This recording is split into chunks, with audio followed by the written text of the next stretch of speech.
pointing at the glass-encased disc on Javer's desk. I mean, it was intended as such, but in practice, it's a connection creator.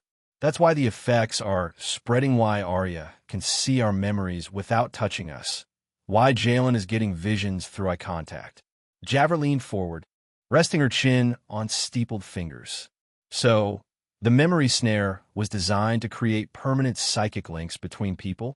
No, I'm saying that's its unintended side effect. She paced around, side to side. They designed it to steal memories from Nim, to gather intelligence during the rebellion. But I think the reason it ended up being hidden away like it was is cause some of the human agents who used it started experiencing Nim emotions, having dreams from Nim perspectives, even developing sympathies for those they were spying on. There were a couple of cases. Javer murmured, recalling stuff Shed read. Human agents who went rogue and joined the Nim they were supposed to be monitoring. Exactly. The memory snare wasn't just showing them memories. It was creating lasting connections that strengthened over time. That's why it was eventually abandoned. Melissa tapped the page emphatically. The humans realized it was changing their agents, making them sympathetic to Nim. It became a liability. And you believe this explains why Queen Arya is experiencing memories despite never touching the disc directly? Exactly. Melissa nodded eagerly. She's touched me several times since I was affected. I think each contact created a thin thread of connection, and those threads are strengthening. She's becoming part of our memory snare network without ever touching the artifact itself. Javer removed her glasses, rubbing the bridge of her nose wearily.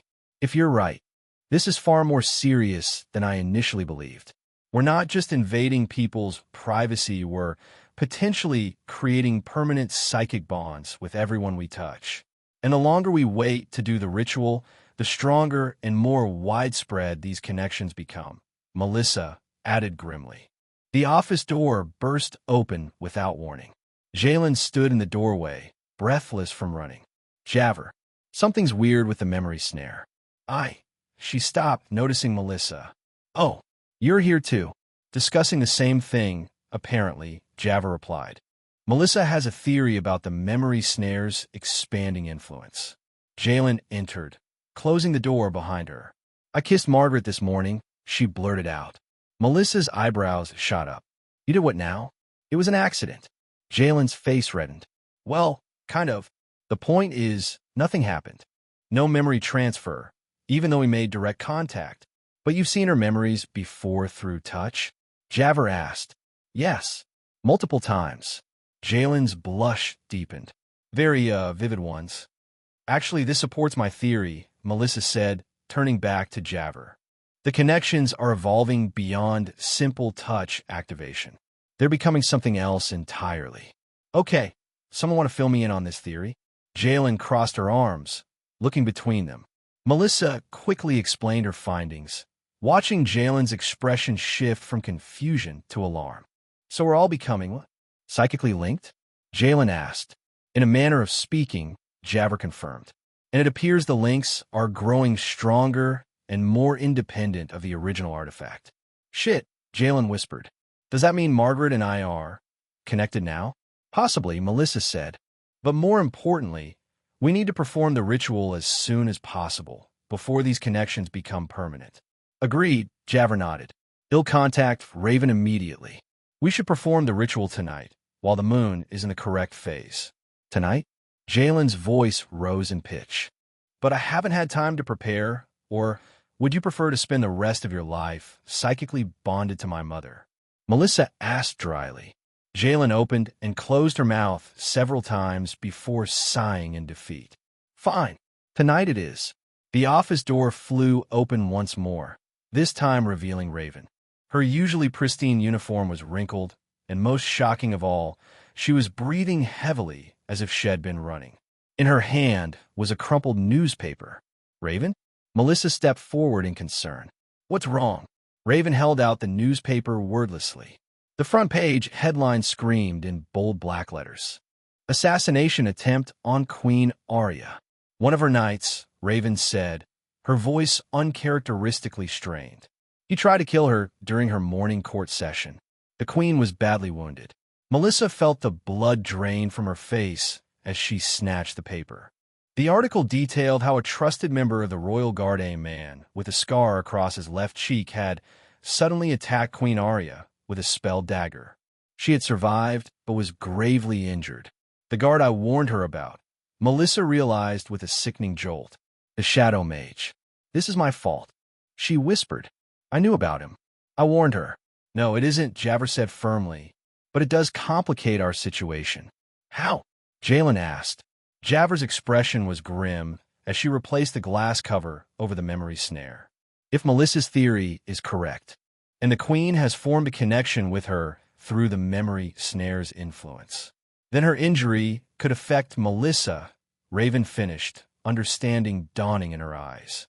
Or worse, Javert added quietly, if the Queen dies while connected to Melissa's mind, she didn't need to finish. The implication hung in the air like a storm cloud. There's no true guarantee, but it could happen, Javert muttered. We need to perform the ritual immediately, Melissa said, her voice tight. Before anything happens to Arya. And, well, before anything happens to me. Chapter 325, The Artifact. Part 21. Melissa rushed through the palace corridors, her heart hammering against her ribs. The news of Arya's attack had spread through the city like wildfire.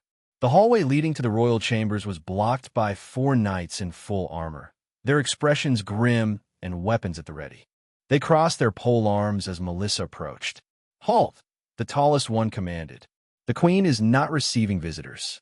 I need to see her, Melissa insisted. It's urgent. By whose authority? Another knight demanded, his hand tightening on his weapon. What? Melissa snapped, her patience evaporating. In Melissa Blackflame. I've spoken to the Queen many times, and the Queen will want to see me. The knights exchanged skeptical glances. The Nim-Mage? One asked, his tone making it clear what he thought of that particular combination. After what just happened, no outsiders are permitted near Her Majesty. Melissa's temper flared. Red sparks danced at her fingertips. Litsten, zu golovitin gans. Queen Arya specifically let her pass.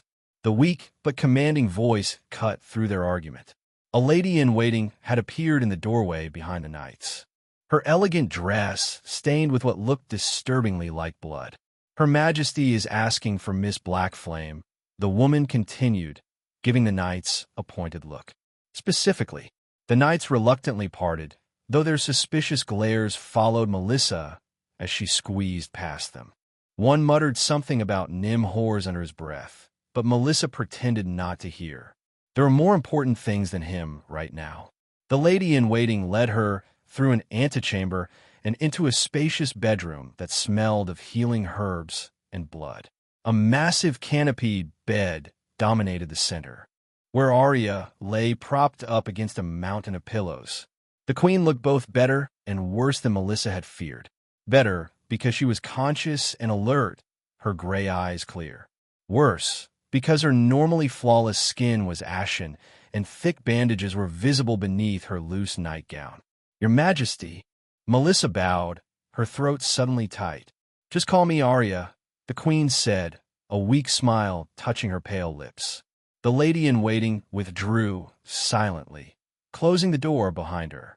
Melissa approached the bed, trying not to stare at the blood-stained bandages. I came as soon as I heard, she said, hovering awkwardly beside the bed. How bad is it? Bad enough, Arya admitted. The blade was spelled. Court healers say without my personal shield spell, it would have pierced my heart. The wound itself was healed away, and mostly just a little exhausted. She gestured to the chair beside her bed. Seat. You look like you might faint. Melissa sat, feeling oddly like the patient rather than the visitor. It was him, wasn't it? The guard I warned you about. Arya nodded, with the scar on his cheek. Sir Markham. She closed her eyes briefly. He served the crown for 15 years. I've known him since I was a child. I'm sorry, Melissa said, meaning it. I should have been more specific when I warned you. I should have. You did more than anyone else, Arya interrupted. If not for your warning, I wouldn't have been suspicious at all. Wouldn't have had my shield ready. She sighed, a small sound that seemed to carry the weight of her entire kingdom. But it saddens me that after everything after my mother's death, After the trials and executions, the shadow mages are still here, still hidden within my own palace walls. They've had decades, no, centuries to infiltrate, Melissa pointed out. Fully eradicating them will take time. Time I may not have, Arya said grimly. This was not their first attempt, and certainly not the last. She reached out, placing her hand over Melissa's where it rested on the bed covers. Her fingers were cool to the touch. The world tilted. Arya was in her throne room, listening to a routine report from her treasurer. Sir Markham stood at his usual post to her right, his expression betraying nothing unusual. Then, in a blur of motion too fast for an ordinary human, he lunged. A dagger gleamed in his hand, a blade that pulsed with sickly green magic. Arya had perhaps half a second of warning and instinct honed by years of palace intrigue. Her hand came up, a shimmering blue shield forming around her, just as the dagger struck. The magical barrier stopped the blade from reaching her heart, but the spelled weapon shattered her shield and sliced deep into her shoulder. Pain exploded through her body as she fell from the throne. Chaos erupted. Other guards tackled Markham, who was screaming words that made no sense, random syllables in a language Arya didn't recognize. As she lay, bleeding on the marble floor, watching her staff and guards panic around her, one crystal-clear thought formed in her mind. I can't trust any of them. Not a single person in this palace. Reality snapped back, and Melissa found herself still seated beside the queen's bed, Arya's cold fingers gripping hers tightly. You saw, Arya said. Not a question. Well, my memories, right?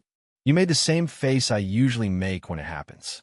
Melissa nodded, not bothering to deny it, but also not fully explaining it. Have your episodes been as bad as mine? Arya asked. More frequent, Melissa confirmed. Not bad, though, necessarily. I suspected as much. I've been seeing glimpses of your life. 2. A faint blush colored Arya's pale cheeks. Some rather intimate moments. Melissa winced, wondering exactly what the queen had witnessed. Her and Raven? Her and Armia? Gods forbid she'd seen her and Isabella in such a compromising situation. We're working on a solution, she said quickly. Professor Folden believes she can help. Good. Arya nodded weakly. While I find your life fascinating, Miss Blackflame, I do prefer not to invade your privacy further. She withdrew her hand, and Melissa immediately found herself missing the contact, a reaction that surprised her. I should let you rest, Melissa said, though she made no move to leave. Not yet, Arya replied, her voice stronger than before. Tell me, have you investigated these episodes? I imagine you have. Yeah. Wonderful. And what's your progress in figuring this out? Is this some odd shadow mage plot? Not exactly. Melissa hesitated. We're close to a solution. My professor believes we can stop them tonight, actually. But as she spoke, an idea began forming in her mind. A dangerous, potentially brilliant idea. The memory snare could be used one last time. For something important. You're thinking quite loudly, Arya observed with a weak smile. Care to share? Melissa met the queen's gaze, weighing her options. She couldn't reveal the memory snare's existence, but perhaps she could still use it to help. You mentioned you can't trust anyone in the palace now, she said carefully. What if I could help with that? Arya's eyes narrowed slightly. How? I have certain magical abilities that might help identify loyalty, Melissa said, the half-truth coming easier than expected. I could potentially detect connections to the shadow mages. You're proposing some sort of magical loyalty test? Arya asked, interest sparking in her tired eyes. Something like that, Melissa nodded. But I do need access to your entire court. Dozens of nobles, servants, guards. A reception, Arya suggested, her political mind working quickly despite her weakened state. For my recovery, everyone would attend. Everyone would want to personally wish their queen well. Exactly, Melissa said, mimicking a handshake. Just one brief contact with each person, and one glimpse into their memories to see if they're loyal or traitors. A slow smile spread across Arya's face, the first real smile since Melissa had arrived. It's risky, she said, studying Melissa's face. Outing the shadow mages left could. I've been fighting them for years, Melissa shrugged, cutting her off. It will be nothing new. Arya's expression softened. Your courage continues to impress me, Melissa Blackflame. She gestured to a small bell on her bedside table. Hand me that, would you? I need to summon my chamberlain. We have a reception to plan. As Melissa passed her the bell, their fingers brushed again. This time, no memory transfer, just a small jolt of awareness, a connection that felt increasingly familiar.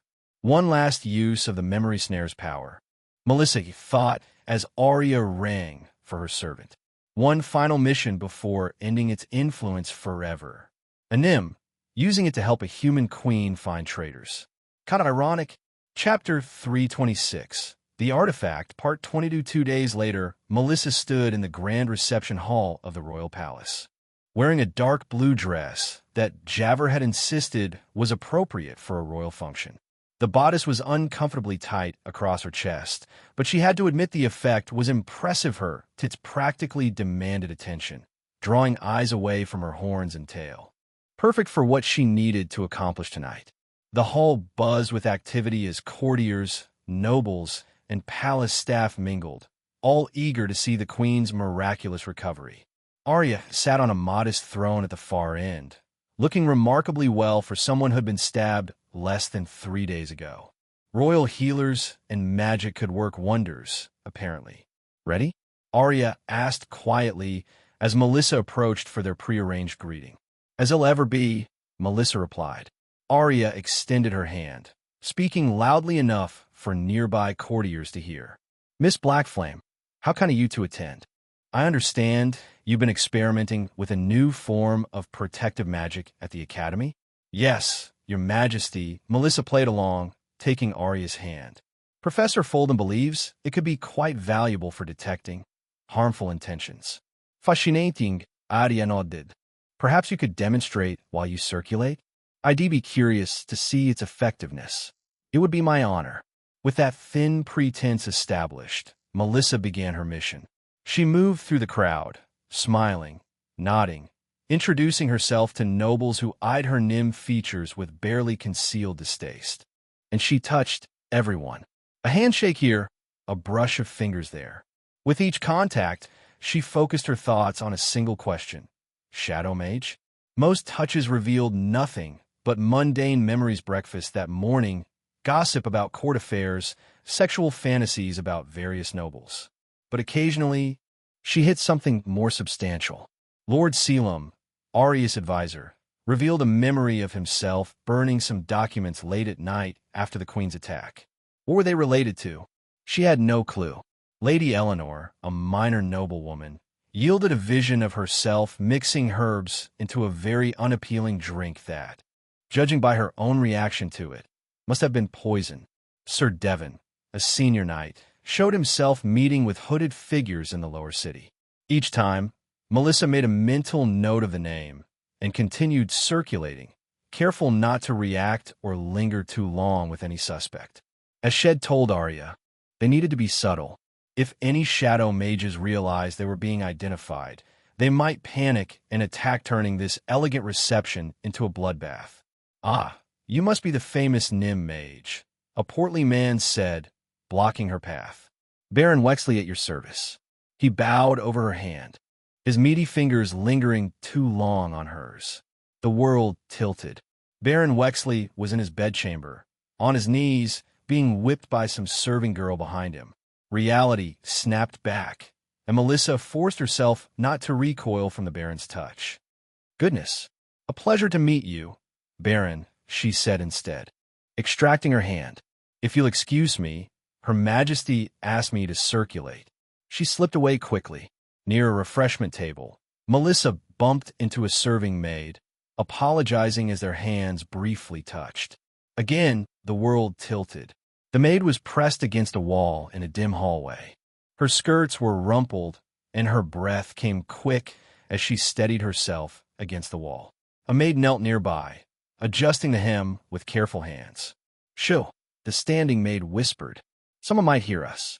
Reality returned, and Melissa found herself staring into the maid's startled eyes. They both blushed furiously. Sorry about that, Melissa mumbled, grabbing a glass of wine and retreating. Focus, she scolded herself. This isn't about people's sex lives. It's about finding traitors. After nearly 2 hours, Melissa had touched almost everyone in attendance. She had identified 7 definite shadow mages and 4 probable sympathizers. Now came the tricky part. She approached Arya again, bowing formally. Your Majesty, I've completed my assessment. Excellent, Arya's my dignity. And the results? Melissa handed over a folded piece of parchment on which she had written the names while pretending to make notes about her magical experiment. Quite illuminating, she said carefully. I believe the most dangerous elements are the ones marked with stars. Arya glanced at the list, her expression betraying nothing as she passed it to her most trusted guard, a woman who had been brought in from outside the palace after the attack. Captain Reyes, please ensure these individuals receive our special hospitality for the remainder of the evening. The captain nodded once and slipped away. Minutes later, Melissa noticed palace guards discreetly positioning themselves near each person on her list. Arya rose from her throne, and the hall fell silent. My loyal subjects, she began, her voice ringing with authority. I thank you all for your kind wishes during my recovery. Your support means everything to me. She paused, her gaze sweeping the room. In fact, I'm so touched by your presence tonight that I've prepared a special gesture of my appreciation. It was the signal. Guards moved swiftly, seizing the identified shadow mages before they could react. Most went quietly, too stunned to resist. 2 attempted to flee, only to find all exits blocked. She turned to address the shocked crowd. For too long, the shadow mages have infiltrated our court, poisoning our kingdom from within. Tonight that ends. The guards began removing the captured traitors. Some wept, others cursed. Lady Eleanor collapsed into hysterics. Your Majesty, Melissa murmured as the last of them were dragged away. What will happen to them? Arya's expression was colder than Melissa had ever seen it. Justice, she replied simply. Quick and final. A chill ran down Melissa's spine. She had known execution was the likely outcome for traitors, but the merciless certainty in Arya's voice was unexpected. All of them? She asked. Even the sympathizers? Even them.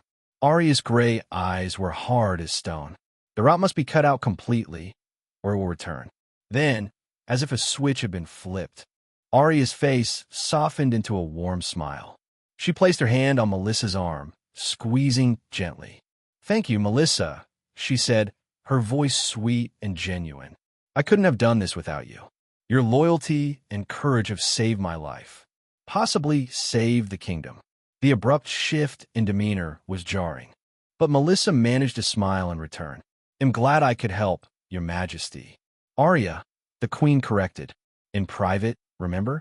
Arya, Melissa echoed, wondering if she'd ever understand the complexities of this woman who could order executions one moment and smile so kindly the next.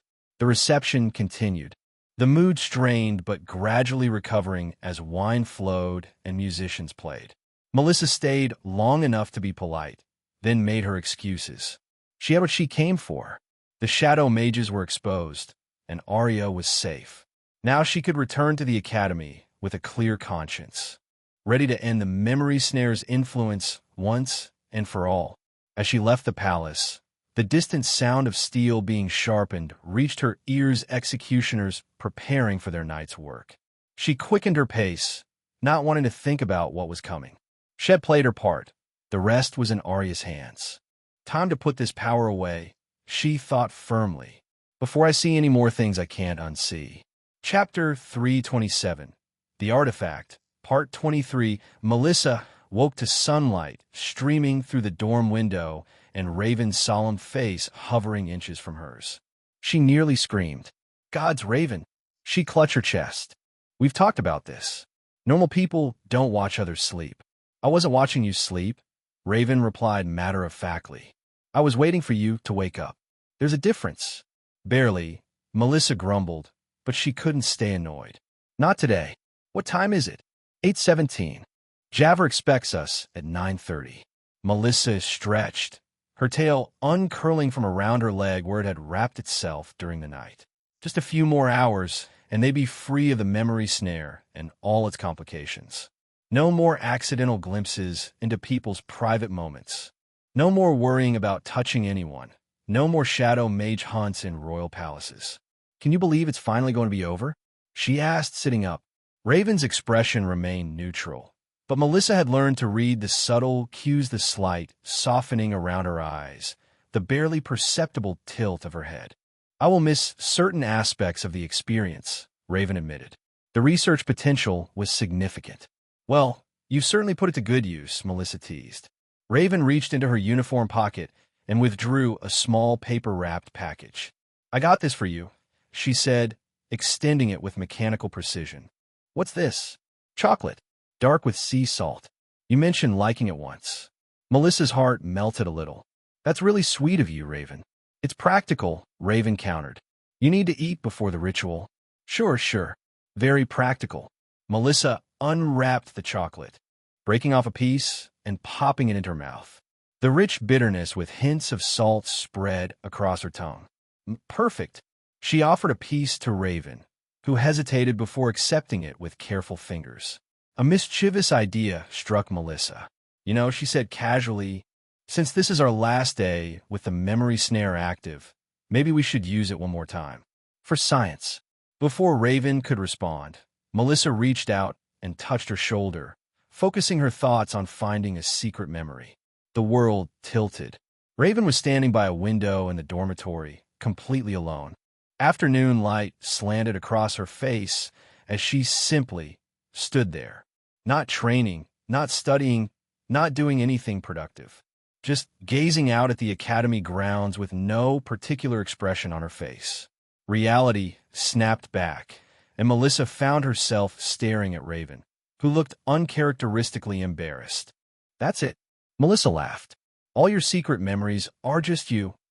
Being a vegetable? I was half expecting some crazy shadow mage ritual, or at least you doing something daring or something. Raven's pale cheeks flushed pink.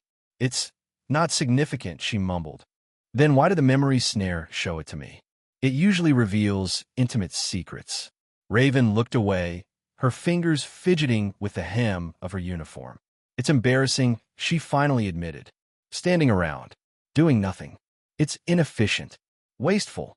Melissa's laughter died off slowly as understanding dawned. Raven, she said softly, were you allowed to relax? Before, when you were with the shadow mages. Idleness was punished, Raven replied, her voice flat. Every moment had a purpose. Training, missions, study. We slept when we were permitted to. Upon hearing that, it felt like Melissa finally understood. For her, doing nothing was a luxury, a chance to recharge. For Raven, it was literally a forbidden indulgence, a secret rebellion against her training. So when I see these memories of you just existing, Melissa said, before finishing in her thoughts, it's because that is a secret moment for her. She wasn't allowed to do that much. Raven still wasn't meeting Melissa's eyes. God, you're too cute. Then Melissa grabbed Raven's face and kissed her hard on the mouth. Raven stiffened in surprise before cautiously returning the kiss, her hands hovering awkwardly in the air as if unsure where to land. Precisely 27 minutes later, they arrived at Javer's office, Raven looking slightly rumpled but otherwise composed. Javer and Jalen were already waiting, the memory snare sitting on a small table in the center of the room, freed from its glass case. You're cutting it close, Javer commented, raising an eyebrow at Melissa's hastily buttoned shirt. Important pre-ritual preparations, Melissa replied with a straight face. Jalen snorted. Yeah, you bet. Let's focus, Javer said, gesturing them toward the table. The ritual is simple but requires complete concentration. We'll form a circle around the memory snare. Each place a hand on it simultaneously and acknowledge the memories we've seen. This should sever the connections and end the artifact's influence. Acknowledge how? Jalen asked nervously. Do we have to, describe them out loud? Gods, I hope not. Melissa muttered, thinking of some of the things Shed witnessed. Just a mental acknowledgement, Javer assured them. though speaking aloud may help focus your thoughts. Before we do this, Jalen said, fidgeting with the sleeve of her robe, can I just say that some of the stuff I saw, I didn't mean to. It just happened. She was looking directly at Melissa, who suddenly realized what she meant. Wait, how many memories have you seen of my mom? Melissa asked, her eyes widening. Is that why you've been acting so weird around her? Jalen's face went crimson. I wouldn't say weird, exactly, oh gods. Melissa groaned, covering her face. I don't even want to know. Let's just do the ritual and never speak of this again. Agreed, Javers said firmly. Places everyone. They formed a circle around the table, each positioning a hand above the bronze disc. Javer began a soft chant in an ancient language, the words flowing like water. Now she commanded. Their hands descended simultaneously onto the cold metal. The world didn't just tilt, it spun wildly, fracturing into a kaleidoscope of memories. Margaret bent over a table, Melistaire pressed against her from behind. Armia's overwhelming presence dominating Isabella. Queen Arya alone in the dark, whispering Melissa's name. Raven standing alone by a window, allowing herself a moment of peace. Jalen accidentally walking in on Javer, changing clothes, then staring a moment too long. The memories flickered faster and faster, bleeding into one another, until suddenly, silence. Stillness. Melissa blinked, finding herself back in Javer's office.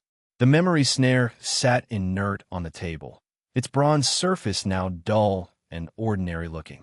Did it work? Jalen asked, her voice shaky. Javer released a long breath. I believe so. The connection feels severed. She turned to Melissa. Touch me. Melissa reached out hesitantly, placing her hand on Javer's arm. Nothing happened. No memory transfer, no visions, just ordinary contact. It worked, she confirmed, relief washing over her. They all sat in silence for a moment, processing the experience. So, Jalen finally said, anyone else see Queen Arya getting close with Melissa? Or was that just me? Jalen. Melissa shrieked. What? I thought we were acknowledging memories. That one was pretty memorable.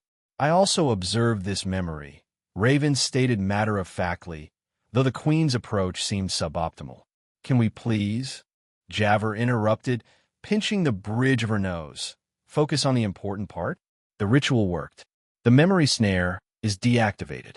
Right? Yes, that's the main thing, Melissa agreed quickly, desperate to change the subject. What do we do with it now?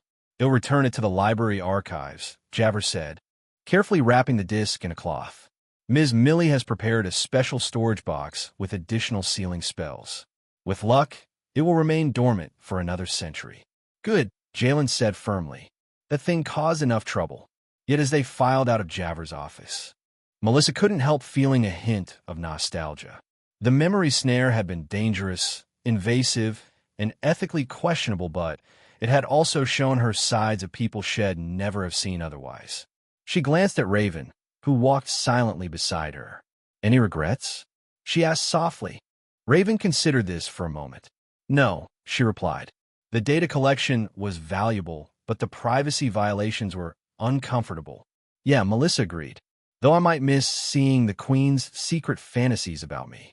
You don't need the memory snare for that, Raven pointed out. She looks at you the same way Jalen looks at your mother. What? From behind them, Jalen made a strangled noise. The memory snare was gone, but some information, it seemed, was here to stay. Chapter 328. New memories. Jalen trudged up the path to Javer's house, her body feeling like it had been run over by a cart. The ritual had drained her completely. Not physically, exactly, but mentally. Having all those memories flash through her mind at once had left her feeling hollowed out, like someone had scooped out her brain and put it back slightly wrong. At least it was over. No more accidental glimpses into Margaret's sex life. No more inappropriate thoughts every time their hands brushed. Well, no more inappropriate memories to view. Anyway, Jalen corrected herself. The thoughts are probably here to stay. She pushed open the door, hoping to sneak straight to her room. But Margaret's voice called from the sitting room. Jalen, is it you? So much for that plan. Yeah, she replied, reluctantly changing direction. Just got back from the academy. Margaret sat curled on the sofa, a book in her lap and a glass of wine in her hand. Her silver hair cascaded over one shoulder, still damp from a recent bath. She wore a silky robe that had fallen completely open at the top, revealing the deep valley between her massive tits, and had ridden up her thighs so high it was a miracle it covered anything important at all. The way she lounged there, completely unconcerned with her state of near nudity, was enough to make Jalen choke up and almost laugh. "You look exhausted," Margaret observed, setting her book aside. "Rough day of study." "Something like that," Jalen mumbled, fighting the urge to stare. "Come here." Margaret patted the space in front of her on the sofa. "I can tell your shoulders are tense from across the room." "Oh, that's not necessary." "I insist," Margaret cut her off. "Consider it repayment for carrying me to bed that one night when I had a bit too much wine." Jalen froze. "You remember that?" Margaret laughed. "Bits and pieces. Enough to know I owe you a thank you. Now sit." Too tired to argue, Jalen slumped onto the sofa in front of Margaret. Immediately, strong fingers dug into her shoulders, finding knots she hadn't even realized were there. "Gods, you're tight," Margaret muttered. "What have you been doing to yourself?" "Oof," was all Jalen could manage as Margaret's fingers worked their magic. Margaret chuckled, continuing her work. "That good, huh?"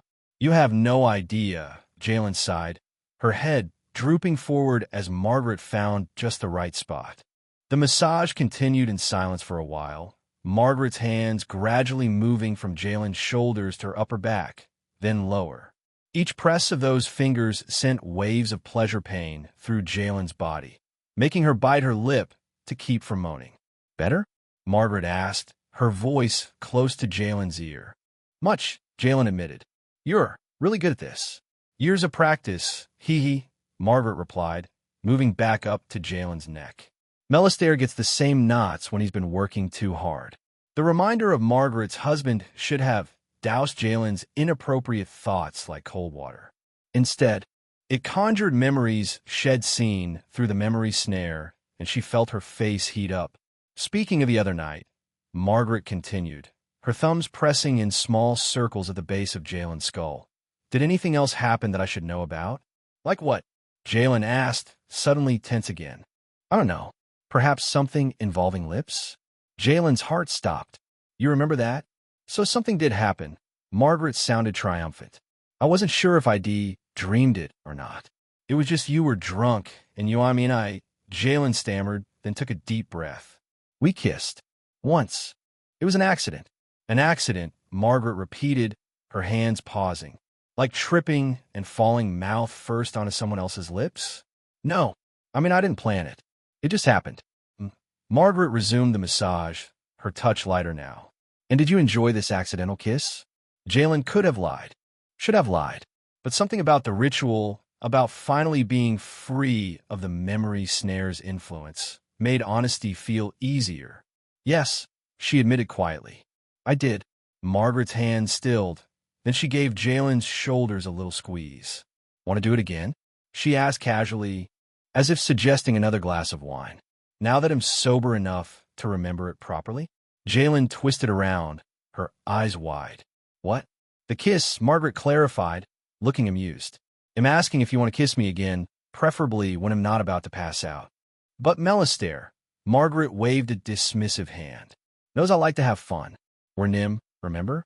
Kissing is practically how we say hello. With me, though?" Jalen couldn't quite wrap her head around this. "You actually want to?" "You're cute when you're flustered," Margaret chuckled, poking Jalen's nose playfully. "Less thinking, more kissing. Yes or no?" "Yes," Jalen said before her brain could catch up with her mouth. "Good answer." Margaret leaned forward and pressed her lips to Jalen's without ceremony. Unlike their drunken first kiss, this one was purposeful and direct. Margaret tasted like wine and smelled like some floral soap, and when she slipped her tongue into Jalen's mouth, Jalen made an embarrassing little sound in the back of her throat. After a moment, Margaret pulled back with a satisfied hum. "There. Much better when I can actually remember it." "I can't believe this is happening," Jalen mumbled, dazed. "It's just a kiss," Margaret said with a grin, turning Jalen back around to resume the massage. though your reaction is adorable. You humans make everything so dramatic. Her thumbs dug into a knot at the base of Jalen's neck. Now relax and let me finish this. You're still a mess of tension. As Margaret's hands worked their magic, Jalen's mind raced. The memory snare was gone, but this new development with Margaret might prove just as overwhelming. Melissa morning light flooded the dorm room as Melissa stretched lazily in bed. She had slept better than she had in weeks. No dream memories invading her rest. No worries about accidentally touching someone the next day. A splash of color caught her eye.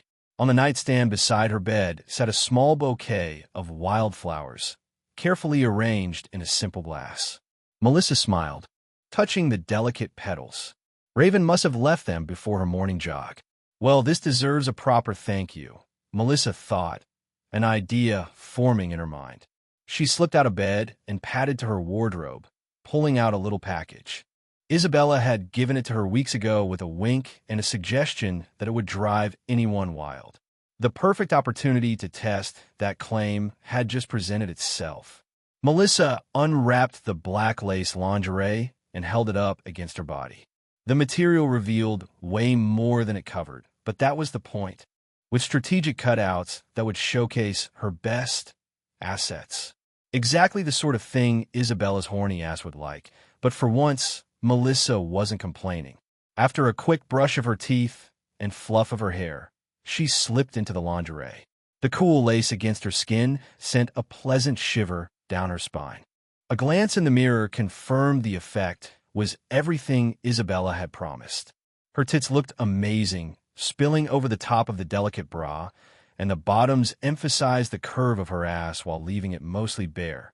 Raven usually took exactly 45 minutes for her morning run. Checking the time, Melissa realized she'd be back any minute. Perfect. Right on schedule. The door opened and Raven entered, her skin glistening with sweat from her run, her cheeks flushed with exertion. She stopped dead in her tracks when she saw Melissa, her usually expressionless face showing rare, genuine surprise. "Good morning," Melissa purred. "Enjoy your run?"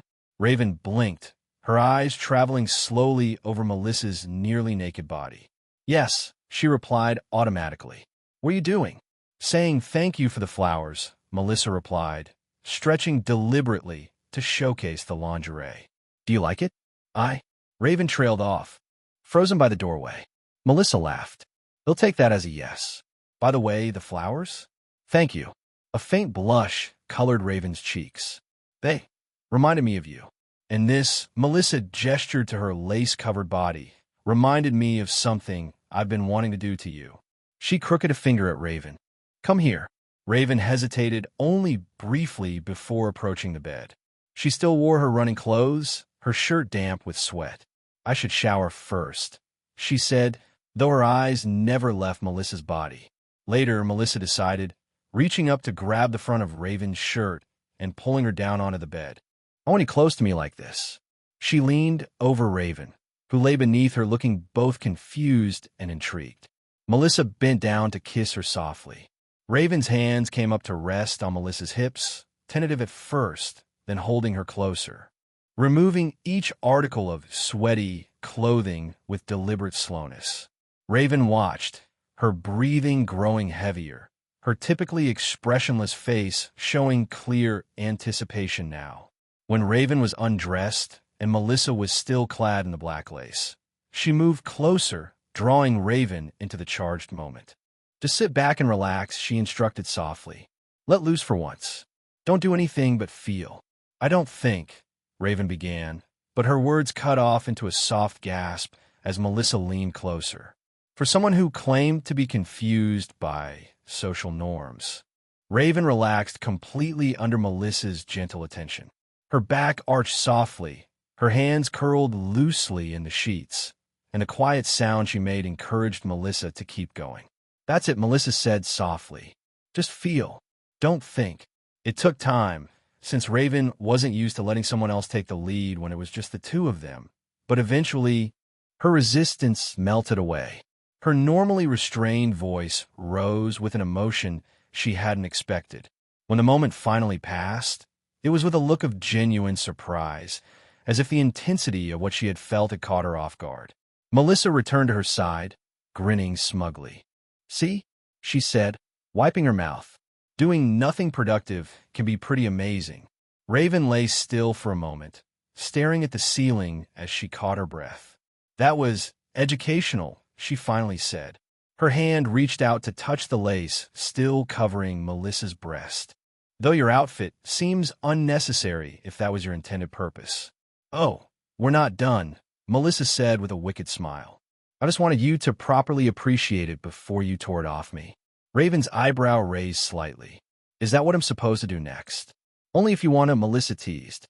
A rare, decisive look crossed Raven's face. In one swift movement, she flipped their positions, pinning Melissa beneath her. "I want to," she stated simply, before bending to capture Melissa's lips with her own. Mission accomplished. Chapter 329. A sister's plea. Melissa smiled softly, resting against Isabella.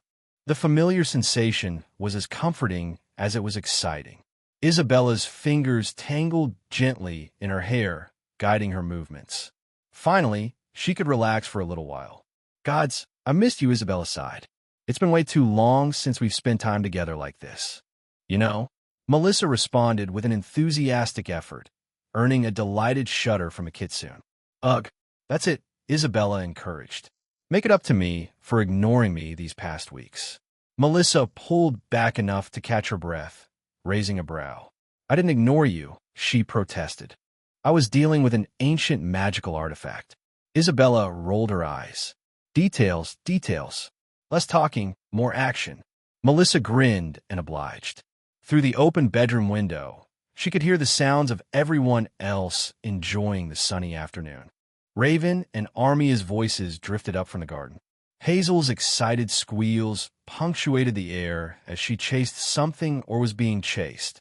Equally likely, from the kitchen below came the clink of glasses and bursts of adult laughter. Margaret, Melister, Kimiko, and Javer enjoying wine and conversation. It was the first time in weeks that everyone had gathered at Javer's house, a celebration of sorts now that the memory snare business was finally behind them. When Javer, Melissa, and Jalen told the others, no one believed them. Life was returning to normal, or as normal as it ever got for Melissa. She focused her attention back on Isabella, using every trick she had learned about what drove the kitsune wild. Her hand gently cupped Isabella as she leaned closer. "Dang, Melissa," Isabella gasped, her legs trembling. "If this is your apology, maybe I should let you ignore me more often." Melissa leaned in close, whispering something that made Isabella's eyes widen. She was just starting to say more when a loud knock echoed from downstairs. Isabella groaned in frustration. "Ignore it." Another knock, more insistent this time. "It might be important," Melissa said, stepping back reluctantly, a strand of saliva still connecting her lips to Isabella's. "More important than this?" Isabella gestured, standing tall with confident posture. "I'll be right back," Melissa promised, wiping her mouth and straightening her clothes. "Don't go anywhere." "Like I have a choice," Isabella grumbled, flopping back on the bed. "But hurry up. I'm not getting any less impatient over here." Melissa made her way downstairs, passing the kitchen where the adults were deep in conversation, oblivious to the knocking. Javer caught her eye and raised a questioning eyebrow, but Melissa waved her off. "I've got it," she said, continuing to the front door. The knocking came again, rapid and desperate. Melissa pulled the door open, readying a polite dismissal for whatever salesperson or missionary had interrupted her afternoon activities. The words died in her throat. Vera stood on the doorstep, her red eyes wide and frantic, her normally neat appearance disheveled. The last time Melissa had seen her was after the confrontation with her brother Koros. They'd parted on uncertain terms, not quite enemies, but their brief friendship absolutely shattered. "Vera," Melissa managed, shock rendering her momentarily speechless. "Melissa." Vera's voice cracked slightly. "I need your help." An awkward pause stretched between them, broken only when a cool breeze reminded Melissa that they were standing in the doorway. "Come in," she said, stepping aside. Vera entered hesitantly, her eyes darting around as if expecting an ambush.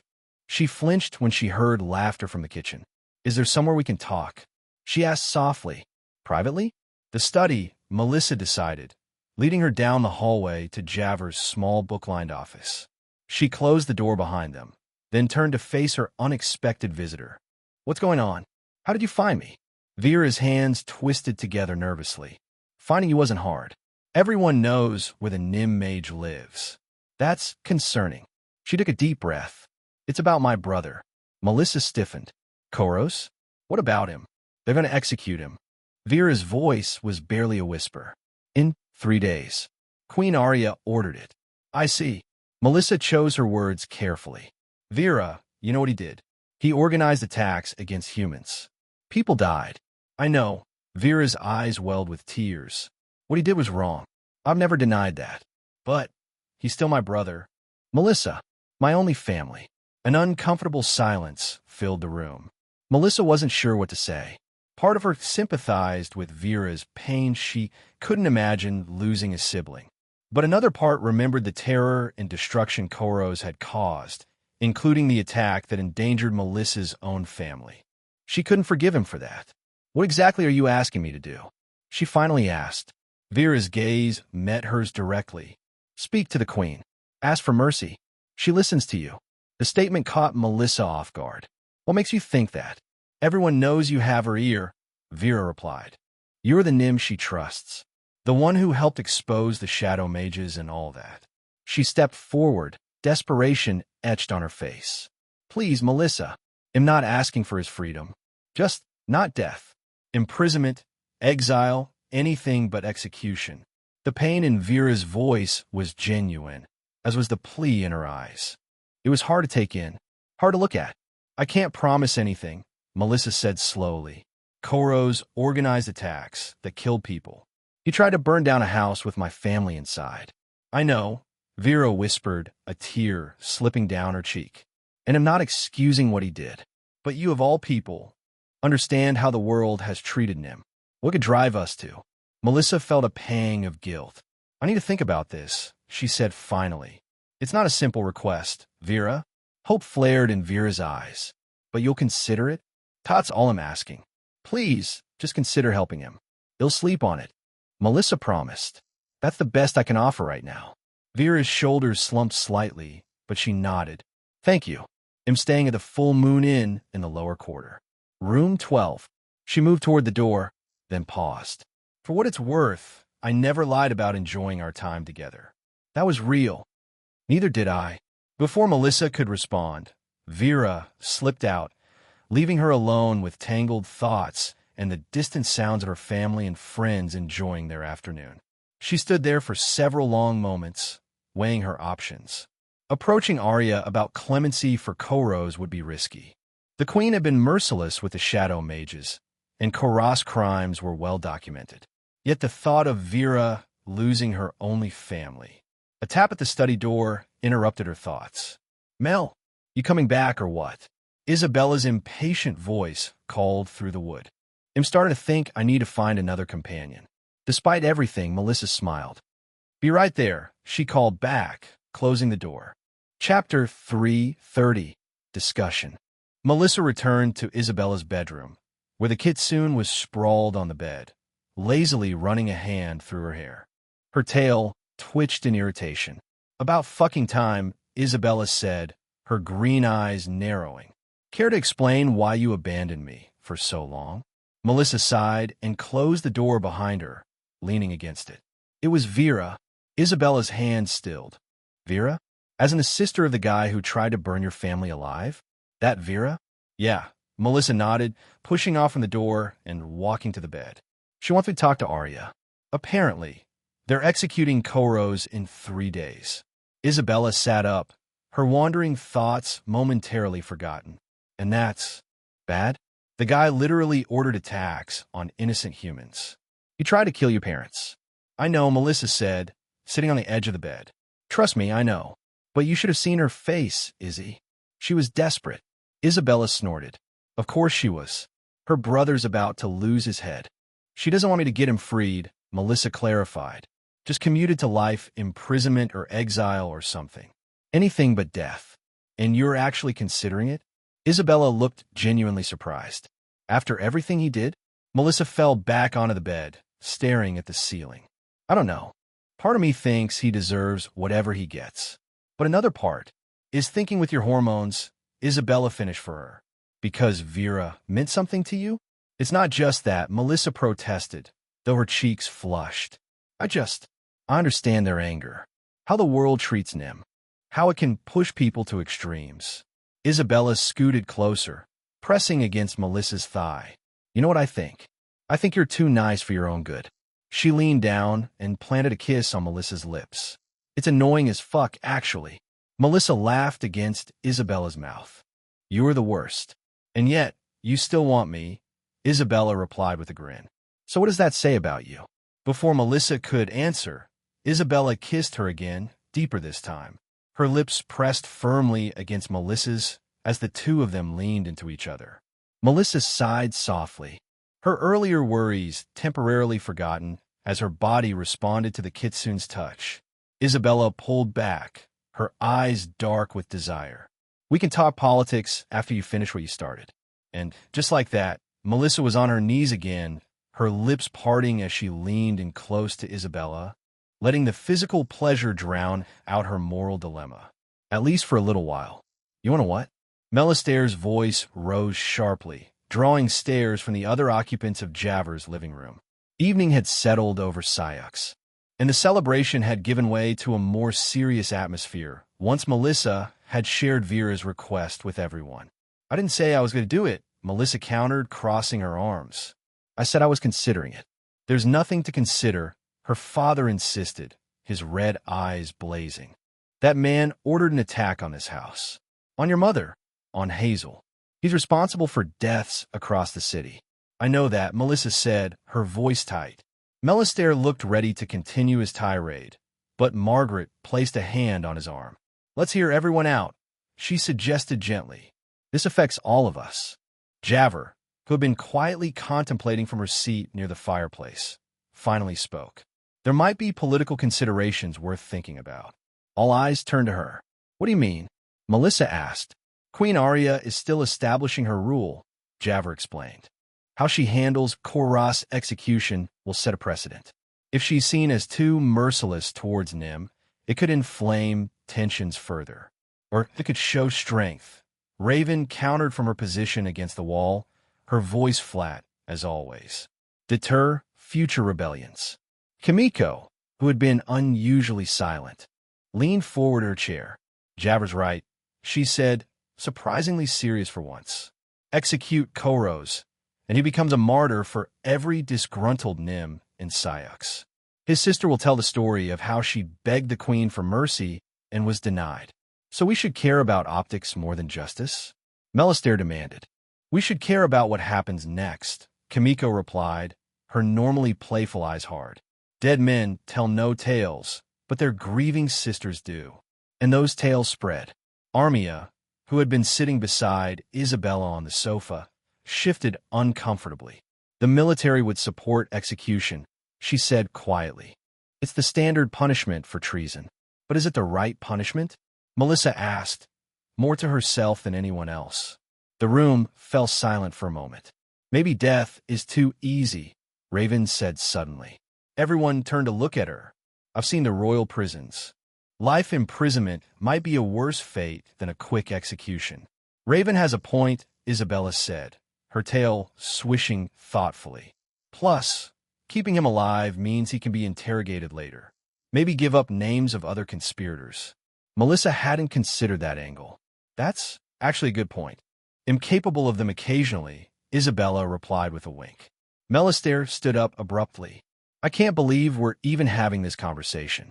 The man is a terrorist and a murderer. And I'm not disagreeing, Melissa said, frustrated. I'm just trying to consider all sides. There aren't sides to consider when someone tries to kill your family. Melissa, her father snapped. The tension in the room thickened. Javer cleared her throat. Perhaps we should sleep on it, she suggested diplomatically. It's been a long day, and these decisions shouldn't be made in the heat of emotion. Melistaire looked like he wanted to argue further, but Margaret stood and took his hand. Jabber's right, she said softly. Let's get some rest. One by one, everyone began to disperse. Isabella stretched and yawned dramatically. Well, this has been sufficiently awkward. I'm heading home. Coming. Mom? Kimiko rose gracefully, adjusting her barely there clothing. Yes, it's getting late.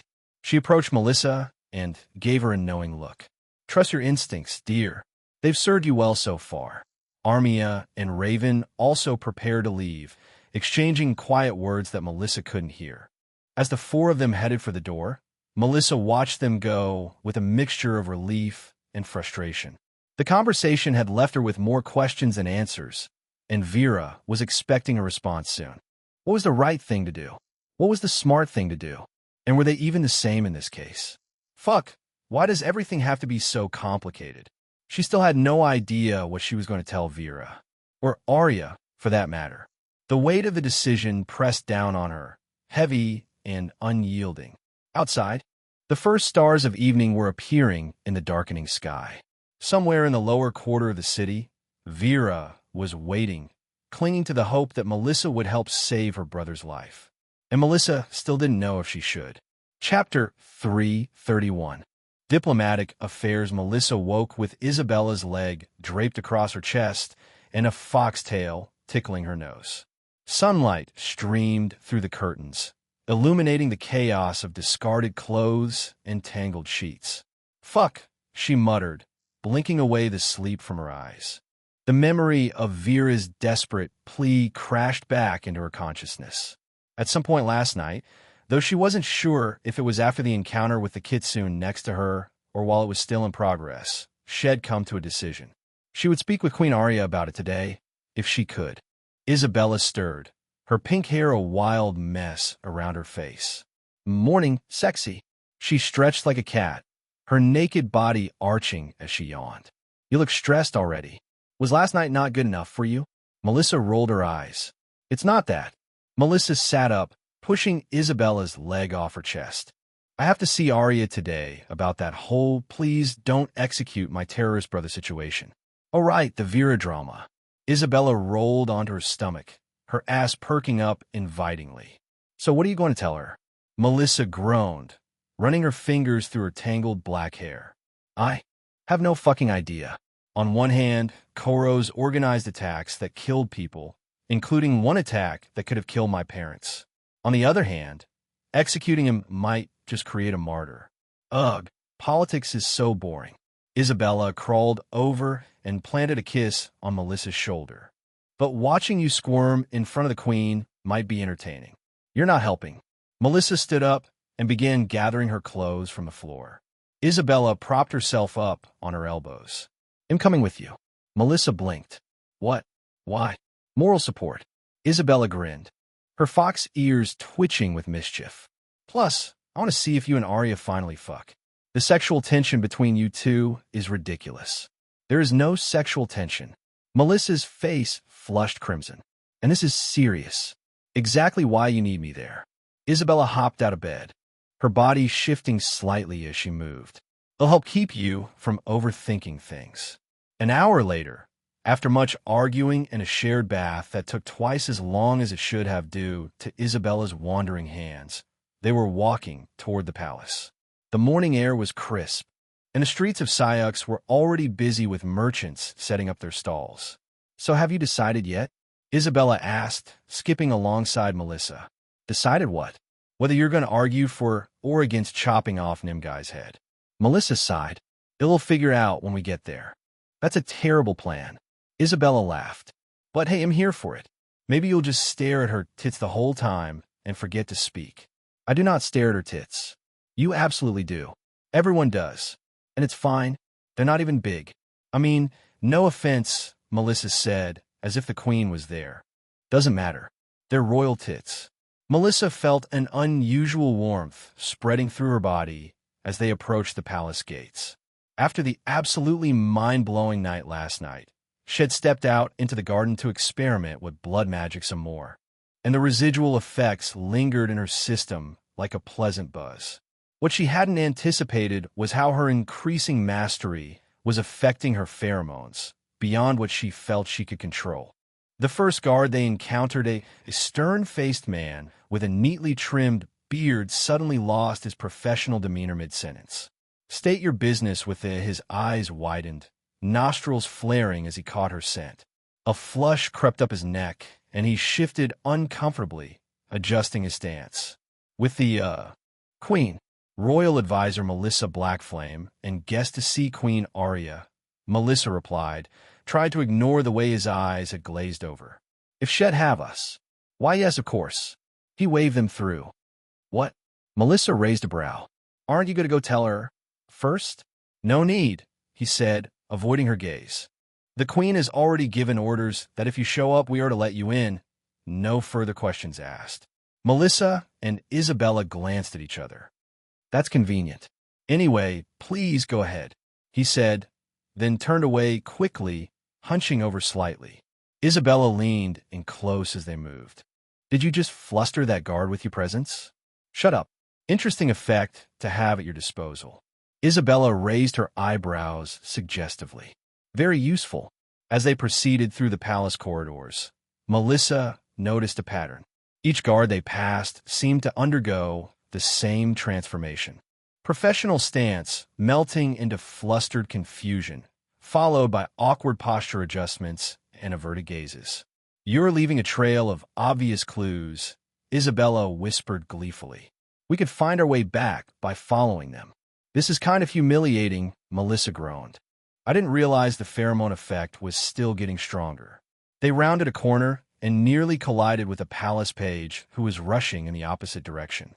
The young man's eyes went wide, and he stammered something unintelligible before scurrying away, clutching a scroll in front of his crotch. "At this rate, the entire palace will need cold baths by lunchtime," Isabella snickered. When they finally reached the throne room antechamber, the royal steward, dignified older woman who seemed mercifully immune, or was doing a wonderful job at hiding her reactions to Melissa's pheromones, informed them that the court was concluding its annual cleansing ritual. "You may enter in a moment," the steward said. "Though I should warn you, the ceremonial attire is traditional." Before Melissa could ask for clarification, the massive doors swung open, revealing a scene that made her jaw drop.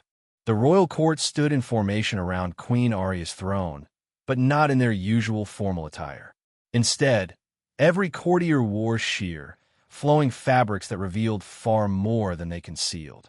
Intricate patterns of blue and silver paint adorned their exposed skin, swirling designs that resembled ancient runes and flowing water.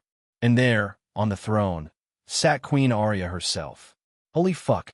The queen's white hair was adorned with tiny crystal beads that caught the light with every slight movement.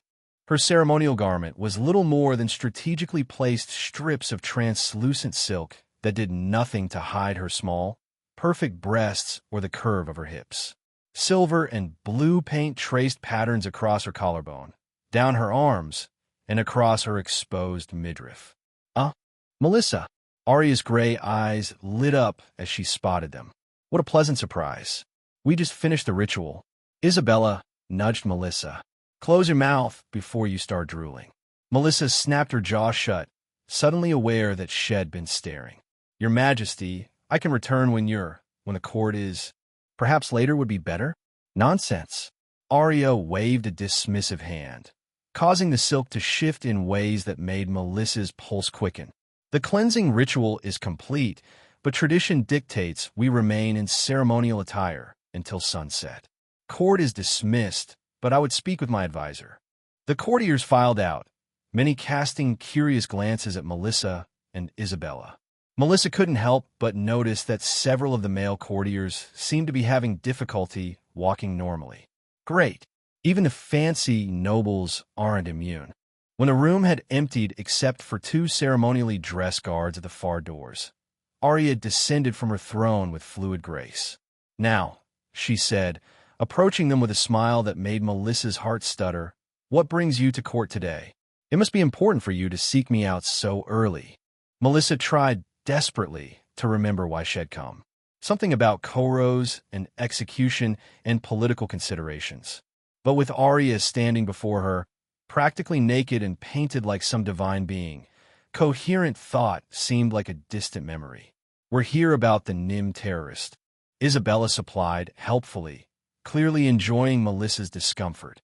The one scheduled for execution. Ah, yes. Arya nodded, turning her attention fully to Melissa. You wish to discuss Koros. Let's talk in my private chamber where we won't be disturbed. Private chamber? With her dress like that? While I'm leaking sex pheromones. Melissa swallowed hard. This was going to be the most challenging diplomatic conversation of her life. Chapter 332. Negotiation. Melissa followed Arya through a set of ornate double doors into what was clearly the Queen's private chambers. It was nothing like the previous Queen's bedchambers, which Melissa still recalled vividly from her last visit. The room was a stark contrast to it, actually.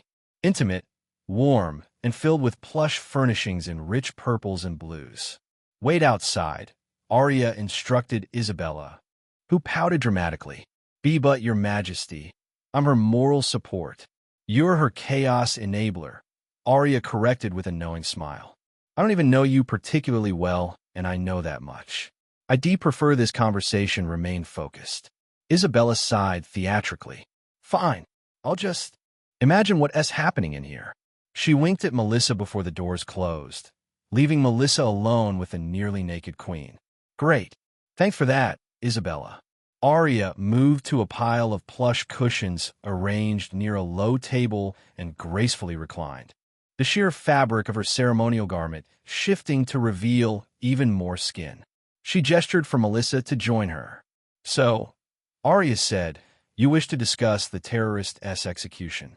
Melissa carefully lowered herself onto the cushions across from Arya, trying desperately to keep her eyes on the Queen's face and not on the painted swirls that disappeared beneath the thin silk covering her breasts.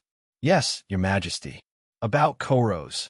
Melissa paused, still uncertain what position she wanted to take. I've been approached by his sister, Vera. The sister. Arya nodded. I'm familiar with her. She is not involved in his activities, from what our intelligence suggests. She is not, Melissa confirmed. She came to me asking if I would speak to you about possibly reconsidering his sentence. Arya raised an eyebrow. And do you believe I should? Melissa took a deep breath, which was a mistake because it filled her lungs with the subtle floral scent of whatever oil had been used in the ritual. It made her head swim. It made her pheromones harder to contain. I'm conflicted, she admitted. He organized attacks that killed people. He tried to burn down Javer's house with my family inside. But executing him might create a martyr for the Nim extremists, Arya finished for her. Exactly. Melissa blinked in surprise. That is what I thought. Arya leaned forward, causing the silk to slip slightly off one shoulder. I've considered this as well. There's no denying the political ramifications are complex. A wave of relief washed over Melissa, along with a fresh surge of pheromones that she failed to keep close. So you're open to alternatives? Arya's pupils dilated visibly. She shifted on the cushions, her breathing suddenly quicker. Ah, yes. Life imprisonment might be more strategically sound. A public execution would only inflame tensions. Then again, she added, what other punishment suits a terrorist serial killer, Melissa? She had a hard time arguing against that. Melissa watched Arya's face, trying to read the Queen's expression. The tension in the room wasn't just from her pheromones anymore. It was the weight of the decision hanging between them. A man's life, the potential political fallout, the justice owed to those he killed.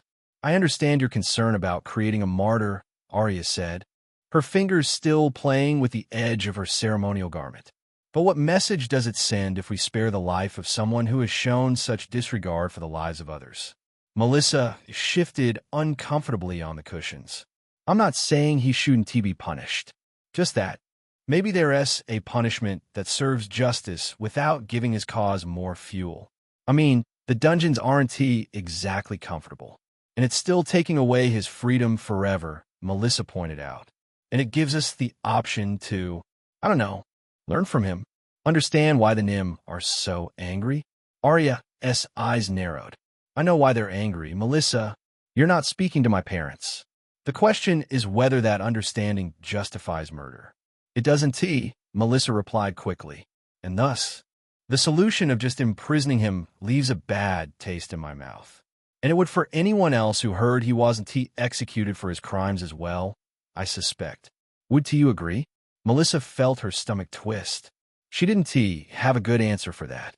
To be honest, she began, I want him dead, even more so than you do, Your Majesty. But I also know that killing him isn't going to stop people who see eye to eye with him from committing more violence. If anything, it might embolden them to keep going. Arya leaned back, considering. The movement caused more of the sheer fabric to slide, revealing the curve of her small but perky breasts and more of the ritual markings that spiraled across her skin. Melissa had to actively force her eyes to stay on Arya's face. I'm reluctantly inclined to agree, Arya admitted, though it pains me to show leniency to someone who has shown none. A surge of hope rose in Melissa's chest. So you'll consider alternatives? Before Arya could answer, a sharp knock interrupted them. The queen frowned, adjusting her garment before calling. Enter. A royal messenger hurried in, dropping to one knee. His eyes widened momentarily as he glanced at Melissa, and she felt a fresh wave of embarrassment, knowing her pheromones were affecting him too. Your Majesty, urgent news from the eastern border, the messenger said, voice tight with restraint. The outpost at Goldstone Pass was raided by Darien skirmishers. Captain Markin reports 12 casualties and significant damage to our supply stores. Arya's entire demeanor changed in an instant. The almost playful, relaxed, reasonable young woman vanished, replaced by a queen with the weight of a kingdom on her shoulders. She stood, the ceremonial garment suddenly looking absurdly inadequate for matters of war. How many Darians? She demanded. At least 30, Your Majesty. They struck at dawn and retreated into the mountains. Damn it, Arya muttered. This is the third raid this month. They're growing bolder. She turned to Melissa with an apologetic look. I'm sorry, but I need to address this immediately. Melissa stood quickly. Of course. I understand. Arya sighed, running a hand through her white hair. About Koros. I appreciate your perspective, Melissa. Truly. But with this ongoing conflict with the Darians, I can't give you a definitive answer right now. I understand, Melissa repeated, though disappointment settled in her chest. What was she supposed to tell Vera? The execution is still scheduled for 3 days from now, Arya continued. I'll consider alternatives, but I make no promises. My priority must be the safety of my kingdom, and so long as he breathes, Koros is a threat. The messenger shifted uncomfortably, clearly eager to continue their discussion of the Darien attack. Melissa took the hint. Thank you for your time, Your Majesty. I shall let you handle this. Arya nodded, already turning her attention to the messenger. Tell Captain Markin I want a full assessment of our defensive capabilities at all eastern outposts by nightfall. Melissa backed toward the door, feeling suddenly invisible as war planning took precedence. As she reached for the handle, Arya called her name. Melissa. She turned back. Yes? I value your input on this matter, and I will think on it. But understand that my decision will be based on what's best for Syux, not on personal feelings yours or mine. Melissa nodded. That's all I can ask. Outside, Isabella was leaning against the wall, chatting animatedly with one of the palace guards whose face had turned an impressive shade of crimson. When she spotted Melissa, she bounded over. So, how do you go? Is she going to spare the terrorist? And why did that messenger look like he was about to piss himself when he ran in there? Melissa sighed. Darien raiders attacked an outpost. Arya has to deal with that now, so I didn't get a clear answer about Koros. Shit timing, Isabella said, falling into step beside her as they headed down the corridor. So what are you going to tell Vera? The truth, I guess. That I tried, but the Queen's dealing with a war. Chapter 333. Convincing Melissa left the palace with Isabella, her mind a tornado of thoughts about Koros, Vera, and Queen Arya. The whole situation was fucked. Vera was counting on her to save her murderous brother, but Arya had a literal kingdom to run. And honestly, Melissa wasn't even sure if saving Koros was the right call. "You're being awfully quiet," Isabella said as they walked through the palace gates. "Just thinking about the hot queen after her ritual?" Melissa's face burned. "No, about Vera and what I'm going to tell her." Isabella snorted. Sure. I totally believe you weren't checking out her royal hotness." "I need to go to the full moon inn," Melissa said, changing the subject. "Vera's staying there, and I should let her know what happened." "Want me to come with you?" Melissa considered it. Isabella was exactly known for her tact. More like being the type who would say shit like "nice rack" to grieving widows. "Yeah, no, I think I should go alone. This is personal for her." Isabella shrugged. "Suit yourself. I'll head back to the academy then. Come find me when you're done. I've got some ideas for how to take your mind off all this political bullshit." She waggled her eyebrows suggestively. Melissa rolled her eyes, but couldn't help smiling. "I'll see you later." They parted ways, and Melissa headed toward the merchant district where the full moon inn was located. She'd only been there a handful of times before, but Vera's directions were clear enough. It was a modest two-story building with a painted sign showing a full moon over a forest. When she pushed open the door, the smell of ale and roasted meat hit her. The common room was about half full, mostly with travelers and a few locals enjoying an early dinner. What caught her attention, though, was how many Nim were present both as patrons and staff. Like the Drunken Dragon, this seemed to be another Nim-friendly establishment.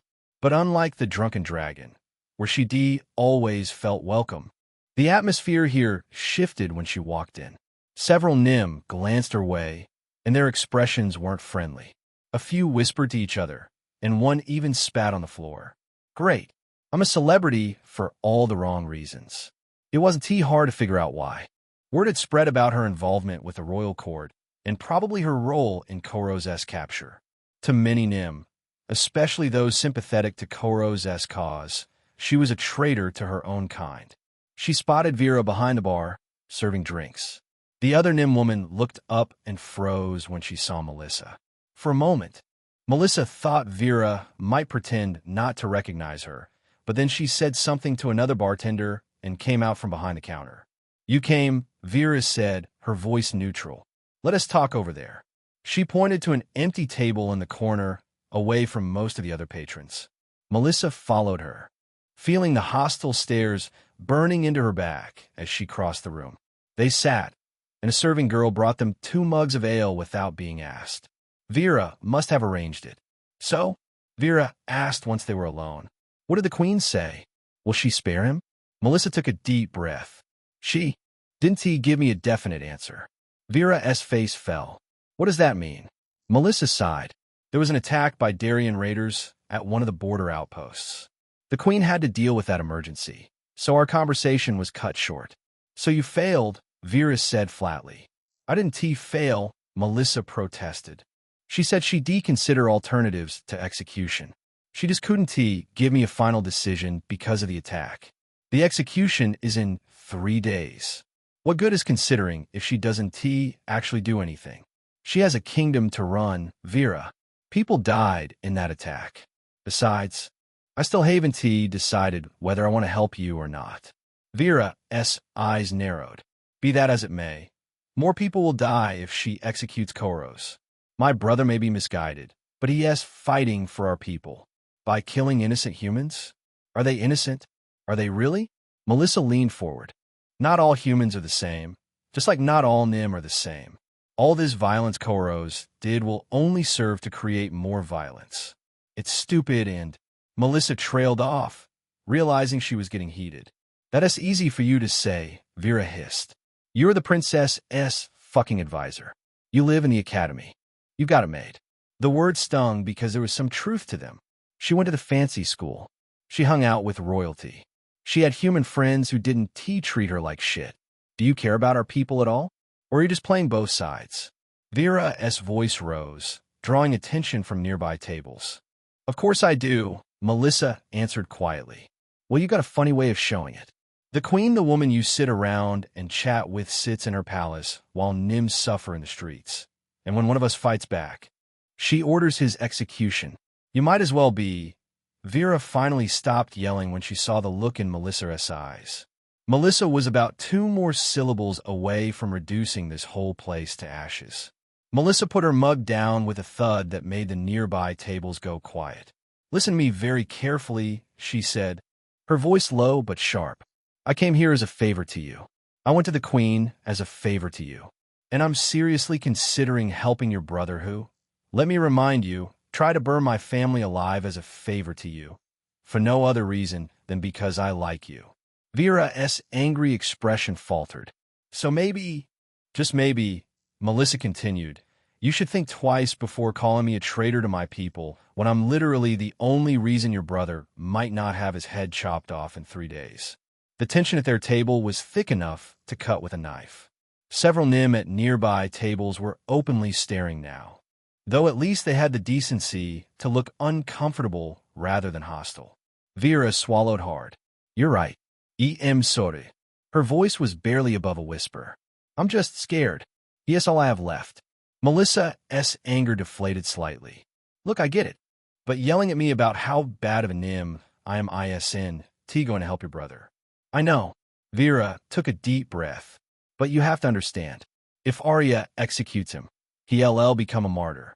Every Nim in Syux will see it as proof that humans listen to reason. That violence is the only answer." Yeah, I know." Melissa rubbed her temples. That earned a hopeful little smile from Vera, which felt like progress. "So you'll try again with the Queen?" Melissa sighed. "I'll try, but I can't promise anything. And for what it's worth, I don't think Arya wants to make him a martyr either. She's smarter than that." "I hope you're right." Vera hesitated, then reached across the table and placed her hand over Melissa's. "Thank you. Really." The touch sent an unexpected jolt through Melissa's body. Even now, after everything, there was still something there between them. A spark that hadn't quite died. She pulled her hand away, perhaps a bit too quickly. "Don't thank me yet," she said, standing up. "I haven't done anything. You're trying at least." Melissa didn't know how to respond to that, so she just nodded. "I'll let you know if I hear anything from Arya." She left the inn with a knot in her stomach and a head full of conflicting thoughts. The cool evening air was a relief after the stuffy tension of the inn, but it did little to clear her mind. As she walked through the merchant district, she caught glimpses of her reflection in shop windows.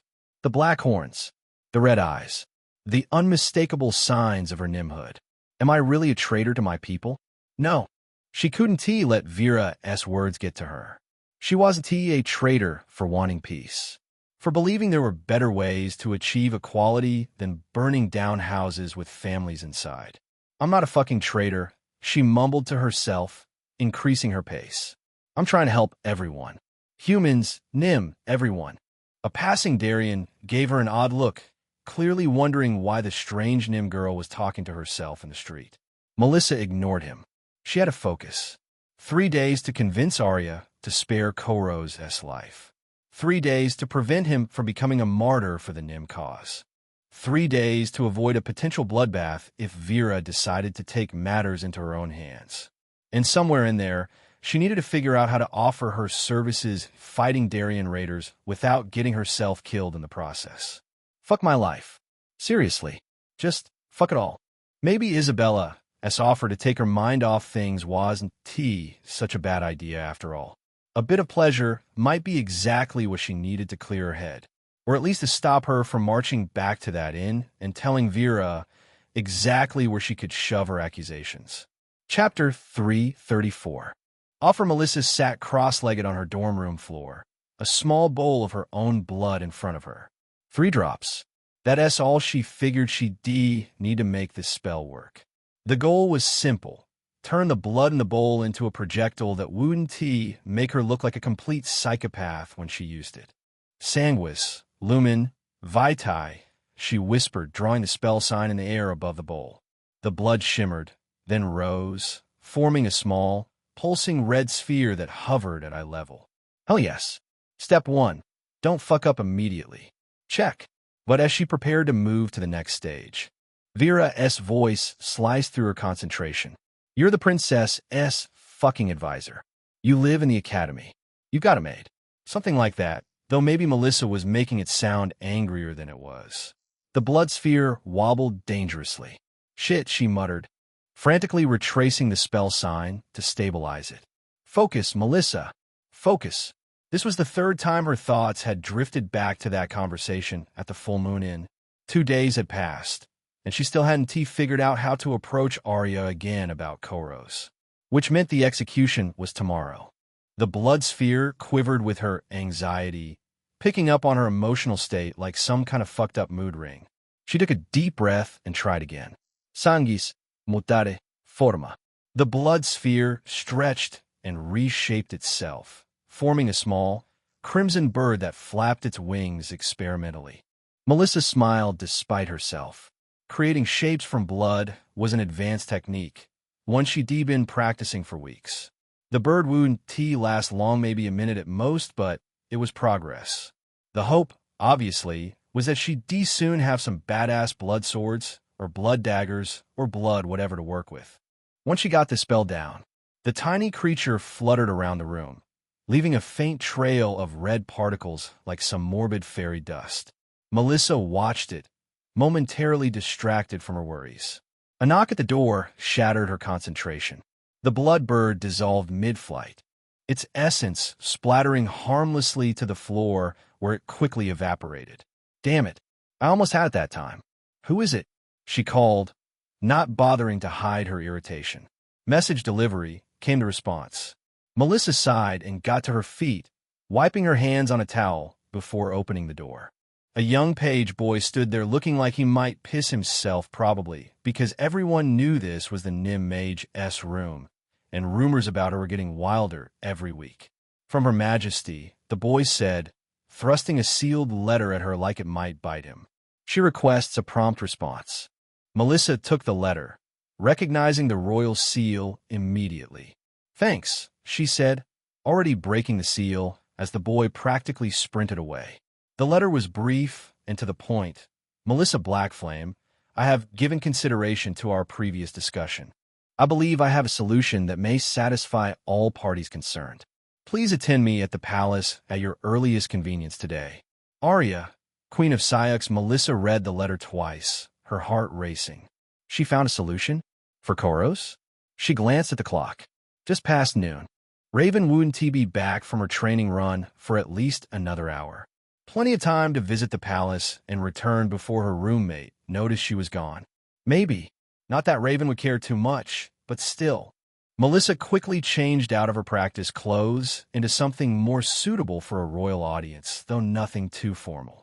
One of the perks of being the Queen's unofficial advisor was that Arya didn't stand on ceremony with her. 10 minutes later, she was hurrying through the academy gates, the Queen's letter tucked safely in her pocket. Queen Arya was in her private study when Melissa arrived, surrounded by maps and reports. The bags under her eyes suggested she hadn't been sleeping well. Guess that makes 2 of us. Melissa, Arya greeted her, setting aside a report. Thank you for coming so quickly. Your Majesty, Melissa said with a small bow. Your letter said you had a solution? Arya gestured for her to sit in the chair across from her desk. I do. The Queen leaned back, studying Melissa with those sharp gray eyes. But first, I need to know something. Why do you care what happens to Koros? He tried to kill your family. The direct question caught Melissa off guard. She considered her words carefully. I don't care about Koros, she admitted. Like I said before, I care about his sister, and about what his execution might mean for Nim-human relations. Arya nodded, seemingly satisfied with the answer. Right? If I execute him, I make him a martyr. If I pardon him, I appear weak and invite more attacks. She tapped her fingers on the desk. A dilemma. So what's your solution? Melissa asked. A trade. Arya's face gave away nothing. I spare Koros' life, commuting his sentence to life imprisonment. And in exchange, you provide a service to the crown. Melissa felt she probably should have seen this coming. Okay, here we go. What kind of service? Arya gestured to one of the maps spread across her desk. The Darien attacks are becoming more frequent and bolder. The most recent raid hit a village called Vilum, near the eastern border. I've sent troops, but they need magical support. You want me to go to Willem? Melissa said flatly. Yes. For 2 weeks. You'd be attached to Captain Fenris' unit as a combat mage. Just like Armia. Melissa waited. 2 weeks of military service in exchange for Koros' life. Arya spares the Nym murderer without looking weak. Melissa is portrayed by the papers as the Nym who went to war for another Nym. Though not everyone will take that kindly due to Koros' crimes, but the Nym in the city might appreciate the gesture. Not a bad deal, all things considered. And honestly, she was curious about the Darians. Armia's mandatory service had changed something in her, given her a new perspective. Maybe Melissa could gain something similar. Is that all? She asked, waiting for the other shoe to drop. Arya's lips quirked in a small smile. You'd be under military command, required to follow orders. I understand that asking a lot. When would I leave? Melissa asked. Arya's brows shot up. You've made your decision? Already? Yes, Melissa nodded. To be honest, I've been curious about the war for a while. Seeing it up close. Well, might be a bit closer than I would have wanted, but it's not horrible. She nodded. Tomorrow morning. Which would mean Koros' execution is postponed indefinitely until the official commutation is processed. Arya's eyes gleamed. Convenient timing, wouldn't you say? By postponing rather than immediately commuting, Arya gave herself leverage to ensure Melissa actually went through with the mission. Clever. And if I refuse? Melissa asked, more out of curiosity than any intention to do so, given that she fully intended to go through with this. Arya, judging by her smirk, picked up on this fact. Then Koros loses his head at dawn, and we both deal with the consequences. Arya shrugged. But I don't think you'll refuse. I'll do it, she said. On one condition. I want a written guarantee that Koros will be spared if I complete this mission. Arya smiled properly then. Already prepared. She slid a document across the desk. Read it thoroughly. I expect nothing less. Melissa did, checking for any loopholes or tricks. But the agreement was straightforward. In exchange for her magical services with Captain Fenris' unit for a period not to exceed 14 days, Koros' death sentence would be commuted to life imprisonment. She signed it. Arya took the document and added her own signature, then her royal seal. It's done, the Queen said. Report to the Eastern Barracks at dawn tomorrow. Captain Fenris will brief you on the situation. Melissa stood, preparing to leave, but Arya stopped her with a raised hand. One more thing, Melissa. Be careful out there. The Darians aren't like the Shadow Mages or Nym rebels. They're warriors born and bred, and they particularly dislike magic users. I'll keep that in mind, Melissa replied, wondering what exactly she was getting herself into. As she left the palace, her mind raced with preparations. She'd need to pack, tell her parents and friends where she was going, and maybe get in one last night with Isabella before leaving. She smiled at that last thought. Isabella would probably insist on giving her something to remember her by before she left for the border. But beneath the practical considerations and anticipation of Isabella's farewell, a deeper question nagged at her. Was she making the right choice? Trading her safety for the life of someone who had tried to kill her family? Too late to second-guess now. She quickened her pace. She had a lot to do before dawn. Chapter 335. War Prep Melissa burst through the front door of Javer's house, like she was making an entrance on a reality show. I'm going to war, she announced to the living room, arms spread wide for maximum drama. Margaret looked up from her book with the enthusiasm of someone being told the weather forecast. She blinked twice. That's nice, dear. When do you leave? Melissa's arms dropped to her sides. Tomorrow morning. Wait, that's it? I just said I'm going to war. Melistaire walked in from the kitchen, munching on an apple. Is this about that Darian thing? Heard there was trouble at the border. Yes, I'm going to be fighting Darians. With the army. For like 2 or 3 weeks. Did you pack clean underwear? Margaret asked, turning a page. I haven't packed at all yet. I was found out. Javer entered the room, carrying a stack of scrolls. Oh, I take it you're talking about the outpost? I heard Captain Fenris is leading that mission. Solid tactician. Melissa stared at her family, mouth hanging open. Is nobody concerned that I'm heading into an actual war zone? With actual soldiers? To fight actual Darians? Sweetie, you've been fighting shadow mages since you were 14, Margaret said, finally setting her book aside. Obviously, I'm a little worried, but this seems like just another Tuesday for you. I guess she has a point. Melissa sighed. I'm going to tell the girls about it. Once I'm done, I'll start packing. Sounds like a plan, Margaret replied. This was not the reaction she was expecting. Melissa sighed, pinching the bridge of her nose. Guys, she put her hands on her hips. You're not coming with me. Isabella swung her fox tail dramatically. Oh, come on. Don't you need some backup? You said it yourself. This is going to be dangerous. Be that as it may, you're not coming with me. This is a military operation. Queen Arya specifically asked for me. And you're specifically asking for us, Isabella said, throwing her arm around Melissa's shoulders. Come on, you know we work best as a team. This ISNT Academy hijinks. Izzy, this is real combat against real Darians who will really kill you. Armia crossed her arms. I've already done military service, remember? I know what we're facing. And I was trained as an assassin, Raven pointed out. And Isabella paused. Well, I'm pretty resourceful, but I'm also a fantastic mage. Plus, you know you want this ass watching your back. In front. And under you. Melissa looked to her parents and Javert for support, but they were all suddenly fascinated with mundane objects. Margaret was deeply focused on her book. Melistaire was examining his apple core, like it contained the secrets of the universe. Javert was reorganizing her scrolls. Traitors, Melissa muttered. I'll speak to Captain Fenris, Javert said without looking up. She owes me a favor. I'm sure she can find uses for 3 more young mages.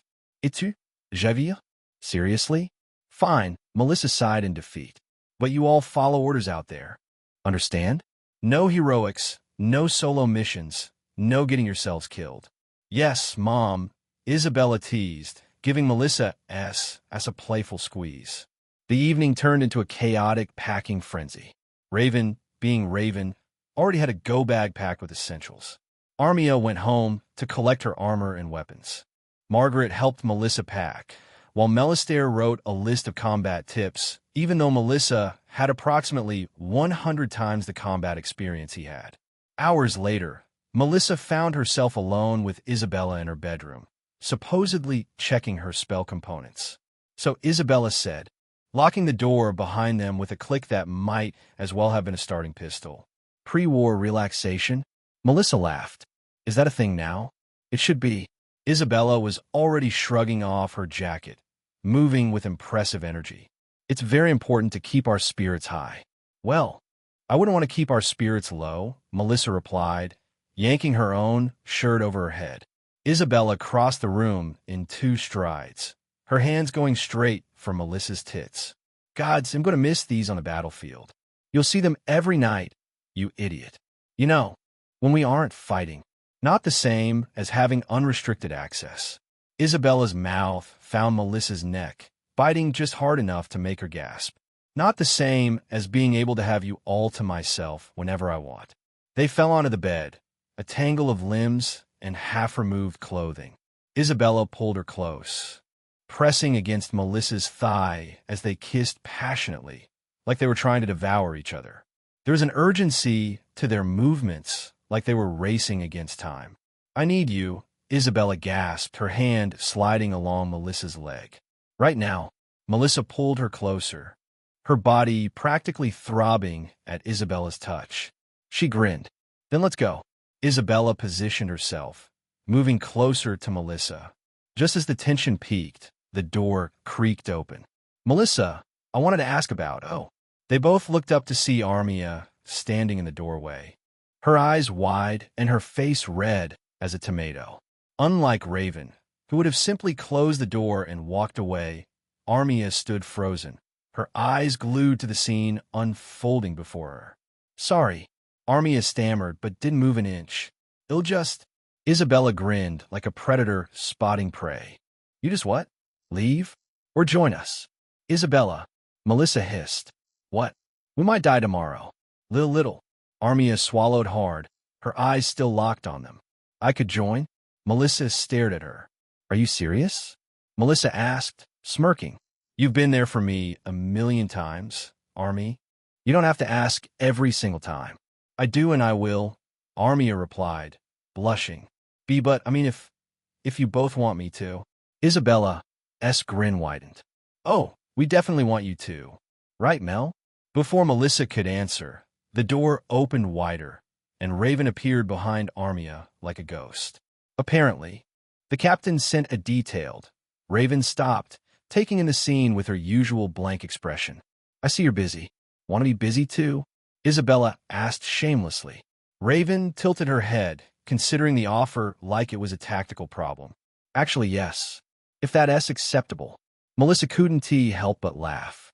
Isabella and Melissa embraced each other with a perfect fit, both of them sighing at how good it felt. Armia didn't bother with any further hesitation. She just stripped quick and efficient, already ready for action. Armia went straight for Isabella. Isabella smirked at the Darien, looking over her shoulder and raising her tail. It's me, Juan, eh? Shut up. Are you ready? Isabella giggled. Melissa tensed up a bit, seeing how she was about to be on the front end of some sort of encounter. Always ready for that, Isabella grinned, wiggling her behind like an invitation. Come on, I can feel you against my back already. Armia moved forward, pressing herself against Isabella from behind with one smooth motion. Isabella shouted loudly as she and Melissa pushed forward together. Come on, Melissa encouraged, gripping Isabella's waist. Both of you harder. Raven, always eager, climbed up and settled in over Melissa, who reached up and grabbed her legs to pull her closer, immediately finding that spot that always broke Raven's poker face. Oh, Raven's blank expression cracked open.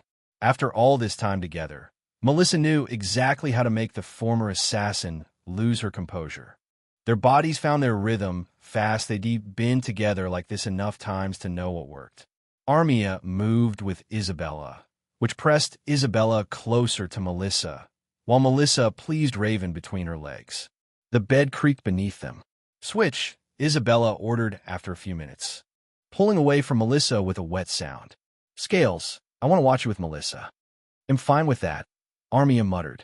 I'm sure you are, Melissa giggled. They rearranged like a well-oiled machine. Armia's sizable member nudged at Melissa's entrance, while Isabella eyed Raven with a hungry grin. Spit on it for me, Armia suggested, and Melissa followed along, letting things get more intimate. Then Armia moved forward, pulling Melissa closer. No matter how many times they were together, Armia's presence always filled the space completely. I love this, Melissa said softly, arching her back. You feel amazing. Melissa glanced over to see Isabella sliding up to Raven with a flirty smirk. Hello there, Isabella purred, wrapping her arms around Raven's waist and pulling her close. Their lips met in a deep kiss, tongues visibly tangling. Raven's eyes widened for a split second before she melted into it, her usually rigid posture softening. Holy shit, that's hot, Melissa thought, watching them as Armia continued to move over her. Isabella pushed Raven onto her back, leaning close. Let me make you feel good, she whispered, drawing a slow breath. That's acceptable, Raven replied, blushing a little as she wrapped her legs around Isabella's waist. Isabella moved closer, making the stoic girl gasp. They kept kissing as Isabella held her tightly, their lips pressed together. Raven's hands clutched at Isabella's back, leaving red marks with her nails. Melissa groaned, getting more excited watching Isabella and Raven together, while Armia pushed her rhythmically. Carder, Arnya. Armia grabbed Melissa's hips and picked up the pace. You're so into this, she grunted. Isabella broke her kiss with Raven to look over at Melissa. Like what you see, she asked with a wink, holding Raven closer. She's wonderful, Mel. I wish you could be with us the way I am. Raven's usual blank expression was completely shattered, replaced with half-lidded eyes and lips that parted on their own as she held onto Isabella's shoulders. It's so intense watching her walls melt down like that. You're letting go, aren't you, Raven? Isabella asked, reaching down to hold Raven closer while still pressing deep. Watch her face, Mel. It's incredible. Raven's breathing quickened, her body tensing. Come on, say it, Isabella urged, her hand resting on Raven's shoulder. I'm at my limit, Raven cried out, her back arching off the bed. Her usually guarded face broke into an overwhelmed expression. Mouth open and eyes squeezed shut. The sight of Raven completely losing it pushed Melissa over the edge. Yes, me too, she cried, holding tightly to Armia as waves of intense emotion crashed through her. Isabella held Raven close, her own peak of feeling hitting. Armia wasn't far behind. Her muscular body tightened as she held Melissa close. They all collapsed in a sweaty pile, breathing hard and grinning like idiots. But Isabella wasn't finished. Round 2, she announced, moving closer to Melissa. I'm not done yet. They kept going for hours, moving between one another in a sequence that seemed carefully rehearsed. One held another close while a third joined from behind, and they took turns in shifting arrangements. By the time they finished, they had each spent time with everyone in the group. Finally, exhausted and dripping with sweat, they crashed in a pile on Melissa's completely wrecked bed. We should sleep, Raven said eventually, her voice all rough. Early departure tomorrow. After that, I'll sleep for a week, Isabella mumbled, her face buried in Armia's chest. Melissa rolled her eyes. 2 weeks. Just do what Arya wants, get Koro's sentence commuted, and get back. Simple, right? Chapter 336. Service knock. Knock. Knock. Melissa groaned, burying her face deeper into what she thought was a pillow but turned out to be Isabella's thigh. Knock. Knock. Knock. Make it stop. Isabella mumbled from somewhere in the tangle of bodies on Melissa's bed. Melissa cracked one eye open. Sunlight blasted through the window, which meant they overslept. The knocking continued, more insistent now. Fuck, what time is it? She sat up. Her body shifted away from Isabella's as they woke, tangled loosely in the rumpled sheets of the night before. Isabella had somehow migrated during the night and was now using Armia's chest as a pillow, snoring softly with a face that screamed I died and went to heaven. Armia was still out cold too, one arm draped over Isabella, the other hanging off the bed. Raven was nowhere to be seen. Typical. She's probably jogging already, and definitely avoiding the morning after awkwardness. The knocking resumed. Louder this time. Coming. Melissa called, her voice raspy from sleep and all the moaning she'd done. She stumbled to the door, not bothering to grab a robe or towel. Whoever was knocking at this hour could deal with her nudity. It was probably just Raven anyway. She pulled the door open, ready to bitch at her roommate. But it wasn't Raven. It was Javert. The professor's eyes widened momentarily as they traveled down Melissa's naked body, lingering for just a beat too long on her breasts, which Melissa noted with a mix of pride and annoyance. Were definitely bigger again before Javert cleared her throat and forced her gaze back to Melissa's face. Good morning, Javert said, her voice about as casual as someone discussing taxes with their ex. I see you're not ready yet. Ready? Melissa blinked, her brain still foggy. For your departure? For your service? With the military? Melissa's eyes flew open. Shit, what time is it? Nearly 8. Captain Fenris sent a messenger. They're waiting for you at the Eastern Barracks. Fuck. Melissa turned back to the bed. Isabella. Arnya. Wake up. We're late. Isabella grumbled something that sounded suspiciously like 5 more minutes on these tits and snuggled deeper into Armia's chest. Javert coughed politely, still standing in the doorway. I also have this for you. She held out a sealed letter. From Her Majesty. Melissa took it, breaking the seal with clumsy fingers. Melissa Blackflame. Captain Fenris has been informed that your companions will be joining you. While I did not agree to this part of the arrangement, I will not oppose it. However, let it be known that the Crown takes no responsibility for whatever befalls you or your entourage during this mission. Arya, Queen of Saïx Great, Melissa muttered. At least we're officially and unofficially allowed to go. I suggest you hurry, Javert said, her eyes now glued to Melissa's face like her life depended on it. And perhaps put on some clothes? Melissa looked down at herself, suddenly remembering she was standing there with her tits out. Right? Sorry. Javert nodded stiffly and turned to go, then paused. Good luck out there, Melissa. All of you. Come back in one piece. We will, Melissa promised, surprised by the genuine concern in Javert's voice. 20 chaotic minutes later, Melissa, Isabella, and Armia were rushing through the streets of Sayux toward the eastern barracks. Their bags looking like they'd been packed by drunk toddlers and their clothes barely straightened. Raven had indeed been jogging and met them at the gates, looking fresh as a daisy, as if last night had never happened. Overslept? She asked, face blank but eyes twinkling. Which was the Raven way of being smug these days. Shut up, Melissa and Isabella said in unison. The Nim mage and her entourage, I presume. Captain Fenris was a weathered woman in her 40s, with short-cropped gray hair and a scar that ran from her temple to her jaw. Her expression as she surveyed the four of them was somewhere between amusement and, oh God, what did I do to deserve this? Melissa Blackflame, Melissa confirmed, extending her hand. And these are, I know who they are, Fenris interrupted, shaking Melissa's hand briefly. Isabella Summer, the wand inventor. Armia Duskscale, served with the Eastern Regiment last month. And Raven Nightsong, former. Well, let us just say your reputation precedes you, Miss Nightsong. Raven inclined her head slightly, but said nothing. Armia didn't seem to care about her own reputation. Isabella looked absolutely pleased at being known as an inventor. With all due respect, Captain, one of the soldiers standing nearby, said, are we really bringing civilians into a combat zone? Especially, He glanced at Melissa with a look that screamed, I hate Nim. Great. Another Nim hater. Just what I needed to complete this perfect morning. Before Fenris could respond, an arrow from the practice field went wild, heading straight for the soldier's head.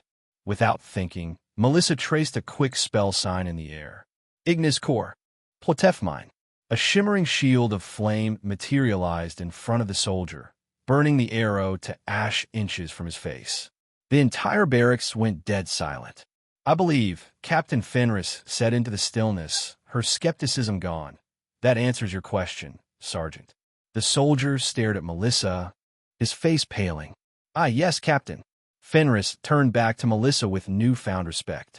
Queen Arya said you were talented. I see she wasn't bullshitting. A tall, handsome man in his late 20s stepped forward. I'll take them to Alpha Squad, Captain. Thank you, Lieutenant Darius. Fenris nodded. As Darius led them through the camp, Melissa couldn't help noticing how his eyes kept darting to her. Alpha Squad is our elite unit, Darius explained, quickly changing the subject. You'll be working with them directly in the field. When do we leave? Armia asked. Tomorrow morning. We need to finish preparations today. You've arrived just in time for the final briefing and dinner. By the time evening fell, they had settled into their assigned tents and made their way to the mess area. Isabella, true to form, had already found someone to flirt with, a cute soldier with freckles and pure tomboy charm who actually blushed furiously every time Isabella spoke to her. Does she ever take a break?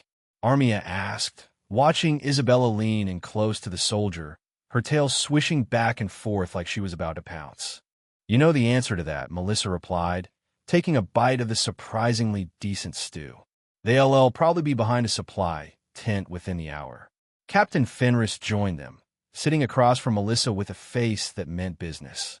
I want to be clear about your role in this mission, she said without preamble. You're not here as heroes or vigilantes. You're here as magical support for a military operation. That means you follow orders, stick to the plan, and don't go off on your own. We understand, Captain, Melissa assured her. Fenris looked about as convinced as a cat being told not to knock things off tables. The Darians were facing R&T like the ones you've seen in the city. She glanced at Armia. They're trained warriors with decades of combat experience. They know the terrain, they have superior numbers, and they hate humans with a passion. What exactly happened at this place we're heading to? Raven asked, speaking for the first time since their arrival. Fenris' expression darkened. Raid turned massacre. They didn't just attack the military outpost, they went after the village too. Women, children, elders, didn't matter. Nearly 40 civilians dead. I'm telling you, these Darien warriors are brutal. A somber silence fell over their table. Get some rest, Fenris said finally, standing up. We move out at dawn. In her tent that night, Melissa stared at the canvas ceiling, trying to process everything. Somewhere nearby, she could hear Isabella giggling, probably with that freckled soldier. Armia and Raven were in their own tents, presumably sleeping like sensible people. Tomorrow they'd head out. 2 weeks, Arya had said. Just 2 weeks of helping the military, like Armia had done, and then Koros would be spared. She was just starting to drift off when the night exploded with noise-warning horns, shouts, the clash of metal. Darians, North Perimeter. Melissa rolled her eyes and reached for her boots. Of course. Chapter 337. Skirmish. Melissa burst out of her tent, one boot on and the other still at her hand. The camp was in chaos, soldiers running, shouting, grabbing weapons. So much for good night's sleep. She hopped on one foot, struggling to get her other boot on while scanning the area. Isabella emerged from a nearby tent, her clothes disheveled and her pink hair a wild mess. Behind her, the freckled soldier scrambled to button her shirt. Seriously? Melissa raised an eyebrow. Isabella grinned. What? I work fast. Before Melissa could respond, a massive figure charged through the line of tents ahead of them. A Darien warrior 7 feet tall, with skin like granite and eyes burning with rage. He swung a massive axe, cleaving a nearby soldier in half.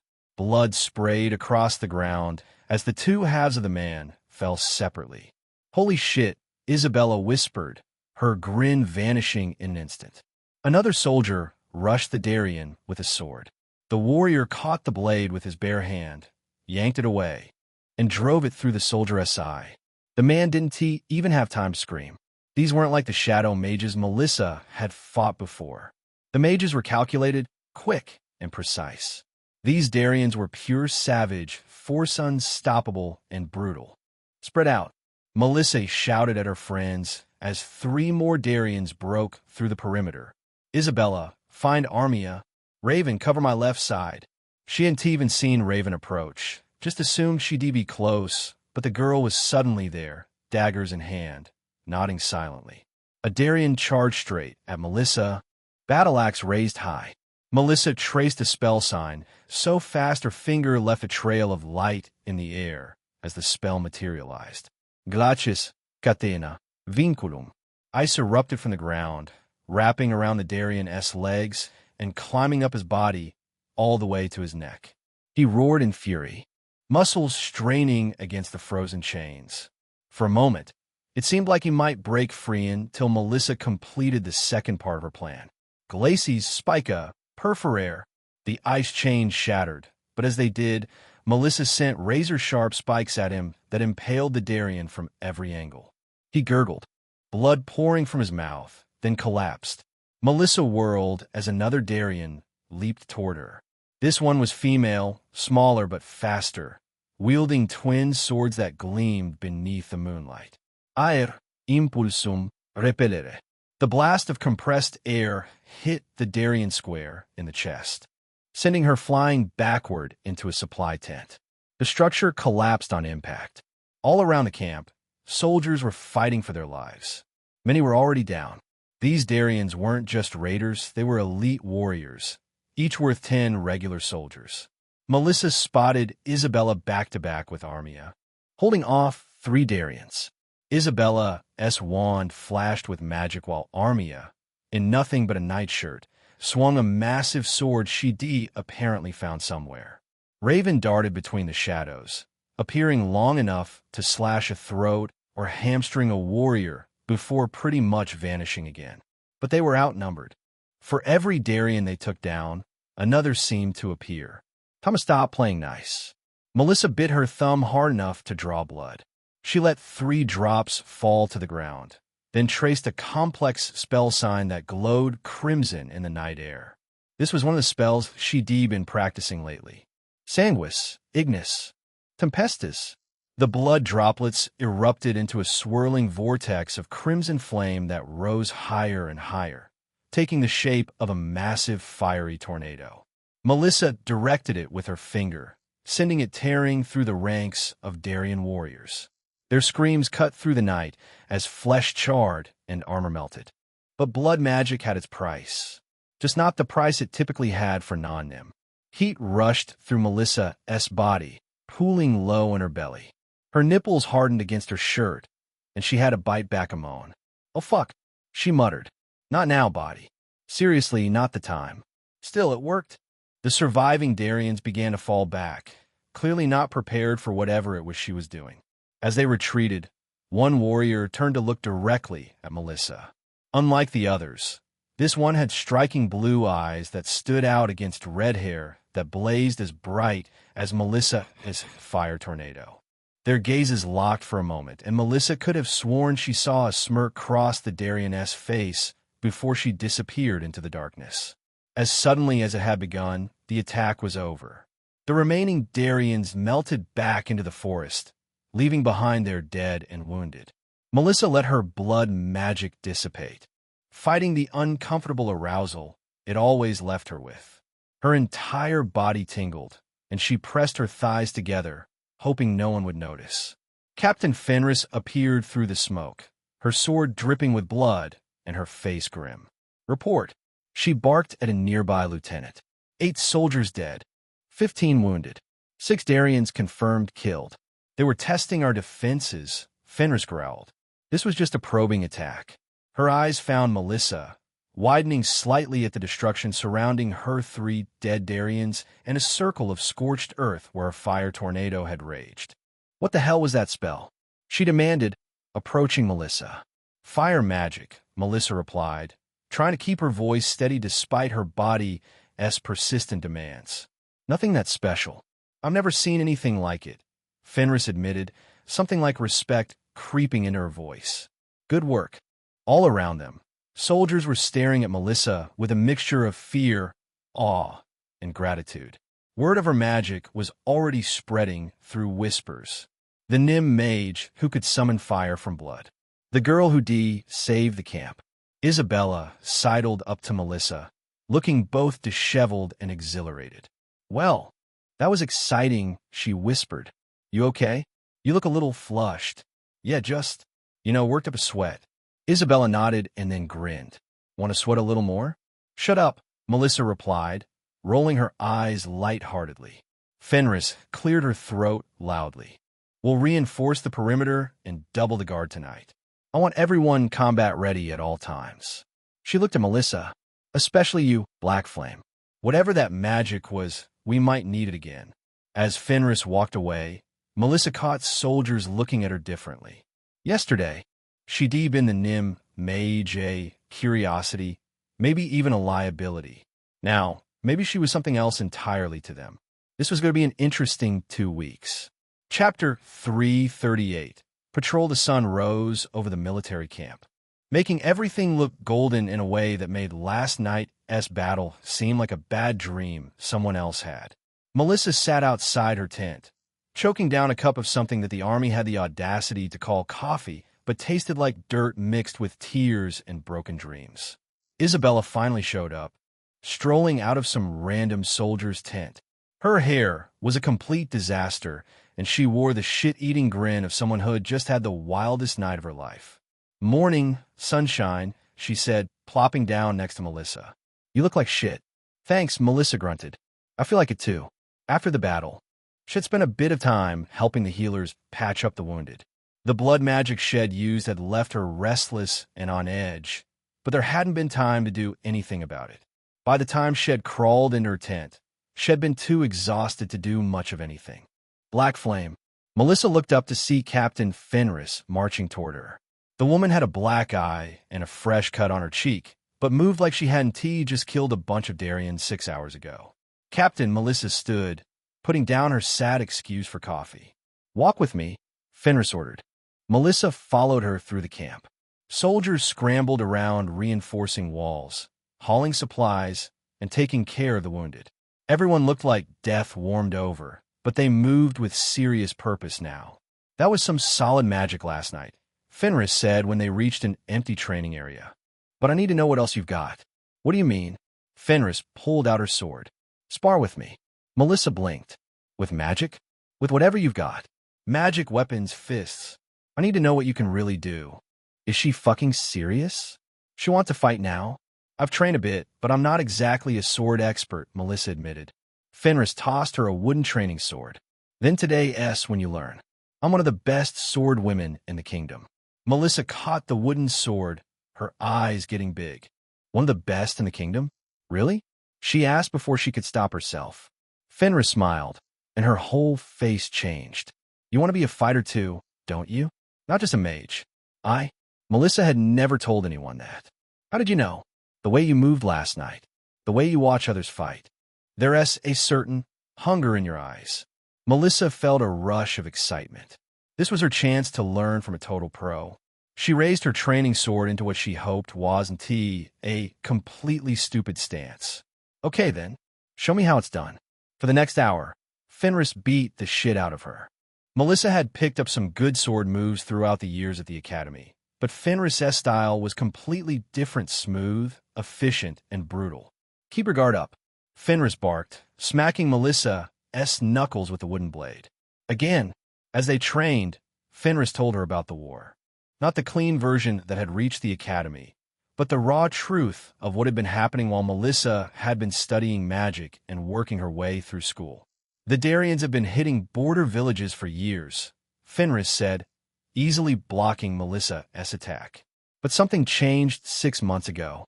You know how Raya is composed of several different tribes? Well, those tribes got organized. Out of nowhere, really. We barely heard anything about this at the academy, Melissa admitted, ducking a swing. Of course you didn't, T. The crown doesn't want everyone losing their minds. Especially not Arya, who has been trying to resolve the war diplomatically. Fenris' blade stopped an inch from Melissa's throat. Dead. Again. Melissa reset her stance, breathing hard. What changed? Why are they attacking this way now? New leadership is my best guess. Someone united all the Darian clans. Fenris showed her a complicated move. Try that.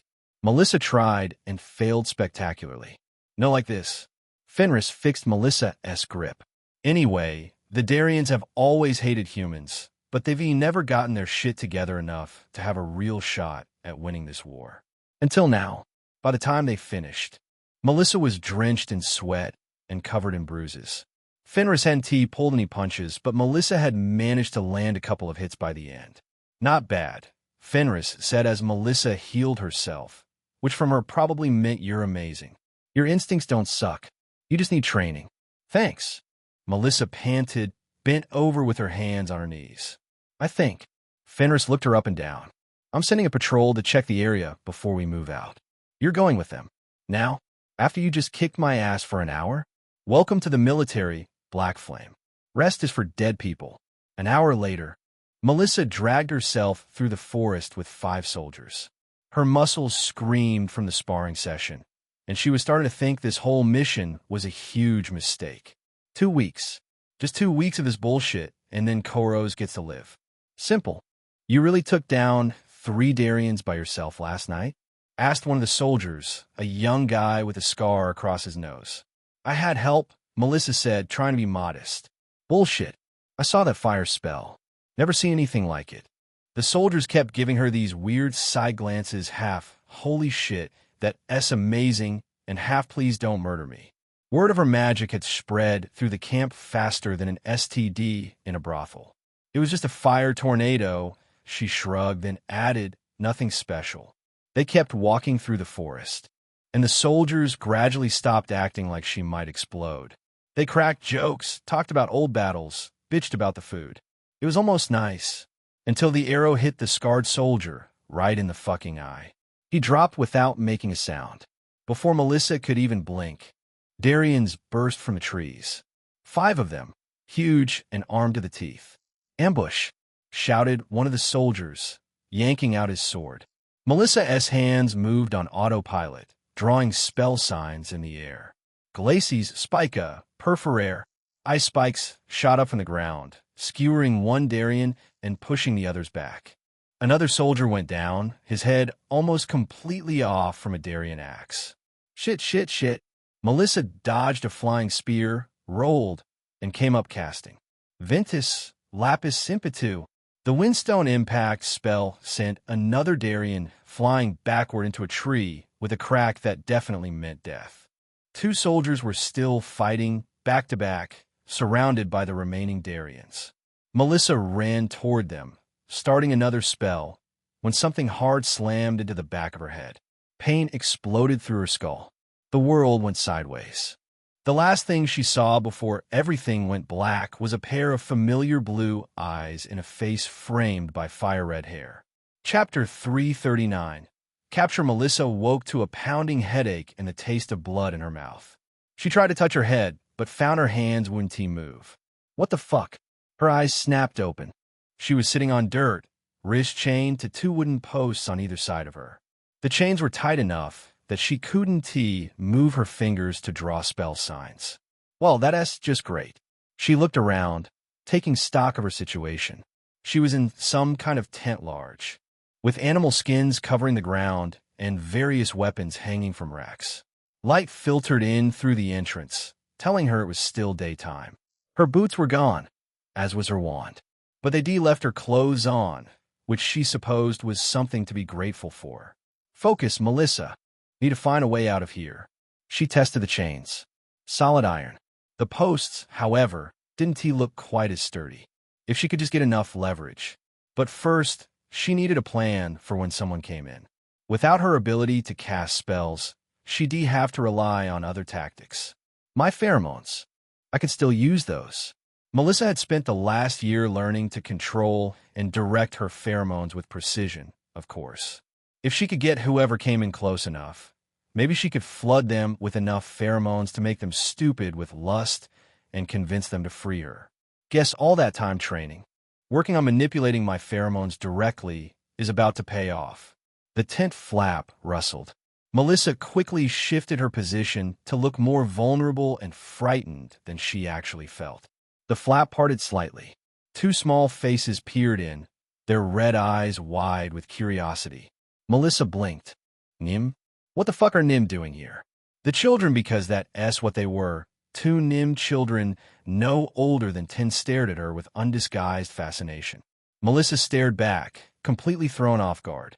Before she could say anything, an adult voice barked something in a language she didn't understand. The children squeaked in alarm and disappeared. Moments later, the tent flap was thrown wide open and a massive Darien ducked inside. He had to be close to 7 feet tall, with tan skin, light brown hair pulled back in a series of complex braids, and piercing green eyes. He wore leather armor adorned with metal plates and carried himself with the unmistakable confidence of a leader. Behind him was the red-haired, blue-eyed Darien Melissa had seen during the battle. Up close, she was even more striking. Her hair was like actual fire, wild and untamed, and her eyes were as blue as the summer sky. Unlike the male, who looked at Melissa with suspicion, the female's expression held something like amusement. So the male said in surprisingly good common tongue, "You're the Nim warrior." Melissa swallowed, her mouth dry. "And you're the asshole who kidnapped me." The red-haired Darien let out a snort of laughter, quickly silenced by a glare from the male. "My name is Caliph," he said, crouching down to her level. "War chief of the United Darien clans. And this is Sierra, my blood sister." "Charmed," Melissa said dryly. "Can I ask you something? Mind telling me why there are Nim in your war camp?" Caliph's lips curled into what might have been a smile. "You're surprised? Your kind serves many purposes here." A chill ran down Melissa's spine. She knew exactly what he meant. "Ah, fuck. That's not a piece of trivia I ever expected to run into like this." In Syux, Nim were second-class citizens. In Raya, Darien territory, they were still kept as slaves. "Those are children," she said through gritted teeth. "And they will grow," Caliph replied, as if it were the most natural thing in the world. "Until then, they serve in other ways. Cooking, cleaning, mending." Melissa sighed. "No point arguing. What do I actually do about this?" If she just hammered her pheromones into them, they'd notice. She figured she needed to start slow and amp up the pressure. So, she quickly began doing just that. Sierra stepped forward, her blue eyes examining Melissa with keen interest. Your magic, she said, her voice lighter than Melissa expected. It's different from the other humans. More primal. How have you accomplished this? Melissa just shrugged. The two Darians looked at each other briefly. Caliph stood up, towering over her. Well, regardless, the question is what to do with you now. You killed 5 of my warriors. Is this a situation I can argue my way out of? Probably not, but it doesn't hurt to try. Warriors who attacked me first, Melissa pointed out, and killed 2 soldiers right in front of me. Such as war, Caliph said dismissively. And yet you blame me for killing your fighters? That made Caliph pull back a bit. Sira smiled. Suddenly, Caliph laughed. This one is spirited. Good. The weak ones always break too quickly to be of use. He turned to leave as Melissa raised a brow. She noticed that they never got close enough for her pheromones to reach them. At least, not naturally. Not without her intentionally pushing them forward. Caliph paused, looking back at her. One way or another, you must be punished. But luckily for you, we know all Nim are meant to serve. Whatever the council commands. His eyes narrowed as he studied her. Perhaps you will too, once the council decides your fate. With that threat hanging in the air, he ducked out of the tent. Sira, however, stayed. The red-haired Darian approached slowly, her movements fluid and cat-like. She crouched in front of Melissa, close enough that Melissa could smell her, a scent like would smoke in something wild. Now that's my chance. Melissa concentrated, focusing her pheromones directly at Sira. She learned this trick years ago. Channel the pheromones.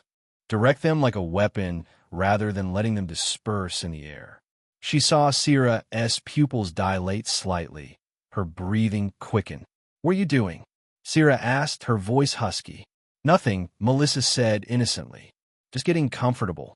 These chains are really tight. Sira leaned closer, her blue eyes darkening with desire. Melissa poured on more pheromones, aimed straight at the Darian's face. The Darian smiled. You're trying to seduce me with your Nim tricks. Shit. What? Sira laughed, a genuine, full-bodied laugh. Do you believe yourself to be the first Nim who I've approached? She inhaled deeply, making a show of it, like she enjoyed the scent of Melissa's pheromones. Your aura is impressive, to be sure, but even the strongest pheromones will hardly work on anyone here. Nice try, though. Melissa slumped back against the post. Worth a shot, she muttered. Sira turned and walked away a few steps, smirking back at Melissa. Rest. We will bring you some food later. You'll need your strength for what is coming. Which is what, exactly? Tomorrow, you meet the council. They will decide your fate.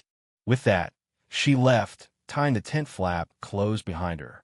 Alone again, Melissa tugged at her chains, frustration building. Nothing budged. A council? Sex slavery? What the hell have I gotten myself into? Melissa leaned her head back against the post and closed her eyes. Isabelle, Arnya, Raven. I hope you guys are looking for me.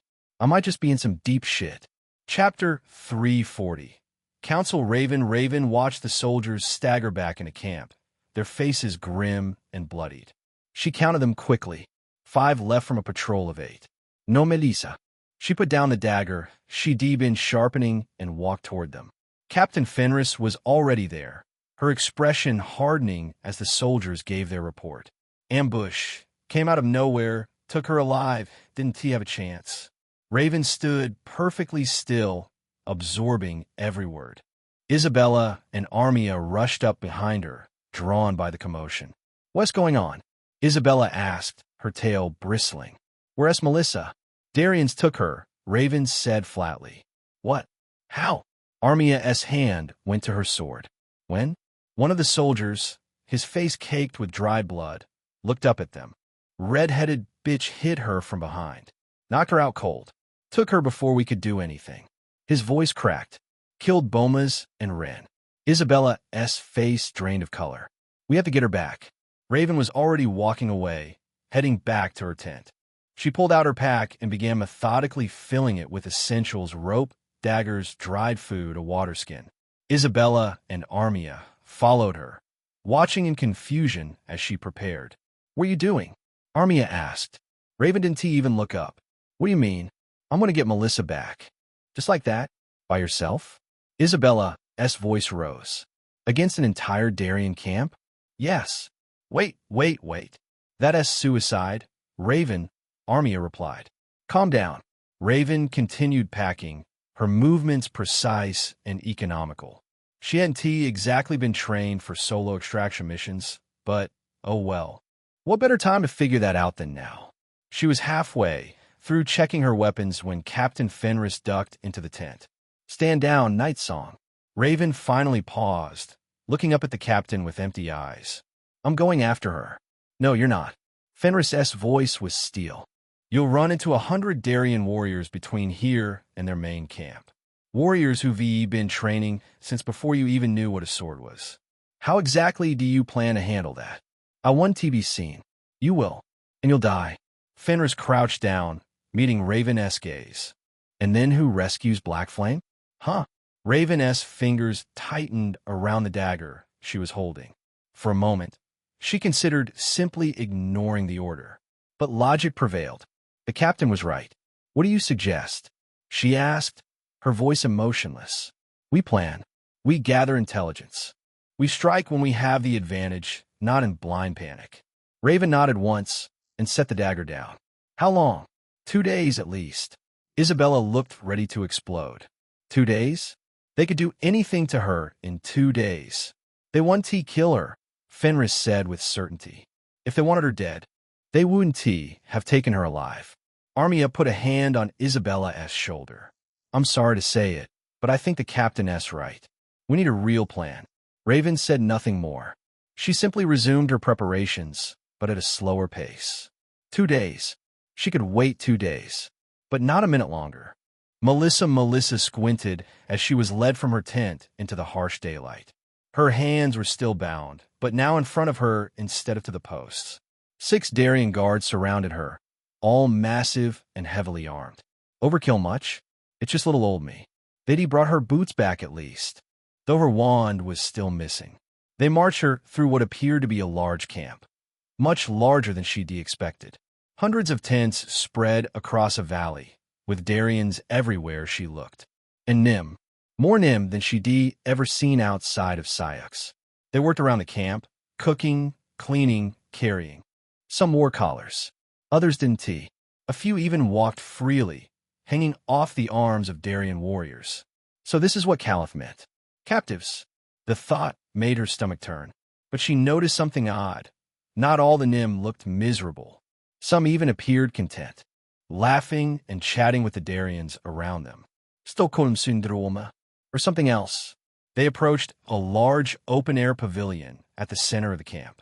Carved wooden posts supported a canopy of animal hides and woven fabrics. Beneath it sat 7 Darians on ornate chairs, 3 women for men, all older than Caliph, with elaborate braids and tattoos marking their skin. The council. Each council member had at least one Nim beside them. Beautiful Nim men and women wearing fine silks that left little to the imagination. They draped themselves over their Darien masters, feeding them fruit or massaging their shoulders. One of the council women had a Nim male in her lap, his head resting contentedly against her chest while she stroked his hair like a pet. What the actual fuck am I looking at? The guards forced Melissa to her knees before the council. Caliph stood to one side, and Sira to the other. Both watched her with interest. This is the Nim mage? Asked one of the male council members, his voice deep and gravelly. Yes, Elder Drath, Caliph confirmed. The one who killed 5 of our warriors. Murmurs spread through the gathered crowd. Melissa kept her face neutral, but her mind was racing, analyzing the scene for any chance of escape. The bindings on her wrists were tight, but if she could just get close enough to one of the council members. She doesn't look like much, commented a female elder, her Nim concubine giggling at the remark. Appearances deceive, Elder Lashara. Sira said, I witnessed her magic myself. It's impressive. What should we do with her? Asked another elder. Before Caliph could answer, a Darien warrior pushed through the crowd. He was younger than the others, with a fresh scar across his face. Give her to me, he demanded. She killed my blood brother. The council looked to Caliph, who frowned. Tarak, this is not the place. I demand blood right. Tarak shouted. By the old laws. Without warning, he lunged at Melissa, a curved dagger in his hand. Oh fuck. She moved purely off instinct. As Tarak charged, she rolled backward, bringing her bound hands up. She couldn't form proper spell signs, but she sure as shit had to try. Glacies fractum liberae. Ice crystallized around her bindings, making them brittle. One sharp twist of her wrists, and they shattered. Completely free now, she immediately drew a proper spell sign in the air. Glacies. Muris Protégir. A wall of ice erupted from the ground, separating her from Tarak. The Darien slammed into it, momentarily stunned. The council members were on their feet now, the Nim concubines scattering. Guards moved in from all sides, weapons drawn. Melissa prepared another spell, ready to fight her way out if necessary. Enough. Syrah's voice cut through the chaos. She walked calmly through the guards, blue eyes fixed on Melissa. Stand down, Tarak, she ordered. Your blood right is denied. You can I can. Syrah's tone left no room for argument. And I do. She turned to the council, a slow smile spreading across her face. Elders, I've seen what this Nim can do. Her magic is unlike anything in Raya. She walked around Melissa, examining her like a prize horse. I want her. The council members exchanged glances. As what? Elder Drath asked. An apprentice? An asset? Syrah's smile widened. As mine. In all ways. Melissa stared at her, heart pounding, one brow arched so high it almost hurt. This wasn't what she expected at all. Chapter 341. In all ways, and what of her crimes? Caliph demanded. The warriors she killed? Syrah waved her hand like she was shooing away a fly. They attacked her. She defended herself, as any warrior would. She moved closer to Melissa, eyes gleaming. Besides, I'd rather have her skills serving us than wasted in punishment. The council whispered among themselves for a minute, probably deciding exactly how fucked Melissa was going to be. Finally, Elder Lashara spoke. Very well. The Nim Mage is given to Blood Sister Syrah, as requested. She will be responsible for the Mage's conduct and actions. Syrah's smile was the kind that made Melissa's stomach drop to her feet. Great. I've been given to the hot redhead. Is that better or worse than execution? 50-50 at this point. Cool me. Little mage, Syrah said, extending her hand. We have much to discuss. With guards still surrounding her and zero chance of escape, Melissa had no choice but to follow. But as Syrah led her away from the council pavilion, one thing became crystal clear. She might have avoided getting killed right now, but she'd just become the property of a Darien warrior with God knows what plans for her. And somehow, that felt even more dangerous than facing the entire council. Syrah led Melissa through the camp, her hand locked around Melissa's upper arm. Not hard enough to hurt, but definitely hard enough to say, try to run and I'll break your arm. You should consider yourself lucky, Syrah said as they walked. Tarak would have gutted you slowly. Thanks. I feel so blessed, Melissa muttered. The camp was fucking enormous, way bigger than Melissa had realized from her tent. Hundreds of Darians moved around, carrying weapons, food, supplies. And everywhere, Nim moved among them. As they passed between two tents, Melissa saw a female Darien warrior with a Nim woman pinned against a wooden post. The warrior was holding her there, her face buried against the Nim's neck, who laughed and danced like she was having the time of her life. Neither seemed to give a damn who saw them. They just do it right out in the open? Geez. Syrah caught her staring and smirked. Not used to public performances in Syux? Not quite so. Uninhibited ones. They turned down another path. And Melissa's jaw dropped. Two male Darians faced each other in a small clearing, both bleeding from multiple wounds. A crowd had gathered, cheering them on like it was a sporting event. Without warning, one lunged forward, his blade swinging in a vicious arc. The other tried to dodge, but was too slow. The blade caught him in the neck, and his head fell from his shoulders with a sick thud. The crowd went wild. What the fuck? Melissa whispered. Blood dispute. Syrah explained like she was commenting on the weather. They probably both wanted the same Nim, or something. Melissa looked at her in horror. So one of them had to die. They certainly felt that way. Sierra shrugged. Great. And she just claimed me. So if anyone else wants a piece, heads will roll. Literally. They kept walking, passing more scenes that belonged in a horror movie or an adult film, depending on which way Melissa turned her head. A Darien woman sharpening a blade, caked with dry blood. A Nim man interacting closely with two Darien females at the same time. Finally, they reached a large tent set apart from the others. Guards stood at attention outside, nodding respectfully to Sierra as she approached. Welcome to my home, Sierra said, pulling back the flap. Inside was way nicer than Melissa expected. Thick furs covered the ground, and colorful fabrics hung from the ceiling. A large bed took up one corner, while weapons and trophies lined the walls. A fire pit in the center lit up the whole space. Sit, Sierra ordered, pointing to a pile of cushions. Melissa sat, watching as Sierra moved around the tent, lighting more lamps. Without the guard surrounding them, maybe this was her chance. If I can catch her off guard, maybe I can. Don't even think about it, Sierra said without turning around. You and T make it 3 steps from this tent before my warriors catch you. Fuck, is she reading my mind? I'm reading your face, little mage. You wear your emotions on your sleeve. Not that I mind, I like that in my partners. Makes things less complicated. Sierra finished with the lamps and turned to face Melissa. Her blue eyes squinted as she walked over, dropping onto the cushions beside her. Now, she said, her voice dropping lower, let us discuss your new position. She reached out, running a finger along Melissa's jawline. You're quite beautiful, even for a Nim. Melissa didn't pull away, her brain racing. Maybe she could use this attraction to her advantage. If Sierra wanted her as a plaything, she could play along, gain her trust, then bolt when she got the chance. Use what you have, Melissa. Beggars can't be choosers. What exactly does being yours entail? Melissa asked, deliberately softening her voice. Sierra smiled, leaning closer. Smart girl, already adapting. Her hand slid to Melissa's neck, then lower, barely touching her collarbone. It entails whatever I want it to. And right now, I want... The tent flap suddenly flew open. A young Darien warrior burst in, panting. Blood sister. The scouts have returned. Humans approaching from the east. Sierra pulled back with a scowl. How many? A small group. 20, maybe 30. A search party, Sierra muttered. She stood, all traces of seduction gone in an instant. Prepare the ambush units. No need to engage unless they get too close. The warrior bowed and rushed out.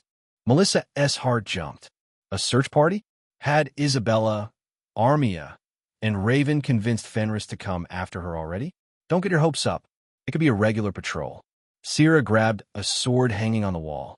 As she strapped it to her belt, she looked at Melissa with narrowed eyes. Your friends, I assume. How should I know? I've been tied up in a tent. Don't play coy. It doesn't suit you. Sierra moved to a chest and pulled out another weapon. Stay here. If you try to leave, my guard will stop you. If you try to use magic, they'll kill you. She headed for the tent flap, then paused. When I return, we'll continue our conversation. The moment Sierra left, Melissa jumped to her feet. She needed to find a way out, a way to warn her friends if it was them. Think, Melissa, there has to be something. She scanned the tent for anything useful, a weapon, a tool, anything. Her eyes landed on a small wooden box near the bed.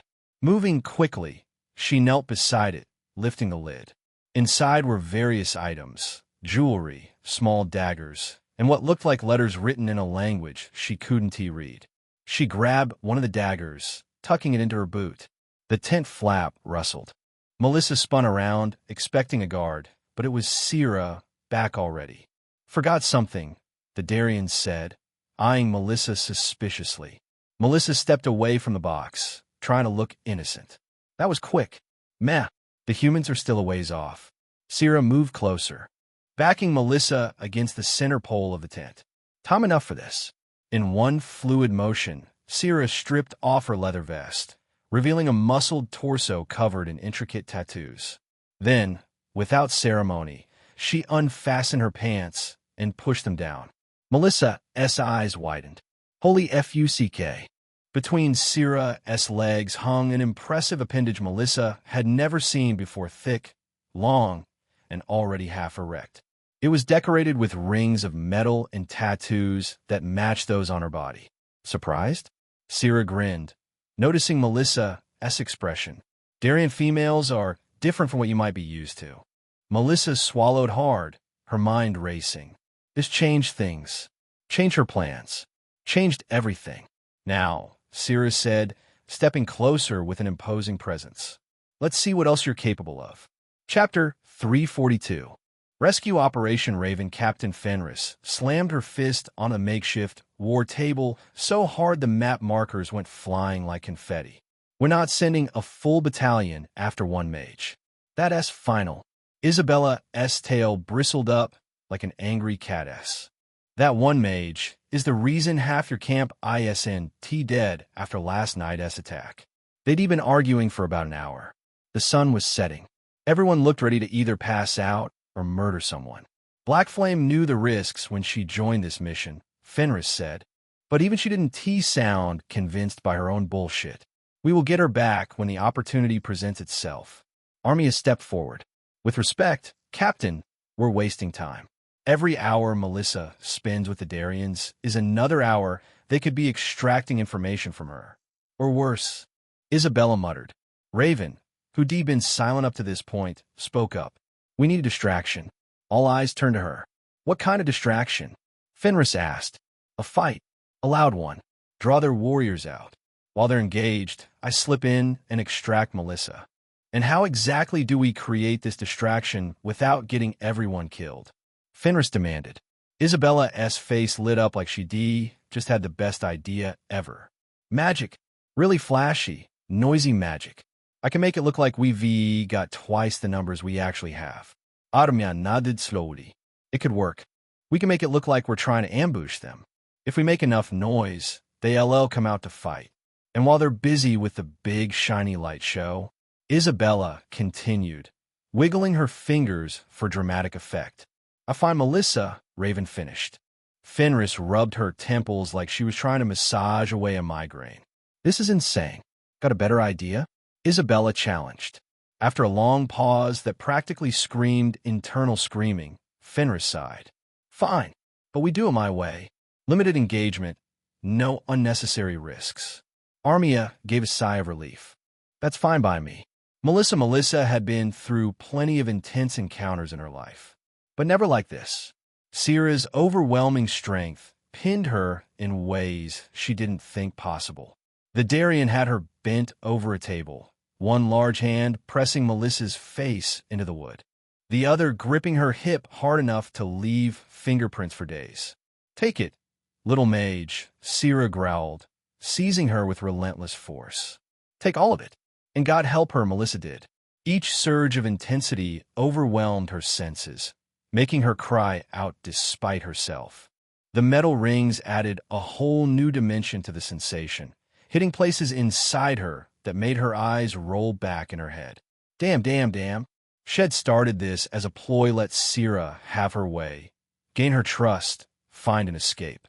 But somewhere between the first moment and now, her body had completely betrayed her. She arched her back, breathless and desperate for more. You were made for this, Syrah panted, increasing her pace. You take to it like you were born for it. Melissa couldn't answer. Her brain had checked out about 10 minutes ago, replaced by pure animalistic need. She was trembling now, her muscles tightening, making her whimper like a begging puppy. That's it, Syrah hissed, feeling Melissa respond to her. Let go again. Show me how much you want this. The overwhelming climax hit like a lightning bolt, making Melissa scream into the table. Her entire body convulsed, gripping Syrah tightly. With a roar that probably scared birds half a mile away, Syrah pressed in one final time and finished. For several long moments, they stayed frozen like that, both panting, both trembling from exertion. Then Syrah pulled away, catching her breath. Not bad, given that I have to go now, she said, as casual as if they'd just finished a game of cards. Well, work on your stamina. Melissa collapsed onto the table, her legs about as useful as wet noodles. She felt completely drained, her body still trembling as she tried to catch her breath. Did that really just happen? Holy shit. Behind her, Sierra was already getting dressed, pulling on her armor like she hadn't just utterly undone Melissa. With a wink, she ducked out of the tent, leaving Melissa alone, naked and completely drained. Great. Just great. Undone in one way, then undone in another. She pushed herself up, wincing as she moved carefully across the tent. Her clothes were scattered like they'd been thrown by a tornado. She started collecting them on shaky legs. The tent flap opened again. Melissa grabbed a fur to cover herself, expecting Sierra's return. Instead, an older Darien woman entered, carrying a tray of food and water. She had gray streaks in her hair and wore the same leather armor as the warriors, though hers was more ornate. "I am Thana," she said, setting down the tray. "Blood Sister S second. Is that supposed to mean something to me?" Melissa asked, pulling on her pants while trying to maintain some dignity. Thana's eyes narrowed. "It means I command the Blood Sister S warriors when she is occupied." "Congratulations," Melissa muttered, searching for a shirt among the mess. "I also oversee her possessions." That got Melissa's attention. "I'm not a possession." Thana laughed, the sound about as warm as an ice bath. "You are whatever the Blood Sister says you are. But do not despair. She favors you already." "Lucky me." "Indeed." Thana's face grew serious. "As the Blood Sister S chosen, you have some rights. You may move freely within the camp. You may eat with the warriors. You may even choose your own quarters, should she permit it." Melissa paused in the middle of pulling on her shirt. "And if I choose to leave?" Thana's smile was cold. "Then you die. Slowly. The Blood Sister's protection ends the moment you try to escape." "Perfect. So I'm free to do anything except the one thing I actually want to do." "I advise you to accept your place," Thana continued. "Many Nim would gladly trade positions with you. The Blood Sister is powerful, respected. Her concubines want for nothing. Except freedom," Melissa pointed out. Thana shrugged. "Meh. Freedom is overrated. Survival is what matters." She turned to leave, then paused. "Oh, and a word of advice? When she returns, be ready. The Blood Sister always wants release after battle." The tent flap closed behind her, leaving Melissa alone with her thoughts. "So I'm free to roam the camp, but can't leave. I'm protected as long as I'm with Sierra. And my friends might be walking into a trap right now." Just another Tuesday for Melissa Blackflame. She sat heavily on the pile of furs, her body still warm from Sierra's attention, her mind racing with plans and counterplans. Whatever happens next, I need to be ready. For anything. Chapter 343.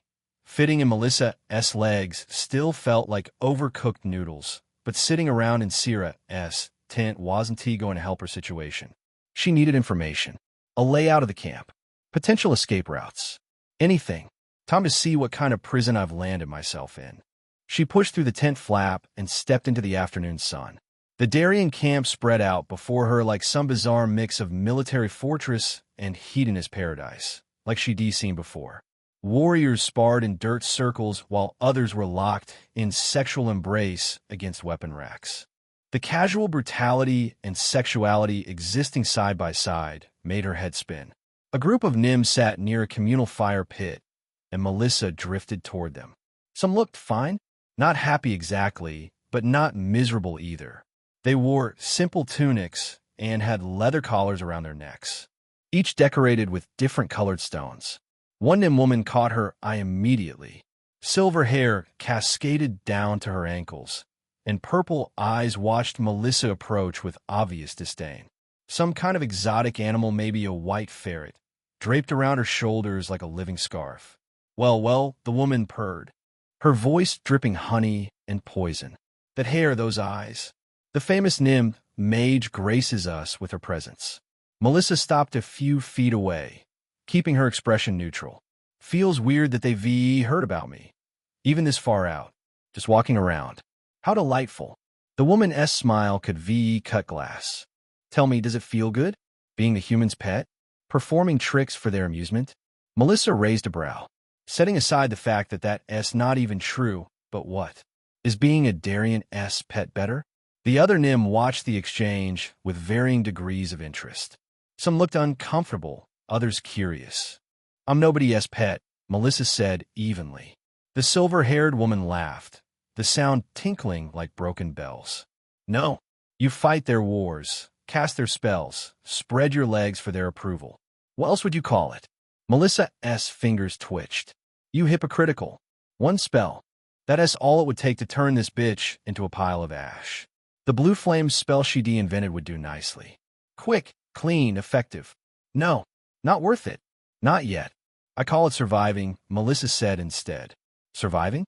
The woman stood, her ferret thing chittering in annoyance at being disturbed. "Look around you, child. We're thriving here.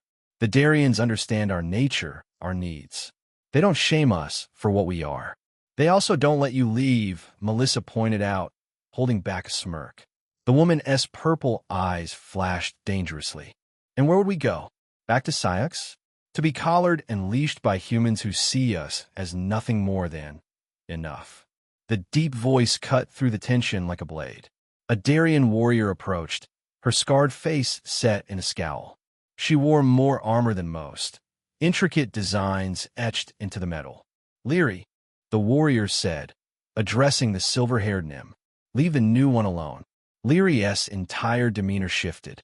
The hostility melted away, replaced by something sultry and inviting. "Of course, Kasha. Whatever you say." What happened next made Melissa's brain short-circuit. Lyri grabbed Kasha by the armor straps and yanked her close, pulling her into a heated, lingering embrace. Their faces pressed together, and Kasha's hands clutched at the fabric of Lyra's tunic while Lyri leaned into the warrior. "Holy shit, get a tent." The moment stretched on and on. Other Nim watched with mild interest, like this was perfectly normal Tuesday entertainment. Melissa found herself counting seconds just to have something to do besides stare. Finally, after what felt like an eternity, they broke apart. Lyri's lips were swollen, her silver hair mussed. Kasha looked ready to throw her over a shoulder and find the nearest flat surface. "Come," Kasha said, voice rough with arousal. "I have need of you." "Always," Lyri purred, shooting Melissa one last superior look before following the warrior away. Melissa rolled her eyes so hard she almost saw her own brain. Well, that was educational. She turned away from the fire pit, leaving the other Nim to their own devices. None of them seemed interested in talking to her anyway.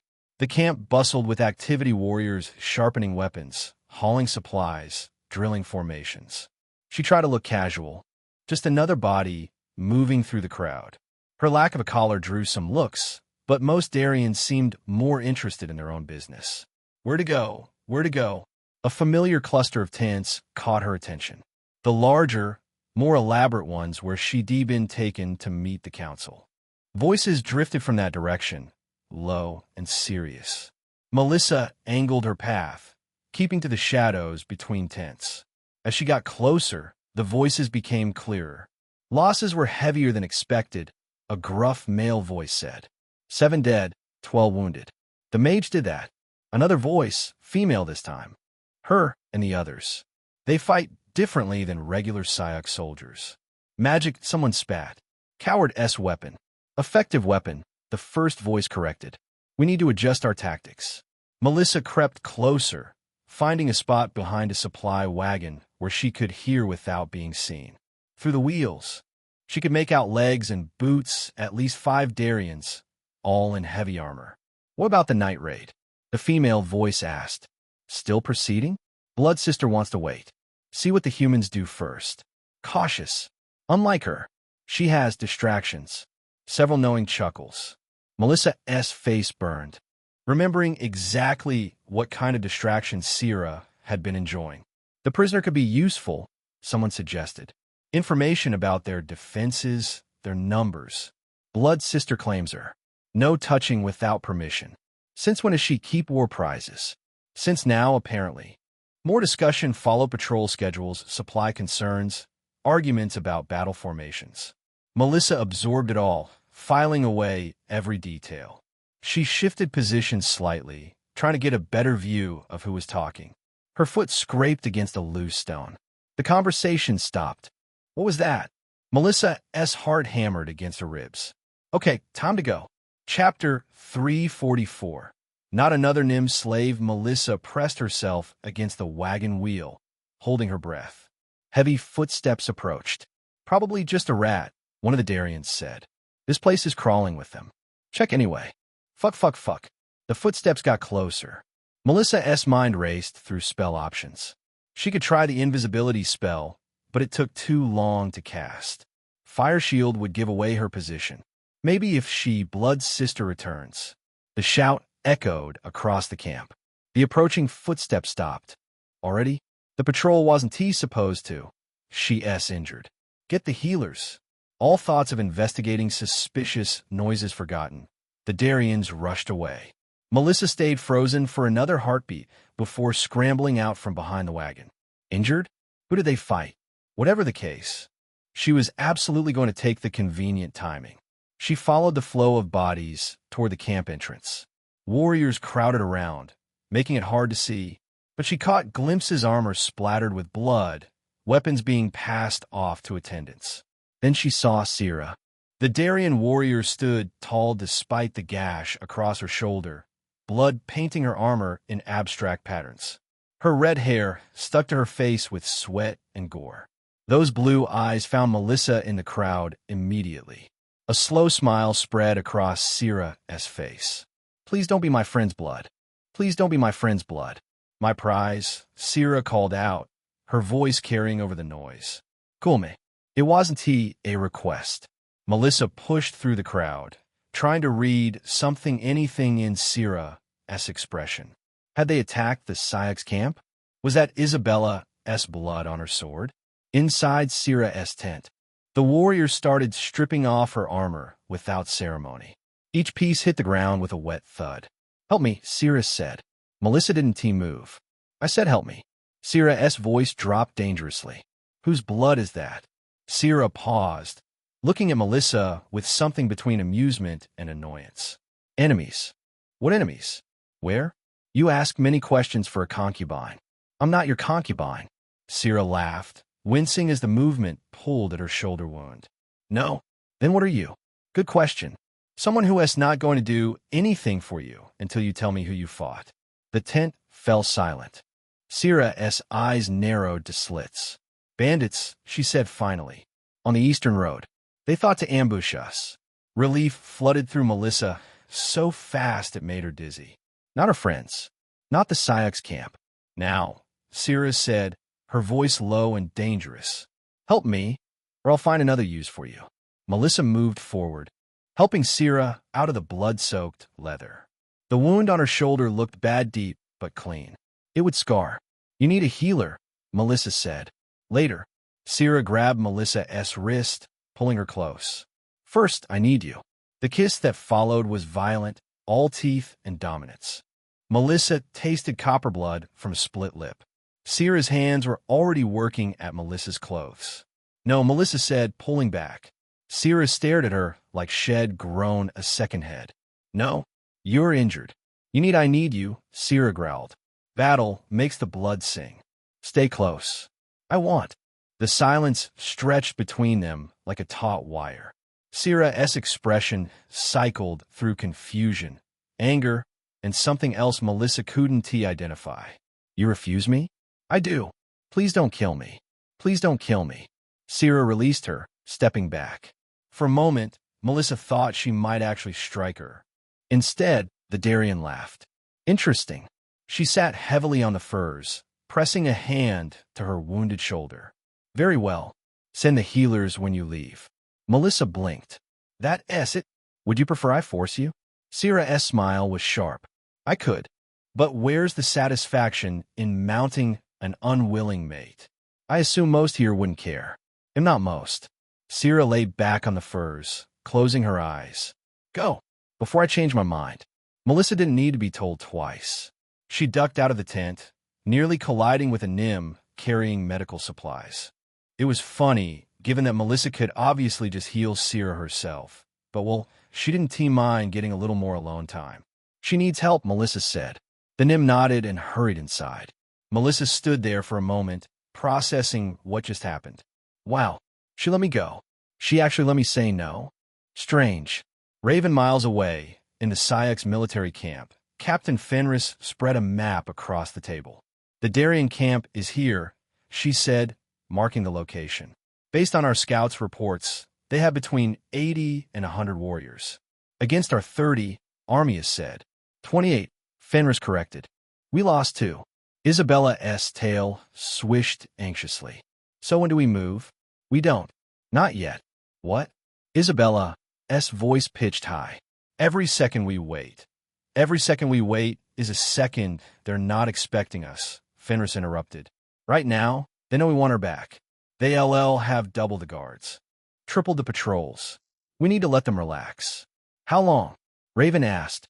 Captain Fenris took a moment to think about it. 3 days. Maybe 4. For days? Isabella looked ready to explode. You want to leave Melissa with those brutes for 4 days?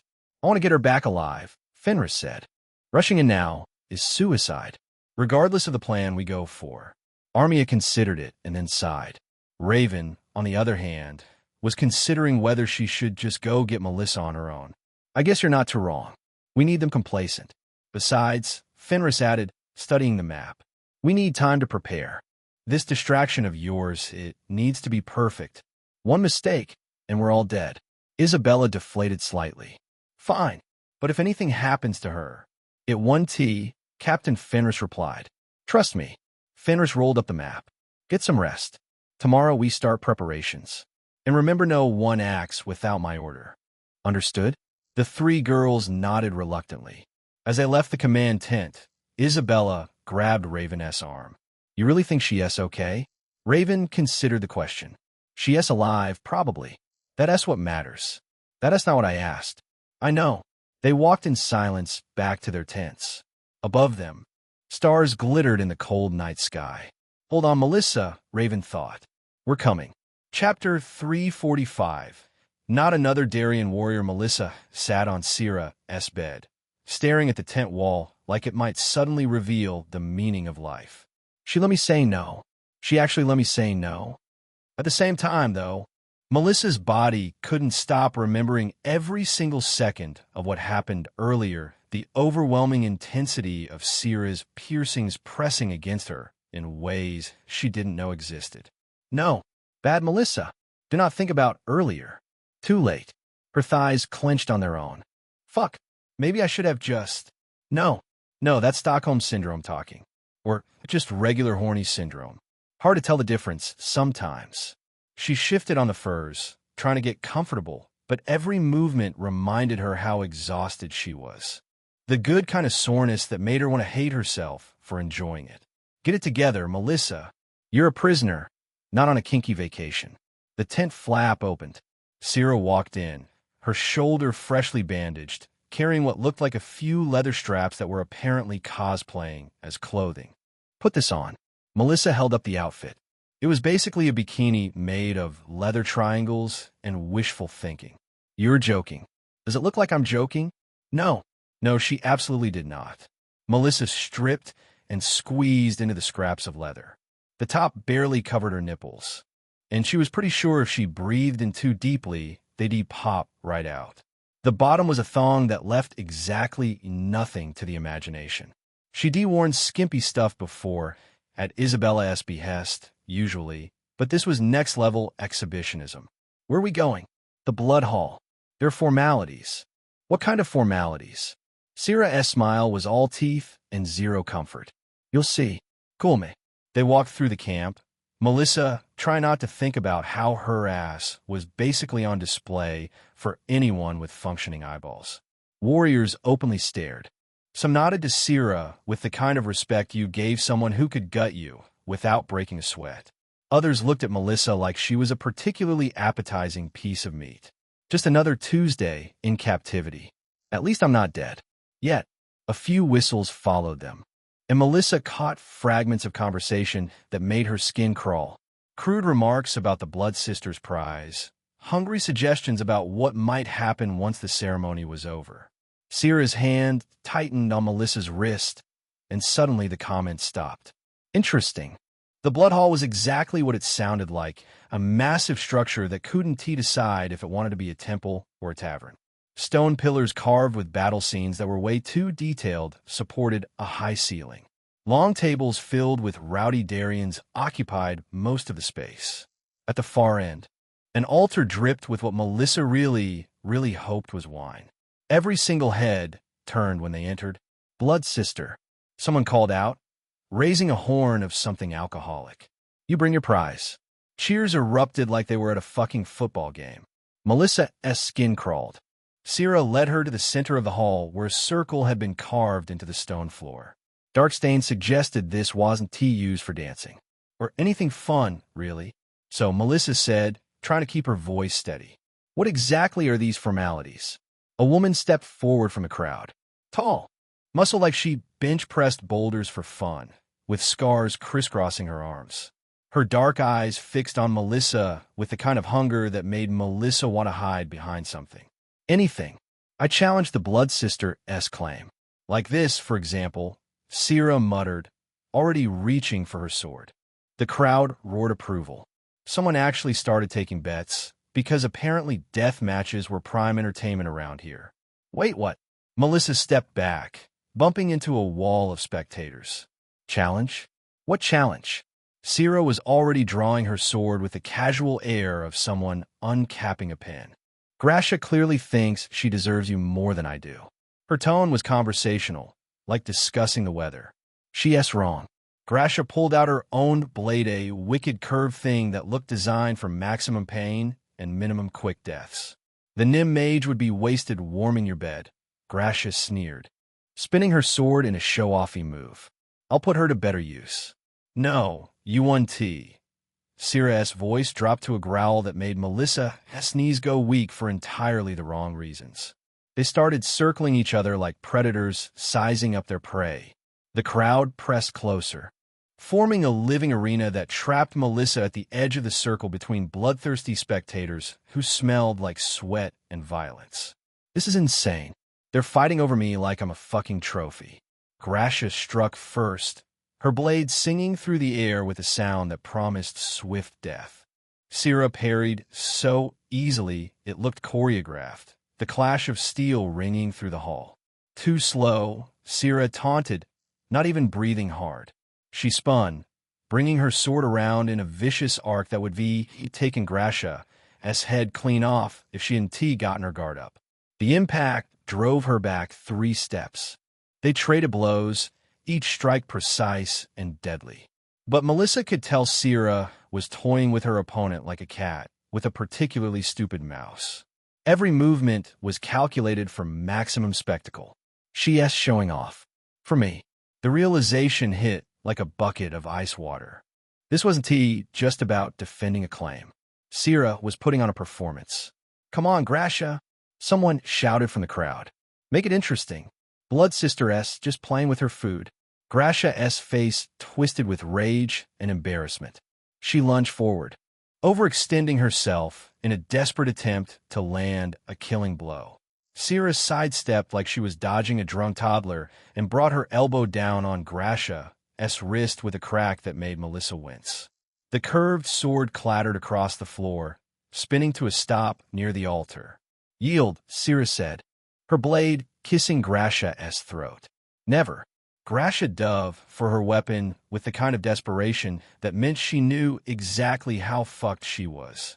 Sierra's sword moved in a silver blur. Blood sprayed across the circle in an arc that painted half the spectators. Gracia's head rolled to a stop at Melissa's feet, eyes still wide with surprise and the kind of shock that comes with sudden decapitation. The body collapsed like a marionette with cut strings, pumping red onto the ancient stones. The crowd erupted in cheers that made Melissa's ears ring. Someone slapped her on the back so hard she stumbled forward. Blood Sister keeps her prize. Gracia should be known better than to challenge her. Melissa stared at the head by her feet. Just minutes ago, this woman had been alive, breathing, wanting to claim Melissa for herself. Now she was meat, bone, and rapidly cooling blood. Sierra wiped her blade clean on Gracia's shirt, taking her sweet time about it. Any other challenges?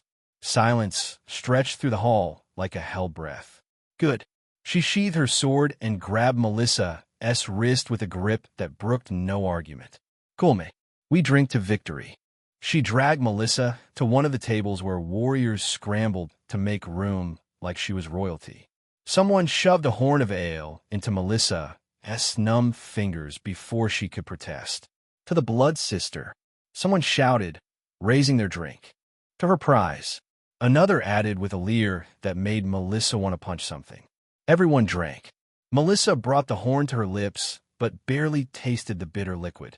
Her eyes kept drifting to the circle where Gracia's body was already being dragged away by a couple of bored-looking servants. Syrah's hand landed on Melissa's thigh, possessive and warm through the ridiculous leather scraps. You're mine now, she announced, loud enough for everyone to hear. And now they all know it. Chapter 346. After party, the rest of the celebration involved Melissa sitting on Syrah's lap like the world's most uncomfortable throne. And by uncomfortable, she meant both physically and mentally.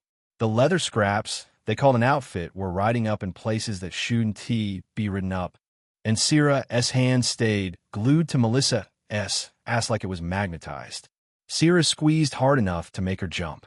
The Darien was on her fourth horn of ale, maybe fifth. Hard to keep track when warriors kept shoving new drinks at their table like they were trying to set a record for most alcohol consumed before someone dies. If I say no to sex tonight, she might not be as understanding as she was earlier. The thought made Melissa's stomach do uncomfortable flips. Drunk Syrah could potentially be a very different beast from sober, relatively reasonable Syrah. And considering sober Syrah had just decapitated someone for sport, drunk Syrah was probably not someone she wanted to piss off. Tell me about Syux, Syrah said, her breath hot against Melissa's ear. The smell of ale mixed with something that might have been blood. Is it as exciting as this? She punctuated the question with another ass squeeze that made Melissa's eye twitch. Melissa forced herself to lean into it, releasing just a hint of her pheromones. Not enough to be obvious, she hoped. It's different, Melissa said carefully. Less blood on the floors, for one thing. Syrah laughed, the sound rumbling through her chest like thunder. Boring, then? Not boring. Just civilized. Civilized. Syrah said it like it was a disease. Your queen sits in her stone palace, sending others to die for her. At least we fight our own battles. Yeah, and decapitate people for fun. Super noble. Really showing those civilized folks how it's done. The warriors around them were getting louder as the night wore on. Someone was telling a story about gutting 3 humans with one sword stroke. Another group was arm wrestling and betting body parts on the outcome. A few tables over, a Darien woman was getting very friendly with a Nim man who looked like he was questioning all his life choices. Speaking of fighting, Melissa said, try to steer the conversation somewhere safer than let us murder everyone in Syux. That move you did earlier with the elbow strike. Where do you learn that? Syrah's eyes lit up like Christmas morning. Melissa guessed these warriors probably loved talking about their techniques almost as much as they loved using them to kill people. My mother taught me, before she died in glorious battle against the mountain clans. She launched into a detailed explanation of combat forms that Melissa only half listened to. The other half of her attention focused on releasing steady pulses of pheromones, keeping Syrah talking instead of groping her like a stress ball. The key is timing, Syrah continued, demonstrating with her free hand while the other stayed firmly planted on Melissa's ass. Strike at the exact moment they overextend, and you can shatter bone. Fascinating, Melissa lit. Here, Syrah held up her horn, sloshing ale dangerously close to the rim. Drink. I'm good, thanks. Need to stay sober. Maybe I can sneak out later if she passes out. Please let her pass out. Syrah's eyes narrowed in a way that made Melissa's survival instincts start screaming. I said drink. Really, Before Melissa could finish her protest, Syrah took a massive swig, filling her cheeks like a drunk chipmunk. Then, without warning, she grabbed Melissa's face and pressed their lips together. The kiss was forceful, messy, and tasted like someone had died in a brewery. Ale flooded Melissa's mouth, bitter and strong enough to strip paint. She had two choices: swallow or choke to death on Darien moonshine. She swallowed. The liquid burned all the way down. Sierra pulled back, grinning like she just won a prize. Better. The ale hit Melissa's empty stomach like a sucker punch. Her head spun slightly, the tent tilting at weird angles. Fuck. So much for staying sober. Great plan, Melissa. Really nailed that one. Around them, the party was reaching peak chaos. Someone had started a drinking contest that involved chugging ale while balancing on one foot. Two warriors were having what looked like a very aggressive makeout session against a pillar. And somewhere in the distance, Melissa could hear the distinct sounds of someone slipping off behind tent. Just another Tuesday night in paradise. Hours later, back in Sierra's tent, Melissa watched the Darien strip with growing dread. He dropped the last of his gear, and the piercings caught the lantern light, glinting. Tomorrow, we raid the Eastern Supply route, Sierra said, tossing her armor aside like she was discussing weekend plans. Cut off their reinforcements. Then, perhaps we'll march on Syx itself. I think those clean floors of yours could use a bit of blood, personally. Sure you will. With what army? The drunk idiots outside? We'll burn their precious academy. Take their queen as a prize. Show them what real warriors look like. Melissa nodded along, not trusting herself to speak. The ale made everything fuzzy around the edges, and she was pretty sure if she opened her mouth, something stupid would fall out. Like you're all fucking insane, or good luck with that. Psycho. You'll help, of course. Sierra turned to face her fully. Melissa caught herself staring and quickly looked away, shaking her head. The Nim mage fighting for her true people. It will demoralize them completely. Like hell I will. I'd rather eat glass. Of course, Melissa lied, hoping her voice sounded more convincing than it felt. Movement outside caught her eye through a gap in the tent flaps. Something that made her heart stop dead in her chest. Raven and Isabella, crouched behind a thorny bush about 20 feet away. Am I imagining this? If so, someone was casting some top-tier illusion magic. Isabella was gesturing wildly at something, probably trying to communicate through interpretive dance. Raven just stared at the tent with her usual laser focus, looking like she was mentally cataloging every guard position and escape route. A scout walked past, spear in hand, and looking bored. Both girls froze like deer in headlights. The scout paused, looking around with the kind of attention that meant he heard something. His gaze swept over the bush where her friends were hidden. Melissa held her breath until her lungs burned. After what felt like 17 years, the scout shrugged and moved on. Isabella pulled something from her belt, a rolled piece of parchment that she placed carefully at the base of the bush, weighing it down with a rock. Then they were gone, melting back into the darkness like they'd never been there. A letter. They left me a letter. Please let's say we have a plan, and not we're all fucked. Are you listening? Melissa's attention snapped back to Sierra, who stood directly in front of her now. Very naked, very erect, very intimidating. Sorry, I was just thinking about tomorrow's raid. Good. You should prepare yourself for when I come back bathed in your soldier's blood. Melissa couldn't wait any longer. If Sierra kept talking, she might decide to go check outside. Might find the letter. Might realize they were being watched and turn her friends into decorative head ornaments. Assuming that letter has some sort of a plan laid out on it, then I just got to survive the next few days. Whatever it takes, even if it means... She dropped to her knees. Well, Melissa said, before you go off and fight, how about I help you relax for tonight? Sierra raised a brow, but before she could speak, Melissa took Sierra fully into her mouth in one smooth motion. The Darien's words cut off in a strangled gasp that probably woke the neighbors. Eager tonight, Sierra managed, her voice strained. Melissa didn't respond. Couldn't respond with her mouth completely full. She focused on the task, using every trick Isabella had taught her over the years. My friends are coming. They have a plan for sure. I just need to stay alive until then. And keep Sierra distracted. Very, very distracted. Driven by the knowledge that help was coming, and she just had to survive long enough to see it. Just a few more days. I can do this.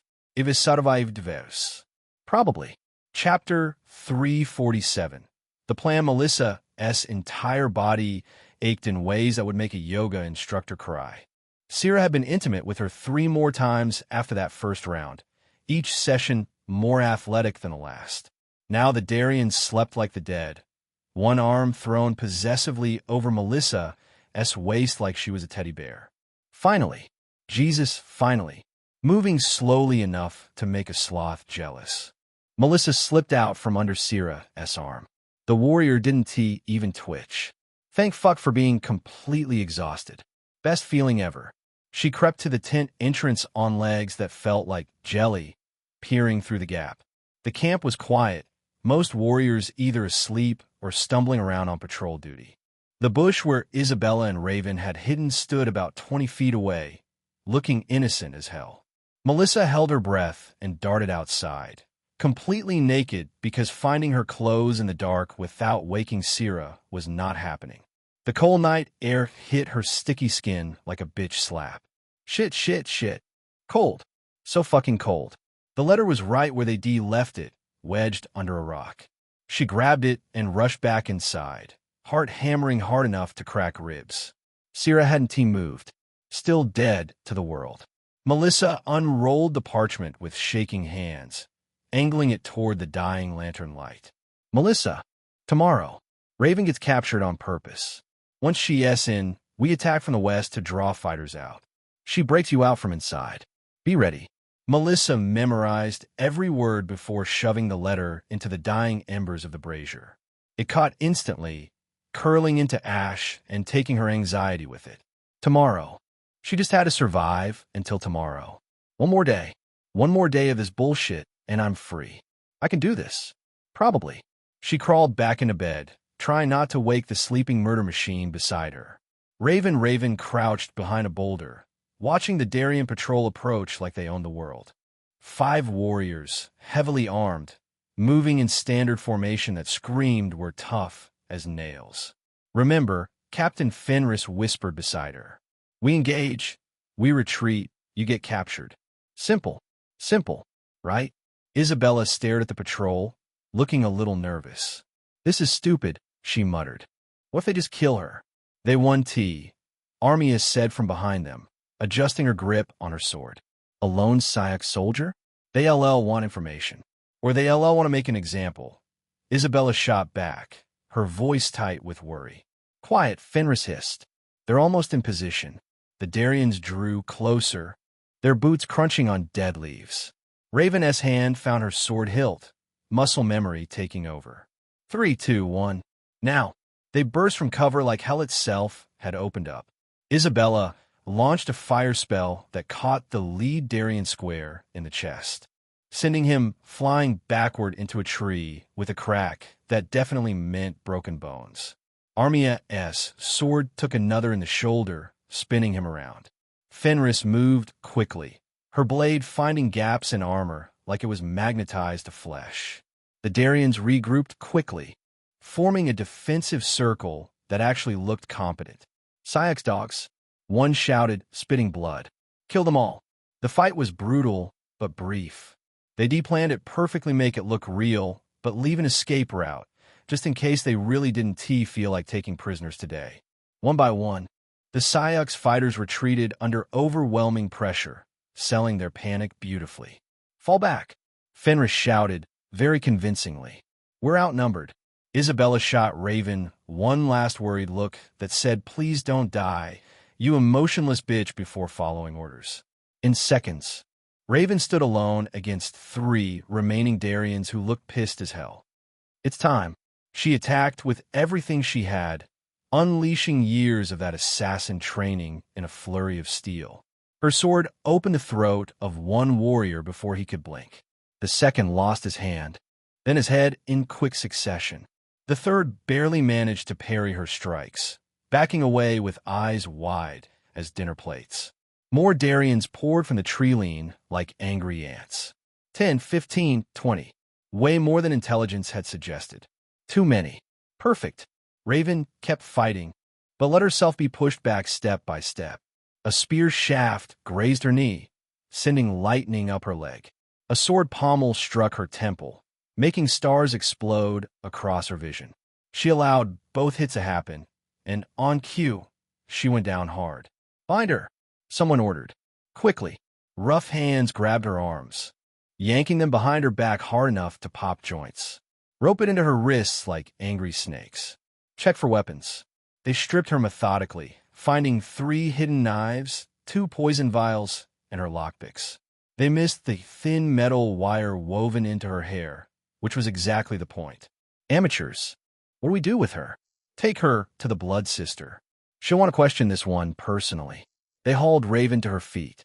Blood ran from her temple, making everything spin slightly like she was drunk on violence. "Move, Syux bitch." Someone shoved her forward hard enough to make her stumble. She kept her feet through sheer stubbornness. The march to the Darien camp took an hour of pure torture. Raven memorized every step, every landmark, every patrol pattern. By the time they arrived, she had 3 different escape routes planned and 2 backup plans in case everything went to hell. The camp was bigger than their intelligence suggested. More tents, more warriors, more defenses. More everything, really. This might be harder than expected. They dragged her to a large tent near the center. Not Syrah, as she memorized that 1S location from the mission briefing like her life depended on it. Varek, one of her captors, called. "We have a prisoner."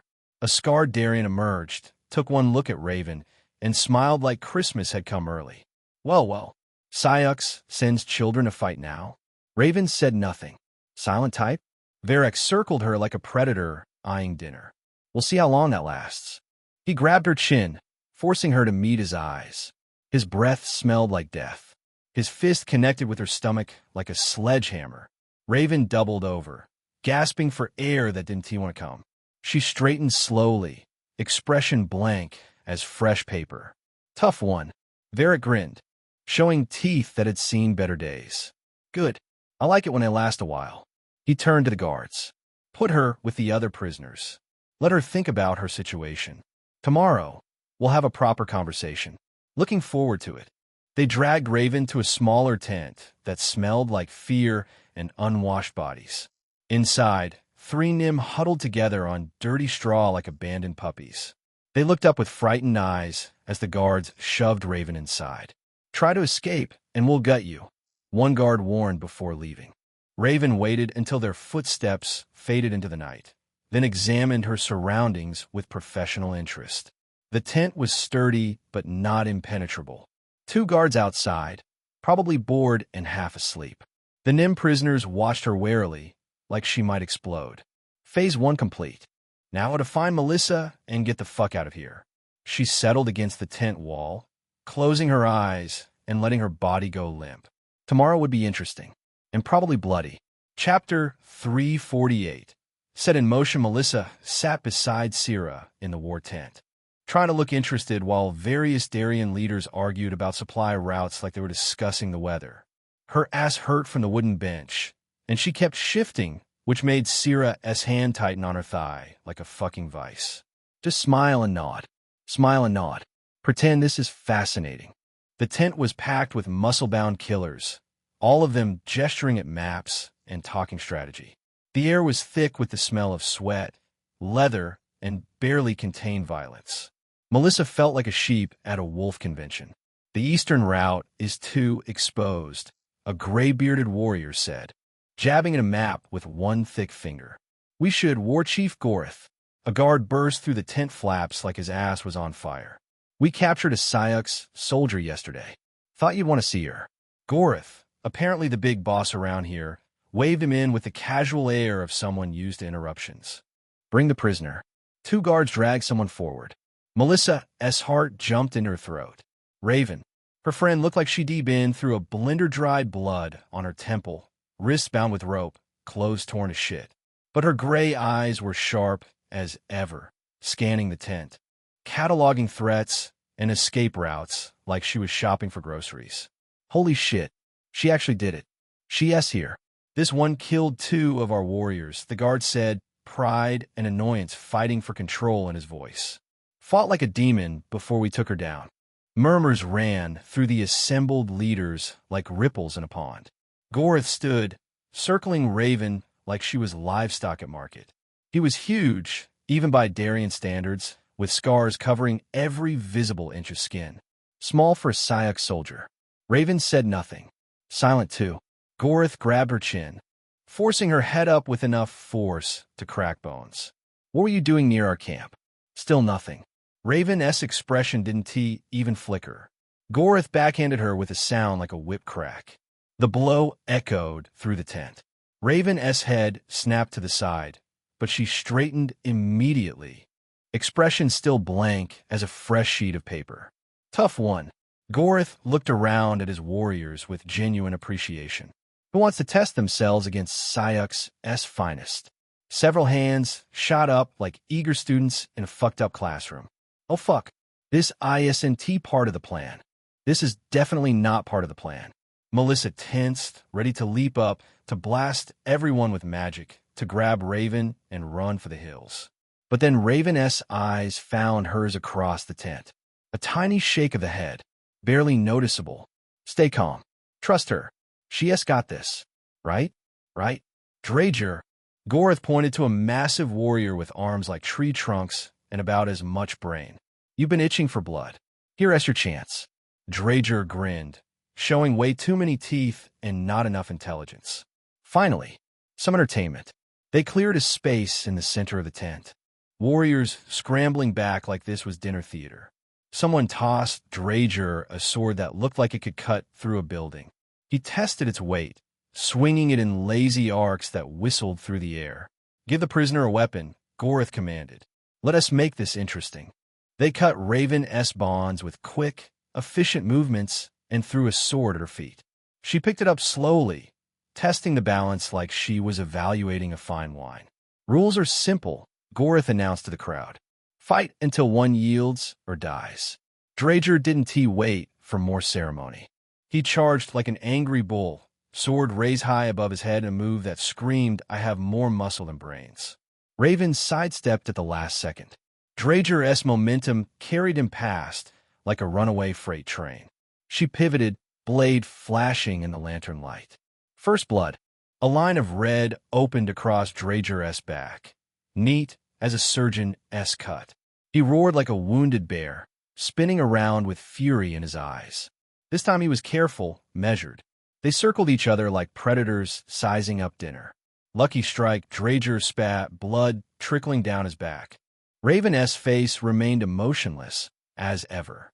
He attacked again, a series of heavy blows meant to overwhelm through sheer force. Raven gave ground, parrying when she had to, dodging when she could. She moved like water, flowing around his attacks with ease that made it look choreographed. She's analyzing him, looking for weaknesses. Classic Raven. The crowd pressed closer, shouting encouragement and obscenities. Melissa caught fragments of conversation that made her skin crawl. Gut the bitch. Show her what Darien Steel can do. Make it slow. Drager grew frustrated as his attacks hit nothing but air. His swings got wilder, more predictable. His technique devolved into pure aggression. And then Raven struck. She ducked under a wide swing that would have taken her head clean off, came up inside his guard like a striking snake. Her sword punched through his throat with surgical precision. Clean, efficient, beautiful in its simplicity. Drager dropped his weapon, hands going his neck in shock. Blood bubbled between his fingers like a broken fountain. He fell to his knees, then forward onto his face. Dead as a doornail. The tent exploded in angry shouts that made Melissa's ears ring. She killed him. Execute the bitch. Blood for blood. Warriors reached for weapons, faces twisted with rage. Melissa's magic crackled at her fingertips, ready to unleash hell on anyone who tried to hurt Raven. Enough. Syrah's voice cut through the chaos like a blade through silk.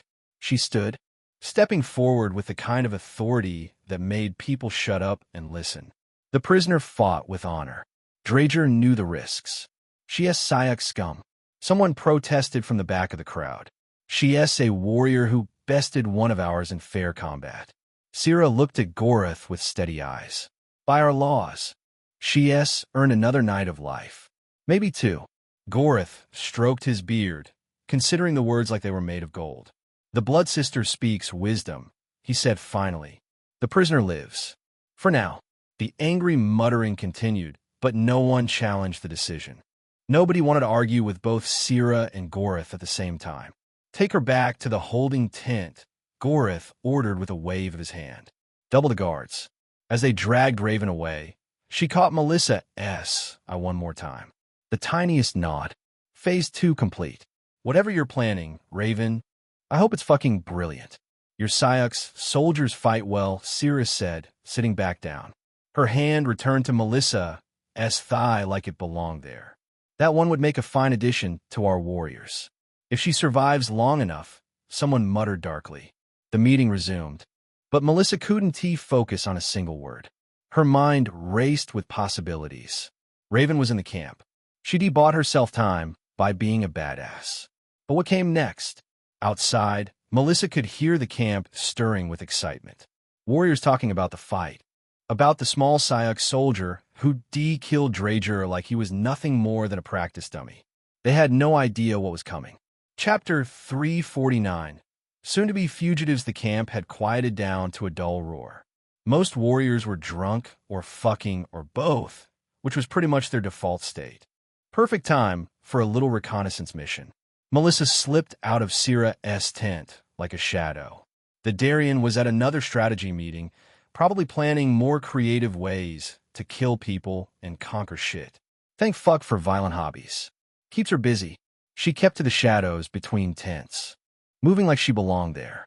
The prisoner holding area wasn't far, just past the weapons cache and around a cluster of sleeping quarters that reeked of unwashed warrior. 2 guards stood outside the prisoner tent, looking bored as hell and probably questioning their life choices. Melissa released a concentrated burst of pheromones. Nothing too strong, just enough to make them distracted and disoriented. Very disoriented. One guard shifted uncomfortably, his focus clearly slipping. The other started rubbing his face like he was trying to clear his head. Gonna take a piss. The first one muttered, voice strained. Yeah, me too, the second agreed, practically speed-walking away. They wandered off in opposite directions, both clearly needing a moment alone. Melissa rolled her eyes. Then, she ducked into the tent. Raven? Her girlfriend sat against the far wall, hands bound again with rope that looked uncomfortably tight. Melissa. No surprise in Raven's voice. Like she'd been expecting this visit all along. Nice fight earlier. Very dramatic. Really sold the whole deadly prisoner thing. It served its purpose. Melissa crouched next to her, keeping her voice low enough that anyone who could potentially be nearby wouldn't hear. What's the plan? Please tell me there's an actual plan and not just hope for the best. Tomorrow night. Maybe the night after. Raven's gray eyes were steady, focused. The soldiers will attack the Eastern Patrol. Big magic. Lots of fire. The kind that makes people panic. And then, the camp will send most of their warriors to investigate. I break us out during the chaos. We run west. Meet at the river crossing. That's it. That's the whole plan. Simple plans work best. Simple, right? Nothing about this shit show is simple. Melissa glanced at the tent entrance, listening for returning footsteps. How are you going to break out? Your hands are tied. There are guards. Raven raised a brow. She looked the most offended Melissa had pretty much ever seen her. Melissa, I have methods. Of course she did. The guards will be back soon. Raven said, you should go. Are you okay? They didn't hurt you too badly after the fight? Something flickered in Raven's eyes, almost like surprise that someone was asking. Right, she wasn't used to that. Even now, I'm functional. That's not what I asked. It's the answer that matters. Melissa wanted to argue, to press for more details, but footsteps approached outside. She squeezed Raven's shoulder.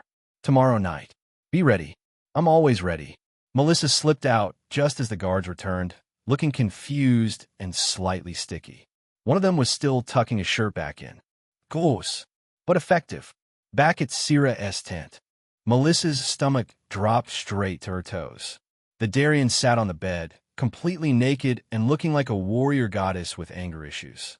Her arousal was unmistakable. the metal piercings glinting in the lamplight. There you are. Sierra's smile was predatory, all teeth and promise of pain. Where did you go? Just, it needed some air. It gets stuffy in here. Sierra stood and walked over. Her muscles rippled with each movement.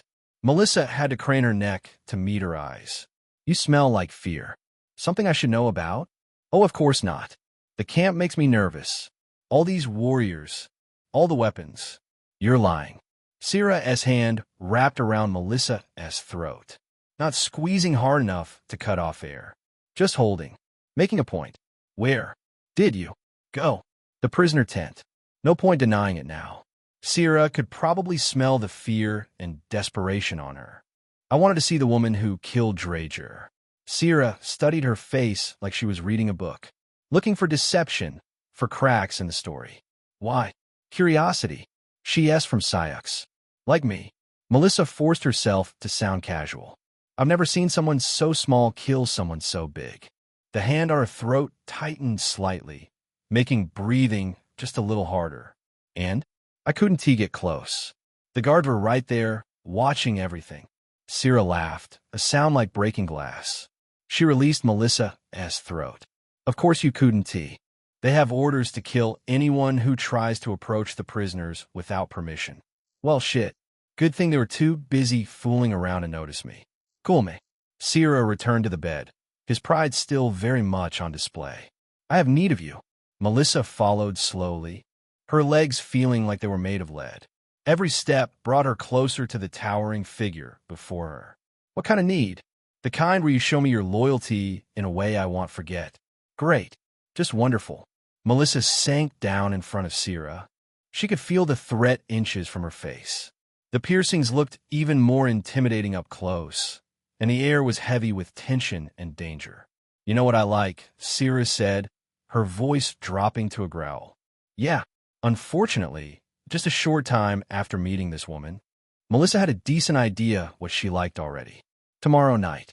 Just get through tonight, and tomorrow night we're gone. I can do this. She leaned forward and pressed her lips to Sierra, tasting salt and steel. Sierra's hand immediately tangled in her hair, fingers tightening. Good, but I want more than teasing. The hand pushed forward, guiding Melissa's head closer. She resisted on instinct, not ready for the full contact yet.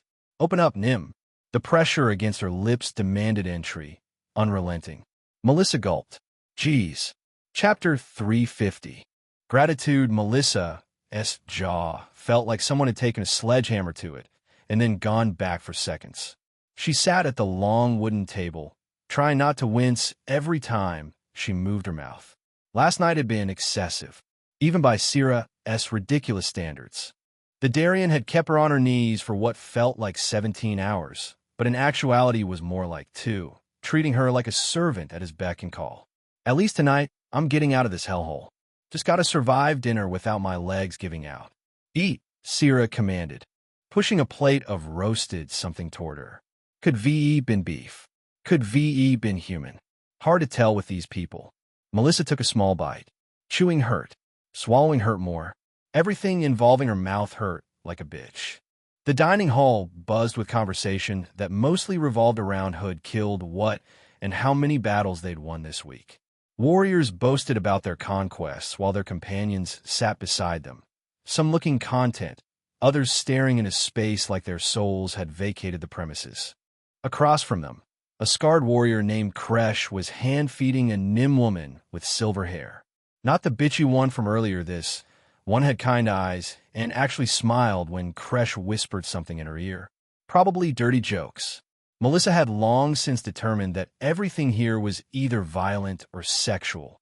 You're quiet today, Mage, Sierra observed, cutting her meat with the same precision she'd used to decapitate Grasha. Throat sore, Melissa managed, her voice coming out like she'd been chain-smoking for 30 years. Sierra laughed. Good. Means you'll remember who you belong to. Not for much longer, asshole. Just you wait. The silver-haired Nim caught Melissa's eye. There was something in her expression, sympathy? Understanding? Maybe. Kresh, Sierra called out. Your woman gotten fat. Too much easy living? The Nim's cheeks flushed pink, But Kresh just grinned like an idiot. "Pregnant, you fool," he announced proudly, chest puffing out. "Due in 3 months." A round of congratulations went up from nearby tables. Warriors slapped Kresh on the back like he just won a prize. Someone passed him an extra horn of ale, because apparently making babies was cause for celebration. "A warrior-esque child," Sira mused. "You'll raise it strong?" "The strongest. Kid LL be gutting enemies before they can walk." Jesus Christ. These people are insane. Melissa watched the Nim woman place a protective hand over her belly. She looked happy, actually genuinely happy about carrying her captoress baby. Stockholm Syndrome is a hell of a drug, I guess. When Sira got pulled into a heated debate about the best way to disembowel someone, Melissa saw her chance. She leaned toward the pregnant Nim. "How long have you been here?" The woman blinked, surprised at being addressed directly by the blood sister as prize. "For years. And you've never thought about..." Melissa lowered her voice to barely a whisper. "Leaving?" The Nim's eyes went wide like Melissa had just suggested they burn the place down. She glanced at Kresh, who was deep in conversation about creative torture methods, then back at Melissa. "Why would I leave? Because you're a prisoner? Am I?" The woman touched her belly again, like she was protecting it from Melissa's words. "I eat well. I have a warm bed. Kresh treats me with respect. My child will be raised as a warrior, not a slave. But you can't leave. That makes you free to not worry about where my next meal comes from." The Nim's voice stayed soft, but got firm as steel. "Free from being put in iron chains instead of this." Melissa stared at her like she'd grown a second head. "I come from Syux. In Syux, I was nothing." The woman's hand moved in protective circles over her stomach. "Here, I'm Kresh's woman, the mother of his child. I have status, protection, purpose. You're still property. So?" The Nim shrugged like it was the most obvious thing in the world. "That wouldn't change in Syux. In Syux, I was property that got discarded when I stopped being pretty enough. Here, I'm valued, cherished even." Melissa just stared back at her. Kresh turned back to them, ending the conversation.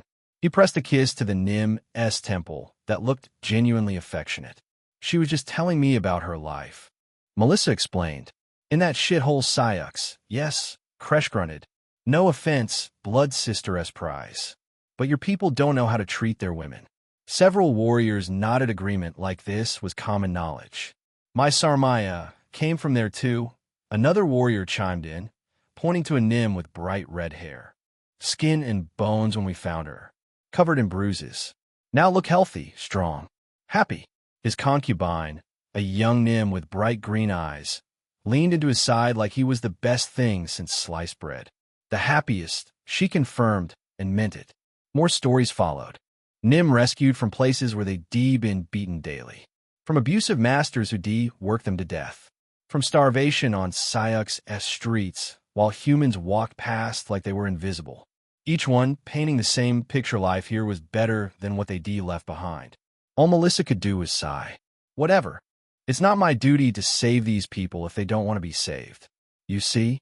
Sira's hand found Melissa's thigh under the table, fingers squeezing possessively. "We're not the monsters your people claim. We merely take care of what's ours." Melissa looked around the hall again, really looked. At warriors sharing food with their Nim. At gentle touches and affectionate gestures. At faces that weren't marked by fear or desperation. "Tomorrow, we march," Sira announced to the table, loud enough to draw attention. Those eastern settlements wanted to know what hit them. Warriors cheered like they were going to a festival instead of a massacre. Plans were discussed. Strategies debated. Melissa tuned it out, her mind spinning like a broken record. The Nim's words echoed. "Free from pretending I'm less than what I am." Was that really how other Nim felt in Syux? Like they had to pretend to be lesser? She thought about all the Nim she'd seen back home. Would they rather be here than in Syux? "You're thinking too hard," Sira murmured in her ear, breath hot against her skin. "Don't hurt yourself. Just processing. Process this." She leaned in closer. "Tonight, you'll show me that gratitude we discussed. Properly this time." Oh God. Melissa's sore jaw throbbed at the implication. More hours of this cruel obedience. Doesn't matter. Tonight, I'm gone. Raven's plan will work. It has to. Chapter 351. Breaking out the evening meal was winding down when it happened. A messenger burst through the entrance, nearly eating dirt as he tripped over his own feet in his rush to reach Gorith. Blood dripped from a cut on his forehead, making him look like he'd been through a blender. War Chief, the Eastern Patrol, they under attack. Every warrior in the hall went dead silent. Melissa could heard a pin drop. Speak clearly, Gorith commanded, his voice cutting through the sudden quiet. Ambush. Sayak's mages everywhere. Fire and lightning raining from the sky. The messenger gasped for breath like he'd been running for miles. Captain Drex is dead. They need reinforcements now. The hall exploded into chaos. Warriors grabbed weapons from racks along the walls, metal clanging against metal. Orders flew back and forth like angry birds. Holy shit, it's actually happening. Either that, or people are putting on one hell of a light show. Blood Sister. Gorith's voice cut through the mayhem. Take your squad. Hit them from the north flank. Sira was already strapping on her armor with the efficiency of someone who'd done this 1,000 times. She turned to Melissa, her face all business. Stay in the tent. I will. If anyone tries to enter, scream. Someone will hear. Fuck that noise. But outwardly Melissa nodded. Be careful, Melissa said, trying to sound like a worried girlfriend instead of someone planning to bolt the second Sira left. Sira laughed, the sound sharp and confident. Huh, I'm never careful. Then she was gone, swept away in the tide of warriors racing to defend their territory. The hall emptied in less than 2 minutes, leaving behind only the old, the injured, and the concubines who looked confused as hell. Melissa forced herself to walk calmly back to Sira's tent. No running, no suspicious behavior. Just a concerned woman going to wait for her warrioress return. Act natural. You're just a good little concubine, worried about your big scary girlfriend. Inside the tent, she paced like a caged animal. How long should she wait? Too soon, and she'd run into stragglers. Too late, and Sira might come back to check on her. Let us go. Melissa spun around so fast she nearly gave herself whiplash. Raven stood in the tent entrance like she dematerialized from the fucking shadows. Fuck, you scared me. We don't have much time. How did you even get here so fast? Did you teleport? I'm good at what I do. Raven handed her a dark cloak that smelled like pine. Put this on. Cover your hair. Melissa threw the cloak over her shoulders. Her hands shook slightly, adrenaline finally kicking in. The guards? Handled. The casual way she said it made Melissa decide she really didn't want to ask for details. Knowing Raven, handled probably involved some very permanent solutions. They slipped out into the growing darkness. The camp felt wrong without its usual noise, too quiet, too empty. Like a body missing its heartbeat. This is it. This is actually happening. We're going to get out of here. This way, Raven whispered. They kept to the shadows between tents, moving fast but careful. Every sound made Melissa's heart jump into her throat. A cough from a nearby tent. The crackle of a dying fire. The distant cry of a night bird that sounded way too much like a scream for comfort. Almost there. Almost free. Just don't fuck this up now. They made it halfway to the tree line when Raven froze like a statue. What footsteps? Coming closer. Casual, unhurried footsteps that meant whoever was walking hadn't noticed anything suspicious yet. They pressed themselves against the tent wall. Melissa held her breath until her lungs burned. 2 guards walked past, talking in low voices that carried in the still air. Seems weird, doesn't it? Attack right when most of the warriors are here. You're overthinking. Sayak's dogs got lucky timing. That's all. They moved on, their voices fading into the distance. Melissa exhaled slowly, her heart hammering against her ribs. Go, Raven hissed. They ran. Sira miles away. Sira led her squad through the forest at a dead sprint. The sounds of battle grew louder with every step. Explosions, screams, the crackle of magical fire that lit up the sky like a second sun. But something nagged at her, something that felt wrong in her gut. She slowed slightly, letting her warriors push ahead. The timing, the location, everything about this attack felt off. Blood sister? One of her warriors glanced back, confused. Problem? Sierra stared at the orange glow lighting up the sky ahead. She thought about Melissa's nervousness at dinner, her questions about the Nym, the way she'd been too calm when Sierra left. Too calm for someone whose life might be in danger. No, I'm being paranoid. She's safe in the tent, but the feeling wouldn't leave. It sat in her stomach like a rock. Keep going, she ordered. I need to check something. But War Chief said, I know what he said. Sierra snapped, louder than she meant to. Follow your orders. I'll catch up. Her warriors exchanged confused looks, but obeyed. They disappeared into the trees, racing toward the battle and the promise of blood. Sierra stood alone in the darkness, listening to the distant sounds of war. This is stupid. She's in the tent. Safe. Waiting for me like a good girl. Another explosion in the distance lit up the sky, making the trees look like skeletal fingers. Her warriors needed her. The battle called to her blood like a siren song. But that nagging feeling in her gut. Fuck. Sierra turned around and ran back toward the camp, her armor clanking with each stride. If I'm wrong, I'll look like an idiot. But if I'm right, she pushed harder, legs pumping, lungs burning. The forest blurred past in shades of black and gray.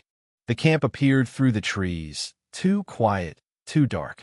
Way too fucking quiet. Something was definitely wrong. Nym Mage, you better be in that damn tent. She hurried her step, trying to move as quickly as she could. Chapter 352. Fugitives, they moved through the darkness like ghosts. Or, well, at least Raven did. Melissa mostly just tried not to trip over roots and cursed too loudly when branches smacked her in the face. The forest edge was so close she could taste it. Freedom right there, just past the tree line where her friends were waiting. Then everything went to absolute shit. Moving ahead, Raven whispered, her voice barely audible. 3 Darien scouts emerged from the trees, probably heading back from patrol. They spotted the fleeing women immediately. Hey, stop right there. Fuck. Of course. A fucking course. Run or fight? Melissa asked, her heart hammering. Fight. Can't outrun them. The scouts charged like angry bulls. Melissa's hands moved on pure instinct, tracing a spell sign in the air. Ignis, Kor Plotefmine. A flame shield erupted between them and the scouts, fire crackling and spitting. One warrior slammed into it full speed, screaming as fire licked his skin and turned his beard into a torch. Raven was already moving, flowing around combat like she was born for it. She ducked under a sword swing that would taken her head clean off, her stolen blade finding the gap in the second scout's armor. Blood sprayed across pine needles in a dark arc. The third scout circled around the flame shield, eyes locked on Melissa with the kind of hatred that promised pain. Nimbuch. She barely got another spell off a blast of ice that caught him square in the chest, sending him stumbling backward into a tree with a crack that definitely meant broken ribs. Raven finished him with a knife to the throat, quick and efficient. The first scout, still smoldering and smelling like barbecue, tried to crawl away.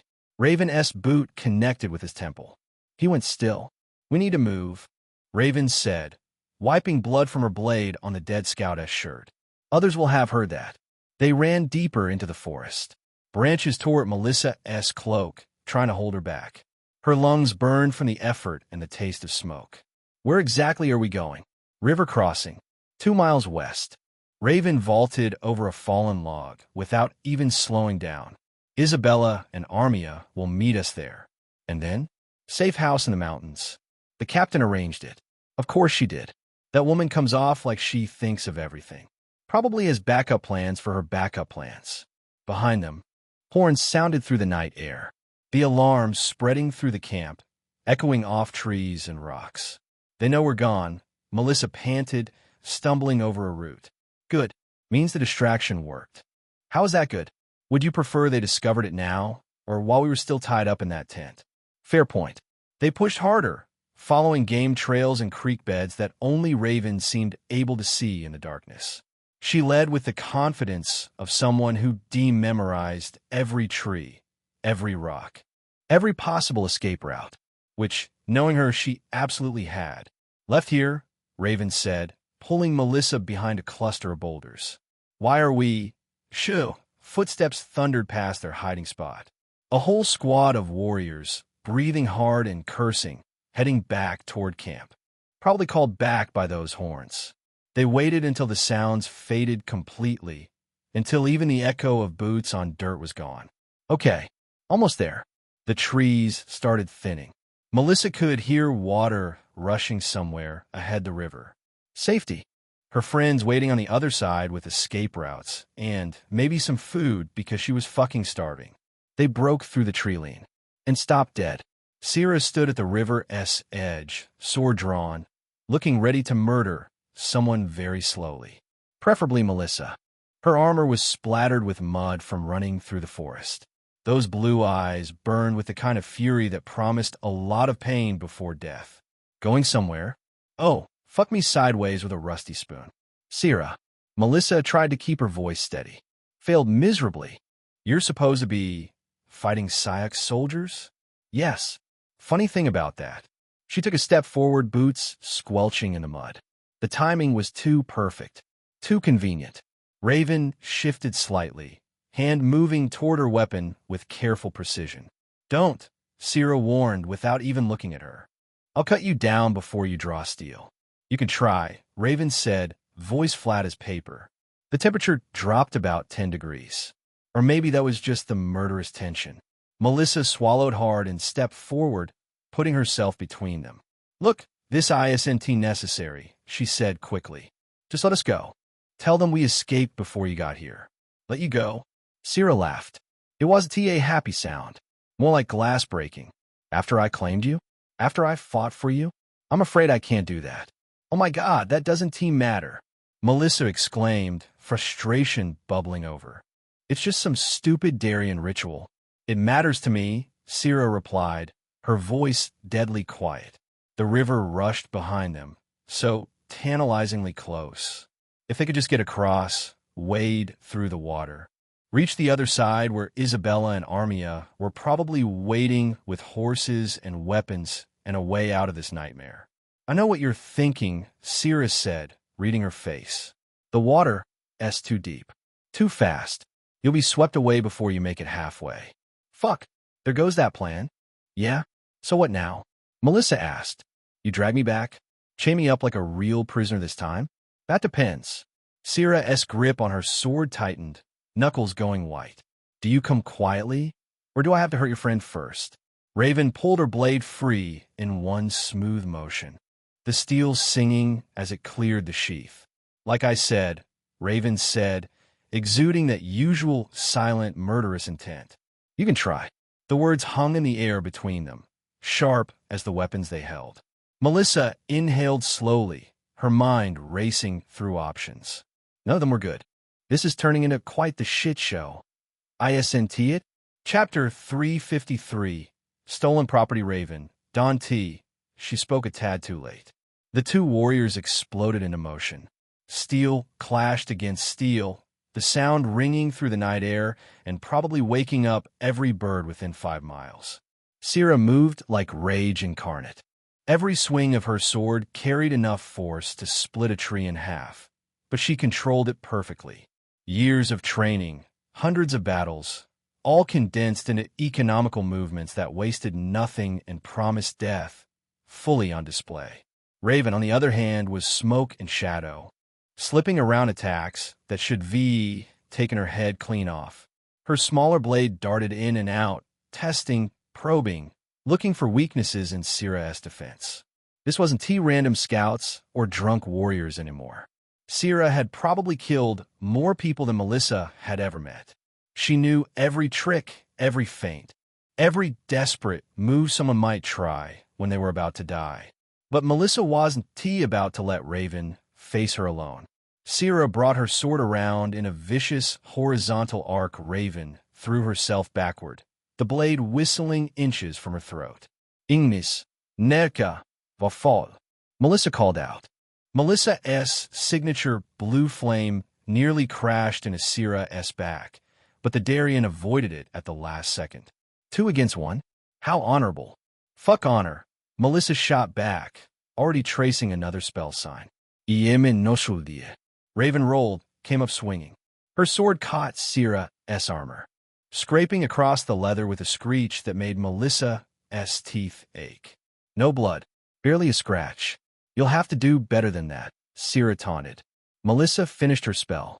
Ice spikes erupted from the ground between Syrah's feet, forcing her to jump back. Raven used the distraction to feint left, then spin right, her blade seeking the gap under Syrah's arm. But Syrah was ready. She brought her elbow down on Raven's wrist. Raven's sword went flying, spinning through the air to land in the mud 10 feet away. Shit, she is too fast. Glacies, Spica, Perforaire. More ice spikes shot up, aiming for Syrah's legs. The Darien danced between them, moving closer to Melissa. My turn, little mage. She lunged. Melissa threw herself sideways, Syrah's blade missing her by inches. She hit the ground hard, rolled, came up casting. Ventus, Spiraire, Defendera. Wind magic deflected Syrah's follow-up strike, but barely. The Darien was already pivoting toward Raven, who retrieved her sword. They crashed together, steel ringing against steel. But now Melissa could attack from the side. Lumi sanguine, dolor. Blood magic. Strings of red went from Melissa's right hand and wrapped themselves around Syrah's left leg, making her stumble. Raven's blade darted in, opening a line across the Darien's thigh. Clever, Syrah snarled, but not clever enough. She ducked Raven's neck swing and rolled away from Melissa's incoming ice blast. When she came up, she was holding a throwing knife. It caught Melissa in the shoulder, spinning her around. Pain exploded through her arm. Melissa, Raven shouted. Iemme fine. She wasn't tea. Blood soaked her shirt, but she could still cast. Syrah pressed her attack on Raven, driving her back toward the water. Each blow rang against Raven's blade, the impact jarring up her arms. Melissa moved to flank them, ignoring the fire in her shoulder. Ignis, Cor Potef mine. Flame shield erupted between Syrah and Raven. The Darien had to leap back to avoid getting burned. You're making this tedious, Syrah said. She charged Melissa instead. Melissa tried to dodge, but her wounded shoulder slowed her down. Syrah's gauntlet fist caught her in the ribs, lifting her off her feet. She hit the ground, gasping. Melissa! Raven threw on her knives. It caught Syrah in the arm, drawing another line of blood, but the Darien just pulled it out and threw it back. Raven barely dodged in time. They circled each other in the shallows now, water swirling around their ankles. Moonlight turned the river silver, made their blades gleam. Melissa struggled to her feet, ribs screaming. She had to help. Had to. Syrah struck first. A diagonal cut that Raven barely parried. The force of it drove her to one knee. Getting tired? Raven asked, surging upward. Her sword trailed water as it swept towards Syrah's neck. The Darien leaned back, the blade missing by inches. She grabbed Raven's wrist, twisted. Raven's sword splashed into the river. No! Melissa cast again. Aqua, pressura, explosio. Water erupted beneath Syrah, knocking her sideways. But she kept her grip on Raven, dragging the smaller woman down with her. They wrestled in the shallows, mud and water flying. Syrah was stronger, but Raven was quicker. And Melissa kept casting ice and wind magic that made Syrah's movements jerky. Raven slipped out of the Darien's grip, came up behind her. Her arm snaked around Syrah's throat. My turn, she whispered. Syrah threw herself backward, crushing Raven against the riverbank. The smaller woman's grip loosened. Syrah spun, grabbed Raven by the throat. This time she lifted her clear off the ground. I could snap your neck. Syrah said conversationally. Would you like me to? Raven clawed at the hand around her throat. Her feet kicked uselessly in the air. Do something.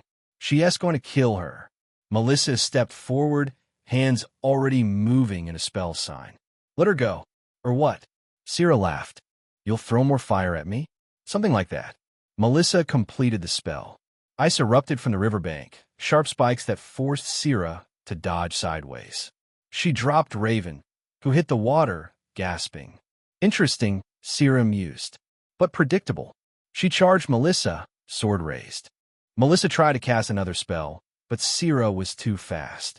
The flat of the blade caught her across the temple, sending her sprawling. Stars exploded across her vision. Now where were we? Sierra turned back to Raven. The assassin had found her sword again. She stood waist-deep in the river, blade ready. Round 3? She asked, if you insist on dying slowly. They crashed together again. This time, Raven fought like a cornered animal, all desperate fury and reckless attacks. Her blade wove patterns in the air, seeking any opening. Sierra deflected every strike. Her own sword moved like liquid metal, always in the right place at the right time. Raven tried a spinning attack. Sierra caught her wrist mid-swing, her grip iron-strong. Enough games. She brought her knee up into Raven's elbow. The joint bent the wrong way with a wet crack. Raven screamed. Her sword tumbled into the water. She cradled her ruined arm against her chest. Now, Sierra said, raising her blade for the killing blow. Let us finish this. Melissa's vision was still blurry from the hit to her head, but desperation cleared her thoughts. She quickly muttered, Lumi sanguine, dolor. Again, another set of red strings, this time aimed at Sierra's left arm. Sierra's eyes went wide. Her grip faltered, just for a second, but that's all Raven needed. Despite her broken arm, she lunged forward. Her good hand found the knife at her belt and drew it in one smooth motion. The blade swept across in a perfect arc, catching Sierra's left wrist. The hand hit the mud with a wet thump, fingers still twitching, still gripping air where a sword should have been. Sierra screamed, not a warrior's battle cry or a shout of rage. A raw, animal sound of pain and shock that echoed off the trees and made Melissa's blood freeze.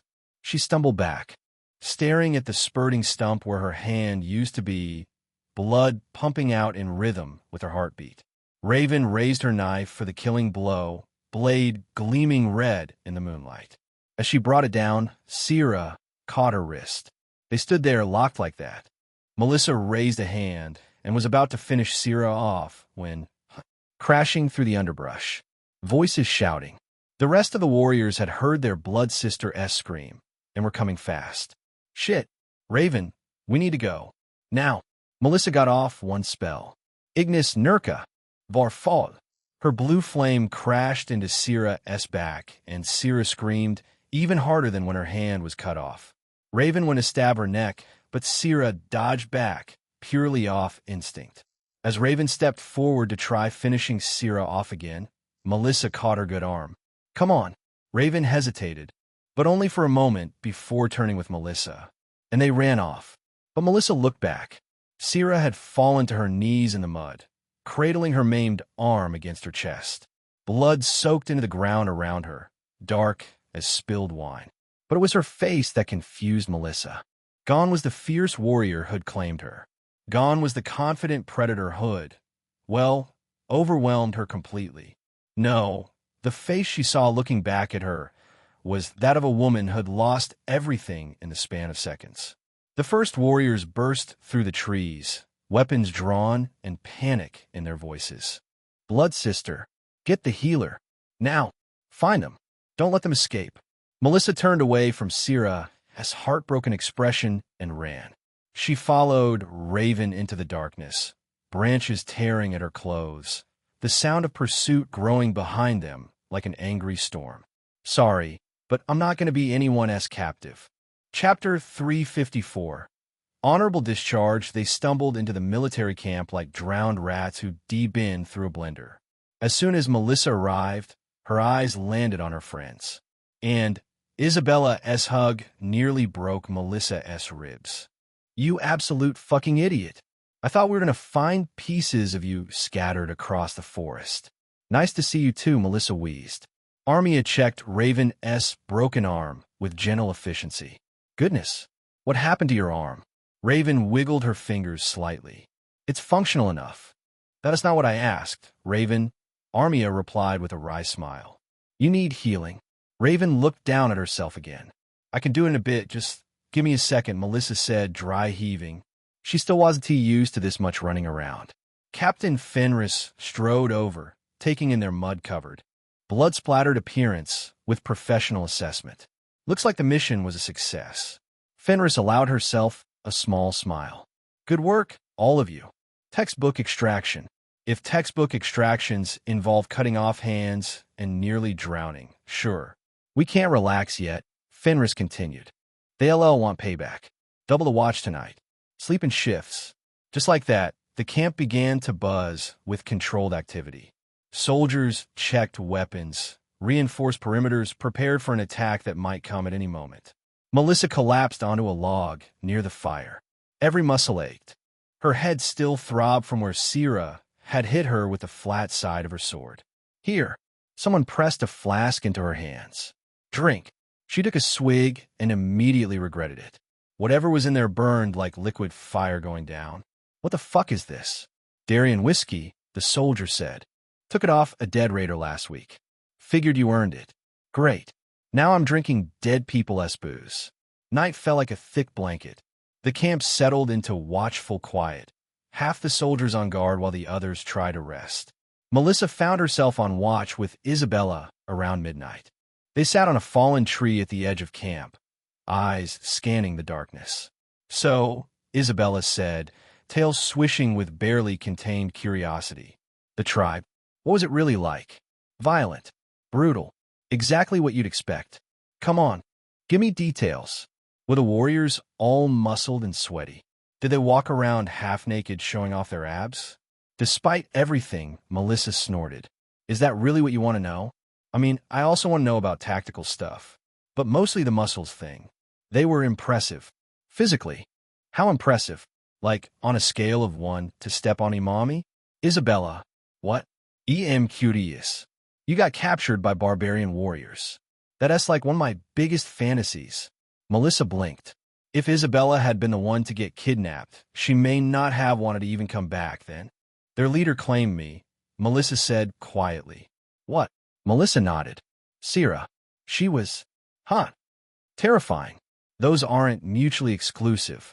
Melissa thought about how Sierra had dominated every room she entered. Her commanding presence, the way she moved, all controlled power and overwhelming authority. The piercings that had made everything more intense. And she was unlike anyone I'd ever seen. Isabella's eyes went wide. More than Armia? A lot more. And unforgettable. Holy shit. What was she like? Melissa licked her lips. Complicated. Damn. They sat in silence for a while. She wasn't my girlfriend. Sure. Just your captor who you had a wild fling with. Totally different. Why do I tell her anything? Dawn came without incident. No Darien war party. Not even Wraith. Just birds singing and morning mist. Pack up. Fenris ordered. We move in 20 minutes. Soldiers broke down tents with efficient speed. Melissa helped where she could.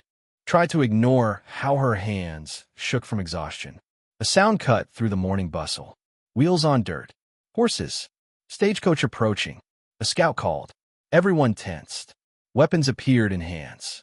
But the coach that rolled into view bore Syak's military colors.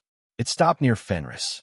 The door opened and a uniformed officer stepped out, looking crisp and official and entirely too awake for this early in the morning. Captain Fenris?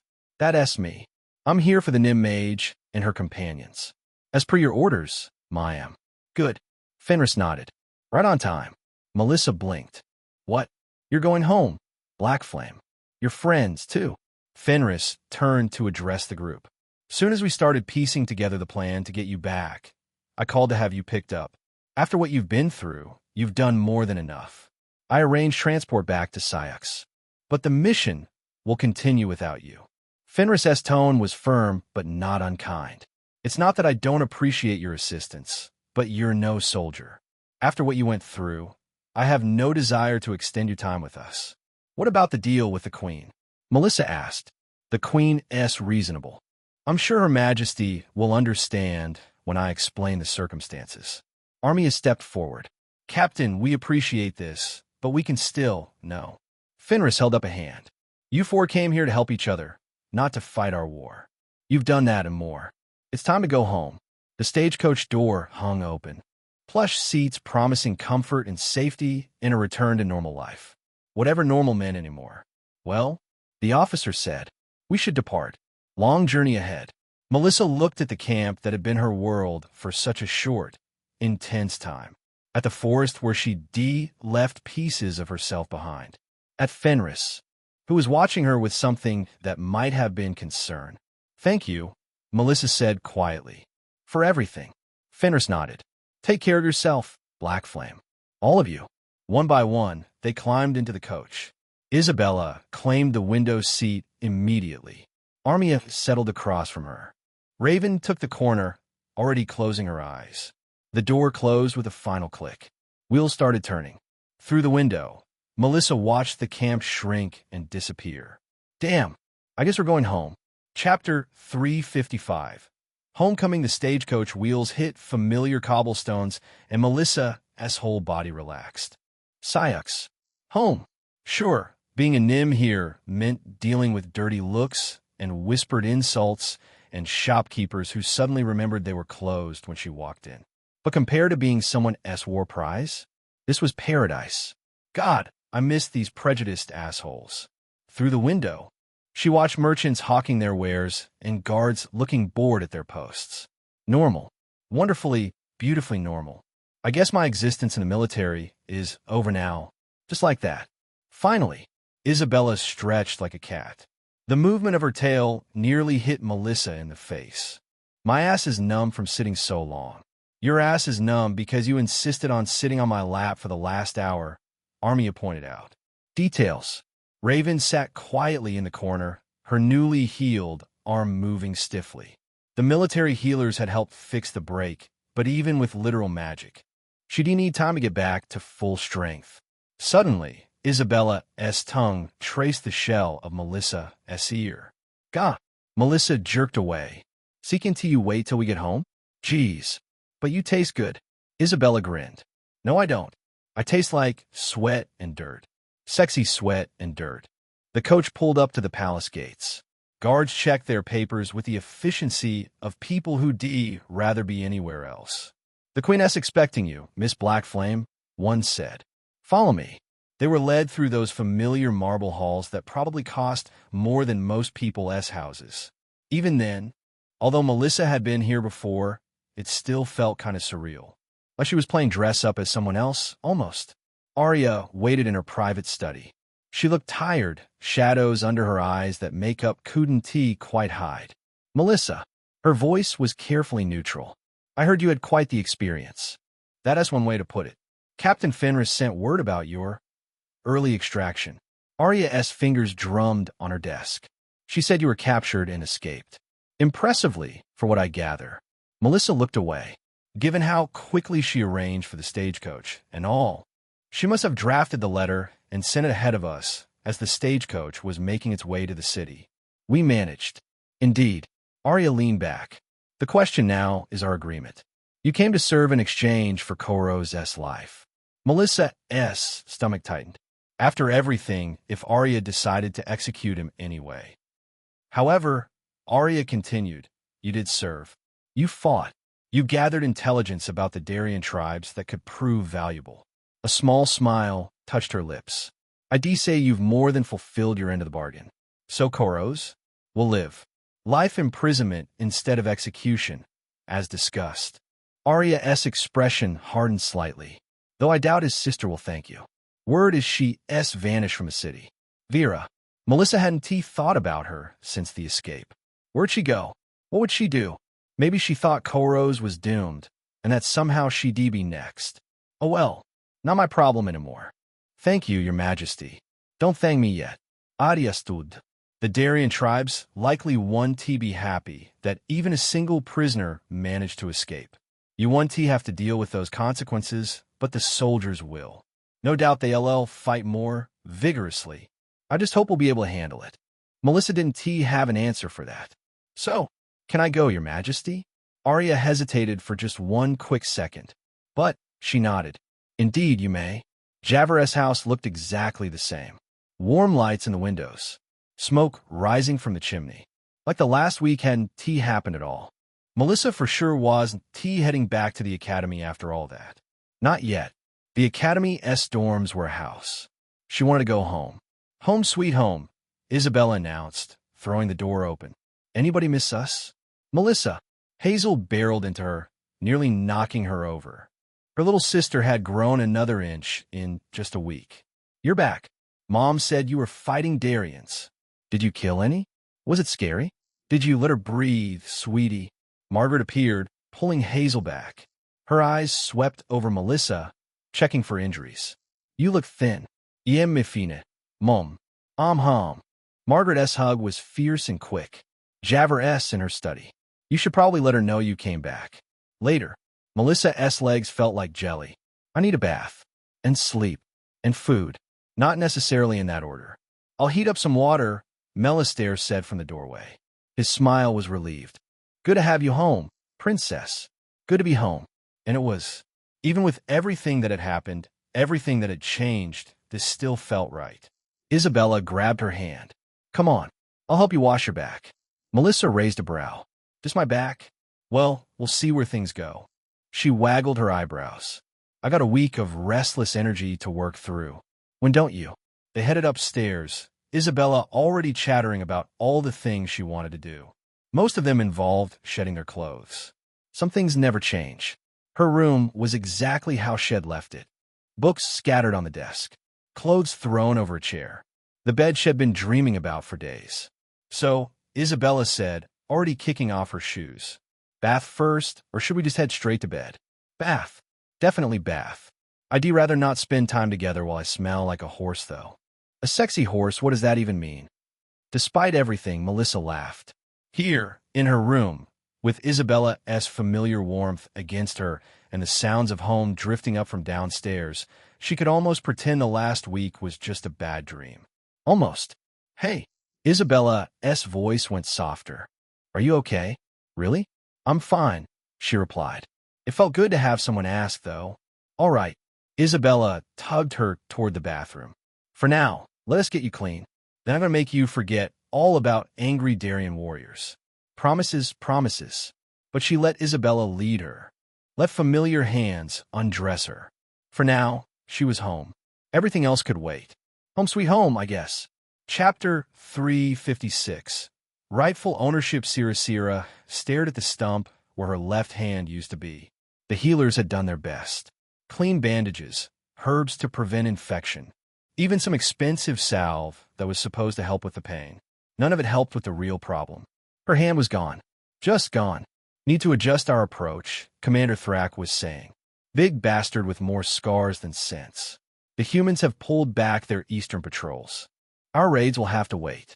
Or we could press the advantage, another commander argued. They're scared. Running. They're regrouping, Thrak countered. Different thing. Sira kept staring at her stump. The phantom pain was a bitch her missing fingers kept trying to clench into a fist that wasn't there. Someone sat down beside her. Kresh, from the look of his scarred knuckles. Rough week, blood sister. She grunted. The healers say you're adapting well. Learning to fight with one hand. Another grunt. Look, I know it's hard. You know nothing. Kresh shifted uncomfortably. Maybe not. But dwelling on it one bring your hand back. No, but finding that Nim bitch might make me feel better. Blood sister brooding again, someone called out. Young warrior, too stupid to know better. All this over in Nimhor? We can get you another one. Two even. The hall went quiet. Sira looked up slowly. The warrior, barely more than a boy, swallowed hard. What did you say? I just meant, there are plenty of Nim. No need to. Sira's remaining hand grabbed his throat. Lifted him clean off the bench. She wasn't just another Nim. She was mine. The boy's feet kicked uselessly. His face turned an interesting shade of purple. Sira. Thrak's voice cut through the rage. Put him down. She held on for another heartbeat. Two. Then dropped him. The boy hit the floor, gasping. Anyone else have opinions about my business? Sira asked the hall. Silence. Good. She grabbed a horn of ale with her remaining hand. Drinking was harder now. Everything was harder. getting dressed, fighting, loving. No, none like that one. Melissa had been different. Smart, powerful. The way Shed moved in those moments together, the sound she had made, and those eyes. Defiant even when she was on her knees. Gone now, along with Syrah's hand. Drink up, Thrax said, filling her horn again. Tomorrow you're back on rates. I'm not ready. You are ready enough. The clan needs its blood sister. The clan can fuck itself. But she nodded. What else could she do? The next morning came too fast. Syrah strapped on her armor one-handed, cursing every buckle. Her sword felt wrong on her hip. The balance was off without her left hand to steady it. Ready? Her squad waited outside. Good warriors, loyal to her despite everything. Let us get this over with. They moved through the forest like ghosts. While the others did, Syrah kept stumbling over roots she would easily avoided before. Focus, damn it. The human patrol appeared right where their scouts said it would be. 8 soldiers, looking nervous and underfed. On my signal, Syrah whispered. They attacked from 3 sides. The humans never stood a chance. Syrah's sword found gaps in armor, opened throats, spilled guts. Muscle memory took over where her missing hand couldn't duck, pivot, strike. Simple, efficient, boring as fuck. Where's the thrill? The rush of battle, singing in her blood? This was just mechanical, going through the motions. A human soldier, young and terrified, tried to run. Syrah cut him down without thinking. He died crawling in the dirt, calling for his mother. Syrah sighed. It's not as fun as usual. Blood sister. Victory. Her warriors cheered, stripping the bodies of weapons and valuables. Someone had taken a prisoner, a trembling boy who couldn't be older than 16. Good hunting, one of her warriors said. All around Syrah, warriors cleaned their equipment and took their prizes. Syrah would be doing the same, but for some reason, she just wasn't too interested. Clean kills. Yeah, clean. She nodded. Well done, I suppose. They headed back to camp, the forest that had witnessed her humiliation just days ago. Every tree looked like the place where Melissa had stood, that strange magic crackling at her fingertips. How did she grow so powerful? How long did she train? Syrah wondered, before realizing she was never getting an answer to these questions. Back at camp, Syrah punched the training post one-handed. Again. Her knuckles split, but she kept going. Get out of my head. But Melissa's face wouldn't leave. Those red eyes wide with determination. The way she looked at Syrah in that final moment. Not with hatred or fear, but something worse. Pity. Like Syrah was something to be pitied. Brought you something. She turned. One of her warriors held out a flask. That prisoner got interesting information. Thought you'd want to hear. Later. But I said later. The warrior retreated quickly. Syrah went back to punching the post. Her knuckles were bleeding freely now, but the pain helped. Physical pain was simple. Understandable. Not like the ache in her chest every time she thought about black hair and red eyes. I should kept her chained. Should known she'd run. But she wanted Melissa to choose to stay. Wanted her to see that life with the clan could be good. That Syrah could be more than just another captor. Stupid. Fucking stupid. The prisoner, that trembling boy, sat tied to a post across the training ground, watching everything with wide, frightened eyes. Just another piece of meat. Another source of information or entertainment. Nothing special. Nothing like stop it. Syrah sighed, flexing her bloody knuckles. Tomorrow there'd be more raids. More killing. More pretending any of it mattered. Without her trophy, it was all just going through the motions. She grabbed a practice sword and got back to training. One-handed drills until her arms screamed. Until sweat stung her eyes and her lungs burned. Anything to avoid thinking about what she'd lost. One of the first things that was genuinely and uniquely hers. Chapter 357. Wrong place. Right information to practice. Sword cracked against wood with a sound like breaking bones. No. Syrah grabbed the young Darian's wrist, adjusting his grip with her remaining hand. You're holding it like a club. It's a sword, not a club. The boy, who couldn't be more than 14 summers, blushed furiously. Around them, other young warriors snickered. Sorry, blood sister. Don't apologize. Just do better. She stepped back, watching him run through the basic forms again. Better. Not good, but better. Why am I even bothering? Teaching had never been her thing. That was for the old warriors, the ones missing too many pieces to fight properly. But here she was, showing whelps which end of the sword went into the enemy. Gonna bleed him slow, someone was saying near the prisoner posts. Make it last. Nah, quick and clean. Save the energy for important things. Since when is revenge not important? Sira glanced over. 3 warriors stood around the human boy, discussing his death like they were planning dinner. Still alive? It had been 2 days since his capture. Usually, prisoners didn't last that long unless they had valuable information. And this one looked about as valuable as a broken sandal. Blood sister, one of the warriors called out. Want to take a turn with the human? Might improve your mood. My mood is fine. Sure it is. The warrior grinned, showing too many teeth. Come on, might be fun. Been a while since we had a proper show. The other warriors nodded eagerly. Nothing like a good execution to boost morale. Maybe later. She turned back to the training, but her mind kept drifting to the prisoner. Scrawny thing. Probably pissed himself at least twice. Why keep him alive this long, just to blood sister? Am I doing it right? The young warrior had managed to tangle himself in his own sword belt. How is that even possible? Take a break, she told him. All of you take a break. And try not to impale yourselves while I'm gone.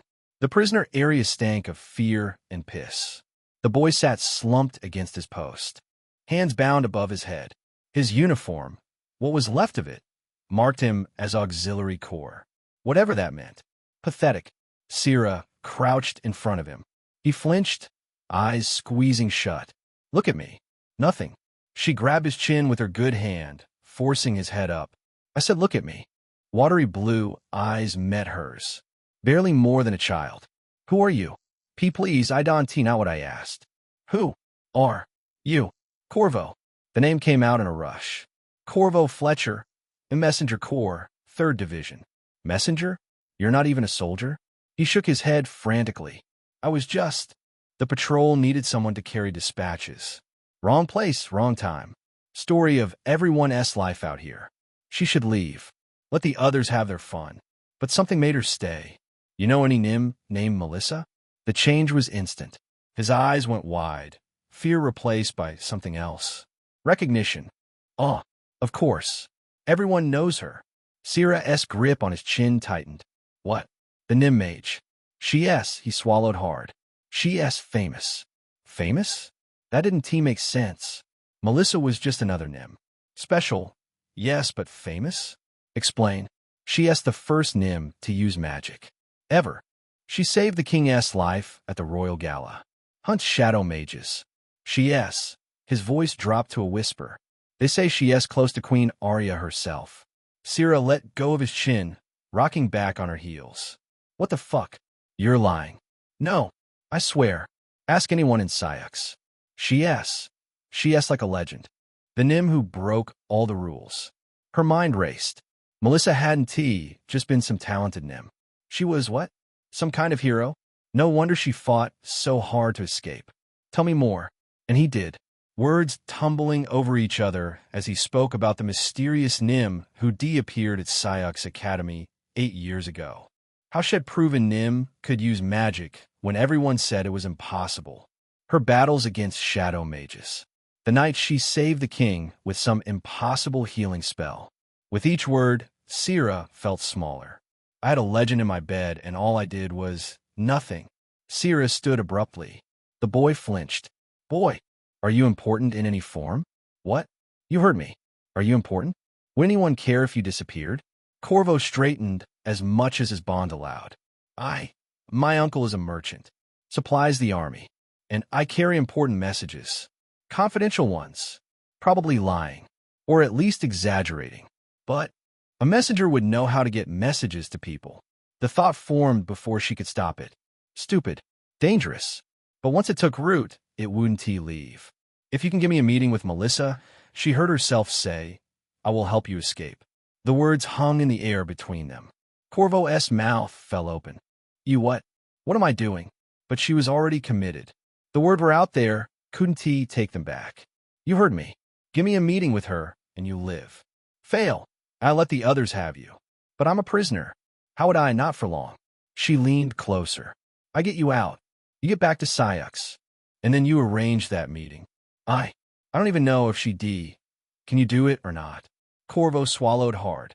My uncle. He supplies the academy. Maybe I could get word to her through him. Say it's important military intelligence or something. Probably lying. But it's something. Good enough. She straightened. I'll come for you tomorrow night. Be ready. Wait. Blood sister, please. What if I can't? What if she won T? But Sierra was already walking away, her mind a chaos of half-formed plans and stupid hopes. What the fuck did I just do? She D just offered to betray her clan for a chance to see the woman who D cut off her hand. The woman who D looked at her with pity before disappearing into the night. The woman who was, apparently, some kind of legendary hero. I'm going to get myself killed. But even as she thought it, she was already planning. How to get the boy out. How to get word to Melissa. How to see those red eyes one more time. That night, Sierra lay in her tent staring at the canvas above. Her phantom hand ached. Fingers that weren't there tried to clench into a fist. Somewhere in Syux, Melissa was probably in a soft bed, surrounded by admirers, heroes and nobles, and whatever else gathered around famous people. Not thinking about the Darien woman who D held her captive for a few days. This is stupid, but stupid was better than empty. Better than going through the motions of a life that had lost its savor. Tomorrow, she'd either be planning an escape or watching a boy get tortured to death. At least it's something different. She closed her eyes, trying not to think about red eyes and black hair. About the way Melissa had felt beneath her. The sound she'd made. Give me a meeting with Melissa. What would she even say? Sorry I kidnapped you. Want to grab a drink? Fuck. Chapter 358.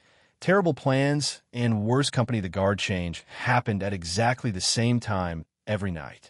Third moon position, when the shadows stretched longest. Predictable idiots. Sierra crouched behind the supply tent, watching the sentries swap positions. The new ones always took a few minutes to settle, sharing gossip about who was involved with who before actually paying attention to their jobs. Ready? She whispered. Corvo nodded frantically. His whole body trembled like a leaf in a storm. If you throw up on me, I'm leaving you behind. I won T. I promise. He is definitely going to throw up. The sentries laughed at something, backs turned. Now or never. Sierra grabbed Corvo's arm and pulled him into the shadows. They moved between tents, following a path she D walked 1,000 times.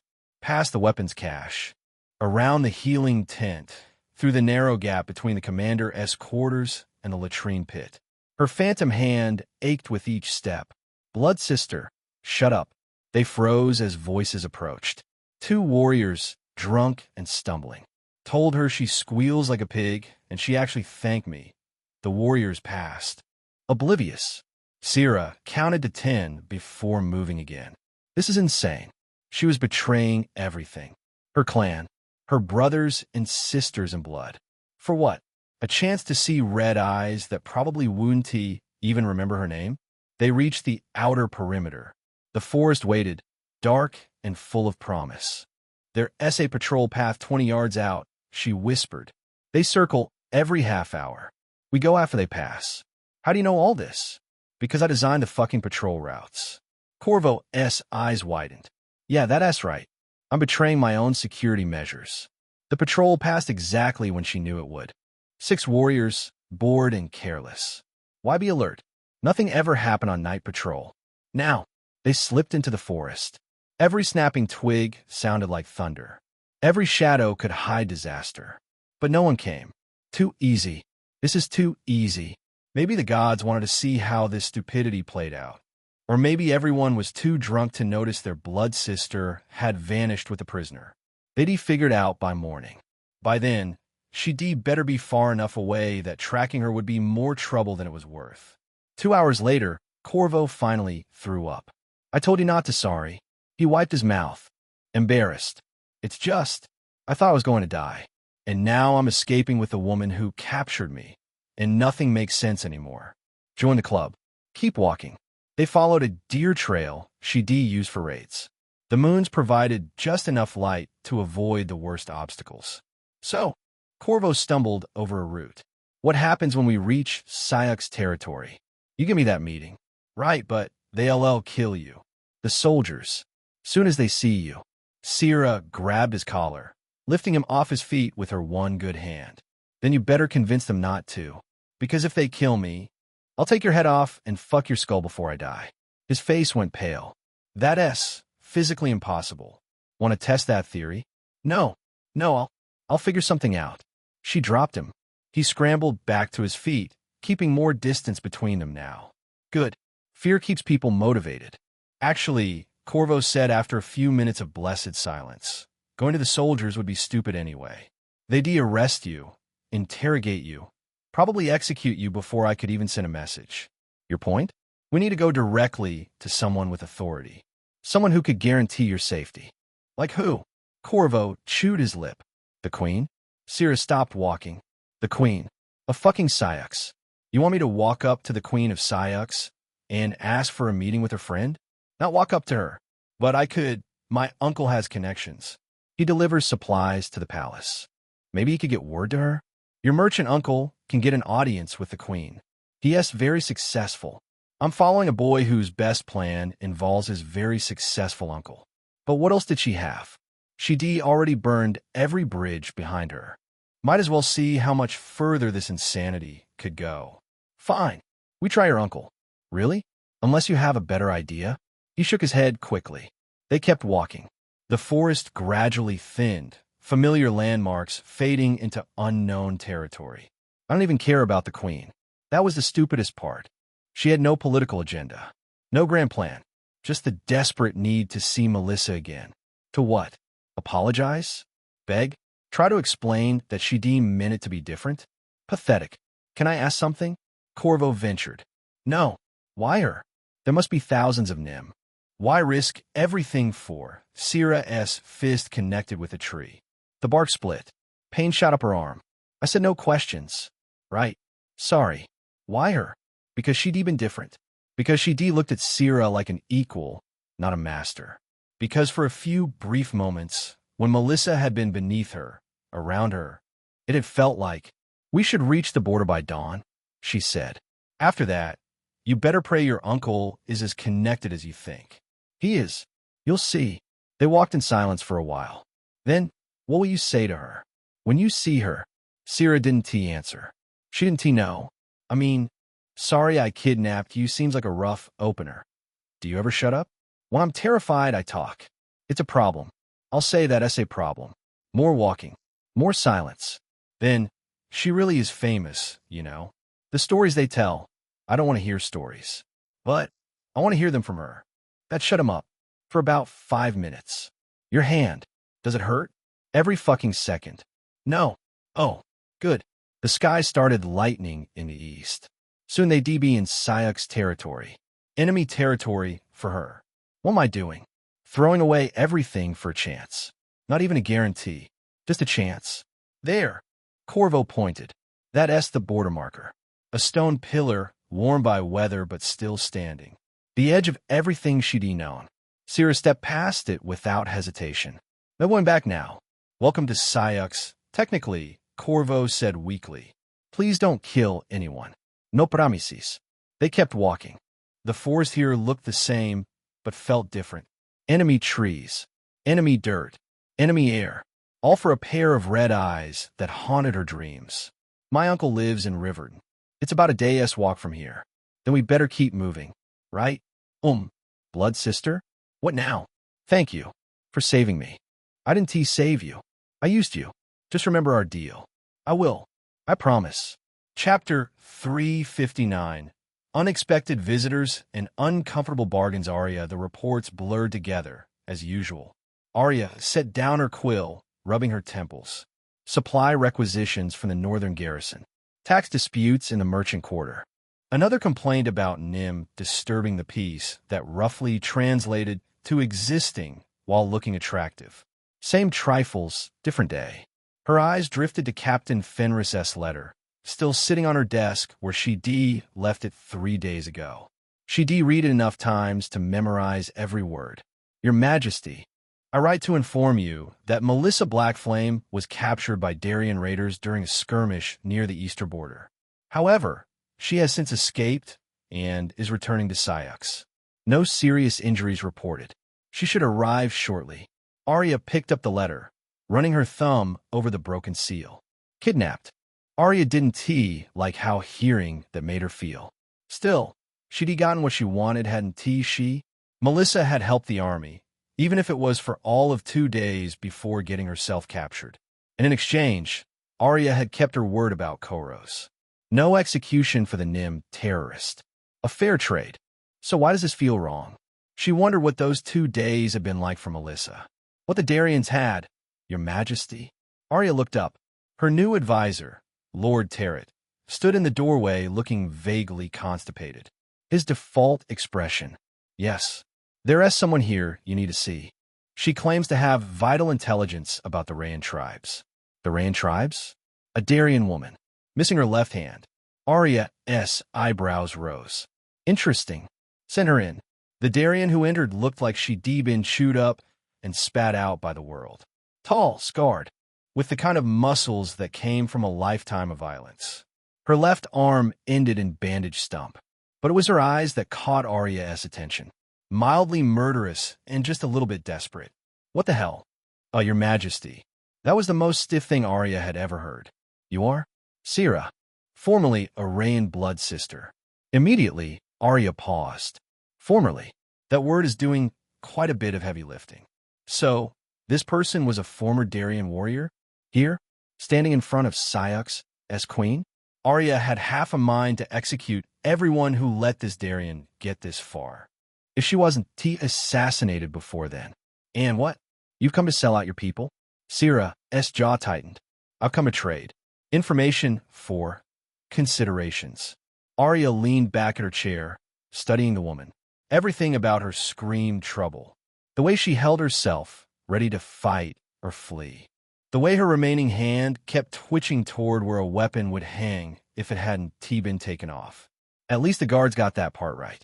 What kind of information? Patrol routes. Supply caches. The location of 3 hidden camps. Weaknesses in their command structure. Sira met her eyes. Everything you need to cripple their raids for the next year. Arya narrowed her eyes. Too good to be true. And in exchange? 2 things. Sira held up one finger. First, I want papers. Legal right to walk through Syux without being arrested or executed. Reasonable. Though Arya would be stupid if she gave her full rights. She had no intention of doing that. And second, here the woman hesitated. Just for a moment. I want to meet Melissa Blackflame. Arya blinked. What? Of all the things she expected, gold, land, revenge against enemies, this wasn't on the list. You traveled all this way, betrayed your clan, to meet the Nym mage? Yes. Okay. Why? That's my business. Arya drummed her fingers on the desk. The pieces weren't fitting together. A Darien blood sister doesn't just abandon everything to meet. Oh. Understanding hit like cold water. That's right. Melissa had been kidnapped. Then, you're the one who captured her. It was a question. Sira's flinch confirmed it. It was what is the word? She muttered to herself. Temporary custody? She said it like a question. Is that what we're calling it? Arya's voice could frozen flame. And what did she do during this temporary custody that makes you so desperate to see her again?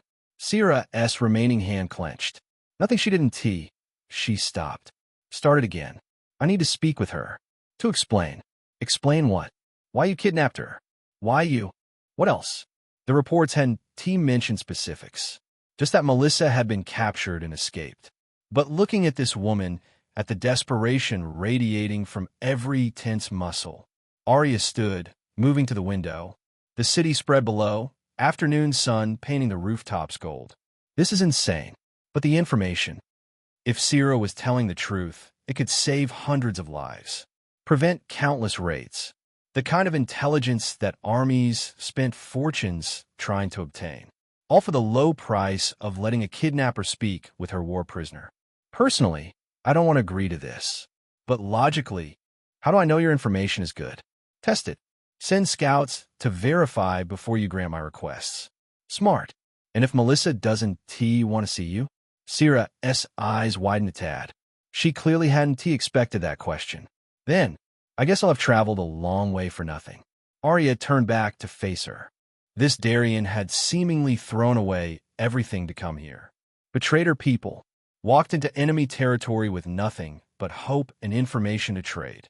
And Arya didn't know why. Not really. But it's not my business to know why, is it? As long as Melissa doesn't get hurt. She closed her eyes. No. All of Syux would spit on me if I declined this. I'll consider your proposal, Arya said finally. You'll remain under guard until I verify your claims. If they prove true, I'll arrange a meeting. Hope flared in Sierra's eyes. Thank you, Your Majesty. Don't thank me yet. Melissa may very well take that other hand of yours when she sees you. Arya called for the guards. As they prepared to escort Sierra out, she added, one more thing. If this meeting should come to pass, and if you harm her, if you so much as make her uncomfortable, I'll have you drawn and quartered in the public square. Clear? She nodded eagerly. Crystal. After the guards led Sierra away, Arya slumped back in her chair. What have I just agreed to? She essentially promised to deliver Melissa to her kidnapper. Dressed it up with conditions and guarantees, but that's what it boiled down to. But the intelligence. She couldn't ignore it. Not with the northern settlements begging for protection. Not with the body count rising every month. The greater good, right? She hated that phrase. It justified too much. Lord Tarrant appeared in the doorway again. Shall I have her questioned more thoroughly, Your Majesty? No. Just hold her until we can verify her information. Arya picked up her quill again. And send word to Captain Fenris. I want confirmation on those patrol routes within 2 days. Yes, Your Majesty. Alone again, Arya stared at the blank parchment before her. She should write to Melissa. Warn her. Prepare her. But what would she say? Dear Melissa, a Darien woman you met, or more likely who kidnapped you, is here and desperately wants to apologize. I'm considering allowing it in exchange for tactical advantages. Please don't hate me. She is going to hate me. But that was the burden of the crown, wasn't it? Making choices that save the many while failing the few. She dipped her quill and began writing orders instead. If Sierra's information proved good, Arya would keep her word. And if Melissa chose violence when they met, well, that would be Sierra's problem to survive. Chapter 360. Reunion. Melissa. Professor Hendrick's voice droned on about theoretical essence applications in defensive ward construction. Melissa tried to take notes, mainly because her ward game was weak. She had focused on that aspect of magic too much throughout the years. She really tried to focus. But Isabella had other plans. Your neck looks lonely, Isabella whispered, shifting on Melissa's lap. I can fix that. My neck is fine. Disagree. Warm lips pressed against her pulse point. God give me strength. Melissa's quill scratched across parchment. The crystalline matrix structure of Isabella's tongue flicked out. The quill jerked, leaving a long ink trail across half the page. Isabella. She replied, all innocence, batting her eyes. I'm trying to learn. So, am I? Currently, I'm studying the correlation between neck kisses and NIM arousal responses. Promising results, I must say. From 2 rows front, someone snorted. Probably Jenkins, the ass who always sat too close and smelled vaguely of cheese. It had been 2 weeks now since the kidnapping. 2 weeks since she left Sierra bleeding in the forest. And Melissa was mostly fine. She was on track to become the most powerful mage in history, had 3 very passionate lovers, and her parents actually talk to her now instead of tiptoeing around like she might explode. Still need to figure out that greatest fighter thing, though. My swordsmanship has been lacking, but 2 out of 3 goals wasn't bad. Alice would been amazed to see where Melissa ended up. Miss Blackflame. Professor Hendrick's voice cut through her thoughts. He stood directly in front of her desk, arms crossed, eyebrows doing that thing where they tried to climb into his hairline. Perhaps you could share your thoughts on ward anchoring? The entire class turned to stare. Isabella's hand froze on Melissa's thigh. Ward anchoring requires a stable essence foundation, typically achieved through layered spellwork rather than single-cast methods. Melissa rattled off without missing a beat. The matrix structure prevents degradation over time by distributing magical load across multiple anchor points. Professor Hendrik blinked. That's correct. Incomprehensive. I can multitask. Isabella chose that exact moment to bite her ear. Bella. Half the class jumped. Someone dropped their quill. Jenkins made that stupid snorting sound again. Miss Summer, please remove yourself from Miss Blackflame's lap. But Professor, I'm helping with her concentration now. Isabella pouted but slid off, taking the desk beside Melissa instead. Her tail immediately wrapped around Melissa's ankle. Melissa rolled her eyes, but she couldn't help but smile. The rest of class passed without major incident, though Isabella's tail kept doing things that made concentration difficult. By the time Hendrik dismissed them, Melissa's notes looked like they'd been written during an earthquake. I still can't believe you answered correctly while she was literally biting you, Armia said as they left the classroom. Practice. Melissa stretched, joints popping. You learn to compartmentalize when you live with Isabella. Hey, I'm not that bad. 3 people in the hallway turned to stare at a raised voice. Okay, maybe a little bad. Raven fell in a step beside them, like she materialized out of thin air. The usual. The professor looked disappointed you knew the answer. Hendrik always looks disappointed. It's his resting face.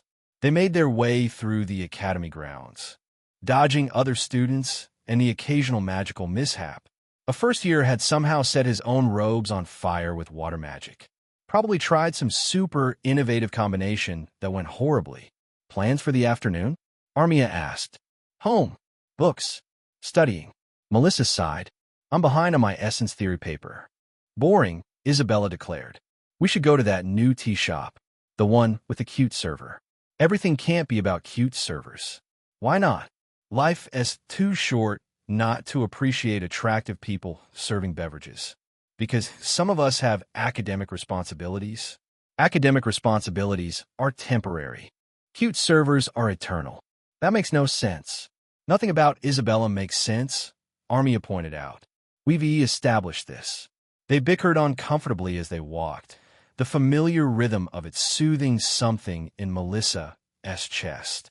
This was what she wanted when she made those wishes. Friends who cared about her. Lovers who made her laugh. A life that meant something. And that's why I think we should definitely check if the server has a tail, Isabella was saying. We're not going to harass service workers, Armia said firmly. It's not harassment if I'm genuinely interested in their tail situation. That is literally what a tail harasser would say. I'm not a tail harasser. You harassed my tail just last week. That was different. We're dating Melissa. Let their voices wash over her as they walked. Normal. Safe. Perfect. The sun hung low as they reached her house, painting everything in warm gold. Home, where her parents would fuss over her and ask about her day. Where Hazel would demand stories about academy life. Where she could just be Melissa instead of the Nim who knows magic or the girl who got kidnapped. She pushed open the door. Mom, the words died in her throat. There, on her couch, sat Syrah. What? The Darien warrior lounged between Margaret and Melistaire like she belonged there. Cup of tea in her remaining hand. Laughing at something Melistaire had said. What the actual fuck? Melissa blinked. Once. Twice. Still there. Margaret looked up, beaming with that smile she used when she was particularly pleased about something.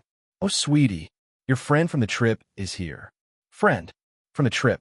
Syrah turned. Their eyes met across the room. That familiar cocky grin spread across her face. The one that had made Melissa's stomach do flips for all the wrong reasons. Hey, red eyes, purple mage. Miss me? The world crystallized into perfect clarity. Behind her, she felt more than saw a raven move faster than thought. 1 second the assassin was standing by the door. The next she had a knife pressed against Syrah's throat. Move and die. Margaret gasped. Melistaire jumped to his feet, spilling his tea. Syrah raised her hand, her only hand, slowly. The grin never wavered. Okay. Let me explain. Chapter 361. The worst interview ever. Blue flame danced between Melissa's fingers, eager to reduce Sierra to ash. Raven, Melissa said instead. Take my parents somewhere else. Armia, Isabella, go with them. But Isabella started. Now, they looked at each other. That level of authority in Melissa's voice was rare. So, they moved, with Armia gently guiding Margaret and Melistaire toward the door. Both parents shooting confused looks back. Melissa, what is happening? Margaret asked. Your friend. I'll explain later. The door clicked shut. Just now. Melissa and the woman who de-chained her. Who de-taken her? Who de-so? Sierra lounged on the couch like she owned it. Nice family. Your mom makes excellent cookies.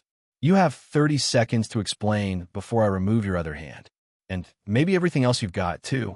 Straight to threats? Sierra examined her fingernails. And here I thought we had something special. The flame grew hotter. Make that 20 seconds. Fine. Sierra shifted, bandaged stump resting on her knee. A little bit after you left, my clan and I captured Human Boy. I spoke with him.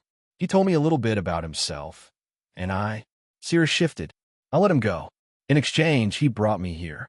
Sierra's grin widened. Sold out my own people for a chance to see you again. Romantic, right? Romantic? She's insane. Why? Melissa stepped closer. Why did you want to see me? Sierra's eyes half closed as she smirked back. Because you're mine. The words hung in the air. Excuse me? I chose you. Sierra leaned forward. Out of all the lovers I could have in that forest, I picked you. We're linked now, red eyes.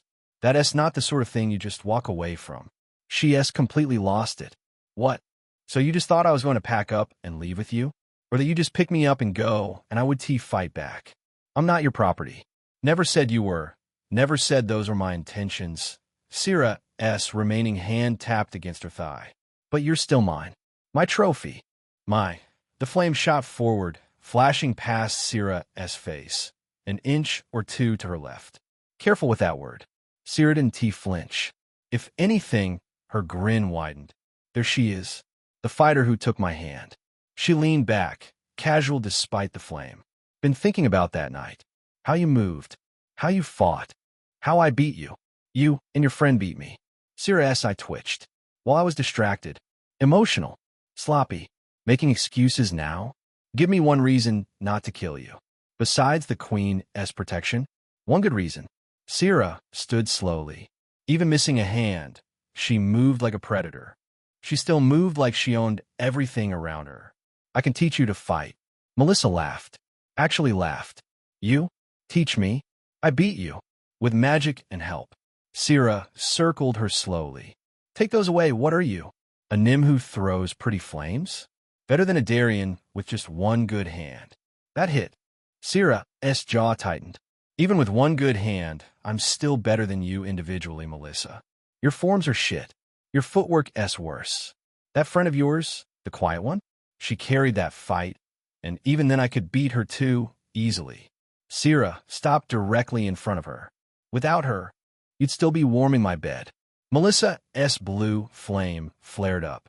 You're not doing a good job of convincing me not to turn you to ashes, Sierra. Am I not? Maybe I misread you. I assumed you would want to be better. Do you not? Sierra continued. Why else keep training? Why else push yourself? Melissa paused. Sierra, sensing Melissa's sudden hesitation, continued. I know that look. That hunger. Sierra's voice dropped. We're the same in that regard, despite our different backgrounds. You want to be the best, right? Not just at magic. At everything. Melissa's flame flickered. And you think you can teach me? No. I know I can. No Hosetashjan. Give me a month. I'll make you dangerous without magic. 2 months, you'll be deadly. Why would you do that? Already told you. Sierra stepped closer. Too close. You're mine. Can't have my trophy being weak. Melissa gritted her teeth. This. Fucking. Woman. But. She needed this. The magic came naturally now. The lovers practically threw themselves at her. But fighting? Real physical combat? She'd been lacking in this department. She couldn't deny that. If I say yes, when? Well, I want to take her head off. If I say yes, there are rules. Sierra's good hand lifted, tucking a strand of black hair behind Melissa's ear. The touch sent unwanted heat through her. Whatever you want, red eyes. Melissa batted her hand away. No touching without permission. Boring but fine. No mention of before. Not to anyone. A secret, then? Sierra's breath ghosted across her cheek. I like secrets, and you teach all of us. Not just me. That made Sierra pull back slightly. All? My friends. They want to improve too. Well, I vaguely recall seeing them fight. The Dragon Girl's forms are decent. Quiet One's the best. Pink One. Sierra grimaced. No idea what she is good at. She's brilliant. At magic, I'm guessing? Sierra shook her head. Waste of time. All of us are no deal. They stared at each other.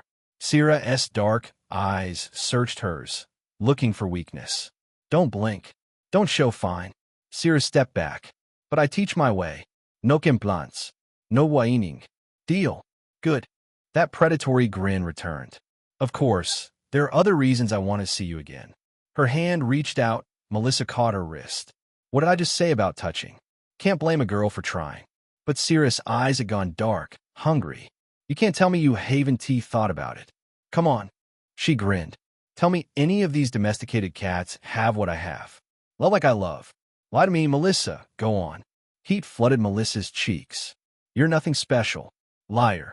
Sierra retreated, though, hands raised in mock surrender. Well, hand. Message received, however. But this isn't over, red eyes. It is for tonight. Melissa moved to the door. You can go. Where? I don't exactly have lodgings. Of course, she doesn't tea. There's and in 2 streets over.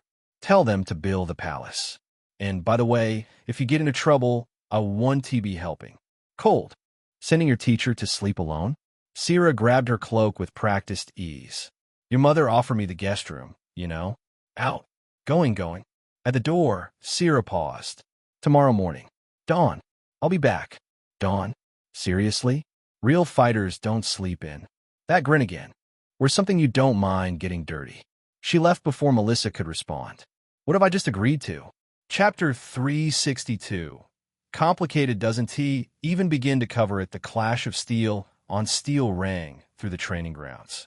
Sierra moved like water, despite her massive size, flowing around Raven's strikes with her stump behind her back. Melissa shifted on the bench, trying not to notice how Sierra's muscles flexed with each movement. How sweat made her training clothes cling in ways that stop. Looking, Sierra's eyes flicked to her. Just for a second, a knowing smirk tugged at her lips. Melissa's face burned. So, Margaret settled beside her, voice carefully neutral. Let me get this straight. You're letting the woman who kidnapped you train you in sword fighting? Yep. The same woman who held you captive? That's her. And you think this is a good idea? Melissa watched Sierra duck under Raven's blade, her remaining hand snaking out to tap Raven's ribs. Point to Sierra. Probably not. Margaret was quiet for a moment. Then, but you're doing it anyway. I need to get stronger, Mom. She's one of the best fighters I've seen. She's also the woman who... Margaret stopped herself. Never mind. You're an adult. I trust your judgment. Do you, though? Thanks. They watched another exchange. Raven attacked with cold precision, each strike calculated. Sierra just flowed. Like violence was a dance she'd been born knowing. She is very skilled. Margaret admitted. Yeah, and attractive, if you like the scarred warrior type. Mom. What? I have eyes. Margaret nudged her. So does your cousin, apparently. Melissa followed her gaze. Isabella stood at the edge of the training area, practically vibrating. Her tail swished rapidly, and she kept biting her lip. Oh no, Isabella, no. Armias said firmly, one hand on Isabella's shoulder. But look at her, the way she moves, the muscles. The no. I'm just saying, if she wanted to throw me around, and oh. Sierra landed another point, this time sweeping Raven's legs. Raven hit the ground hard but rolled back to her feet instantly. Good recovery, Sierra called. But you telegraphed that low strike. Again, professional, focused. Nothing like the woman who pressed too close 3 nights ago, voice full of dark promises. This is fine. Everything is fine. A knock at the front gate made everyone pause. Melissa stood quickly, grateful for the excuse. I'll get it. The last person she expected to see was exactly who was standing there. Vera, Koro's sister, stood in the doorway, wringing her hands. Same eyes as her brother, but softer. Kinda. Melissa. Hi. Vera. They stared at each other. Yeah, things were still awkward. Vera took a breath. I heard the news. About Koros. That he won to be executed. Right? I wanted to thank you. I know it was probably not easy convincing the queen. I literally got taken prisoner by Darians for the guy. So, yeah, it was not easy. Sure. You're welcome. Vera nodded, already turning to leave. Then she stopped. I know things are complicated between us, but if you ever want to talk, my door is open. Talk about what? Anything. Vera's smile was sad. Melissa looked away. I'll consider it. That is all I ask. Vera hesitated. For what it's worth, I think you did the right thing. With Koros, even if it doesn't feel like it now. She left before Melissa could respond. I hope so. Back at the training grounds, Sira had moved on to Armia. Despite being a full head taller and significantly bulkier, Sira moved with surprising grace.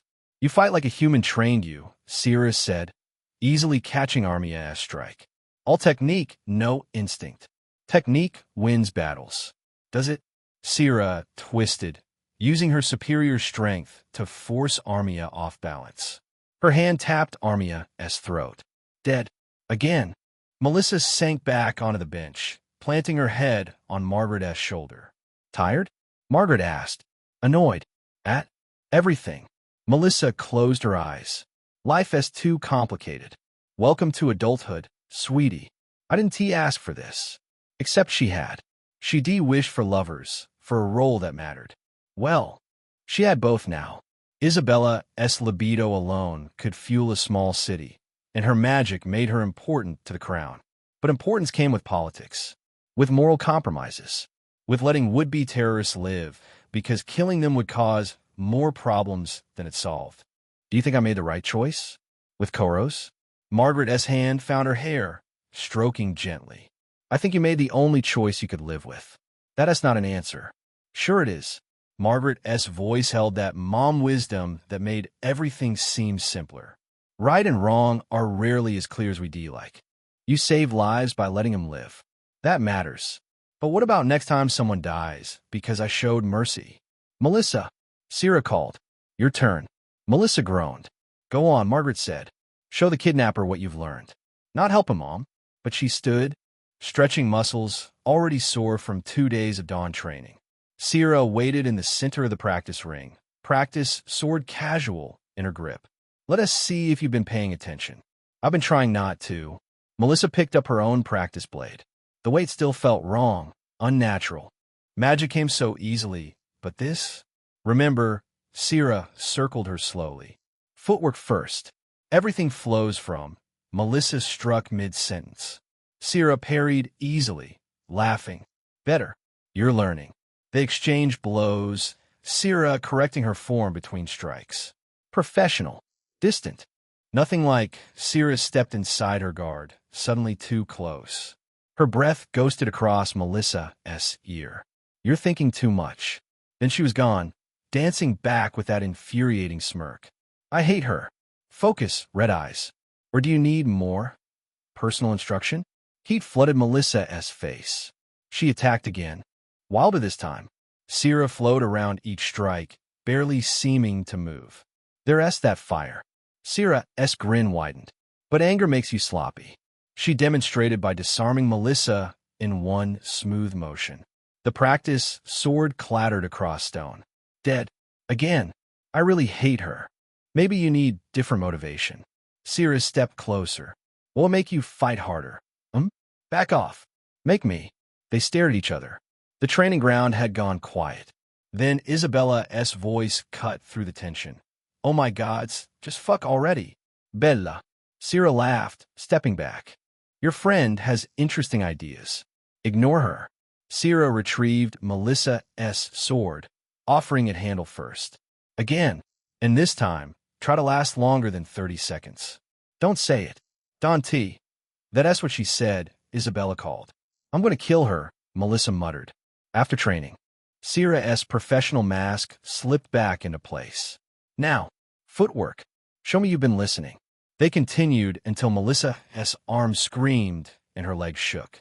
By the end, she lasted almost a full minute. Progress, apparently. Same time tomorrow, Sierra said, not even winded. Or something easier to move in. She left without another word. Melissa stood there, sweat-soaked and exhausted, watching her go. This was a terrible idea, but tomorrow morning she'd be back. Because she needed this. Needed to be stronger. Even if it killed her. Or drove her completely insane. Whichever came first. Chapter 363. Morning intrusions. Melissa woke up pissed. Not the cute kind of grumpy, where Isabella would kiss her awake and shake off whatever bad dream she had. No, this was the bone-deep irritation that meant someone, somewhere, had fucked with her morning routine. And she didn't know how, but she felt it. She rolled out of bed, her black tail whipping behind her as she stomped toward the door. Her oversized sleep shirt, one she'd stolen from Isabella, barely covered her ass, but whatever. If someone woke her up this early, they could deal with the view. And well, in this house, some people would probably be happy to see that view anyway. The source of her psychic-level annoyance became crystal clear when she padded downstairs. Melissa rounded the corner to find Sierra, all 7 feet of muscled Darien glory, practicing sword forms in their garden. Half-naked, because of course she was half-naked. The morning sun gleamed off her wild red hair and the sweat trickling down her abs and bare tits. Her remaining hand gripped a practice sword with the kind of casual strength that made lesser beings like certain pink-haired kitsunes, who didn't have Melissa's willpower weak in the knees. Melissa stomped once on the floor. Why? Why is she here? Morning, sweetheart, Margaret called from the porch, coffee mug in hand. Her silver hair caught the light as she openly ogled Sierra's ass. Sleep well? Mom. Melissa's voice cracked. I told you not to let her just barge in whenever. Margaret took a long sip of coffee, eyes never leaving Sierra's flexing back muscles. I couldn't just leave her out in the cold, honey. What kind of host would I be? It's summer. Details. It would have been polite. Sierra must have heard them because she turned, practice sword resting on her shoulder. Her blue eyes locked onto Melissa like a homing missile. A slow, dangerous grin spread across her face. Ah, my little mage awakens. She stalked toward the house, each step deliberate. Did you dream of me, darling? I dreamed of sleeping past dawn for once in my life. I could tire you out properly. Sierra leaned against the doorframe, close enough that Melissa could smell the clean sweat and that uniquely Darien scent. Then you'd sleep like a babe. Pass. Melissa ducked under her arm and headed for the kitchen. Coffee. She needed coffee before she dealt with this. Sierra followed, because of course she did. Your mother has excellent taste in viewing spots. Don't hit on my mom. Why not? Margaret laughed. Em flattered. It's been ages since a warrior tried to seduce me. Usually it's all mages and merchants these days. Melissa grabbed a mug with perhaps more force than necessary. The coffee pot rattled as she poured. Behind her, she could hear Sierra's low chuckle. Your daughter fights like you flirt, you know, Sierra told Margaret. All passion, no technique. I'm willing to teach you both a thing or two, though. Excuse me? Melissa whirled around. My technique is fine. Of course not. Your grip is too tight. You telegraph your moves. And you keep dropping your shoulder when you... Good morning, everyone. Melissa's cheerful voice cut through Melissa's building tirade. Her father entered the kitchen, took one look at the topless Darien, and merely raised an eyebrow. Sierra, training early again? The sword waits for no one. She gave him an appraising look. You must be proud. Your wife and daughter are magnificent. Melissa's tail swished. A slight blush colored his cheeks as he smiled meekly. Oh, well, that is Dad. Melissa slammed her mug down. Tell her she can't just show up naked in our garden. Actually, Melissa rubbed the back of his neck. The view from the kitchen window during morning training has been quite educational. Oh my gods. Melissa buried her face in her hands. Why you both terrible? You're all terrible. Come now, darling. Margaret patted the seat beside her as they migrated to the breakfast table. Seat. Eat. Stop being so dramatic. Sierra, mercifully, wandered back outside to continue her training. Through the window, Melissa could see her going through forms that were honestly impressive, even one-handed. Not that she was looking much. So, Margaret buttered a piece of toast. You've been going to the palace more often. Melissa shrugged, poking at her eggs. She was thankful for the distraction from Sierra's annoying existence. The Queen values my advice. MHM. And it has nothing to do with how Queen Arya looks in those tight riding pants. Mom. What? I have eyes. I've seen her when she graces Syux's streets. That girl might have a very petite frame, but she knows how to work it. Melissa groaned. We're not. It's not like that. She needs someone who understands both humans and Nim. The court has been pushing back against her reforms. And, well, I've been around humans in a non-slave kind of way longer than most Nim. Of course, dear. Margaret's smile was far too knowing. Purely professional. It is. Just like Sierra, showing up every morning is purely about sword training. That's different. She's just trying to get in my pants. Is she succeeding? MOM. Margaret laughed, that warm sound that filled the kitchen. All right. I'll stop teasing. But honey, you're 18. You're allowed to have fun. I have fun. I have Isabella. And R.A. Melissa was about to list off her friends, but Margaret cut Melissa off. Isabella doesn't count. That girl would go after anything with a pulse.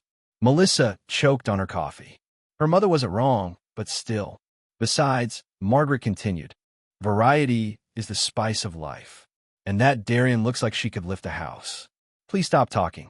I'm just saying, if you don't want her, I might even know. A knock at the door saved Melissa from further mortification. She practically sprinted to answer it, finding a nervous-looking courier in royal colors. Lady Blackflame? The young man's eyes widened slightly at her state of undress. Melissa remembered she was still in just a sleep shirt. Whatever. She'd seen him at worse parties. That's me. Summons from Her Majesty. He handed over a sealed letter. She requests your immediate presence. Melissa broke the seal, scanning Arya's neat handwriting. Brief, to the point, and somehow still managing to sound vaguely irritated. Classic Arya. Tell her I'll be there within the hour. The courier bowed and scurried off. Melissa closed the door and leaned against it. Great. Whatever this was about. It probably meant her day was about to get a lot more complicated. Through the window, she could see Sierra had finished her forms and was now doing one-arm push-ups. Because of course she was. This is my life now. Pesky Darians in my garden and cryptic summons from the Queen. Everything all right? Margaret called. Yeah, just another day in paradise. Melissa headed for the stairs. I need to get dressed. Try not to let Sierra seduce you while I'm gone. No promises. Melissa's groan echoed through the house. The Queen, what does she want? Melissa would have to go and find out. Chapter 364. An offer of diplomacy. Melissa sat across from Queen Arya in the royal gardens, trying very hard not to stare at those pale, elegant legs. God damn it. Who gave her permission to cross them like that? Arya's gray eyes watched Melissa with that calculating look that made it feel like she was 3 steps ahead of everyone else in the conversation. The Queen wore riding pants, those criminally tight ones Margaret had mentioned, and a simple white blouse that still looked regal. How have you been? Arya's voice cut through Melissa's gay panic. Has Sierra caused any trouble? Well, Melissa shifted on the stone bench. Her tail curled around her leg. Define trouble. Has she challenged anyone to single combat? Destroyed property? Attempted to claim you in front of witnesses? No. Then I suppose she's behaving better than expected. She shows up naked in my garden every morning to practice sword forms while my mother ogles her. Arya's lips twitched. Almost a smile. That sounds like a personal problem. It's very distracting. I imagine it would be. Arya uncrossed her legs, only to cross them the other way. Melissa's brain short-circuited. Tell me about your military service. I've read your reports, but I'd like to hear more of your personal thoughts. Melissa forced herself to focus. Military service. Right. Not Arya's thighs. It was educational. For how short it was anyway. She looked down at her own skirt. I knew soldiers dealt with shit, but seeing it firsthand, it was crazy. And your capture? He crept up Melissa's neck. That was, well, I got lucky in that regard. Sierra's different. Annoying as hell, but different. If anyone else had taken me, I'd probably have ended up dead on the first night. Those Darien warriors have, very little regard for life, let us say. As much as I hate to fucking say it, I did get lucky. I see. Arya studied her. Well, I suppose I've stalled enough. I'll tell you why I brought you here. Finally, I was starting to think this was just an excuse to torture me with those pants. Hjalmar has been exchanging letters with me for months. Arya pulled a scroll from beside her. Their leadership appreciates my policies toward non-human races. Policies? Melissa blinked. What has changed? It's mostly stuff that wouldn't affect you, a completely free Nim, but I've made certain changes. Point being, they've noticed. Oh, well, that's great. Hjalmar has been passive-aggressive towards Syux for a while now. Exactly. This is the first time in decades they've shown interest in formal diplomatic relations with Syux. Arya's fingers drummed against her thigh. They want to meet. Melissa straightened. You're going to Hjalmar? We are. Oh. Melissa paused. Arya smirked at her. Wait, we? Their letters mention you specifically. Arya unrolled the scroll. The Nim mage who saved King Aldrich. The young woman who bridges two worlds. Lady Blackflame, whose actions speak louder than any treaty. Though, I feel those last two are a tad dramatic. Oh no. They're interested in me? Very. Apparently, stories of your misadventures have spread. Arya set the scroll aside. They're rather curious about you. Can't say I blame them. Melissa's tail lashed back and forth behind her.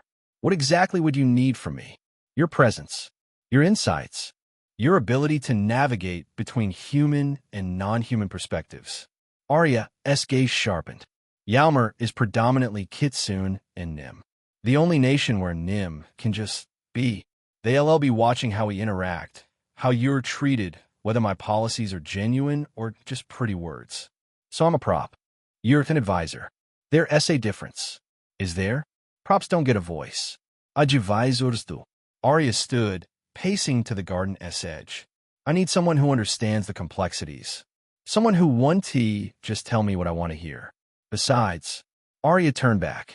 The sunlight behind her created a halo effect that was definitely not helping Melissa's concentration. You have personal experience with cross-racial dynamics. Your relationship with Isabella alone. Please don't mention Isabella in diplomatic contexts. Why not? A Nim and a Kitsune in a committed. Isabella's restless. Sometimes she's with me. Sometimes she's off with 3 strangers she met at a tavern. And yet she always comes back to you, doesn't she? Arya smiled like she found this whole thing very amusing. And I'm sure Hjalmar will agree that your relationship says something about the bonds possible between our races. Melissa looked away. The garden was honestly beautiful this time of morning. Roses bloomed in neat rows, their scent mixing with jasmine. It reminded her of Arya's perfume. Stop it. Focus. When would we leave?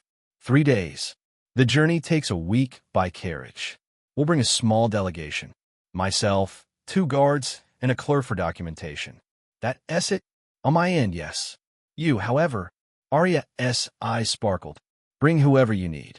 Your family, your friends, anyone who helps you feel grounded. Hjalmar values personal connections. Wait, really? The invitation specifically mentions wanting to meet the Nim mage in her natural context. They're curious about who you are beyond the titles. Arya returned to the bench but didn't sit. She stood close enough that Melissa could see the faint freckles across her nose. This one be easy. Hjalmar's court has their own prejudices, their own politics. You'll be scrutinized, possibly tested. Tested how? Magical demonstrations, political debates, social navigation. They'll want to see if you're genuine or just another person using her powers for personal gain. Like that not exactly what I've been doing since day one. And if I say no, something flickered in Arya's eyes. Disappointment? Resignation? Then I go alone, and hope for the best. But Melissa, she paused. I would. Arya took a deep breath. I would like to do this with you. The admission hung between them. Arya didn't elaborate, didn't soften it with politics or pragmatism. Just that simple truth. Melissa's chest tightened. Jesus Christ, what is with this mood? 3 days isn't much time to prepare. Is that a yes? Melissa met those gray eyes. Saw the hope there, carefully controlled but present. Yeah, yes, I'll come. Arya's smile bloomed full and genuine. It transformed her face, made her look her age instead of like she carried the world on those small shoulders. Thank you. She stood. I'll have the formal invitation sent this afternoon. You'll need court-appropriate clothing. I have robes. You'll need better robes. I'll have the royal tailor contact you. Arya smoothed her pants. And Melissa? The offer stands. Bring whoever makes you comfortable. Isabella, your family, friends from the academy.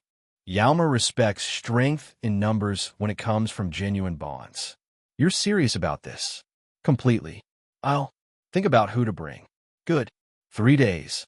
Don't be late. Melissa watched her go. Those pants really were criminal. Chapter 365. The Chaos Committee assembles. Melissa sat in Javer's garden. The circus was gathering around her. So let me get this straight. Isabella lounged across Kimiko's lap like a cat, pink hair spilling everywhere. The queen wants you to go to Jalmar as her special advisor. And you can bring whoever you want? That is the gist of it, yeah. And you called us here to what? Ask permission? Babe, you know I'm already packing. I haven't even asked yet. Isabella, sweetie, let her finish. Kimiko stroked her daughter's hair, pausing. Though we're definitely going. Oh my. Melissa sighed. What? You think we let you wander off to our home nation without supervision? Margaret appeared with a tea tray. Absolutely not. Armia sat ramrod straight on another bench. Perhaps we should hear the full details before making decisions. Boring. Isabella flipped upside down, her head now hanging off Kimiko's lap. Melissa, tell Armia that adventure waits for no one. Tell her yourself. Raven, perched on the garden wall like a particularly antisocial gargoyle, watched the exchange with her usual blank expression. The queen specifically invited Melissa. Not us. Actually, Melissa pulled out Arya's letter. She said I should bring whoever I want. See? Isabella sat up so fast she nearly headbutted Kimiko. She totally meant for us to come with her. Sierra chose that moment to wander over, still shirtless from training. Sweat glistened on her abs. What is this about coming? Melissa glared automatically at her. Isabella was far less cold. Melissa's going to Jalmar. Isabella announced. We're all invited. Sierra's blue eyes fixed on Melissa. Dangerous journey. Mountain passes. Possible Darien bandits. You'll need protection. Armia stood. We can protect ourselves just fine. Sierra stepped closer, forcing Armia to crane her neck up. The Darien warrior, the wild one, grinned. The height difference became immediately apparent. Sure, she flexed casually. But would I say a little extra help, huh? Armia's tail lashed.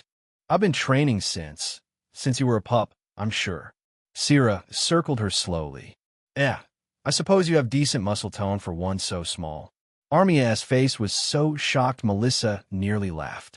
In her whole life, that was probably the one adjective she'd never heard used to describe her.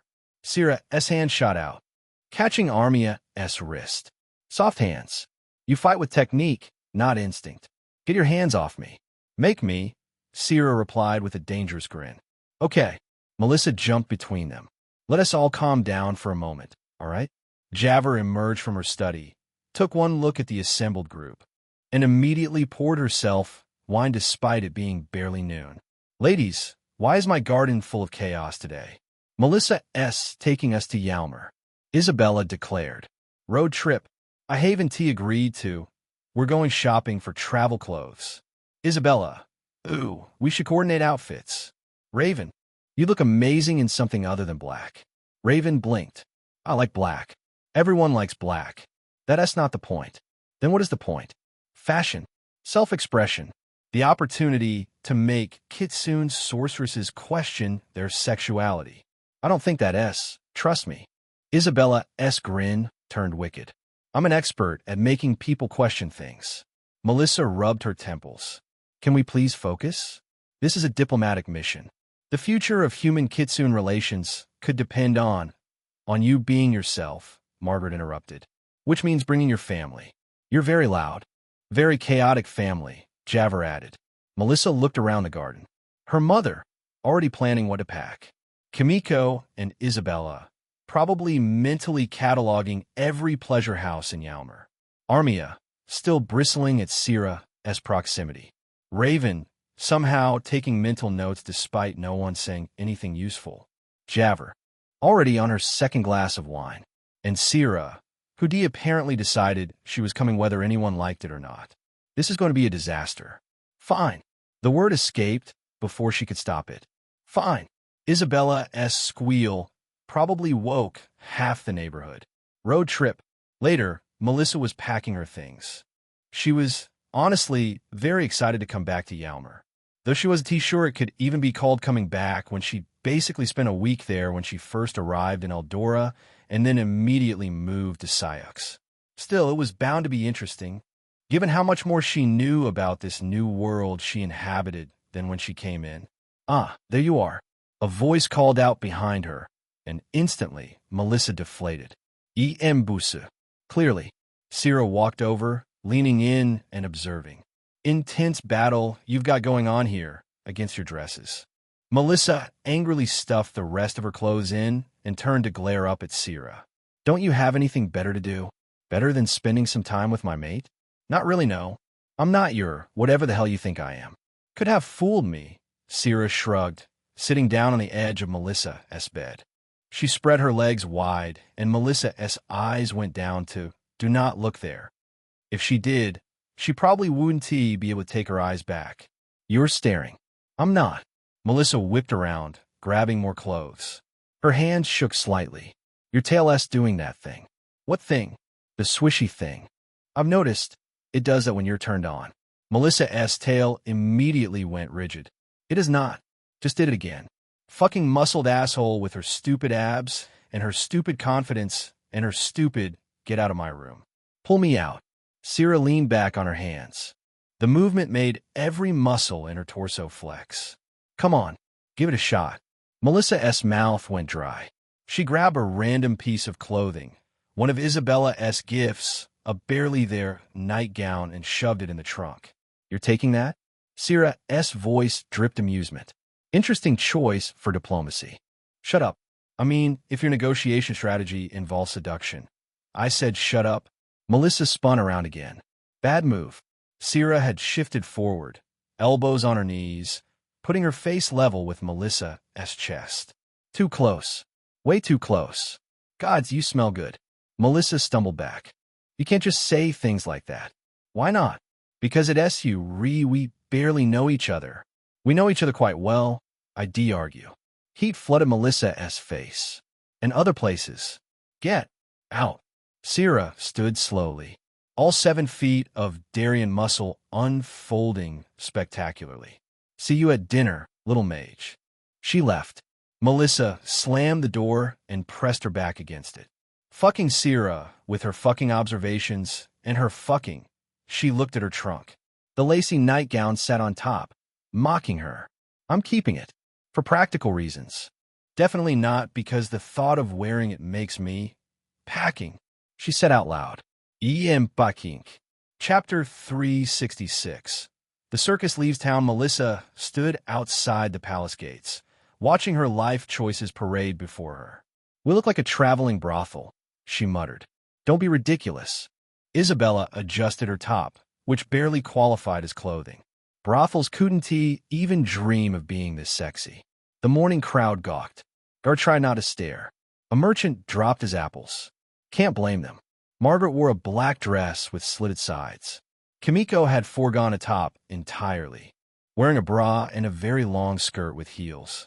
Armia stood rigid in trousers and a tunic, pretending she wasn't part of this disaster. Raven looked like a hot ninja. Melistaire and Hazel were by far the most normal-looking people there, though currently, Melistaire was desperately trying to convince a very curious Hazel not to poke the vaguely annoyed-looking guard spear. And Sira, put on a shirt, Melissa hissed. No, you're going to be seeing the damn queen. And she hasn't seen a woman's chest before? Not yours. She will soon. Sira stretched.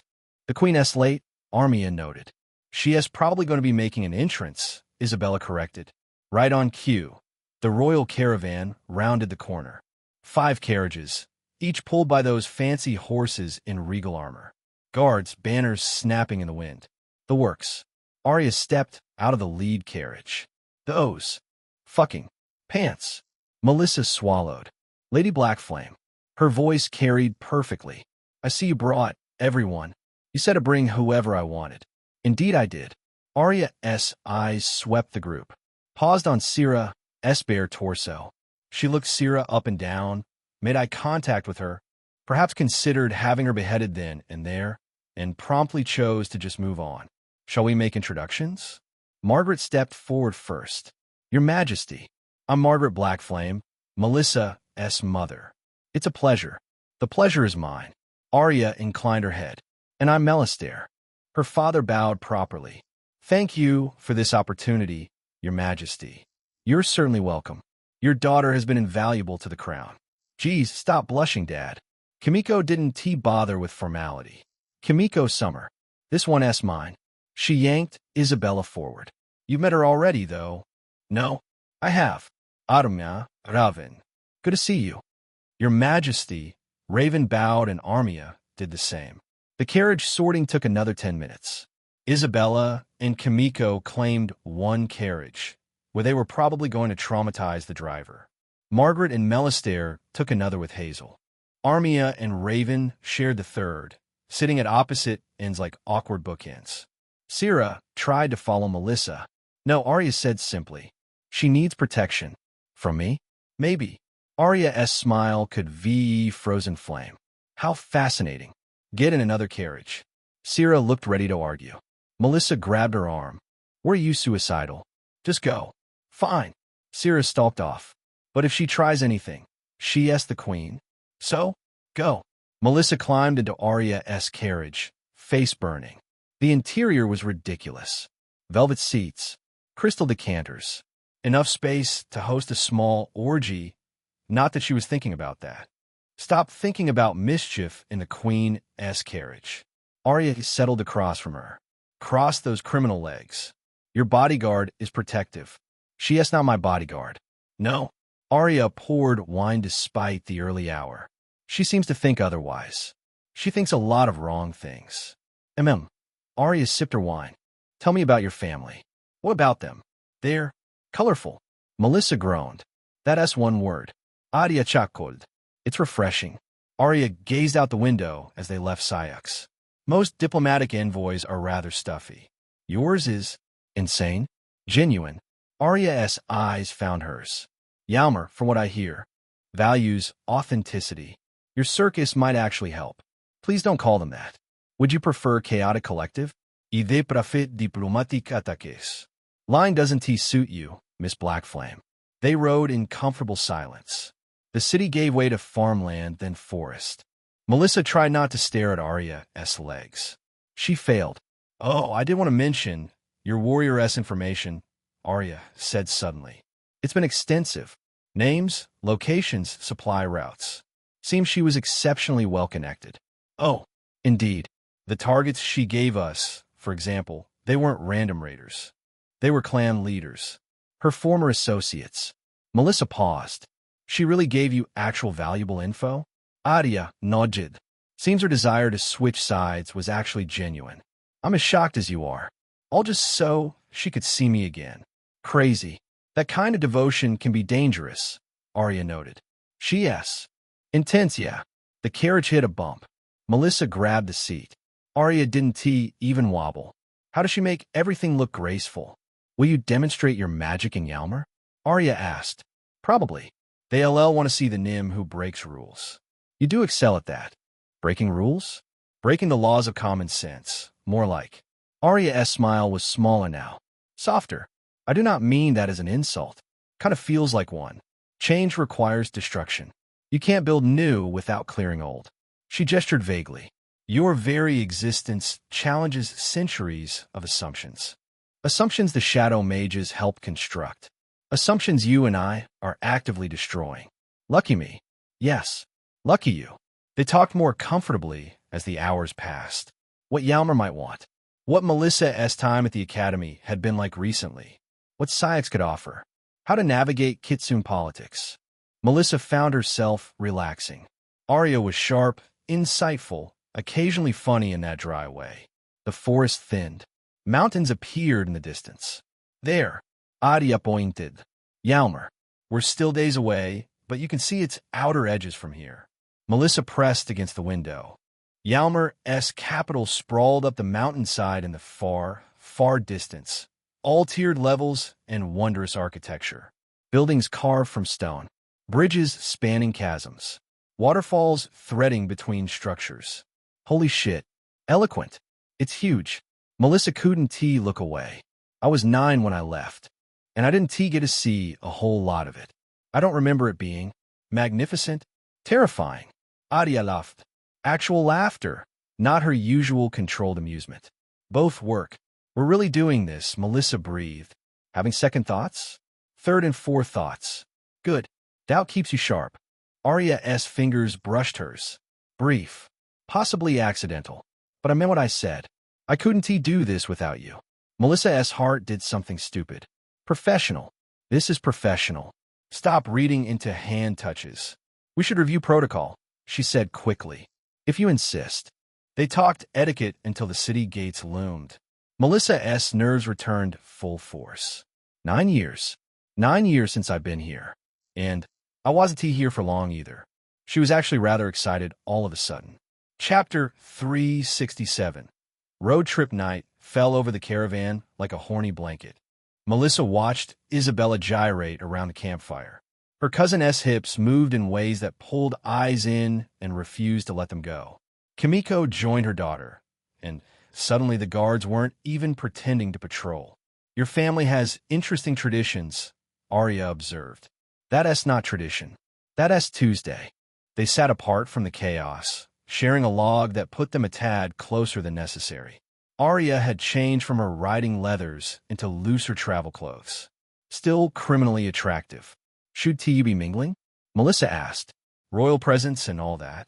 I prefer watching. Arya sipped from flask. People reveal more when they think you're not paying attention. Like what? Your warrior hasn't taken her eyes off you since we stopped. Melissa glanced over. Sira sat across the camp, supposedly sharpening her sword.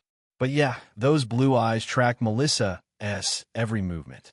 She's rather protective of you. She's obsessed. Melissa sighed as Arya passed the flask. Melissa choked on whatever liquor royalty drank.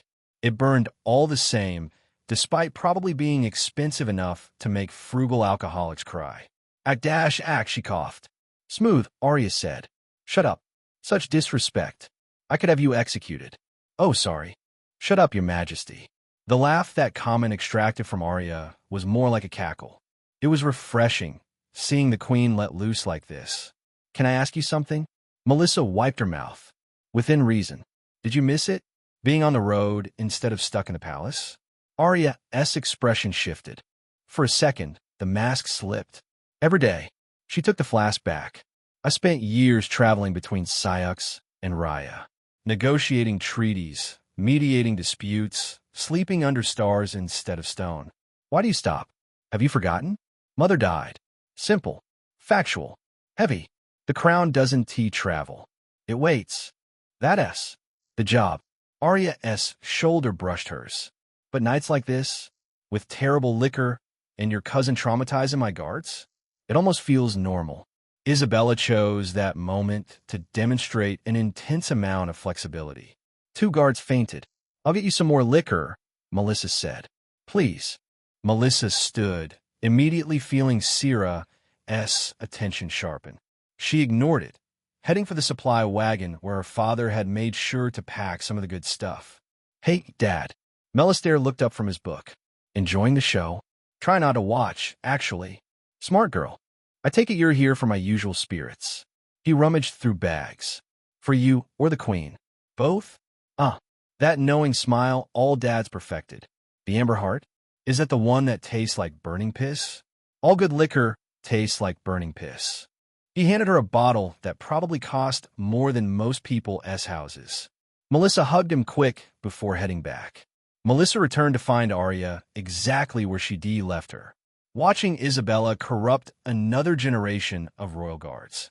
Success? Arya asked. Amber Heart.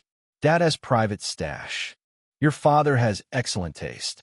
Arya produced cups from somewhere. Royal magic, probably. To complicated journeys. They drank. It did taste like burning piss, actually. 3 more days to Yalmer proper, Arya said. Nervous? Should I be? I don't know. Melissa refilled their cups. What exactly does Yalmer want? Really want? Power. Influence. Proof that Syx takes them seriously. Proof Syx won't be adding them to their list of enemies anytime soon. Arya swirled her drink. Your presence helps. The Nym who saved a human king, despite everything. I feel your presence send a rather strong message. I guess. Arya took another gulp. Tomorrow we'll reach the outer villages. You'll see your homeland again. Smooth subject change. How's that feel? Well, I was only there till I turned 9. Melissa replied. Syx is more my homeland. Honestly. Odd to hear. They drank in comfortable silence. Around them, the camp settled into nighttime routines.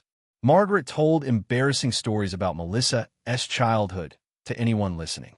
I should sleep, Melissa said eventually. Should you? Melissa raised a brow at the queen. That is a dangerous question. I specialize in those. But Arya stood too. Rest well, Melissa. 3 days later, they crested a hill and Yalmer's outer villages spread before them. Melissa pressed against the carriage window. Architecture carved from the mountains themselves. That looked like they were made of marble. And kitsune absolutely everywhere. Oh, she breathed. The villagers lined the roads to watch them pass. Fox ears in every color. Tails swishing with curiosity. Women of all ages, from elderly matriarchs to children who couldn't be older than Hazel. No men, one guard observed. Kitsune don't have men. We're all women. Kimiko answered him. How do you reproduce? Kimiko grinned, very enthusiastically. The guard's cheeks pinked. I meant biologically. So did I. A group of young kitsune ran alongside their carriage. One with purple hair waved enthusiastically. Another blew kisses. Isabella's carriage had stopped because she was hanging out the window, flirting with a vendor. Kimiko appeared to be encouraging her. Your cousin go to cause an incident, Arya said. Probably several. Should we intervene? How do you intervene with a hurricane? Point taken. The village gave way to winding mountain paths. Each turn revealed new wonders. Hot springs steaming between rocks. Meditation gardens suspended over drops. Temples that defied gravity. It's beautiful, Melissa admitted. You sound surprised. My village was nowhere near this pretty. It was basically a bunch of wooden houses and mud. Places change. People too. Profound. I have my moments. Arya leaned forward. Look there. A massive structure dominated the next peak. Part palace, part fortress. A stunning feat of engineering. The Celestial Court, Arya whispered, where the matriarch rules, where I probably die of embarrassment when my family does something insane. At least you'll die having been very entertaining. Isabella chose that moment to shriek with delight. She acquired what looked like several welcome gifts from admirers. Mostly clothing. Mostly transparent. But Melissa was smiling. Yalmer might be her latest testing ground, but at least she wasn't facing it alone. The carriage climbed higher. The Celestial Court grew larger. Chapter 368. Sisterly Bonding and Royal Confessions. Margaret soon. The Queen declared they'd be resting for the night and resupplying. That left the girls and Melister to do whatever they wanted within reason. And so, Kimiko took both Margaret's hand and her daughter's, whisking them away from the group. Immediately, it became clear Kimiko was dragging them toward the most obvious brothel in existence. A bee brothel? Margaret sputtered. Is this really the kind of social event we should be participating in today? Kimiko turned, pink hair catching torchlight. Sister, this is the best social event. but the delegation will be fine without us for one night. Isabella bounced on her toes. Besides, Auntie, when's the last time you let yourself have any fun? Isabella, what? It's a valid question. Margaret blinked.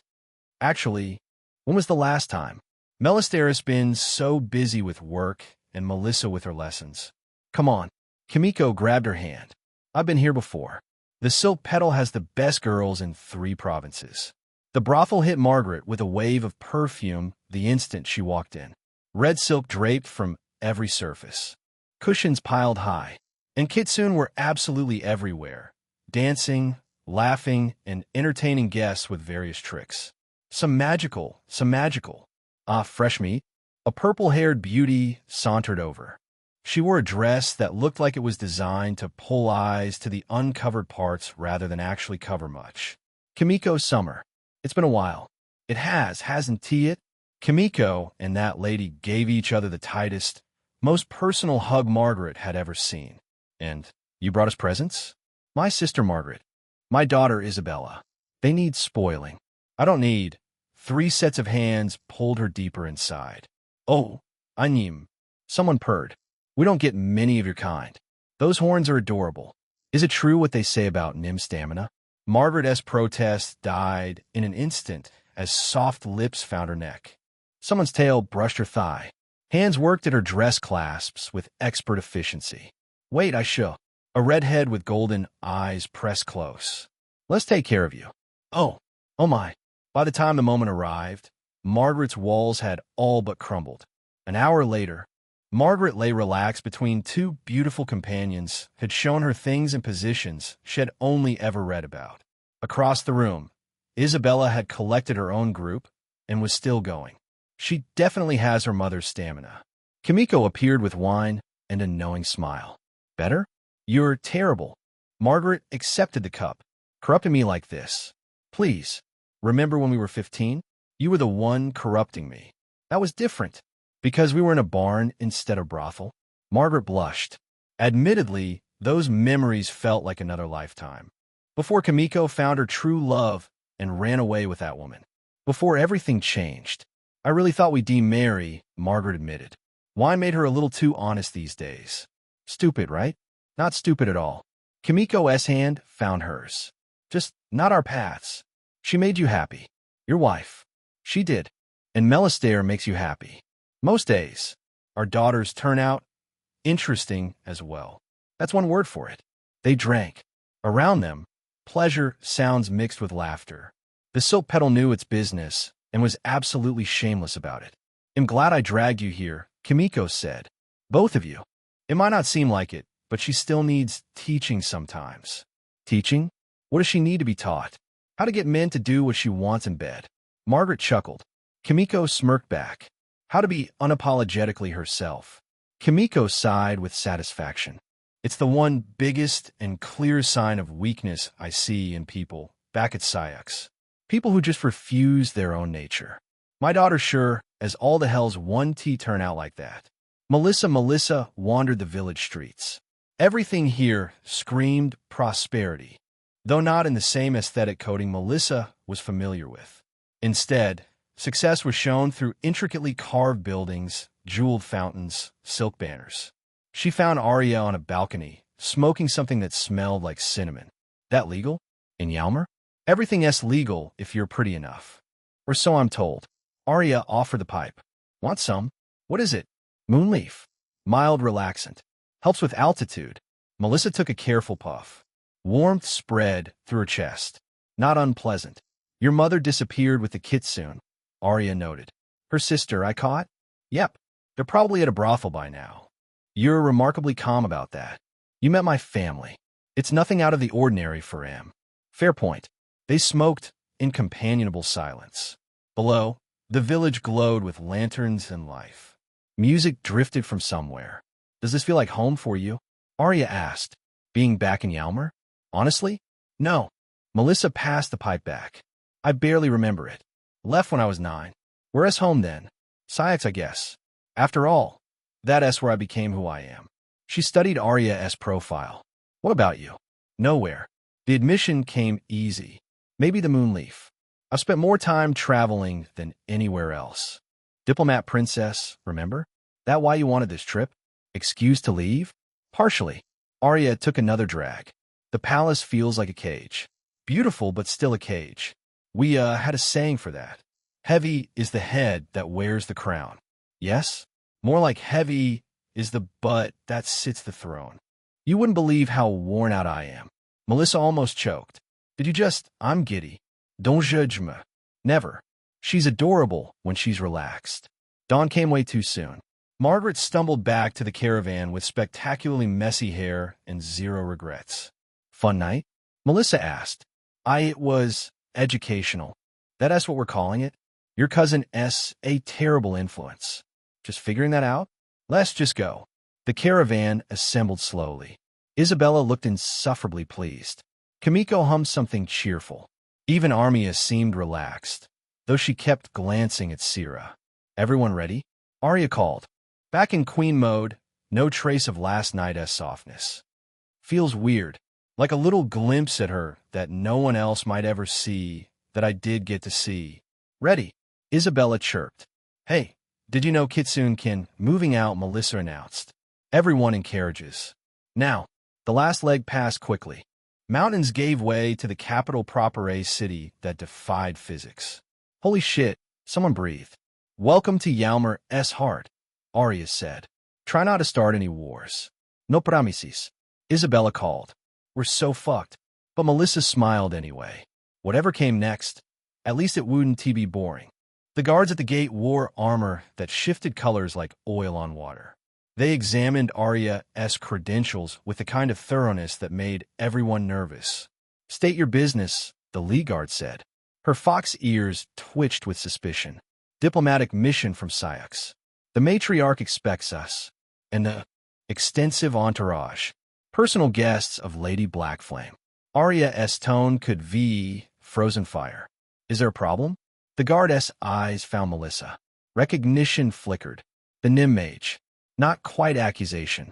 Not quite welcome. We've heard stories. All good, I hope, Melissa said. Some. Others. The guard stepped aside. The matriarch will see you immediately. No dilas. Friendly, Isabella muttered. This is friendly for border guards, Kimiko corrected. Usually they make you wait for hours. Remember, Arya murmured. The matriarch values strength and honesty. Don't try to play politics. Was he planning on it? Good. Because you're terrible at politics. Thanks for the confidence boost. I prefer honesty. Arya's fingers grazed hers. We do this together. Together. Right. Just a professional partnership between a queen and her special advisor. Nothing more. The doors opened. Time to face whatever Yalmer wanted to discuss. Chapter 369. The matriarch, the streets of Yalmer's capital, made Syux look like a dump. Buildings spiraled upward. There were silk banners fluttering between spires. Fountains shot streams of water that danced in midair before raining down as mist. Holy shit, Isabella breathed, squinting. Are those buildings fucking? They're intertwined for structural support, Kimiko corrected. Whoa, building sex. On her end, Melissa tried not to gawk like a tourist and failed spectacularly. Every corner revealed new wonders. Floating markets, bridges made of light. Kitsune casually levitating instead of walking. No wonder they think humans are boring. Their escort led them deeper into the city. The crowds parted, staring at the strange delegation. Whispers followed in their wake. The Nim Mage. Is that really her? Look at those horns. Think she D-swall, move it. Their guard barked. The crowd scattered. Armia walked close to Melissa's left. Raven stood by her right. Even Isabella had stopped bouncing, just staring in awe. You look quite surprised, darling, Kimiko said to Isabella. But you've been here before. Yeah, it's just been a while. Where exactly are we going? Margaret asked. The heart. That was barely an answer to Melissa. Until, 10 minutes later, Melissa understood. The tree rose before them like a mountain. No, bigger than a mountain. Its trunk stretched wide as several football fields, bark carved with runes that pulsed with soft light. The canopy disappeared into clouds. That S. Melissa's voice failed. The heart tree, Arya supplied. Guards in crystalline armor flanked the entrance, a gap in the bark large enough to march an army through. They nodded at the escort and waved them inside. They climbed, and climbed, and climbed some more. How is this place real? Hazel asked, clinging to Melissa's hand. Magic, probably. Cool. I can agree with that. Finally, they reached a massive door. Their escort knocked once. Enter. The matriarch's chamber took Melissa's breath away. Not the decor, though the living wood throne was impressive. Not the view, though seeing the entire capital through translucent walls was stunning. No, it was the woman herself. She had 9 tails, each one moving independently. Her hair fell in moonlight-colored waves over huge tits. And, well, even for a kitsune, her robes could be called suggestive. Holy shit, Isabella murmured. Goodness. Armia let out. I wonder what she'd feel like in my arms, Cirrus said. Melissa slapped a hand over Cirrus's mouth. Hazel, to Melissa's mortification, giggled. Everyone else looked mortified. Lady Matriarch. Arya dipped her head. Thank you for receiving us. Adia. The matriarch's voice wrapped around them like silk. How lovely to see you again. Please call me Sylviana. Melissa watched Arya's cheeks turn pink. The Queen of Syux was blushing like a schoolgirl. Can't blame her. There was something about Sylviana that was impossible to ignore. Kitsune didn't believe in hiding their best features, and this lady had features. You've met before? Melissa asked, and immediately felt stupid for doing so. Come on, Mel. The queen and effectively queen of 2 countries. Of course they VE talked. Several times. Sylviana's tails swayed hypnotically. Dear Arya visited during her diplomatic tours. Such a dedicated princess she was. Now a dedicated queen, Arya managed. I can see that. Those silver eyes locked onto Melissa. And you brought the famous Nim mage. How thoughtful. Hi. Sylviana laughed. Coolme. Let us speak privately. The rest can enjoy our hospitality. Isabella opened her mouth. Kimiko slapped a hand over it. Go, Margaret whispered. We'll be fine.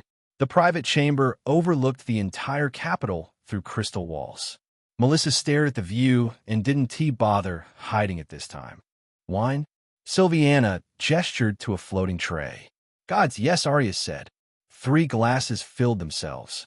The wine tasted like starlight and questionable choices.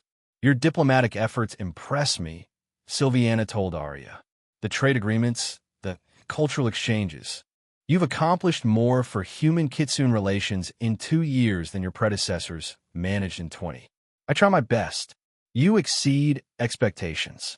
A tail brushed against Arya's chair. The Queen's blush spread down her neck.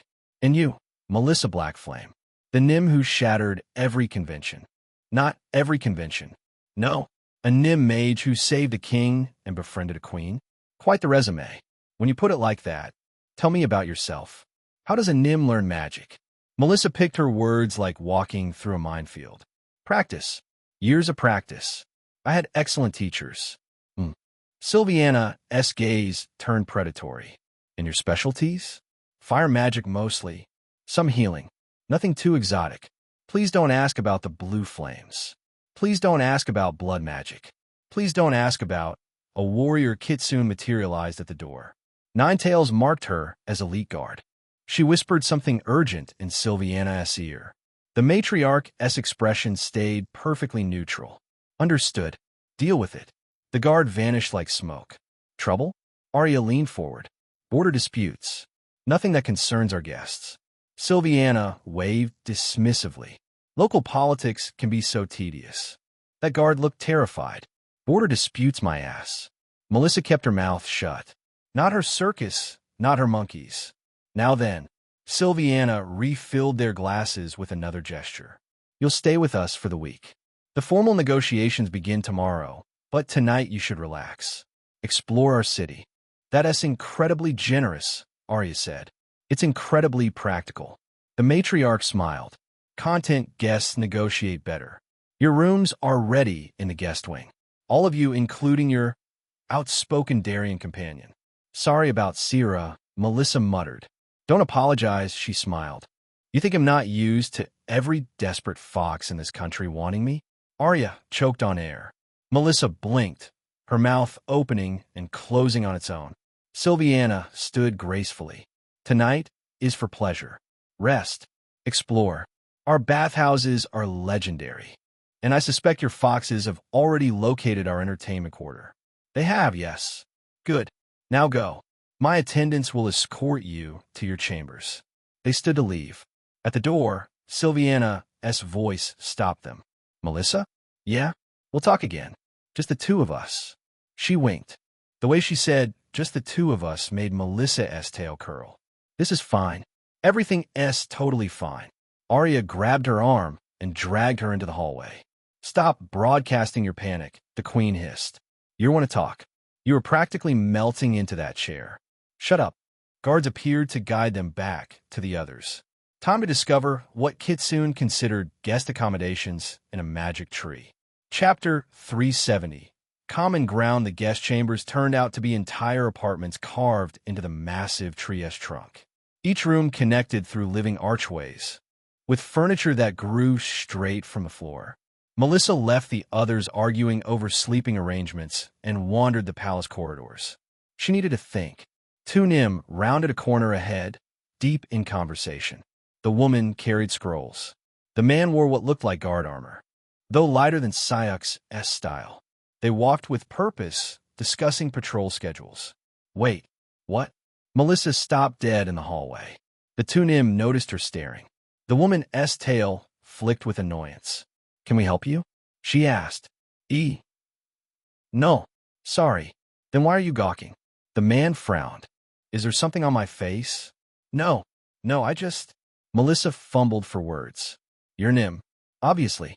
The woman's eyes narrowed. And you're that visiting mage everyone's talking about. What's your problem? Nothing. There's no problem. They exchanged looks that clearly said weird tourist before continuing down the hall. Their conversation resumed.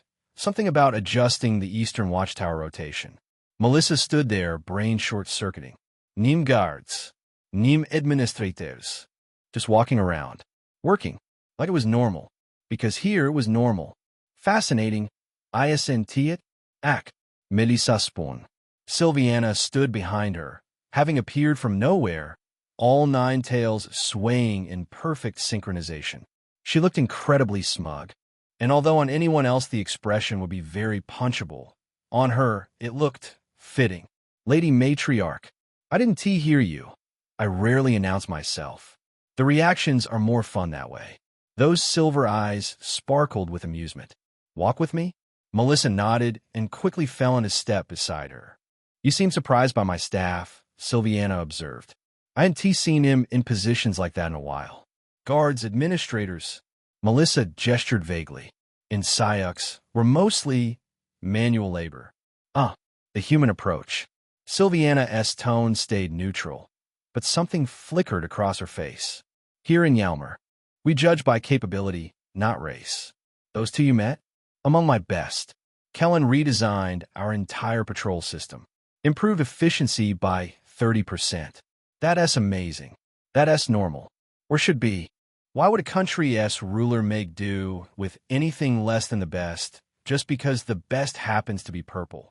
They turned down another corridor. Palace staff bowed as they passed. Kitsune, Nim, even a few humans, though not many.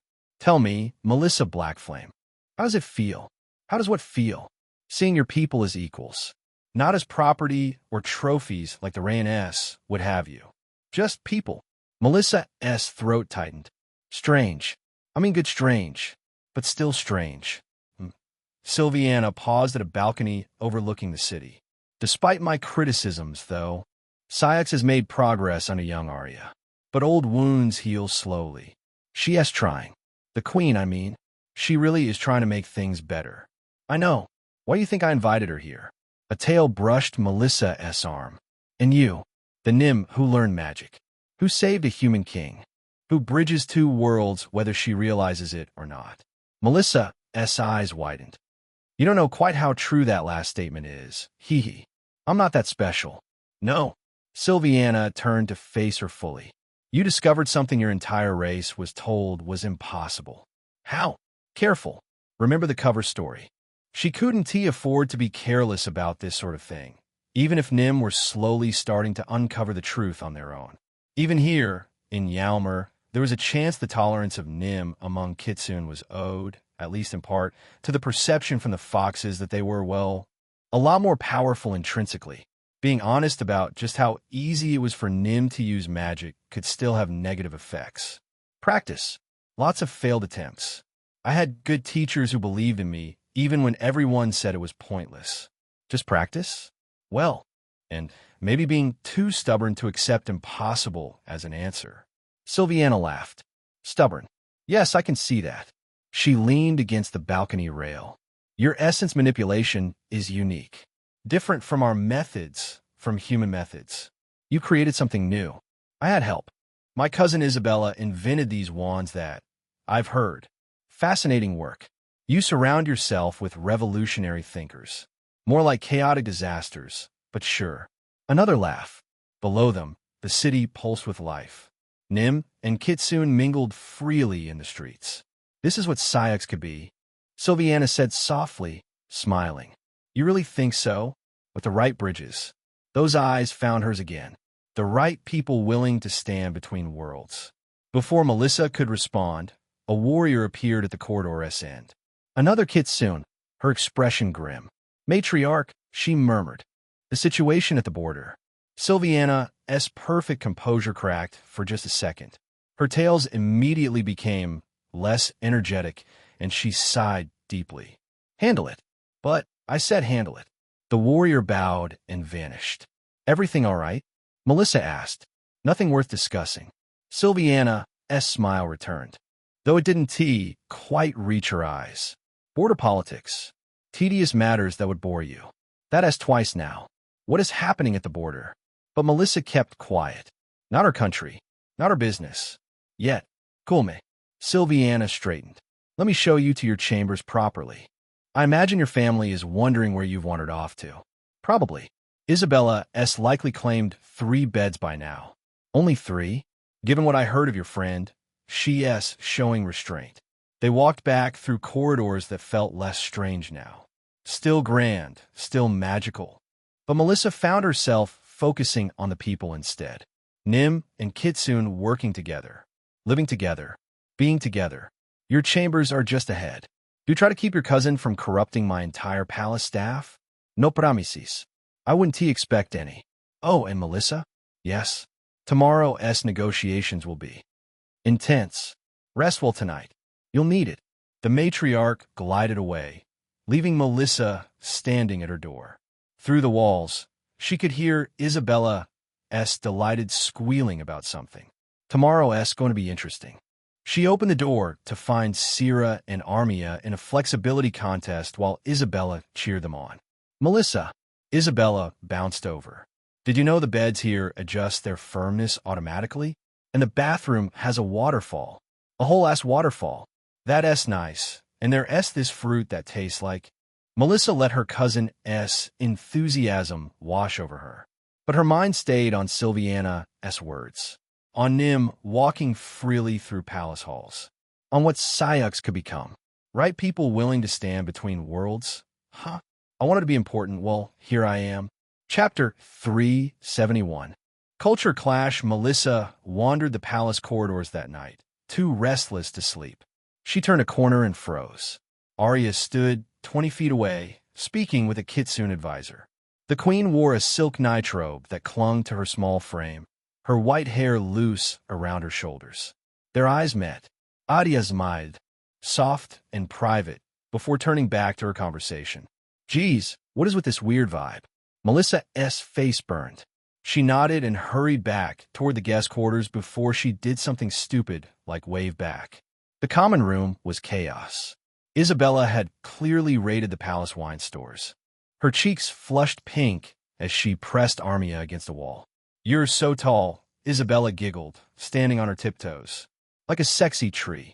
Trees aren't sexy, Armia protested, though her hands found Isabella's waist. You've been looking at the wrong trees then. Isabella kissed her. Armia's protest died instantly.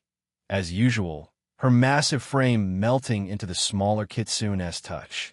Her hands tightened on Isabella's hips as the kiss deepened. "Get a room," Melistaire called out with a smirk from the corner where he was reading. "This is a room." Isabella shot back between kisses. Melissa dropped onto the couch, watching her cousin work her magic on the usually reluctant Darian. Armia's face had gone from stern to completely dazed in about 3 seconds flat. "Disgusting." Sierra dropped beside her, still wearing her training leathers despite the late hour. "In my tribe, such intimate displays." "Good thing we're not in your tribe." "She's yours?" "Isn't she?" "The pink one. I've seen how she touches you." Sierra's voice dripped disdain. "Yet you sit here while another claims her. And you just put up with that?" Melissa turned to face her fully. The Darian's blue eyes burned back at hers. "Isabella, isn't mine. None of them are. We don't own each other." Sierra scoffed. "Sound to me like weakness." "No, it's freedom." Melissa kept her voice level. "Look, in your culture, you could have a plethora of lovers, but they couldn't touch anyone else, right?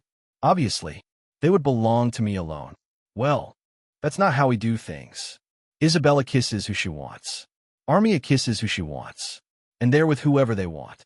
So do I." Melissa leaned forward. "They aren't mine to control." "That's insane. How do you know who belongs to who?" "We don't belong to anyone. That's the whole point. And, let me tell you, if you have a problem with me fucking my friends, you're going to be a very angry woman these days." Sierra's jaw clenched hard enough to crack teeth. "You would choose them over me?" Yes.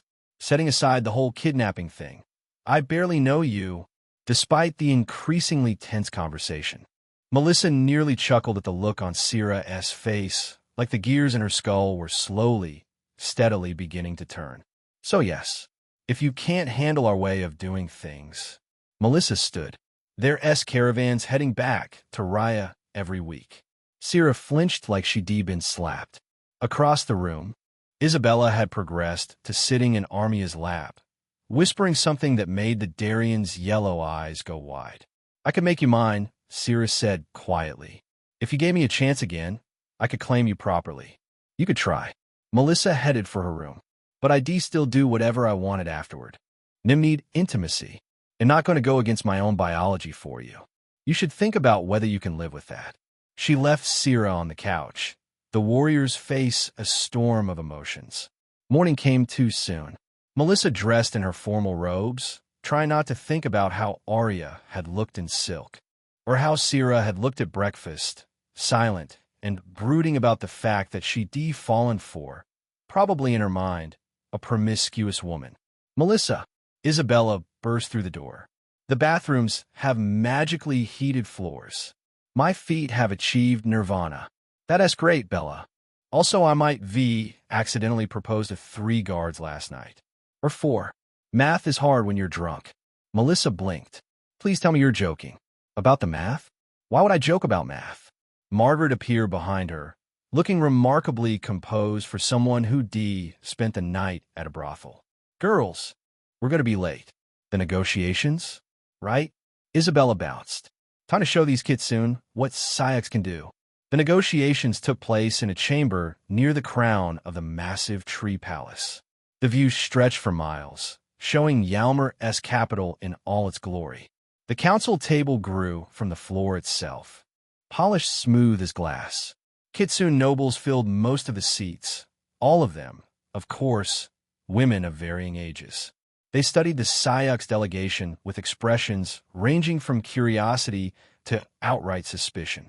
"Before we begin," Silviana said, "I should address the storm clouds gathering." Adia straightened. "Matriarch, reports from our borders grow concerning. Someone spreads lies among our people."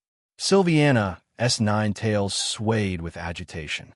"They claim Nim plot to overthrow Yalmer's leadership." Gasps rippled through the room. Several counselors exchanged worried glances. "That's insane," Melissa blurted. "We would never, I know." Silviana raised a hand. "But fear spreads faster than truth. These whispers speak of Nim infiltrators, of secret armies, of blood magic awakening." Melissa blinked. "What? Really?" "Likely the work of the remnants of the shadow mages," Arya said quietly.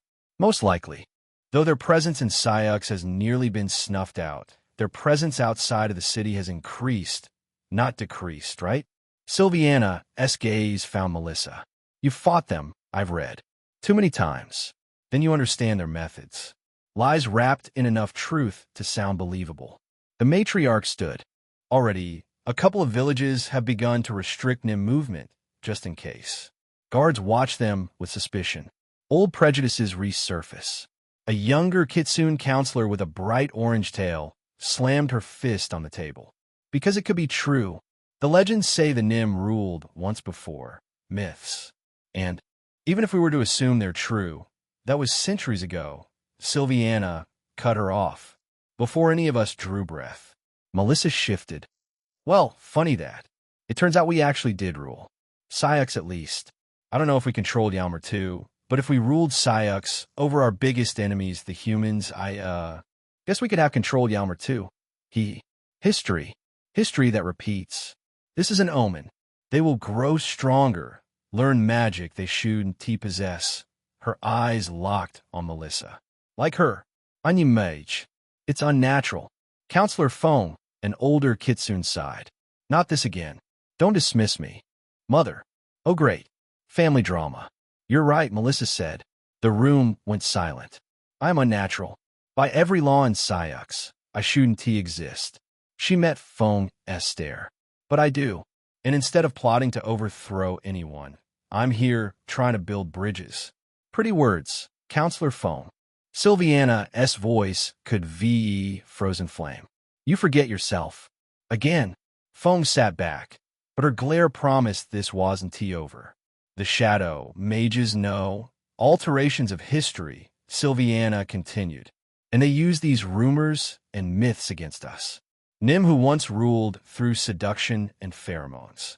Humans who broke free through violence. As if such a thing could happen. Melissa shifted. Then what do we do?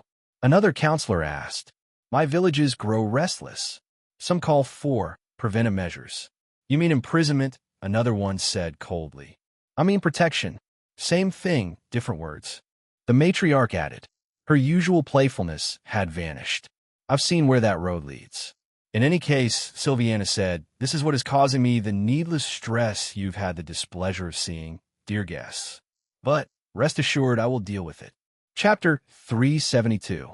The art advisor, after the somewhat tense opening to the talks, the actual trade negotiations began. And they were dragging on for, it seemed, yet another hour.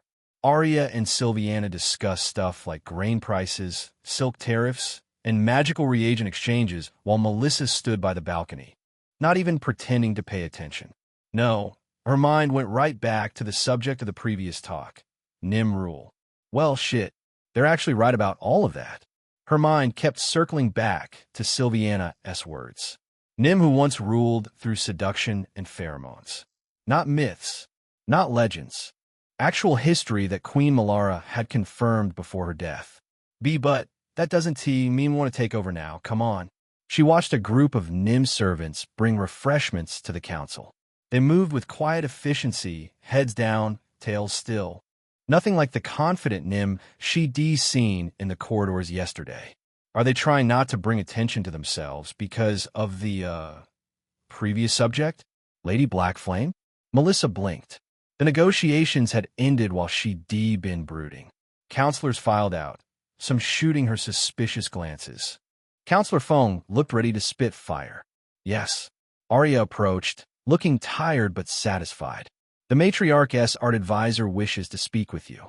Something about a lunar festival performance. Art advisor? Rakia's Sunweaver. She Adiapauzid. Enthusiastic. That one word for it. Sylviana added with a knowing smile. You'll find her in the Crystal Wing. Third door on the left. Good luck. Why do I need luck for an art advisor? The Crystal Wing lived up to its name. Walls of polished quartz caught and scattered light in rainbow patterns. Melissa counted doors 1, 2, 3, and knocked. Cool mean. She pushed open the door and immediately got an eyeful of chaos. Paint splattered every surface. Fabric samples draped from the ceiling. Musical instruments cluttered corners.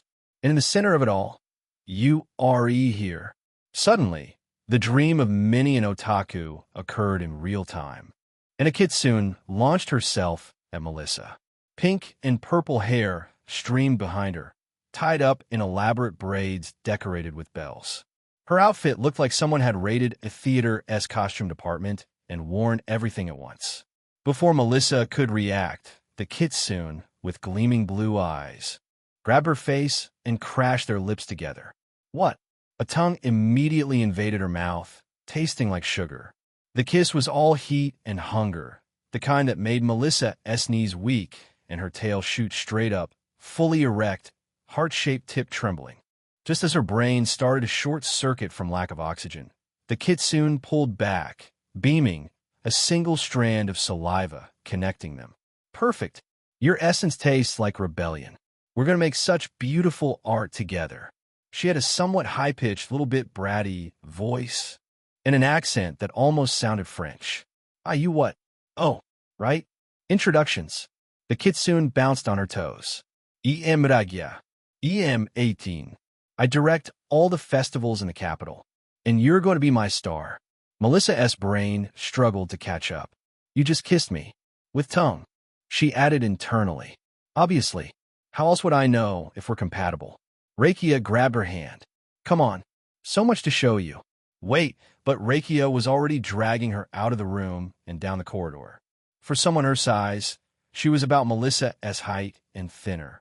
Though with larger breasts than Isabella's, she had surprising strength. The Lunar Festival is in 3 days, Rakia announced, pulling Melissa around a corner. We need costumes, choreography, a whole routine that shows Nim and Kitsune unity. There were many thoughts going through Melissa's mind. One managed to slip out from her lips before the rest. I can't dance. Everyone can dance. You just need the right motivation. Rakia's tail swayed with excitement. All 6 of them. Oh, and we'll need to test your pheromone projection range. My what? For the performance. Nim pheromones mixed with Kitsune illusion magic? The audience wanted to know what hit them. They burst through another door into what looked like a massive theater. A stage dominated the center, surrounded by tiered seating. Kitsune performers practiced aerial silks, while others rehearsed combat choreography. Everyone, Rakia clapped her hands. Our star is here. Every head turned. Melissa wanted to sink into the floor. She's perfect. Look at those horns. That figure. And her essence. Rakia spun to face her. You've been feeding regularly, right? Your glow is incredible. Can we maybe not announce my feeding habits to everyone? Why not? It's natural, beautiful, part of what makes you you. Rakia's eyes sparkled with manic energy. Oh, we're going to scandalize the citizenry so hard. This girl is insane. Now then, Rakia pulled her toward the stage. Let us see what you can do. Have you ever performed before? No. Fought in public? Yes, but same thing, just with more glitter. Rakia shoved her onto the stage. Show me your best spell. I don't think, thinking. Only doing. Melissa stood alone on the stage. Dozens of performers watching. Her face burned. I'm going to die. This is how I die. Not in battle. From embarrassment. We're waiting. Rakia called out cheerfully. Melissa raised her hand, drew a simple spell sign, and muttered the incantation. Blue flames burst from her palm, forming a small sphere. The theater went silent. Holy shit, someone whispered. Blue flames? That's not normal fire magic. Perfect. Rakia squealed. Mysterious. Powerful. Slightly terrifying. Everything a star should be. She bounded onto the stage and grabbed Melissa's hands. We're going to make history. You and me. The Lunar Festival will never recover. I Haven T agreed to anything. Details. Rakia waved dismissively. Your queen wants unity? We'll give her unity. Through art. Through passion. Through making out on stage? Someone suggested. Brilliant. Write that down. Wait. Melissa yanked her hands free. I'm not making out with anyone on stage. Not even me. Rakia pouted. Her lower lip trembled. Her ears drooped. Was my kiss that awful? Oh no. Not the puppy eyes. Anything but the puppy eyes. That's not the point. Then what is? Rakia tilted her head, smiling again. Art is about breaking boundaries, challenging expectations. Plus, you're really cute when you're flustered. The other performers laughed. Melissa's tail lashed with embarrassment. Can we just start with something simple, like not kissing strangers? We're not strangers. We're artistic partners. We're practically soulmates. Rakia grabbed her arm again. Come on, let me show you the costume options. As Rakia babbled about fabric choices, Melissa found herself getting swept up in the enthusiasm. What is happening right now? Chapter 373. United in Celebration. Part 1. Melissa's brain was still rebooting from the surprise tongue assault when Rakia dragged her down another corridor. The Kitsune-esque grip on her wrist was surprisingly strong for someone who looked like she weighed 90 pounds soaking wet. Wait. Melissa finally yanked her hand free. Can you just explain? Like with actual words? What festival? What performance? What are we talking about? Rakia spun around, her tail swaying behind her like she was perpetually dancing to music only she could hear. Oh, you want the boring version? She pouted, then brightened immediately. Fine.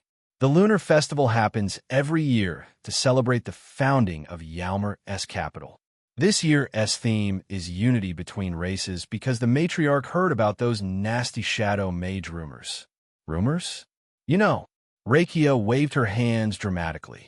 The whole Nim are secretly planning to enslave us all with their sex pheromones thing. Complete nonsense, obviously, but some of the more conservative counselors are getting twitchy. And she wants us to, what? Put on a show? Not just any show. Rakia grabbed Melissa's hands, her blue eyes sparkling with manic enthusiasm. A performance that make everyone forget their stupid prejudices. Nim and Kitsune, working together, creating something beautiful. Plus, you're hot, and I'm hot, so the audience will be too distracted to be racist. Melissa blinked. Rakia bounced on her toes. Come on, let me show you the city. You need to understand the vibe before we can create. Before Melissa could protest, Rakia was pulling her toward a balcony. They stepped outside, and Melissa's breath caught. The capital stretched out below them, built into and around massive trees that made Earth's redwoods look like saplings. Bridges of woven branches connected platforms at various heights. Water cascaded down from somewhere high above, creating a network of streams and pools that glowed faintly blue in the afternoon light. Kitsune and Nim walked the bridges together, chatting, laughing, some openly making out against tree trunks. A group of Nim children played with Kitsune kids in one of the pools below, their parents watching from nearby. See? Rakia leaned against the railing beside her. This is what we're protecting. Most people here don't give a shit about the old stories. My best friend's a Nim.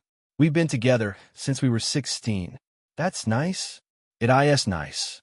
Rakia grinned. But there are always people who want to stir up trouble. The matriarch got word that shadow mages are trying to infiltrate the festival. Start incidents. Make Nim and Kitsune turn on each other. And a performance is supposed to stop that? Not stop. Prevent. Rakia's expression turned serious for the first time since they met. If we can remind everyone how good things are here, how natural our unity is, the Shadow Mages find any anger to exploit. Hard to start a race war when everyone is too busy being horny and happy. She's actually making sense. In a completely unhinged way, but still. Plus, Rakia's serious expression vanished, replaced by her usual grin. I get to dress you up in something scandalous and watch you dance. Win-win. I told you I can't dance. You can fight, right? Same muscles, different rhythm. Rakia started pulling her toward the stairs. Come on, we need to get you fitted. My friend makes the best costumes. They descended through the tree's interior, passing shops and homes carved directly into the wood. Nim and Kitsune merchants hawked their wares side by side. A Nim woman was teaching a group of young Kitsune some kind of card game. Two Kitsune guards were flirting shamelessly with a Nim server at what looked like a bar. This is nothing like Syux, Melissa murmured, because we never had your weird human kings trying to divide us. Rakia said cheerfully, The matriarch's grandmother made sure of that. She fucked the prejudice right out of the nobility. Literally. Oh, that essay hell of a story. Their essay statue of her in the pleasure district. They emerged onto a platform market.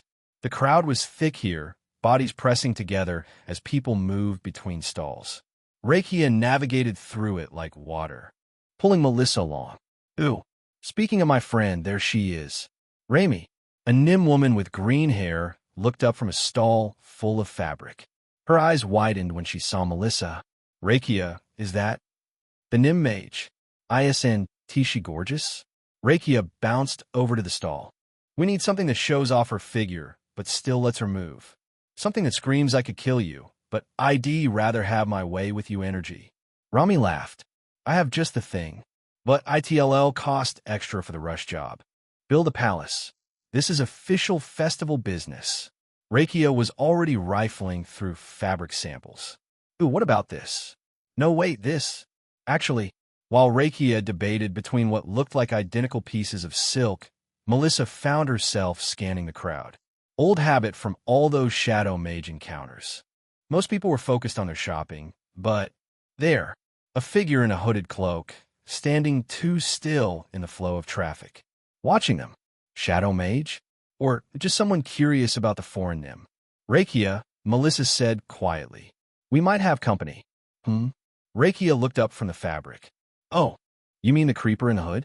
Yeah, they've been following us since we left the palace. You knew. Obviously, I'm not just a pretty face. Rakia turned back to Rami. We'll take the crimson set. Can you have it ready by tomorrow? For you? Always. Perfect. Be right back. Rakia grabbed a coin purse from her belt. Melissa, wait here. I need to pay Rami properly and grab something from another stall. Before Melissa could protest, Rakia had vanished into the crowd, leaving her alone with Rami, who was already measuring fabric with practiced efficiency. The hooded figure started moving. Of course, Melissa slipped away from the stall, following the figure as they ducked into an alley between two massive roots. The passage was narrow, dark despite the afternoon sun. The figure was waiting for her. The Nim mage, a feminine voice, said from beneath the hood. You're causing quite a stir. Shadow mage, I presume? The figure laughed, pushing back her hood to reveal a kitsune face, young and pretty with silver hair and one tail. You guessed as much? How dramatic. She studied Melissa with golden eyes. You should leave Yalmer. Things are about to get complicated. Is that a threat? A warning. The matriarch thinks a silly festival will stop what's coming. She's wrong. The kitsune started backing away. The Nim ruled once. Some of us remember. Some of us let it happen again. Melissa stepped forward, hand already drawing a spell sign. You're not going anywhere. Aren't I? The kitsune snapped her fingers. Smoke exploded from nowhere, thick and choking. Melissa cursed, summoning wind to clear it, but by the time she could see again, the alley was empty. Shit. Illusion magic. She stood there for a moment. Shadow mage operative here in Yalmer's capital. A kitsune wanted that. Haven't seen a kitsune shadow mage since I showed up in this world. Fuck. Melissa, there you are. Rakia appeared at the alley entrance, carrying a bag that smelled like pastries. Rami said you wandered off. Did you get lost? Melissa looked at the cheerful kitsune, then back at the empty alley. Yeah, something like that. This is going to be a problem. Chapter 374. United in Celebration. Part 2. Sirasira sat on the balcony of the guest quarters, staring at her left wrist. Where her hand used to be, there was now just smooth skin. Should VE dodge faster? She flexed her remaining fingers on her right hand. The phantom sensations from her missing left still caught her off guard sometimes. Like now, when she wanted to grab the wine bottle next to her, but reached with the wrong arm. Fuck. The bottle tipped. She caught it with her right hand before it could fall. At least my reflexes aren't completely shit. She took a long drink straight from the bottle. Some fancy kitsune wine that tasted like berries. Far too sweet. The kind of thing her tribe would mocked her for drinking. But her tribe wasn't here anymore. She'd left them for a Nim girl who kept running away from her. a Nim girl who was currently being dragged around the palace by some hyperactive kitsune that looked like she'd de-snap in half if Sira claimed her. Sira watched from her perch as Melissa appeared in the courtyard below. The dress that kitsune had put her in left most of her back exposed, showing off smooth purple skin and the way her black tail swayed when she walked. Damn, the memory hit hard. Melissa beneath her, gasping as Sira took her. The way her body had responded. The little whimpers Shed made when Sira had grabbed her hips and really started moving against her. Sira would do anything to experience that again. Enjoying the view? Sira's head snapped to the side. A pink-haired kitsune sat on the railing next to her, legs swinging casually. Isabella, if Sira remembered right. She hardly cared about anyone except Melissa. What do you want? Nothing specific. Isabella grinned. Just notice you've been sitting here for like 3 hours watching Melissa get fitted for costumes. Bit creepy, don't you think? She asked mine. Is she, though? Isabella tilted her head. Because from where I'm sitting, she seems pretty free to do whatever she wants. Including that energetic little kitsune who keeps grabbing at her. Sira's grip on the bottle tightened. Careful. That bottle's expensive. Isabella's grin widened. You know what your problem is? Enlighten me. You're thinking like a wild Darien. All possessive and grumpy. Isabella hopped down from the railing. Melissa doesn't work that way. None of us do, really. We share. Share. The word tasted bitter. Yeah, like, I've been with Melissa. Army has been with Melissa. Raven has. Isabella counted on her fingers. Oh, and there was that whole thing with the previous queen that one time, though I don't know all the details. And her mom. And my mom. And Sira's blood boiled as Isabella went on. The thought of other people touching what was hers made her want to break something. Preferably someone's face. See, that's the face. Isabella pointed at her. That's why you're not getting anywhere. You're all intense and possessive, and it's honestly kind of exhausting. So what? I should just let everyone have her? Isabella blinked. Well, yeah. If that's what she wants, Isabella shrugged. Look, I get it. Darien culture's all about claiming and keeping. But Melissa grew up in Lessmark, trained in Syux. She's not going to respond to you beating your chest and growling at everyone who looks at her.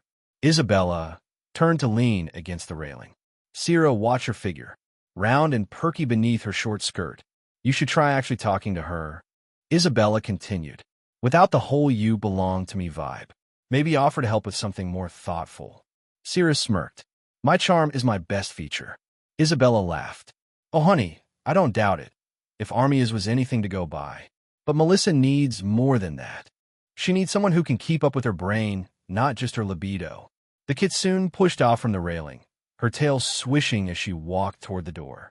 Think about it. Or don't. But sitting here glowering ISN, T gonna get you anywhere. Sira watched her go. The way Isabella's hips swayed was definitely intentional. Everything about these kitsune and Nim was intentional. Every movement calculated to seduce. Maybe she's right. The thought made Sira's jaw clench. Her tribe would be disgusted. Letting someone else touch what she had claimed? Allowing her woman to be with others? Then again, her tribe wasn't here. Already broke one tradition. What's another? She took another drink of wine. Down in the courtyard, that Rakia girl was measuring Melissa's bust with her hands instead of measuring tape. Melissa was blushing and protesting while Rakia laughed. Energetic little shit. Melissa finally escaped Rakia's grabby hands and made her way back inside the palace. The dress was comfortable enough, even if it showed way too much skin for her liking. At least she didn't try to kiss me again. Hey, Rakia. The kitsune bounced over, still grinning from her earlier escapade. Yes, my beautiful star. Where would someone go if they wanted to hear less official information about what's happening in the city? Rakia's grin shifted into something more knowing. Oh, looking for the real gossip? Something like that. Rakia tapped her chin. Well, if I was looking for information that the matriarch might not want me to have, I'd probably check out the Moonlight District. Lots of bars and clubs there. People talk when they're drunk or off guard, right? There's a place called the Silvertail. Nimrun Bar. They serve this drink that makes your whole body tingle. Rakia winked. The owner, Kava, she hears everything. Tell her I sent you. You're not going to ask why I want this information? Nope. Rakia spun in a circle, her tails fanning out. The whole mysterious thing is sexy. This girl. Thanks. Oh, but be careful. Rakia's expression turned serious for a moment. The Moonlight District's pretty safe, but there been some weird incidents lately. People starting fights over nothing. Nim and Kitsune, who been friends for years, suddenly at each other's throats. Shadow mages? Maybe. Or maybe just the regular kind of drama that happens when you mix alcohol and sexual tension. Rakia shrugged. Either way, watch your back. And your front. And that amazing ass of yours. Before Melissa could respond, Rakia had already skipped away, humming something that sounded suspiciously like a funeral march played in major key. The Silvertail, huh? Melissa looked out the window. Soon it would be dark enough to slip out without too much attention. Time to see what's really happening in this city. Chapter 375, United in Celebration, Part 3. Melissa tugged at the hem of her tunic. The outfit Rakia had given her earlier was supposedly casual by Yalmer standards, but the fabric clung to her curves in ways that made her self-conscious. At least it covers more than that dress.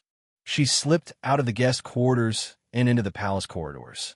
The moonlight streaming through the carved windows gave everything a soft blue glow. Most of the palace staff had retired for the night, leaving the halls empty. What are you doing? Fuck. Melissa's soul evacuated her body. She spun around to find Raven standing 3 feet behind her, dressed in her usual dark cloak. Raven, you can't just... How long have you been following me? Since you left your room. That was literally 30 seconds ago. Yes. Melissa pressed a hand to her chest, trying to calm her racing heart. Why are you even awake? Couldn't sleep. Saw you sneaking around.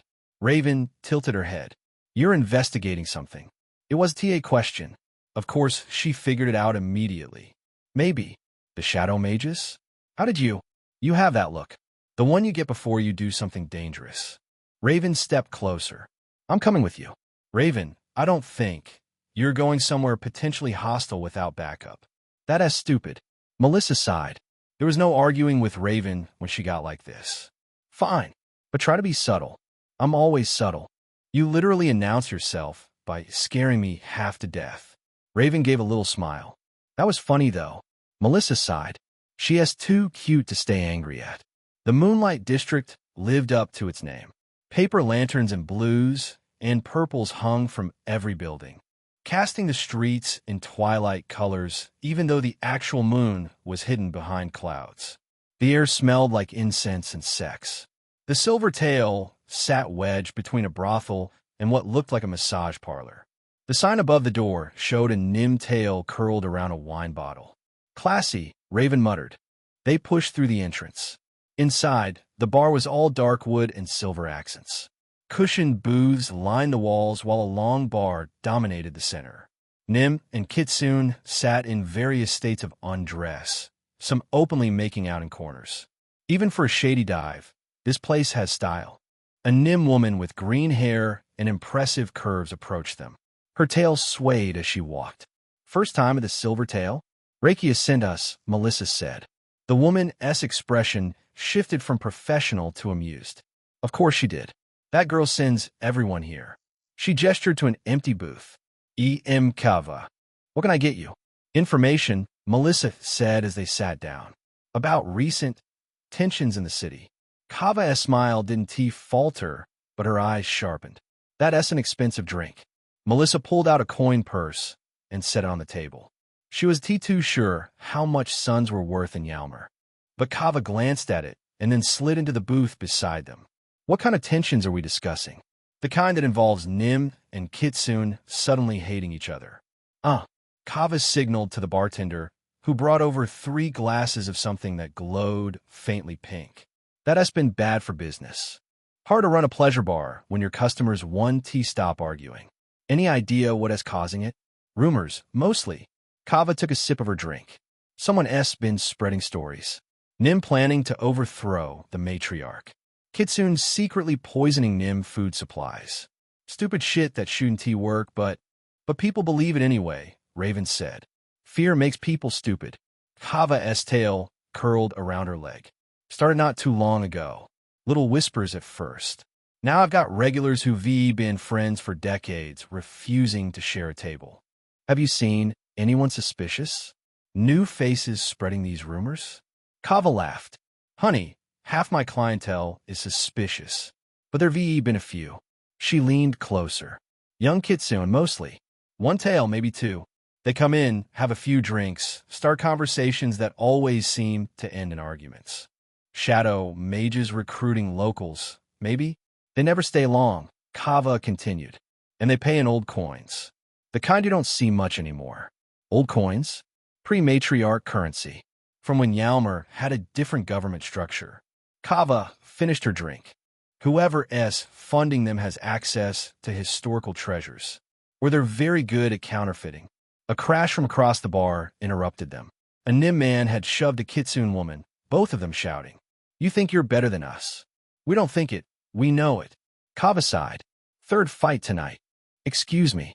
She stood and walked toward the argument, her voice cutting through the noise. Out. Both of you. This is a bar, not a daycare. Melissa watched the two troublemakers get escorted to the door. Good. Rakia was right. They haven't really established themselves yet. The shadow mages were still in the rumor phase. If they could disrupt things now, before it escalated, we should go, Raven said quietly. Melissa nodded. They'd gotten what they came for. The next morning, Melissa stood outside Rakia's workshop in the Crystal Wing. She decided to actually help with the festival. If they were going to counter shadow mage propaganda, they needed something big. She knocked on the door. Kulmeen, it's open. Melissa pushed the door open and immediately wished she hadn't tea. Rakia was bent over her desk, completely naked, while a slim woman with blue hair was behind Rakia in some awkward arrangement.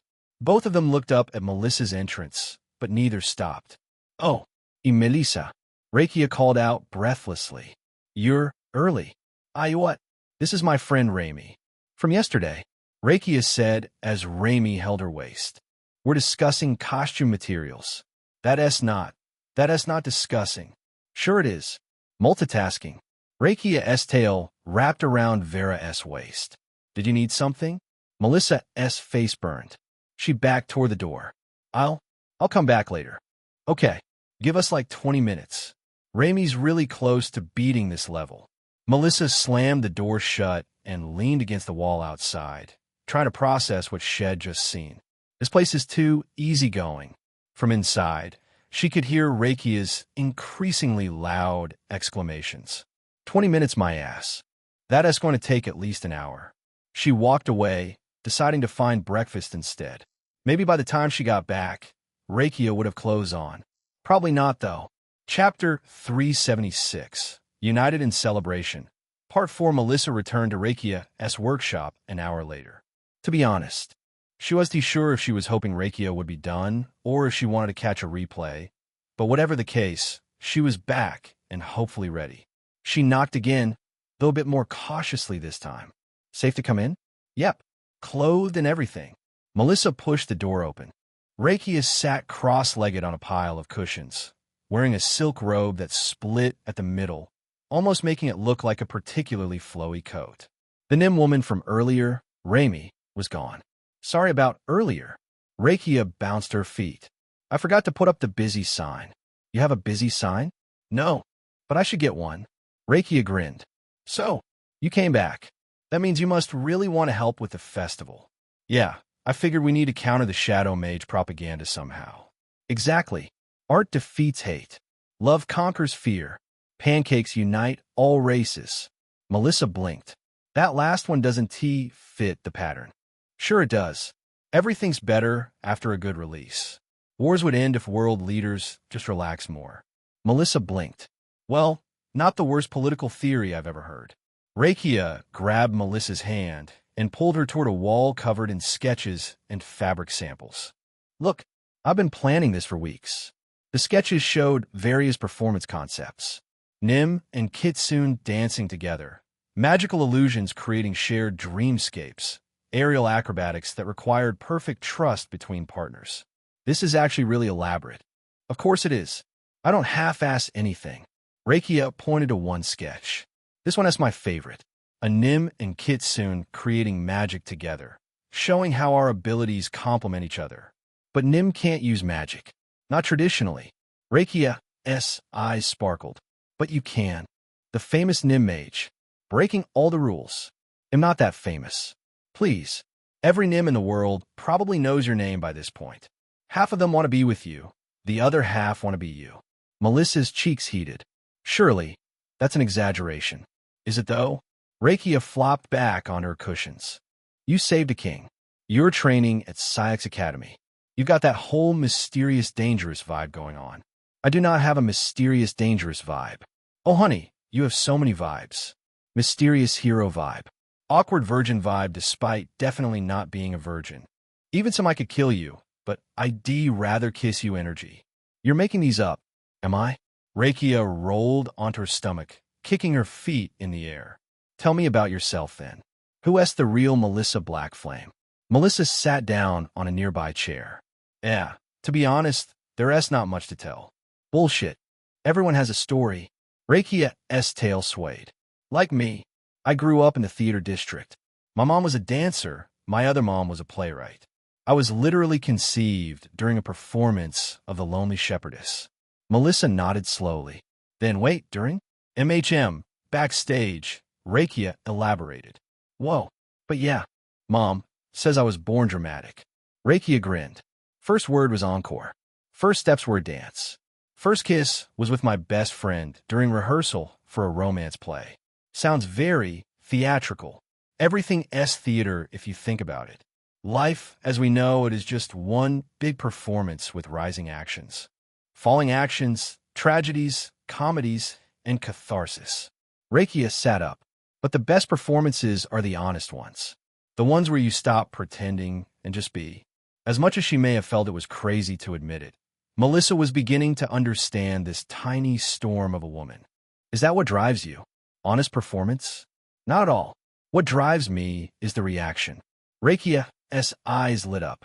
That moment when the audience gasps. When they forget they're watching a show. When they feel something so real it changes them. She jumped to her feet, spun in a circle, and flipped back like it was nothing. I want to make people feel things. Joy, lust, wonder, hope. I want them to leave my shows different than they came in.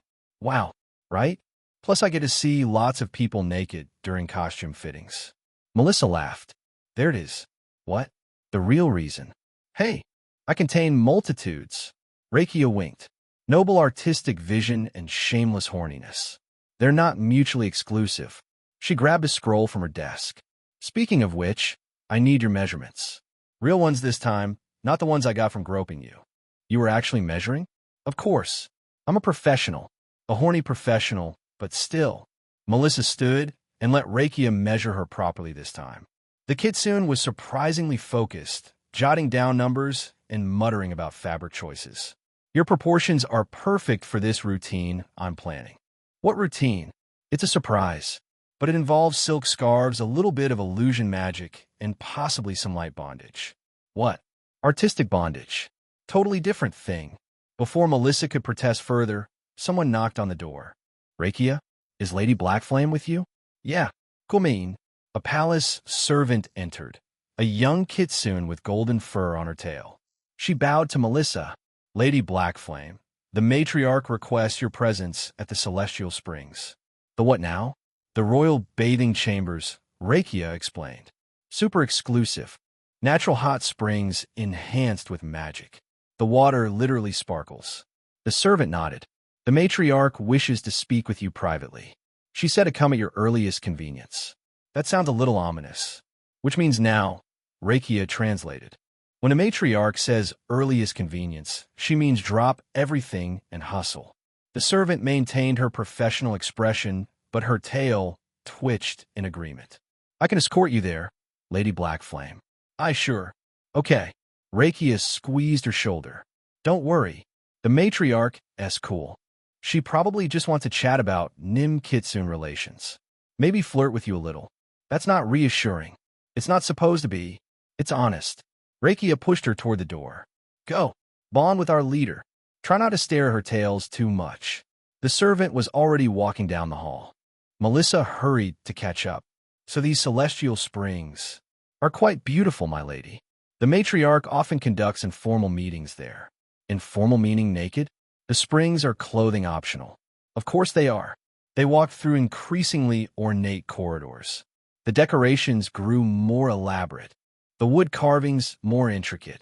Finally, they stopped at a door marked with symbols that seemed to shimmer. The matriarch awaits inside. The servant bowed and left. Melissa stared at the door.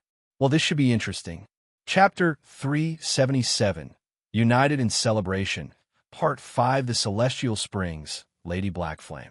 The servant bowed before walking away unceremoniously. The door in front of Melissa shimmered. Melissa swallowed, unsure about what she was about to see. The instant she pushed the doors open, she understood why they were called celestial. The chamber stretched out before her, carved from what looked like a single piece of white stone. Steam rose from 3 interconnected pools, each one glowing faintly blue from the magical minerals dissolved in the water.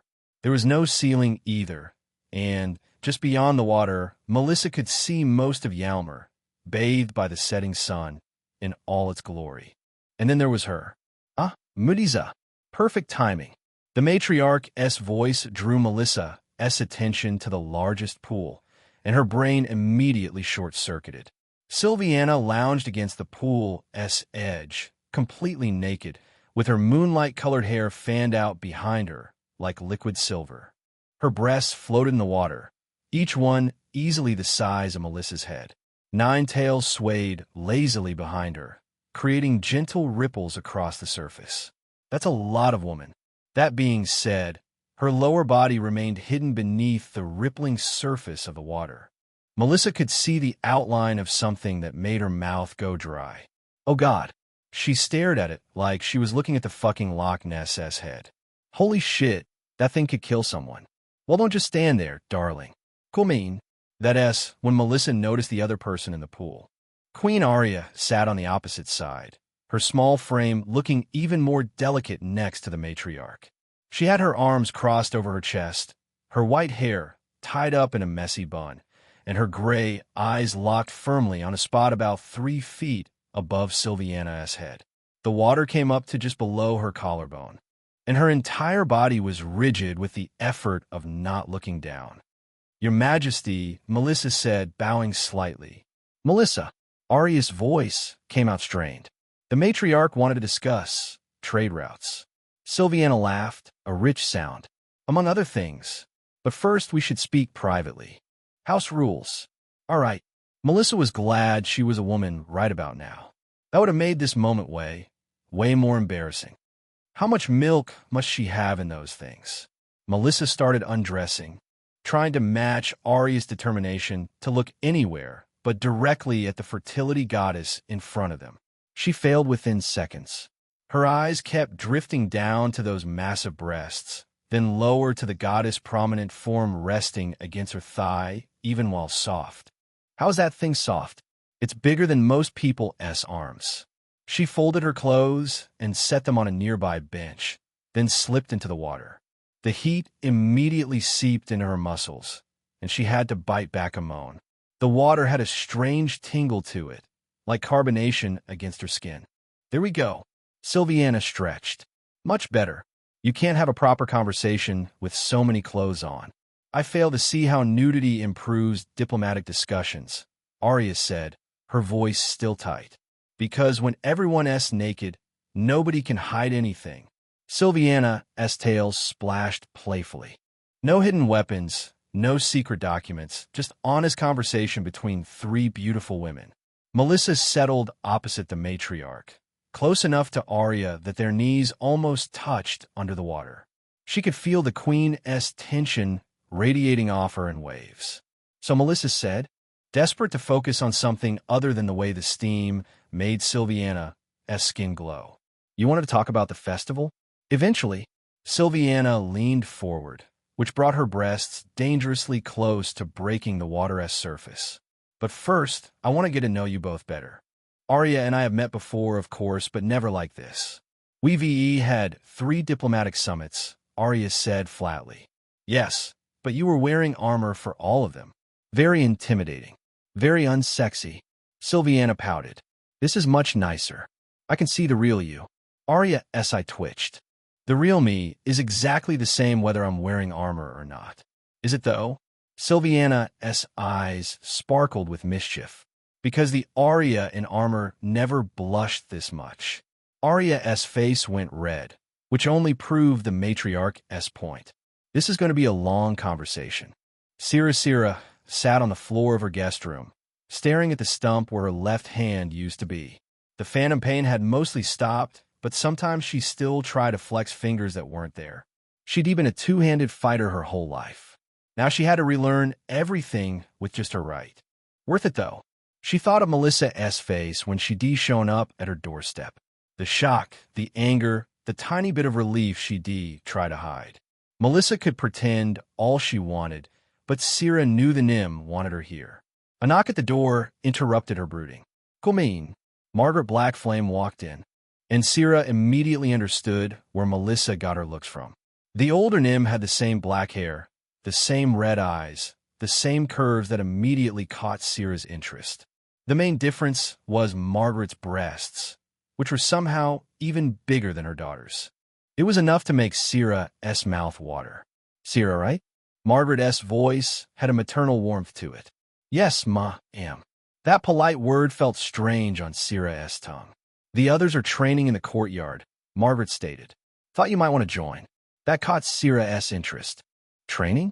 The Kitsune warriors offered to spar with Isabella and the others.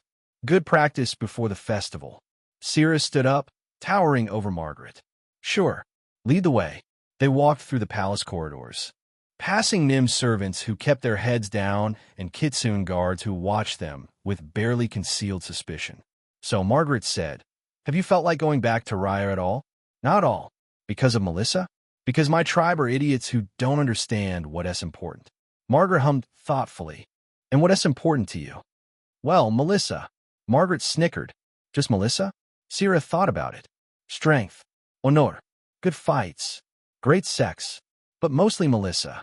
You know she is not going to be exclusive with you. Right? My daughter loves too many people to be tied down to one. I'm learning to deal with that. Or perhaps figuring out if I even can is more accurate. They emerged into a courtyard where the sounds of combat echoed off stone walls. Isabella was locked in combat with a Kitsune warrior, both of them wielding wooden swords. The Kitsune had better form, but Isabella fought dirty, using her tail to trip her opponent. Armia faced off against two opponents at once, her massive frame allowing her to overpower them even with practice weapons. Her white hair whipped around as she spun, catching one warrior in the ribs while blocking the other's strike. Raven sat on a bench, watching with those blank, gray eyes of hers. She wasn't participating, just observing. She was the first to notice Sira coming. Your left side's open, Raven said as Isabella barely dodged a thrust, placing her attention back on her friend. Shut up and help then. Isabella shot back. No. Kimiko lounged nearby. Sira. She waved cheerfully. Come to watch my daughter get her ass kicked? Fuck you, Mom. Isabella yelled, then yelped as the Kitsune warrior smacked her shoulder. Maybe later, dear. Kimiko called back. Shrugging, Sira sat with Kimiko. So, we haven't begun to speak much, you and I, Kimiko said, stretching in a way that made her robe fall open carelessly. You're the one who kidnapped my niece. I didn't kidnap her. I claimed her. Right. Darien Customs. Kimiko's tail swayed behind her. Though from what I heard, you didn't get to finish claiming her before they cut your hand off. Sira's jaw tightened. That's none of your business. Oh, honey, everything involving people who may potentially sleep with my daughter is my business. Kimiko leaned closer, and Sira caught a whiff of her scent.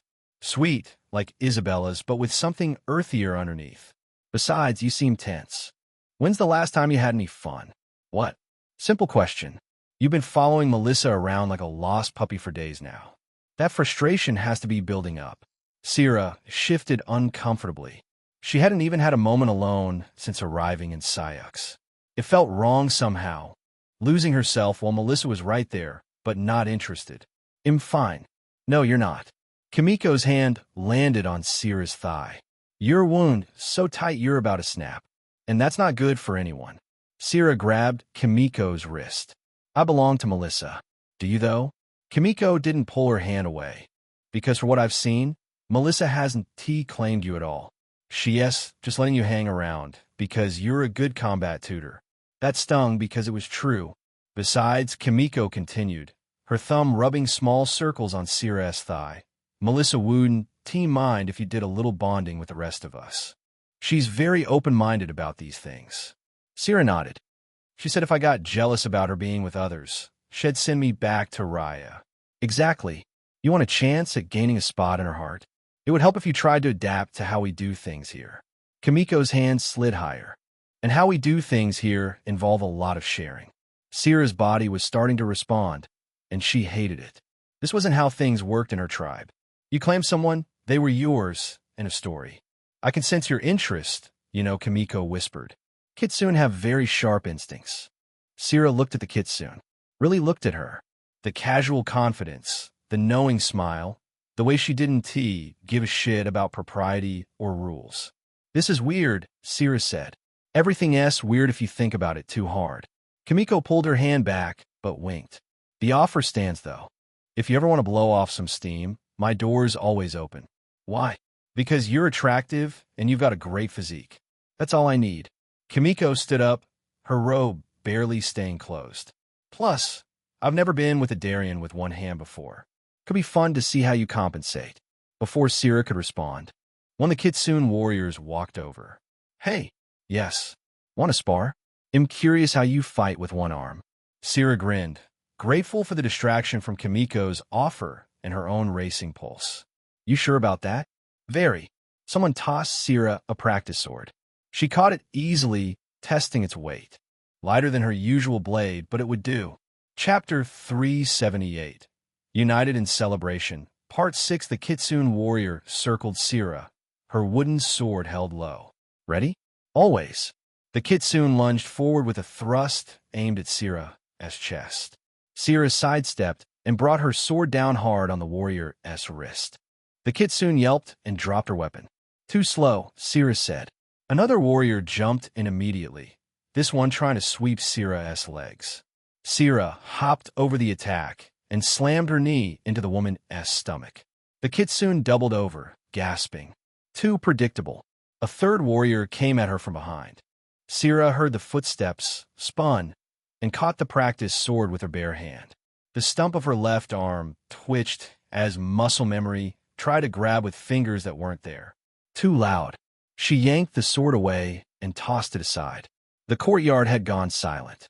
The three Kitsune warriors picked themselves up, rubbing their bruises. Holy shit, Isabella said. You demolished them. They weren't trying to kill me. Makes it easier. Isabella's eyes lit up with that special brand of chaos she got when she had a terrible idea. Hey, Aranya, you should fight Sierra. Armia didn't even look up from where she was stretching. No. Come on. It'd be hot. Still no. Sierra walked over to the white-haired Darien, who was bent forward, touching her toes. Her ass looked incredible in those tight training pants. Scared? Armia straightened up and turned around. She was only a few inches shorter than Sierra, which was rare for anyone who wasn't Darien. Of you? Please. Then prove it. I don't need to prove anything to you. Right? Because you know I'd win. Armia's yellow eyes narrowed. You're down a hand, and you're soft from living with humans. Sierra grinned.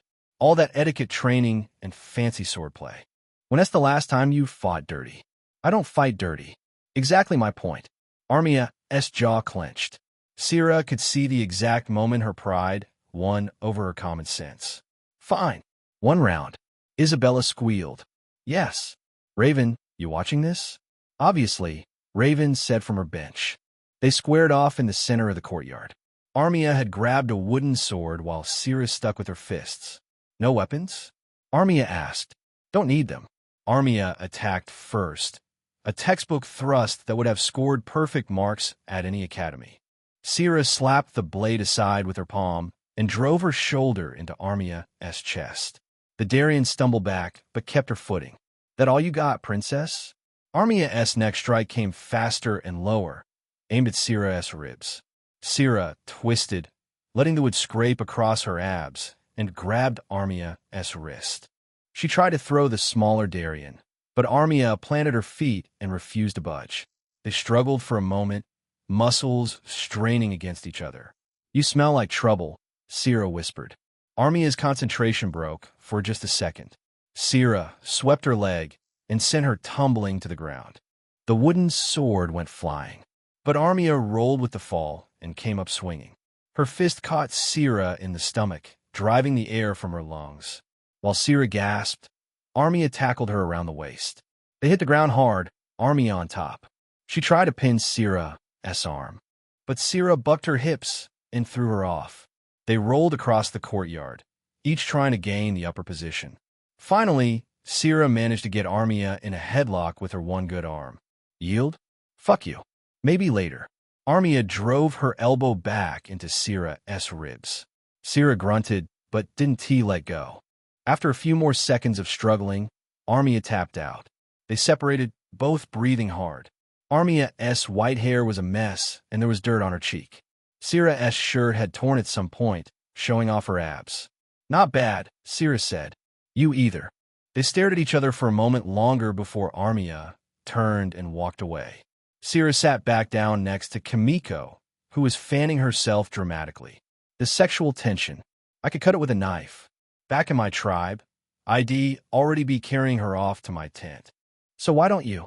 Sierra watched Armia's ass as she walked back to her stretching spot. Because I'm not in my tribe anymore. Exactly. Kimiko nudged her with her tail. Maybe it's time to try something new. Maybe she's right. Melissa wouldn't mind. Hell, she'd probably encourage it. The thought sat strange in Sierra's mind, but not entirely unpleasant. Melissa's head felt delightfully fuzzy. The drinks Sylviana kept pouring were stronger than anything she had back in Syux. Some kind of kitsune wine that tasted like honey and kicked like a mule. She was on her fourth cup, and the world had taken on a pleasant blur around the edges. You know what I've been wondering? Sylviana said, lounging back against the pool's edge. What? Arya asked. Her words came out slightly slurred. The queen had matched them drink for drink, and her small body clearly couldn't handle alcohol as well as she thought. Have you two hooked up yet? Melissa choked on her wine. Arya went completely still. What? Melissa sputtered. Simple question. Have you two been together? Sylviana grinned. We have not. Arya said, her face going red. Melissa's face turned bright purple, which was apparently what happened when Nim blushed hard enough. That's absurd. She asked the queen. I'm just me. Oh, please. Sylviana rolled her eyes. I can smell the desire from here. You. She pointed at Arya. Keep stealing glances at her tits when you think nobody else looking. Arya's mouth opened and closed like a fish. And you, Sylviana pointed at Melissa, have been staring at her neck for the past hour like you want to bite it. I have not. Have too. Have not. Ladies. Sylviana held up her hands. There's no shame in wanting each other. Life's too short not to act on attraction. It would be inappropriate, Arya said stiffly. Why? You're both adults. You're both interested. What's the problem? She's my subject. So? I've been involved with half my court. Sylviana shrugged, which did interesting things to her chest. The other half are working up the courage to ask. Melissa took another drink, hoping the alcohol would make this conversation less mortifying. Can we talk about literally anything else? Fine. Sylviana leaned forward. How about we discuss the festival? Rakia tells me she's got you performing. Unfortunately, it'll be good for Nim Kitsune relations. Show everyone that we can work together. By having me dance around half-naked? Exactly. Nothing brings people together like horniness. Arya snorted, then looked surprised that she made the sound. That's your solution to everything. Isn't it? It's worked so far.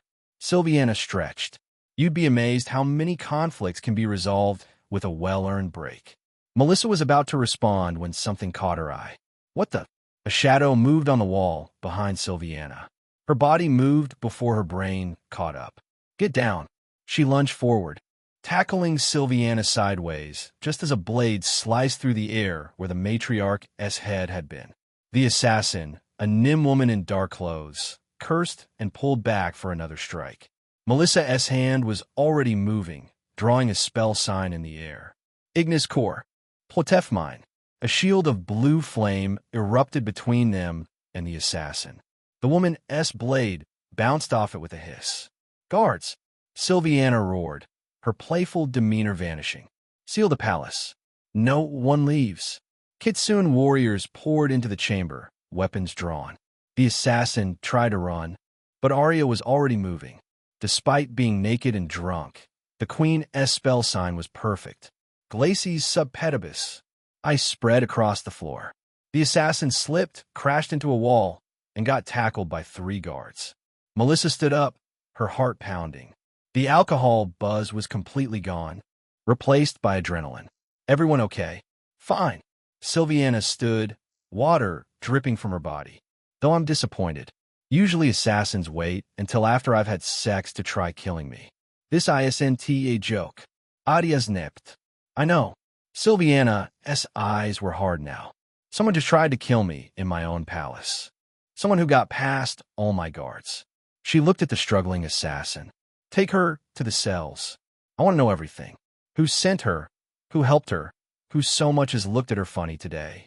The guards dragged the woman away. Shit just got serious. Chapter 379. United in Celebration. Part 7. The palace guards were running around like chickens with their heads cut off. Melissa sat on a plush couch in one of the guest chambers, watching Arya pace back and forth. The queen had thrown on a silk robe, and her white hair was still damp from the springs. Every few steps, she'd mutter something under her breath that sounded suspiciously like cursing. Very elegant cursing. Are you okay? Melissa asked. Fine. Arya stopped pacing and looked at her. Are you shocked that he'd go this far? Trying to kill the matriarch in her own palace? Well, yeah, actually. It seems pretty fucking stupid. Arya shook her head and sat down next to Melissa, close enough that their thighs almost touched. It's not stupid. It's desperate. She ran a hand through her wet hair. The shadow mages are dying, Melissa. We've rooted them out of Syux, killed or imprisoned most of their leadership.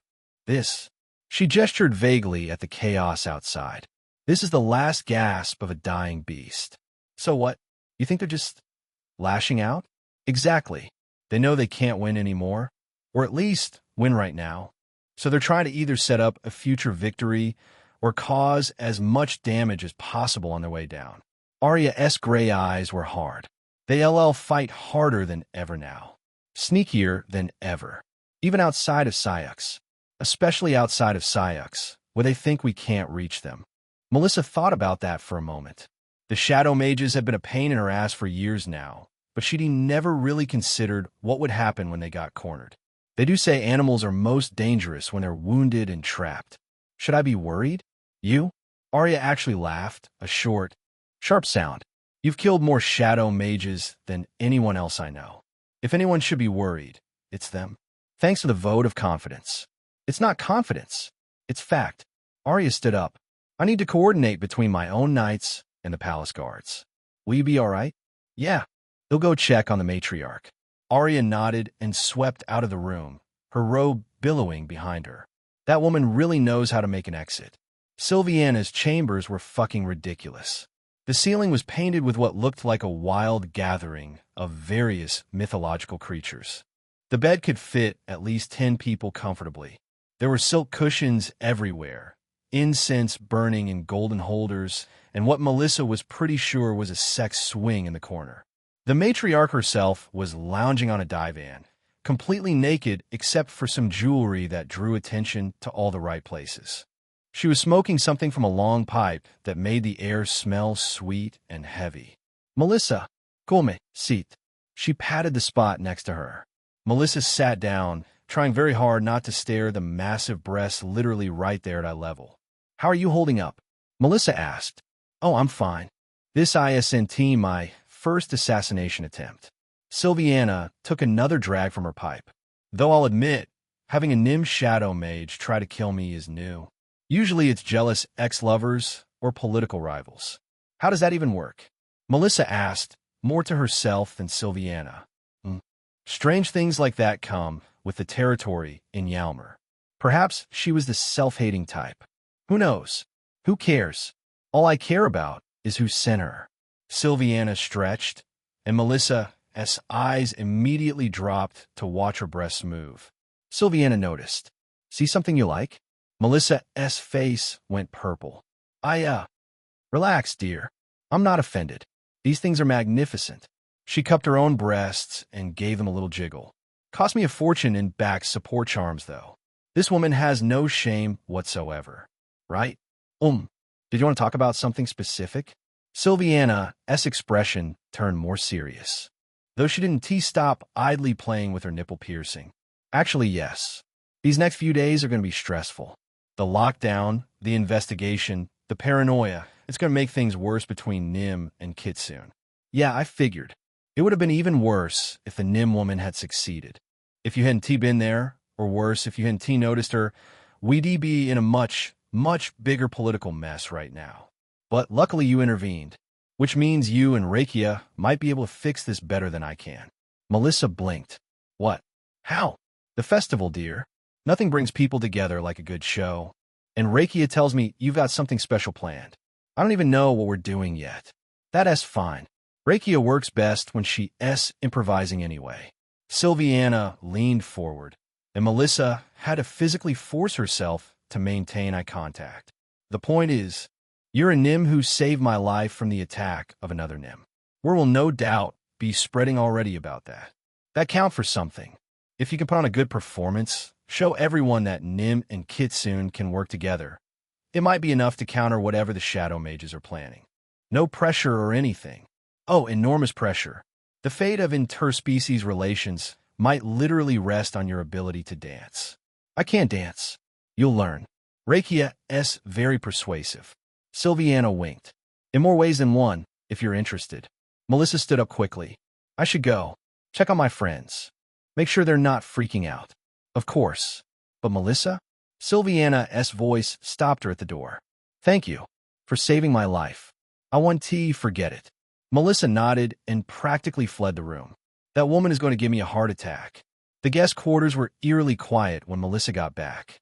Most of her group had been moved to a secure wing during the lockdown, but she could hear voices from different rooms. Isabella's distinctive giggle from one direction, her mother's voice from another. At least everyone seemed calm. She was heading to her own room when she heard it. Definitely her. Did you see those blue flames? Two Kitsune maids were whispering in an alcove, not noticing her approach. But why would she save the matriarch if she was trying to kill her? To throw off suspicion, obviously. She saw that the attempt wasn't going to work, so she tried to make herself look like a hero instead. That is pretty smart for a Nim. They're not as stupid as everyone thinks. That's what makes them dangerous. Melissa's blood went cold. Oh fuck. Oh fuck. The first maid continued. I heard from Suki, who heard from her cousin in the guard, that the assassin won talk. But she's Nim, and so is that Black Flame girl. Can't be a coincidence. You think they're working together? Have to be. Nim helpun Nim. They're probably planning to take over, just like in the old days. Should we tell someone? The guards already know. They're watching her. The maids moved on, their voices fading down the corridor. Melissa stood frozen in the hallway, her mind racing. If this outcome was even partly intentional, then the Shadow Mages were playing a different game entirely. They didn't need to succeed in killing the matriarch. They just needed to plant the seed of doubt. Make the Kitsune suspicious of her, suspicious of all Nim. And the only reason it didn't work was because I specifically helped stop it. She could already see how it would play out if she hadn't Whispers would spread. The Nim who mysteriously knows magic, who just happened to be in the right place at the right time, and in a city already on edge about Nim-Kitsune relations. Ugh, fuck the Shadow Mages. Fuck them so hard. She headed toward her parents' room. Behind her, she could feel eyes watching from the shadows. The game was set, and Melissa was starting to realize she might have to adapt to new rules. Chapter 380. United in Celebration. Part 8. The public square was packed with Kitsune. Melissa stood behind the matriarch on a raised platform, trying not to fidget as hundreds of eyes stared at them. The morning sun beat down on her black hair, making her sweat under her formal robes. At least they'd given her something nice to wear instead of making her stand up here in her travel clothes. This is such a power move, bringing me up here right after the assassination attempt. Silviana stepped forward, and the crowd went silent. She wore a flowing white dress that somehow made her look both regal and like she was about to storm the palace. Her 9 tails swayed behind her as she raised her hands. "My people," she began, her voice carrying across the square without magic. "By now you've all heard about last night's incident." Murmurs rippled through the crowd. Melissa caught snippets of conversation, people whispering and pointing at her. "An attempt was made on my life," Silviana continued. "I stand before you today because Melissa Blackflame, heir to one of Syak's noble houses and the first Nim mage in centuries, threw herself between me and death." She gestured to Melissa, who gave an awkward wave. "Please don't make me speak. Please don't make me speak." "Matriarch," a voice called from the crowd. A middle-aged kitsune with silver-streaked hair pushed forward. "Is it true what they're saying? That the assassin was Nim?" The crowd went dead silent. Everyone leaned in, waiting for the answer. Silviana's expression didn't change, but Melissa saw her tails twitch slightly. "There are many rumors flying around right now," Silviana said calmly. "Some say it was Nim. Some say it was a jealous lover. I even heard one that claimed it was a Darien in disguise." Nervous laughter from a few people. "What I can tell you with certainty," Silviana continued, "is that someone tried to kill me, and Melissa Blackflame saved my life. Everything else? Baseless speculation designed to divide us." "But was it or wasn't it a Nim?" Someone else shouted. "Does it matter?" Silviana shot back. "If it was a Nim, does that mean all Nim are assassins? Even given that it was a Nim who saved me? If it was a Kitsune, would you assume all Kitsune want me dead?" The crowd shifted uncomfortably. The shadow mages of Syaks have turned their attention to Yalmer, and this is exactly what they want. They want us afraid of each other. They want us pointing fingers and seeing enemies where there are none. Her voice rose slightly. "I refuse to play their game, and I hope you're all smarter than to fall for such obvious manipulation. How do we know she's not working with them?" Another voice called out. "Because she saved my life," Silviana said simply. "Actions speak louder than rumors. And, speaking of actions, the Lunar Festival is 1 week's time. Kulme, watch. See for yourselves what Nim and Kitsune can accomplish together." She turned and walked off the platform. Melissa hurried after her, grateful to be away from all those staring eyes. "That went well," Silviana said once they were inside. "Really?" "Because it felt like half of them wanted to lynch me. Only about a third. Maybe 40%. Silviana grinned. "Don't worry. Rakia will fix everything." Why does everyone have so much faith in that chaotic little gremlin? Rakia's workshop looked like a craft store had exploded. Fabric hung from every surface in colors that probably didn't exist in nature. Half-finished costumes littered the floor. Paint jars sat open on every available surface, their contents slowly congealing. And in the middle of it all, Rakia stood on a ladder, trying to hang what looked like a chandelier. "Melissa!" She let go of the chandelier and jumped down, backflipping and landing in a perfect superhero pose. "You're just in time." "For what?" "Everything." Rakia grabbed Melissa's hand and dragged her to a table covered in sketches. They were all different costume designs, each one more revealing than the last. "So I was thinking," Rakia said, talking at approximately 300 words per minute. "We start with you in this." She held up a sketch of what was basically dental floss and hope, and then halfway through you rip it off to reveal this. The second sketch was somehow even worse. "What? Okay. How about this one?" This sketch at least covered the important bits, though it left her entire back exposed and had a skirt so short it would show everything if she so much as breath wrong. Why do all of these look like stripper outfits? Because sex sells. Also because I'm horny, Rakia said cheerfully. But mostly the first thing. At least she's honest. "Look, I'll wear something revealing if I have to, but I draw the line at..." A blade whistled through the air. Melissa's body reacted before her brain caught up. She grabbed Rakia around the waist and spun, pulling the kitsune behind her as she raised her other hand. Ignis, Kor Plotefmine. The flame shield erupted just as 3 throwing knives slammed into it. They melted on contact, dripping molten metal onto the floor. A figure in black dropped from the ceiling. Another kitsune, this one with murder in her eyes. For the true Yalmer, she screamed, pulling out 2 more knives. Oh, for fuck's sake, not again. The assassin lunged. Melissa moved Rakia behind her and met the charge head-on. The first knife came at her throat. She ducked under it and drove her knee into the assassin's stomach. The woman doubled over, but managed to slash with her other knife, catching Melissa's sleeve. Ilumi, Nerka, Varfol. The blue flame sphere formed in Melissa's palm. She didn't even need to throw it. She just grabbed the assassin's face and discharged the spell point blank. The woman's scream cut off as her head basically ceased to exist. The body crumpled to the floor, twitching once before going still. That's messier than usual. Melissa stood there for a moment, breathing hard, her hands still glowing with residual blue flames.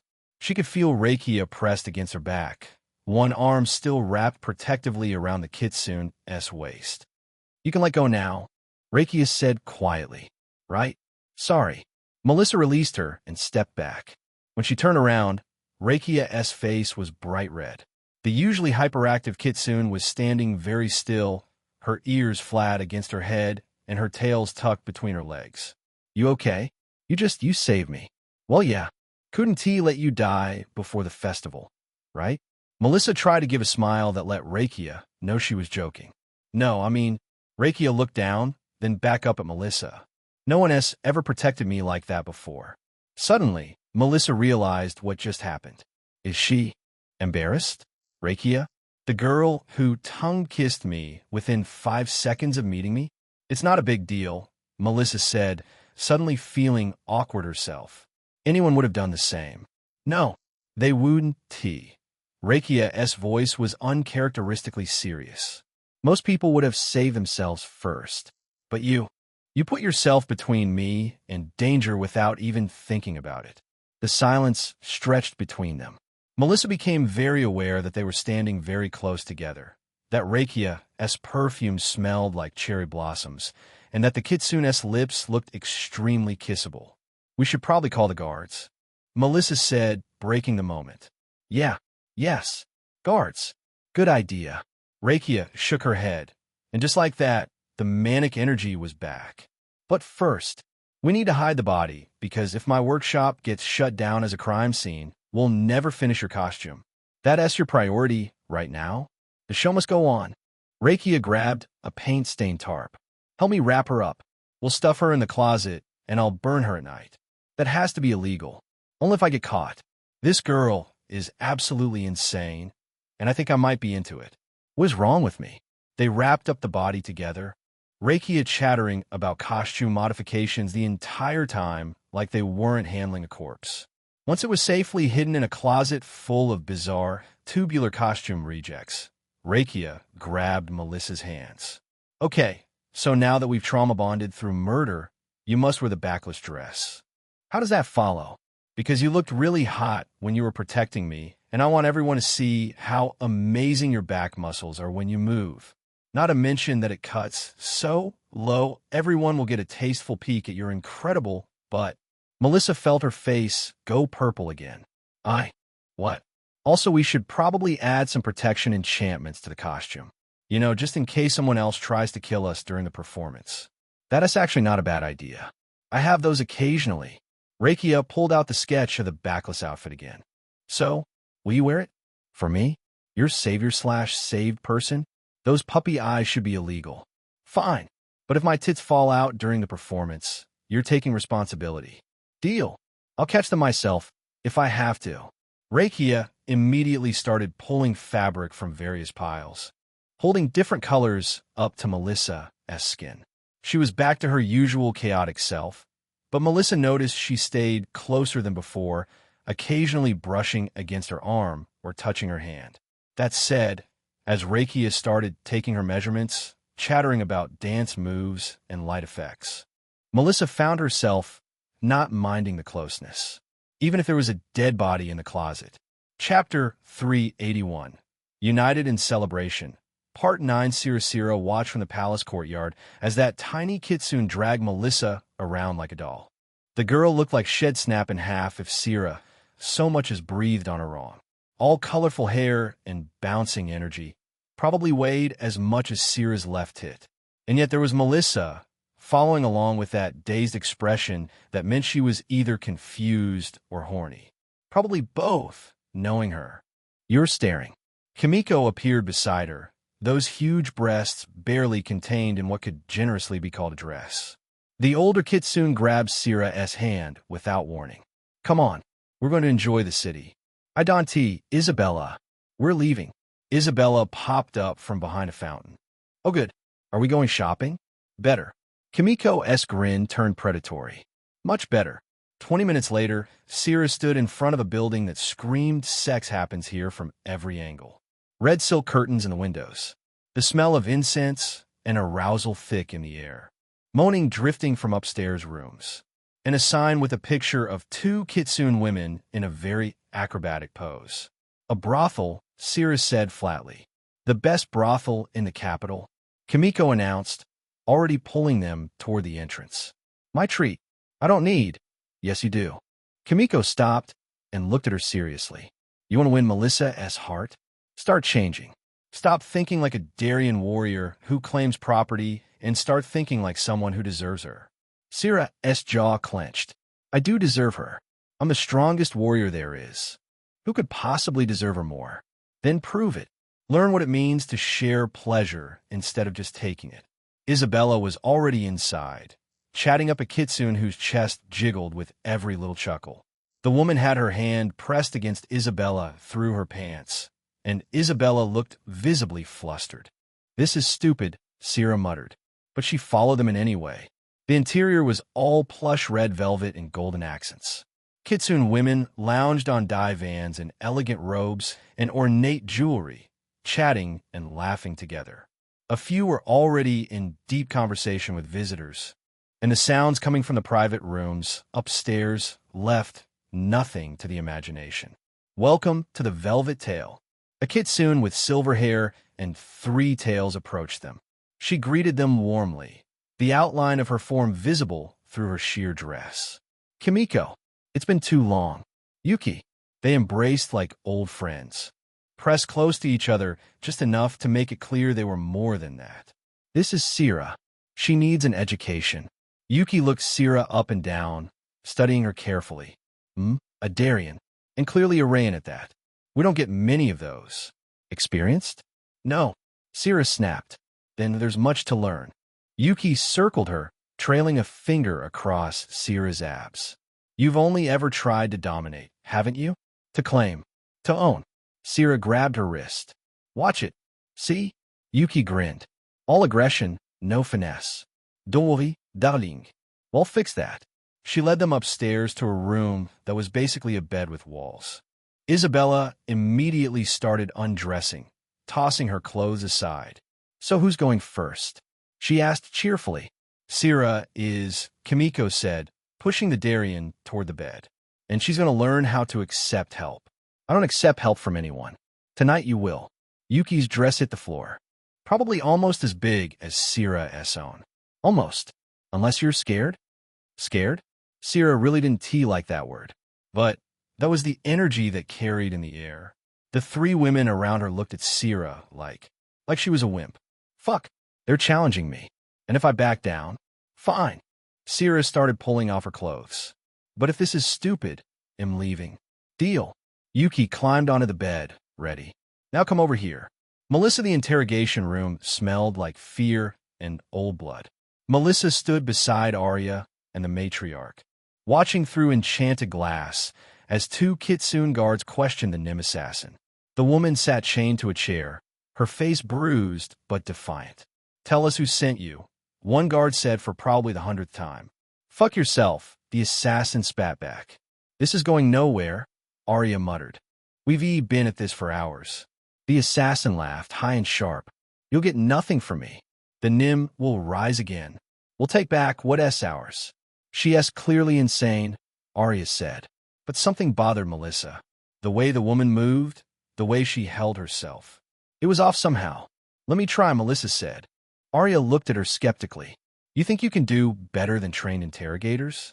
The matriarch asked, amused. Maybe she'll talk to me. After a moment, the matriarch nodded. Fine, but be careful. Melissa entered the room. The assassin's eyes locked onto her immediately. The famous Melissa Blackflame, she sneered. The Nim who thinks she's human. I don't think I'm human. I know exactly what I am. Melissa sat down across from her. The question is, what are you? Nim. A true Nim. Not like you. Sucking up to our oppressors. Right? Melissa leaned back. So tell me, fellow Nim, who organized this? Who is leading our glorious revolution?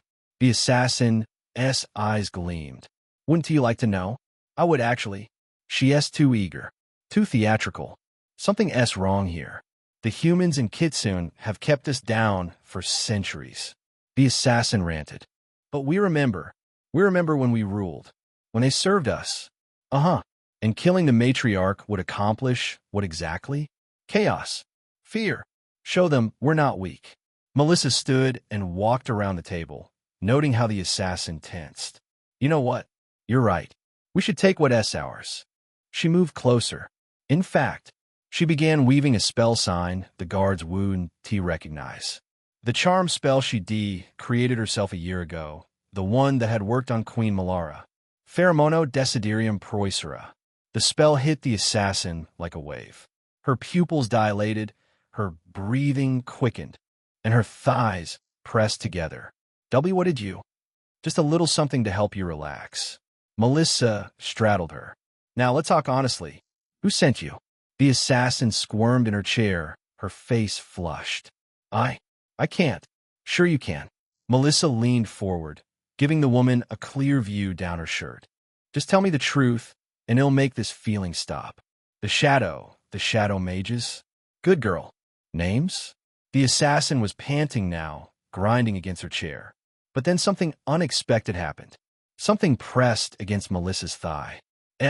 Melissa looked down. There was something undeniably wrong about the assassin's form. Wait, Nim can't be hermaphroditic. We're either one or the other, not both. Unless. Understanding hit her like a thunderbolt. Before the assassin could respond, Melissa was already casting. Dispello Illugio. Veritas. The dispel spell washed over the assassin. For a moment, nothing happened.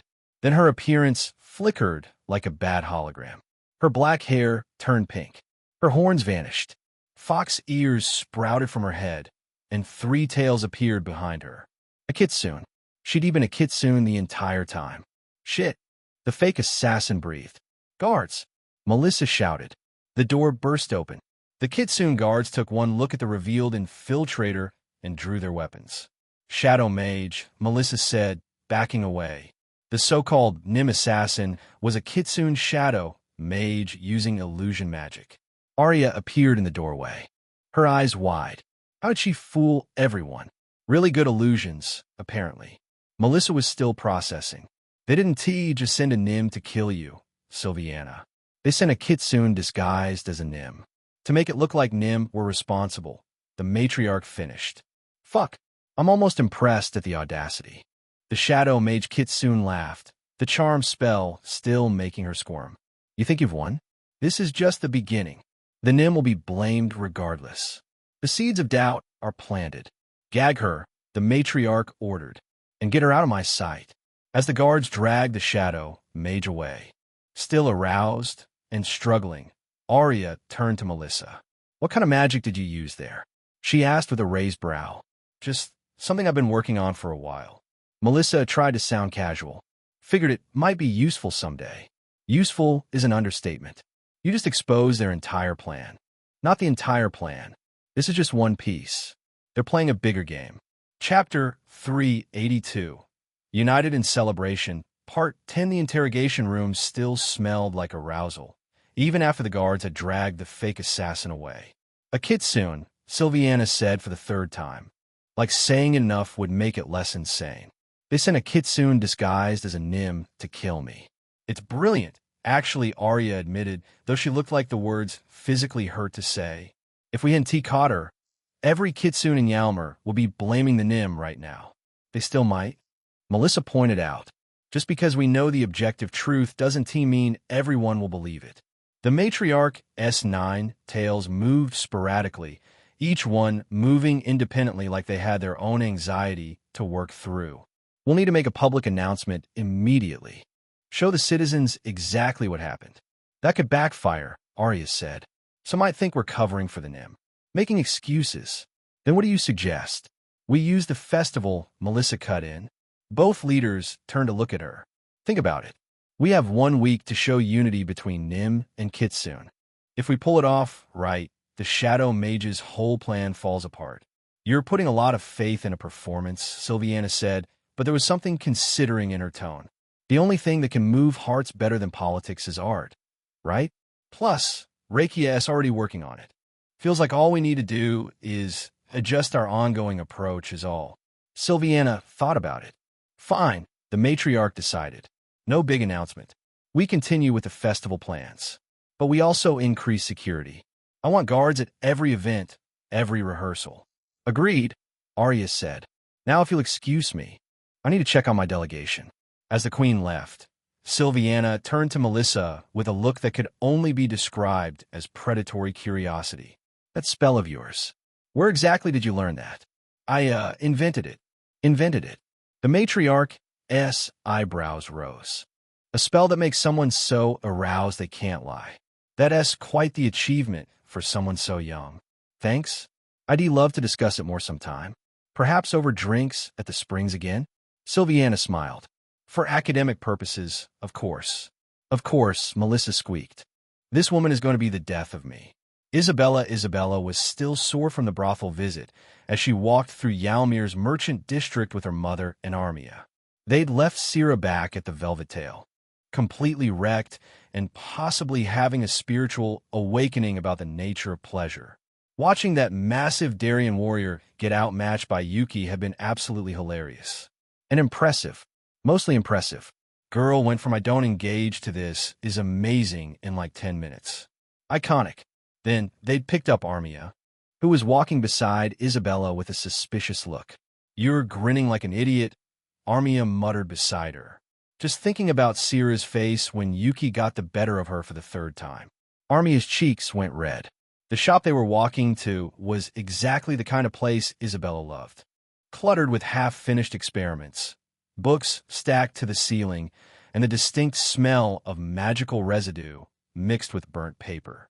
The shopkeeper, an elderly kitsune with 4 tails, looked up from whatever she was tinkering with.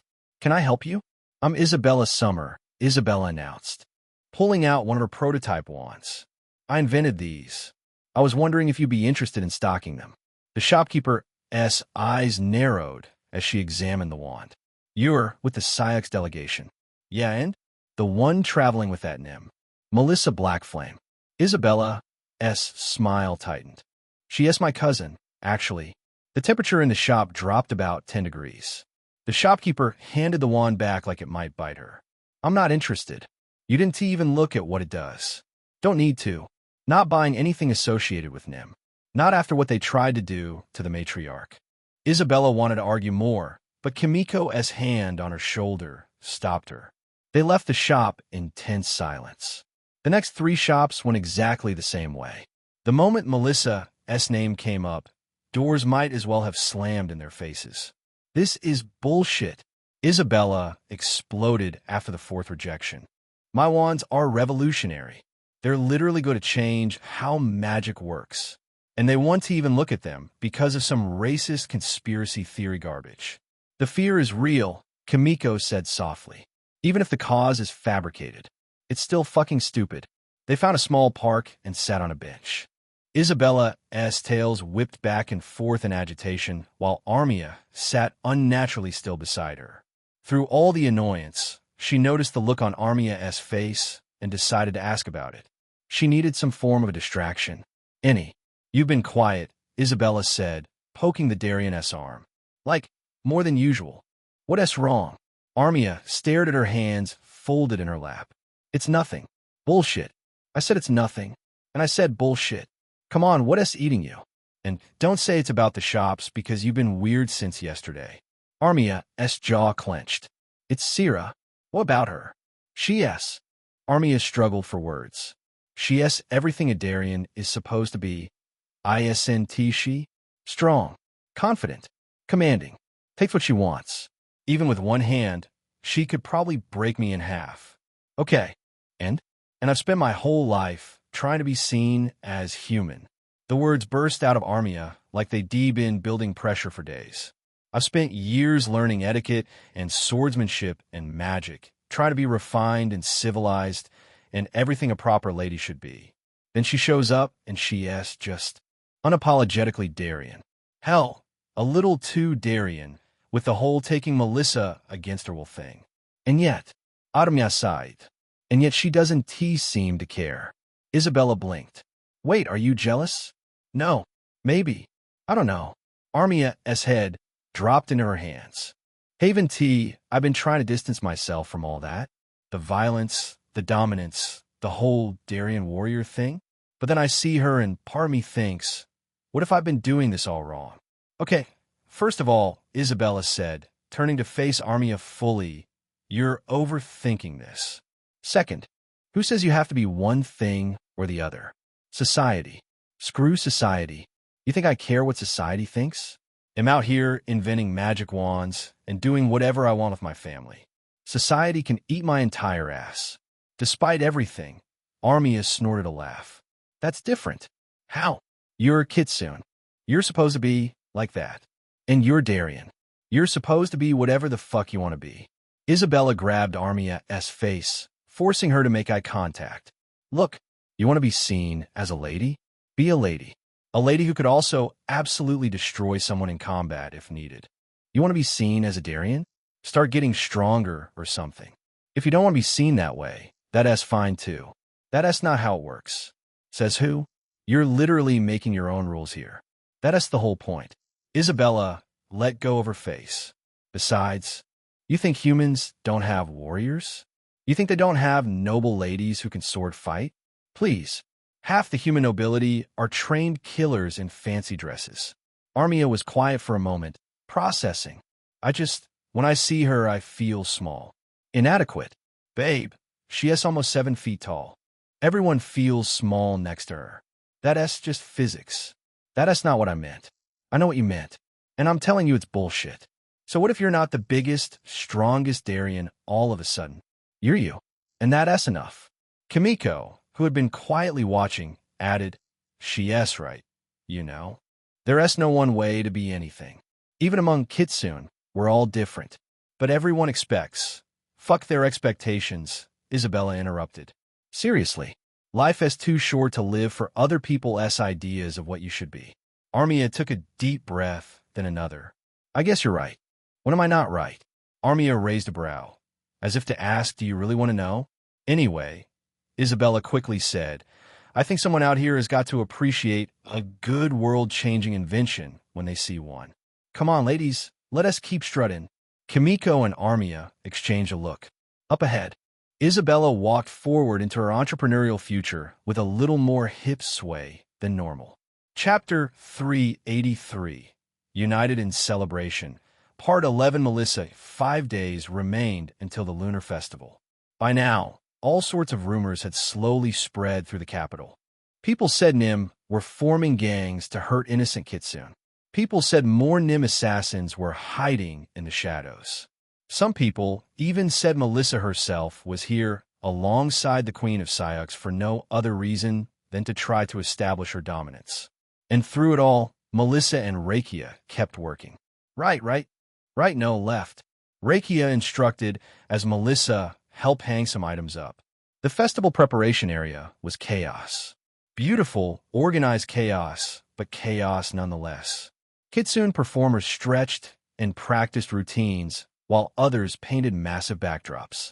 The air smelled like paint, sweat, and that weird incense Kitsune loved that made everything feel slightly fuzzy. Higher. No, lower. Perfect. Rakia bounced on her toes. Oh, this is going to be magnificent. Melissa's arms burned from holding up the heavy silk banner for the past 10 minutes. Can I put this down yet? Almost. Just need to. There. Rakia clapped her hands. You can let go now. Melissa dropped her arms with a groan. The banner, depicting Nim and Kitsune dancing together under a full moon, rippled in the breeze coming through the open pavilion. It's beautiful, one of the other performers said. She was a stunning Kitsune with silver hair and exquisite breasts. Very symbolic. Symbolic my ass, another performer laughed. Rakia just wanted an excuse to paint naked people.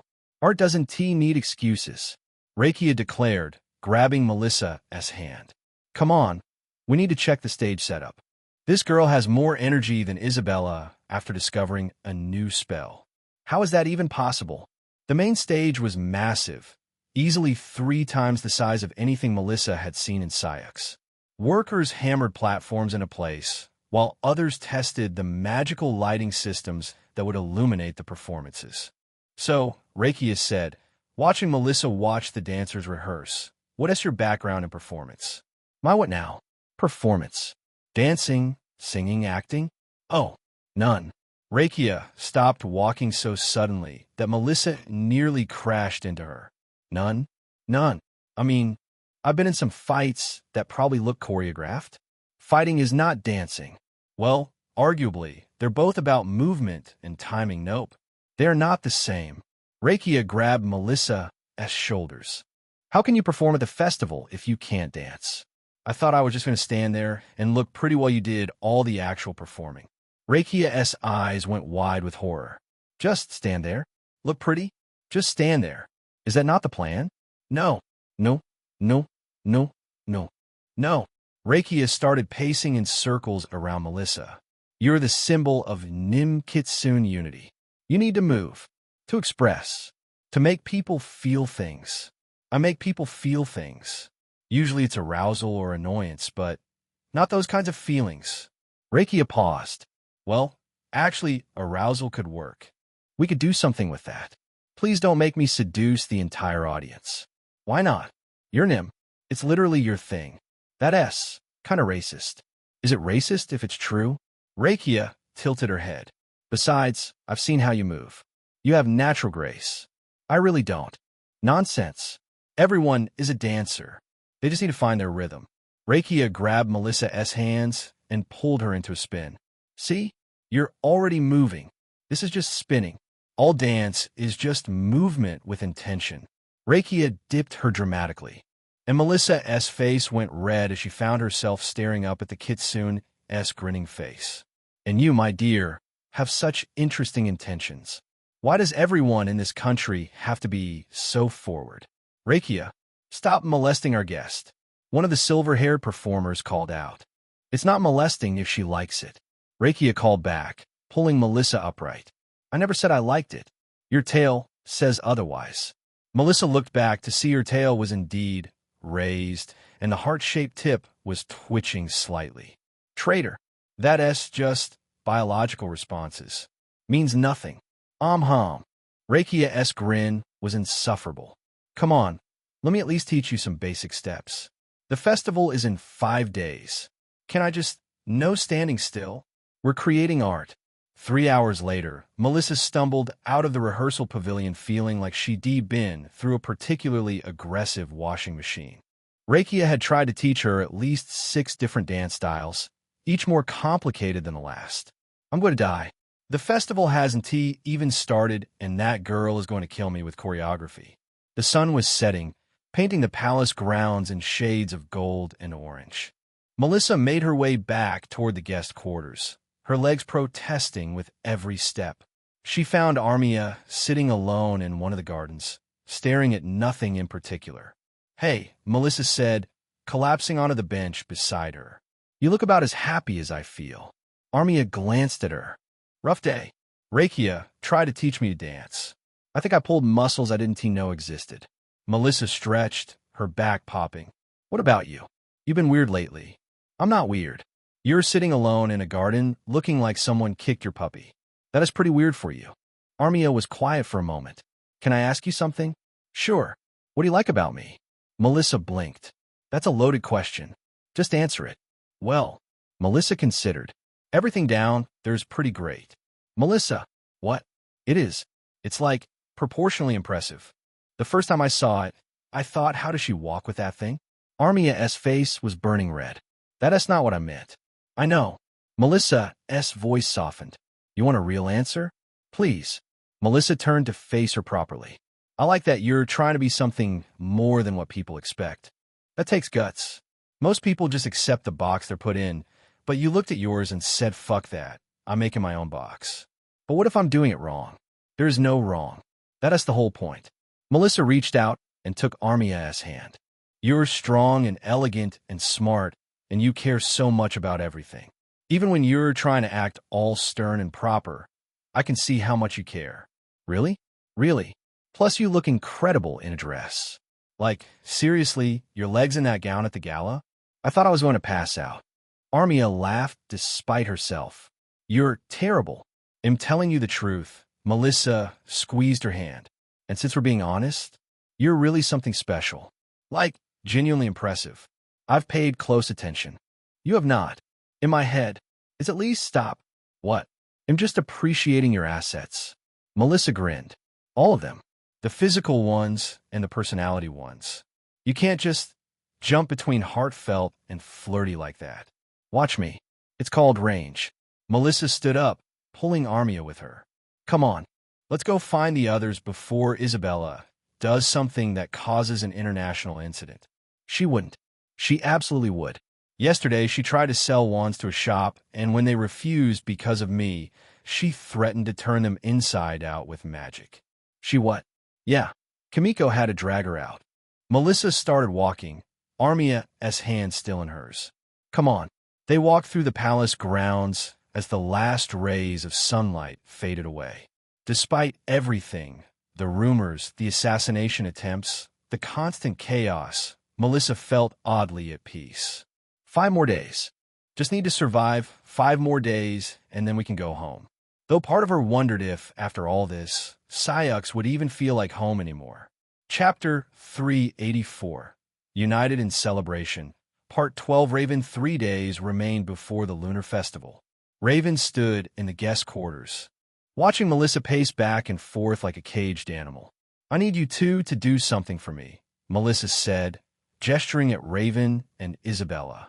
Isabella perked up from where she'd been lounging on a couch, one leg thrown over the armrest. Ooh, is it sexy? No. Damn it. I need you to go into the city and see what people are saying about Nim.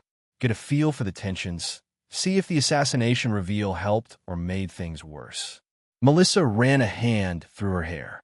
I'd do it myself, but you're a Nim and would probably get lynched, Isabella finished cheerfully. Not how I'd put it, but yeah. Raven nodded. It made tactical sense. She and Isabella could blend in better, gather intelligence without drawing attention. Though Isabella draws attention wherever she goes. We can do that, Raven said. Great. Try the market district first, then maybe some taverns. People talk more when they're drunk. On it. Isabella bounced to her feet, grabbing Raven's arm. Come on, partner. Let's go be spies. We're not spies. We're gathering information. That's literally what spies do. The streets of Yalmer's capital were crowded with kitsune going about their daily business. Merchants hawked their wares, children ran between the stalls, and the smell of street food mixed with incense in the air. Raven tried to focus on their mission, but Isabella kept getting distracted. Oh my God, look at those. She pointed at a stall selling what appeared to be crystallized fruit shaped like weird little trinkets. We should get some for Melissa. We're supposed to be listening for rumors. We can multitask. Isabella dragged her over to the stall. How much for the big purple one? The merchant eyed them suspiciously. You're with the Syux delegation. Maybe, Isabella said with a grin. Is that a problem? Depends. You with that, Nim? Raven tensed, ready for trouble. But Isabella just laughed. Which one? There's like 50 Nim in the delegation. The Black Flame girl. The one who claims she can do magic. Claims? Isabella's voice took on a dangerous edge. She doesn't claim anything. She just does it. The merchant snorted. Sure she does. Just like she saved the matriarch from an assassin that was coincidentally also a Nim. That assassin was a Kitsune shadow mage, Raven said flatly. That's what they want you to think. The merchant leaned inconspiratorially. But I heard from my cousin S friend S sister that it was all staged. The matriarch S on it, trying to give the Nim more power. 'Cause one of them took over her mind. Raven blinked. That is stunningly idiotic. Your cousin S friend S sister sounds like she needs better hobbies, Isabella said sweetly. Now, about that purple Barato, not selling to Nim sympathizers. You lost, Isabella chirped, pulling Raven away. Once they were out of earshot, she muttered, asshole. They continued through the market, catching fragments of conversation. Most of it was the same paranoid nonsense. Nim were planning something. The assassination attempt was fake. Melissa was here to seduce the matriarch with her pheromones and rule over the innocent, weak Kitsune with her sex magic. Isabella suddenly pressed close to her, pretending to examine a display of scarves. We're being followed, she breathed in Raven's ear. Blue dress. 3 stalls back. She has been tailing us since we left the palace. Raven resisted the urge to look immediately. Instead, she picked up a scarf, using the motion to glance behind them. Isabella was right. A Kitsune in a blue dress was trying very hard to look interested in vegetables while clearly watching them. How did I not notice? I was trained for this. Want to have some fun? Isabella asked, her lips brushing Raven's ear. Before Raven could answer, Isabella grabbed her hand and pulled her into the crowd. They wove between stalls, ducked through a narrow alley, and doubled back. Their tails struggled to keep up without being obvious. There, Raven pointed to another alley. We can ambush her there. They slipped into the shadows and waited. Sure enough, the Kitsune in blue hurried past, looking for them. Raven moved fast, grabbing the woman and slamming her against the wall. Her knife was at the Kitsune's throat before she could scream. Why are you following us? I don't know what you're talking about. Isabella stepped into view, casually examining her nails. You're really bad at this, you know. Like embarrassingly bad. Did the shadow mages not train you properly? The Kitsune's eyes widened. I'm not. Oh, please, Isabella interrupted. You got assassin written all over you. Well, more like incompetent assassin, but still. Talk. Raven pressed the knife closer. Or I start cutting. Okay. The woman's facade crumbled. I was supposed to watch you. Report back on what the Nim's allies were doing. To who? I don't know. I get orders through dead drops. I swear. Where's the next dead drop? Behind the Golden Tail bathhouse. Tomorrow morning. Raven considered killing her. It would be cleaner, safer. But they were in Yalmer, not Sayux. Different rules. Guards. Isabella called out suddenly. This woman tried to rob us. 2 Kitsune guards appeared almost immediately. They took one look at the situation and grabbed the would-be assassin. We'll handle this, one said. Are you hurt? We're fine, Isabella said with a bright smile. Just a bit shaken. As the guards dragged the woman away, Raven turned to Isabella. You should have let me kill her. And cause an international incident? Melissa would murder us. Isabella grabbed Raven's arm again. Come on. We should tell the others about the dead drop. She pulled Raven into a different alley, this one more secluded. Also, Isabella continued, pressing Raven against the wall. We need to talk about how you didn't notice we were being followed. I was distracted. By what?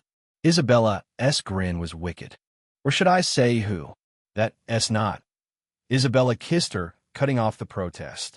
Her tongue invaded Raven's mouth, tasting like the candied ginger she'd been eating earlier. One hand tangled in Raven's hair while the other grabbed her ass. This is inappropriate. We're on a mission. We should. Raven's thoughts scattered as Isabella pulled her close, their bodies pressing together. She could feel Isabella's warmth through their clothes. You were watching me, Isabella murmured against her lips, grinning. All through the market, watching the way I move. I wasn't. Don't lie. Isabella bit Raven's lower lip. You're terrible at it. She was wrong. Or was she? Come to think of it, Raven did remember a few moments where her eyes drifted to Isabella. She hardly even noticed her own gawking. The way Isabella moved through crowds like water, how she smiled at everyone. The little bounce in her step that made everything jiggle. When did I start fixating on these things? You're changing, Isabella said, as if reading her mind. I'm still human. Isabella laughed. Barely, but you're becoming something better. Someone who actually feels things. She kissed Raven again. Deeper this time. Raven found herself responding, her hands grabbing Isabella's hips and pulling her closer. See? Isabella panted when they broke apart. The old you would never make out in an alley during a mission. This is still inappropriate. Everything I do is inappropriate. That's what makes it fun. Isabella stepped back, straightening her clothes. Come on, let us go report to Melissa. She'll want to know about the dead drop. Chapter 385. Dancing with Passion. Melissa, no. Your hips. Move your hips. Rakia grabbed Melissa's waist from behind, forcing her body into the right position. The contact sent a jolt through Melissa's spine. Fuck, why does she have to be so handsy? Like this, Rakia murmured, her breath hot against Melissa's ear as she guided her through the movement. Feel the rhythm in your bones. The rehearsal pavilion was mostly empty now, just them and a few performers cleaning up. They'd been at this for 3 hours, and Melissa was drenched in sweat. Her shirt clung to her body, and she'd long since kicked off her shoes. I'm feeling something, but it's not rhythm, Melissa muttered. Rakia laughed, spinning her around so they were face to face, their noses almost touching. That's because you're thinking too much. Dance isn't about thinking, it's about feeling. She demonstrated the move again, her body flowing like water. Her colorful hair bounced with each movement, the bells in her braids creating a soft melody. The way her hips rolled was borderline obscene. God, she's really cute. Like unfairly cute. Your turn. Melissa tried to copy the movement. She got about halfway through before her feet tangled and she stumbled forward, right into Rakia's arms. See? Perfect. Rakia beamed, not letting go. You're already throwing yourself at me. That's not what I was doing. Sure it wasn't, T. You know, you're adorable when you're flustered. Melissa's face went purple. I'm not flustered. Your tail says otherwise. Fucking traitor tail. Listen, Rakia said, her voice suddenly softer. You've been working so hard. Why don't you come to my place for dinner? What? Y promesa no dancing. Rakia said with a hand over her heart and a solemn face. Just food and maybe some wine. Melissa hesitated. She should probably head back. Check on the others. Come on, Rakia pouted. I make amazing stir-fry. And I want to show you my art collection. Oh, what the hell? When's the next time I'll be in Yalmer? Fine. But no more surprise tongue-kissing. Can't promise that Rakia's house was exactly what Melissa expected and nothing like it at the same time. From the outside, it looked like every other building in the theater district. But inside, chaos. Beautiful, organized chaos. Paintings covered every wall. Sculptures sat on every surface, and fabric hung from the ceiling in rainbow cascades. It smelled like paint, incense, and something spicy cooking in the kitchen. Welcome to my sanctuary, Rakia announced, throwing her arms wide. Make yourself at home. I'll get the food. She bounced off to the kitchen, leaving Melissa to explore. There were paintings of dancers mid-leap, sculptures of intertwined bodies in clearly intimate poses, and one entire wall dedicated to what looked like costume designs. These are incredible, Melissa called out. Thank you. Most of them are mine. Rakia emerged with 2 plates piled high, with vegetables and meat in some kind of sauce that smelled divine. I've been creating since I could hold a brush. They sat on cushions around a low table. The food was as good as promised. Spicy enough to make Melissa's eyes water, but in the best way. So, Rakia said between bites, tell me about your magic. The real story, not the official version. What makes you think there's a difference? Please. I'm an artist. I know when someone is performing. She leaned forward. Melissa considered how much to share. I experimented a lot.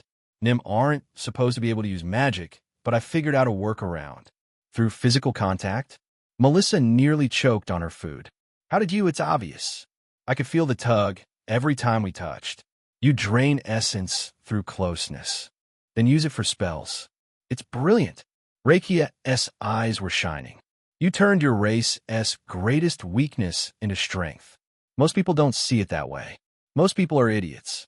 Rakia reached across the table to touch Melissa's hand. You're revolutionary. The contact sent warmth up Melissa's arm. Why does she have to be so genuine? It's harder to resist when she's being genuine. Thanks, Melissa said quietly. They talked for hours. About art, magic, the festival, their families. They say I was born dramatic, she laughed. Came out of the womb, posing. I believe it. What about you? What was little Melissa like? Well, I was actually a depressed software developer named Alice, but curious. Always getting into trouble, trying to figure out how things worked. Some things never changed then. By the time Melissa realized how late it had gotten, the moon was high in the sky. Shit, I should go. The others will wonder where I am. Or, Rakia suggested with a grin, you could stay. Rakia? For sleeping. Just sleeping. I have a guest room and everything. Melissa looked at her skeptically. Fine. Sleeping and maybe some light cuddling. I promise to keep my hands mostly to myself. Mostly? I'm being realistic. Melissa laughed despite herself. Thanks for the offer, but I really should head back. Rakia walked her to the door, pouting dramatically. You're no fun. I'm plenty fun. Just not tonight. Rain check? Maybe after the festival. I'll hold you to that. Rakia grabbed Melissa's face and planted a kiss on her cheek. Now go, before I change my mind about letting you leave. The walk back to the palace was peaceful. The streets were mostly empty, just a few late-night revelers and guards on patrol. Melissa's mind wandered as she walked. The festival was in 3 days. 3 days to somehow convince an entire city that Nim weren't trying to overthrow them. No pressure. At least Rakia seems confident. That girl could probably make anything work through sheer enthusiasm alone. The guest quarters were quiet when she arrived. Most of the lights were off. Everyone presumably asleep. She was heading to her room when she heard it. A familiar sound that made her stop in her tracks. Moaning, coming from one of the rooms with the door slightly ajar. Oh, for fuck's sake. Can people not keep it in their pants for one night? She was going to just walk past. Really, she was. But curiosity got the better of her. She peeked through the crack in the door and immediately froze. Isabella had Raven bent over the bed, making love to her from behind with enthusiasm. Raven's usual stoic expression was completely gone, replaced with pleasure and a bit of embarrassment. Her hands gripped the sheets, and she was making sound Melissa didn't even know she could make. That's it, Isabella breathed, moving with intensity. Talk to me. Let me hear you. Isabella, please, more. Wow. Melissa backed away from the door as quietly as possible. She made it to her own room and collapsed on the bed, exhausted from dancing and trying not to think about what she'd just witnessed. It was a bit harder than normal to catch some sleep that night. Chapter 386. Out for a walk, Melissa stared at the ceremonial outfit the matriarch's servants had laid out for her. You want me to wear this? It was barely fabric. 2 strips of silk covered her tits, sort of connected by gold chains that draped across her stomach. The bottom was worse. A skirt so short that if she bent even slightly, everyone would get a full view of her ass. The whole thing was deep purple, matching her skin tone so well that from a distance she'd look naked. Is something wrong? Sylviana asked from behind the changing screen. Her shadow moved as she dressed. Even her silhouette looked lewd. The ceremonial garb of unity has been worn by Nim dignitaries for centuries. Centuries of Nim trying not to flash entire crowds, apparently. It's just, there's not much of it. That's the point. It shows you have nothing to hide. The matriarch emerged laughing from behind her screen. Melissa's brain stopped working. Sylviana wore something similar, but somehow even more revealing. White silk that made her moonlight hair glow, barely containing her massive tits. Her outfit was only technically covering her, the outline visible through the thin fabric. Every step made something bounce or jiggle. See? We match. I'm going to die. This is how I die. Not in battle, but from sheer embarrassment. Now come. The people await. Before Melissa could protest, Sylviana grabbed her hand and pulled her toward the door. The streets were packed. Kitsune and Nim alike stopped to stare as they passed. Some bowed, others whispered, and more than a few openly gawked at the amount of skin on display. Matriarch, Lady Blackflame, a young Nim girl ran up, offering flowers. Sylviana accepted them graciously, then tucked one behind Melissa's ear. There, now you're properly decorated. They continued through the market district. Melissa tried to walk normally, but the skirt kept riding up. Every few steps, she had to tug it down, which only made her tits bounce in the barely there top. Stop fidgeting, darling, Sylviana said, her tone amused. You look delicious. That's the problem. No, that's the solution. See how the people react? They're not seeing a threat. They're seeing a beautiful Nim walking confidently beside their leader. A group of Kitsune soldiers whistled as they passed. One called out something in a different language that made Sylviana laugh. What did they say? They asked if you were available after the festival. Melissa's face went purple. Tell me you didn't tea. I told them to get in line. Melissa blinked. They stopped at a fruit stand where the vendor, an elderly Kitsune, immediately started fussing over them. Matriarch, you're too thin. Here, take these. She shoved melons into both their arms. And you little Nim, you need more meat on those bones. Thank you, grandmother, Sylviana said warmly. Your kindness feeds the soul. As they walked away, arms full of fruit, Melissa asked, does everyone just give you things? Usually, it's considered good luck to gift the matriarch. She bit into a peach, juice running down her chin. Melissa pictured herself licking the juice off and quickly shook her head. Plus, I had quite the reputation in my younger days. They remember me fondly. Melissa nearly dropped her melons. Half the city? Conservative estimate. I had quite the appetite. She glanced at Melissa. Still do, actually. Don't think about it. Don't think about it. Don't think about, damn it. You mentioned your younger days. What were those like? Sylviana's eyes got a distant look. Wild. I wasn't supposed to be matriarch, you know. I was fourth in line. But my sisters all declined or died, and suddenly there I was 23 with 9 tails and no idea what I was doing. How did you manage? Badly at first. I nearly started 3 wars in my first year, mostly between Kitsune factions. Kept trying to solve diplomatic disputes with orgies. Did it work? More often than you'd think. Hard to stay angry when you're getting taken care of. An older Kitsune approached, bowing deeply. Matriarch, the preparations for tomorrow's preliminary events are complete. Excellent. This is Melissa Blackflame. She'll be performing with Rakia. The woman's eyes widened. The Nim Mage? An honor. She turned to Melissa. My granddaughter speaks of nothing but you. She'll be thrilled to know I met you. After she left, Sylviana nudged her. See? You're already famous. A few more walks like this, and the whole city will love you. They turned onto the theater district. Performers practiced in the streets, juggling fire and doing acrobatic flips. Several stopped to bow as they passed. Matriarch, a young Kitsune approached, shirtless and painted in swirling designs. Will you honor us with a preview performance? Not today. Save your energy for the festival. Then perhaps the Lady Blackflame would grace us with a spell? All eyes turned to Melissa. Fuck, I don't think. Show them something, Sylviana suggested. Just a small demonstration.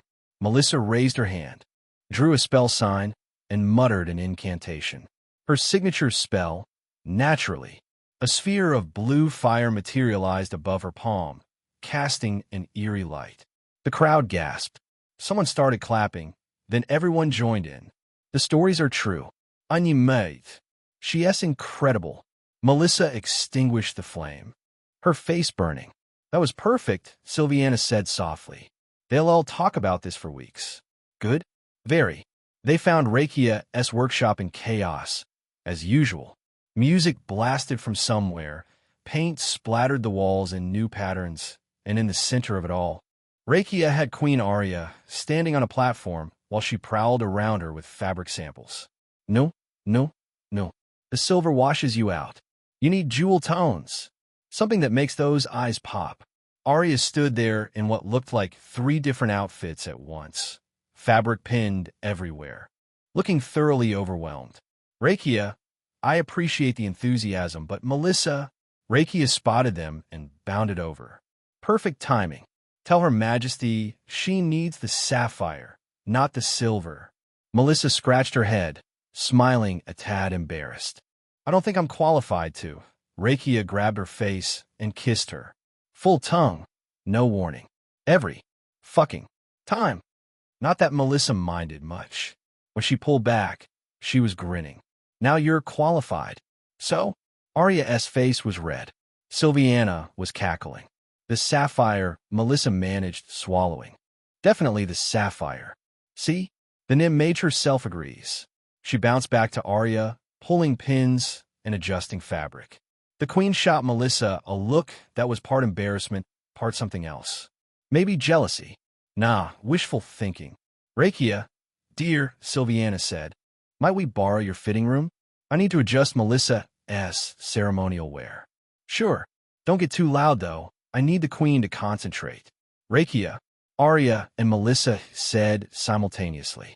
But Sylviana was already dragging Melissa to the back room. The fitting room was small, intimate. Mirrors on every wall made it feel both bigger and more overwhelming. Sylviana shut the door and turned to face her. Let me see you properly. She circled Melissa slowly, occasionally adjusting a chain or tugging the skirt slightly lower. You wear it well. Not everyone can pull off ceremonial dress. Because most people have shame? Because most people lack confidence. She stopped in front of Melissa, placing both hands on her face.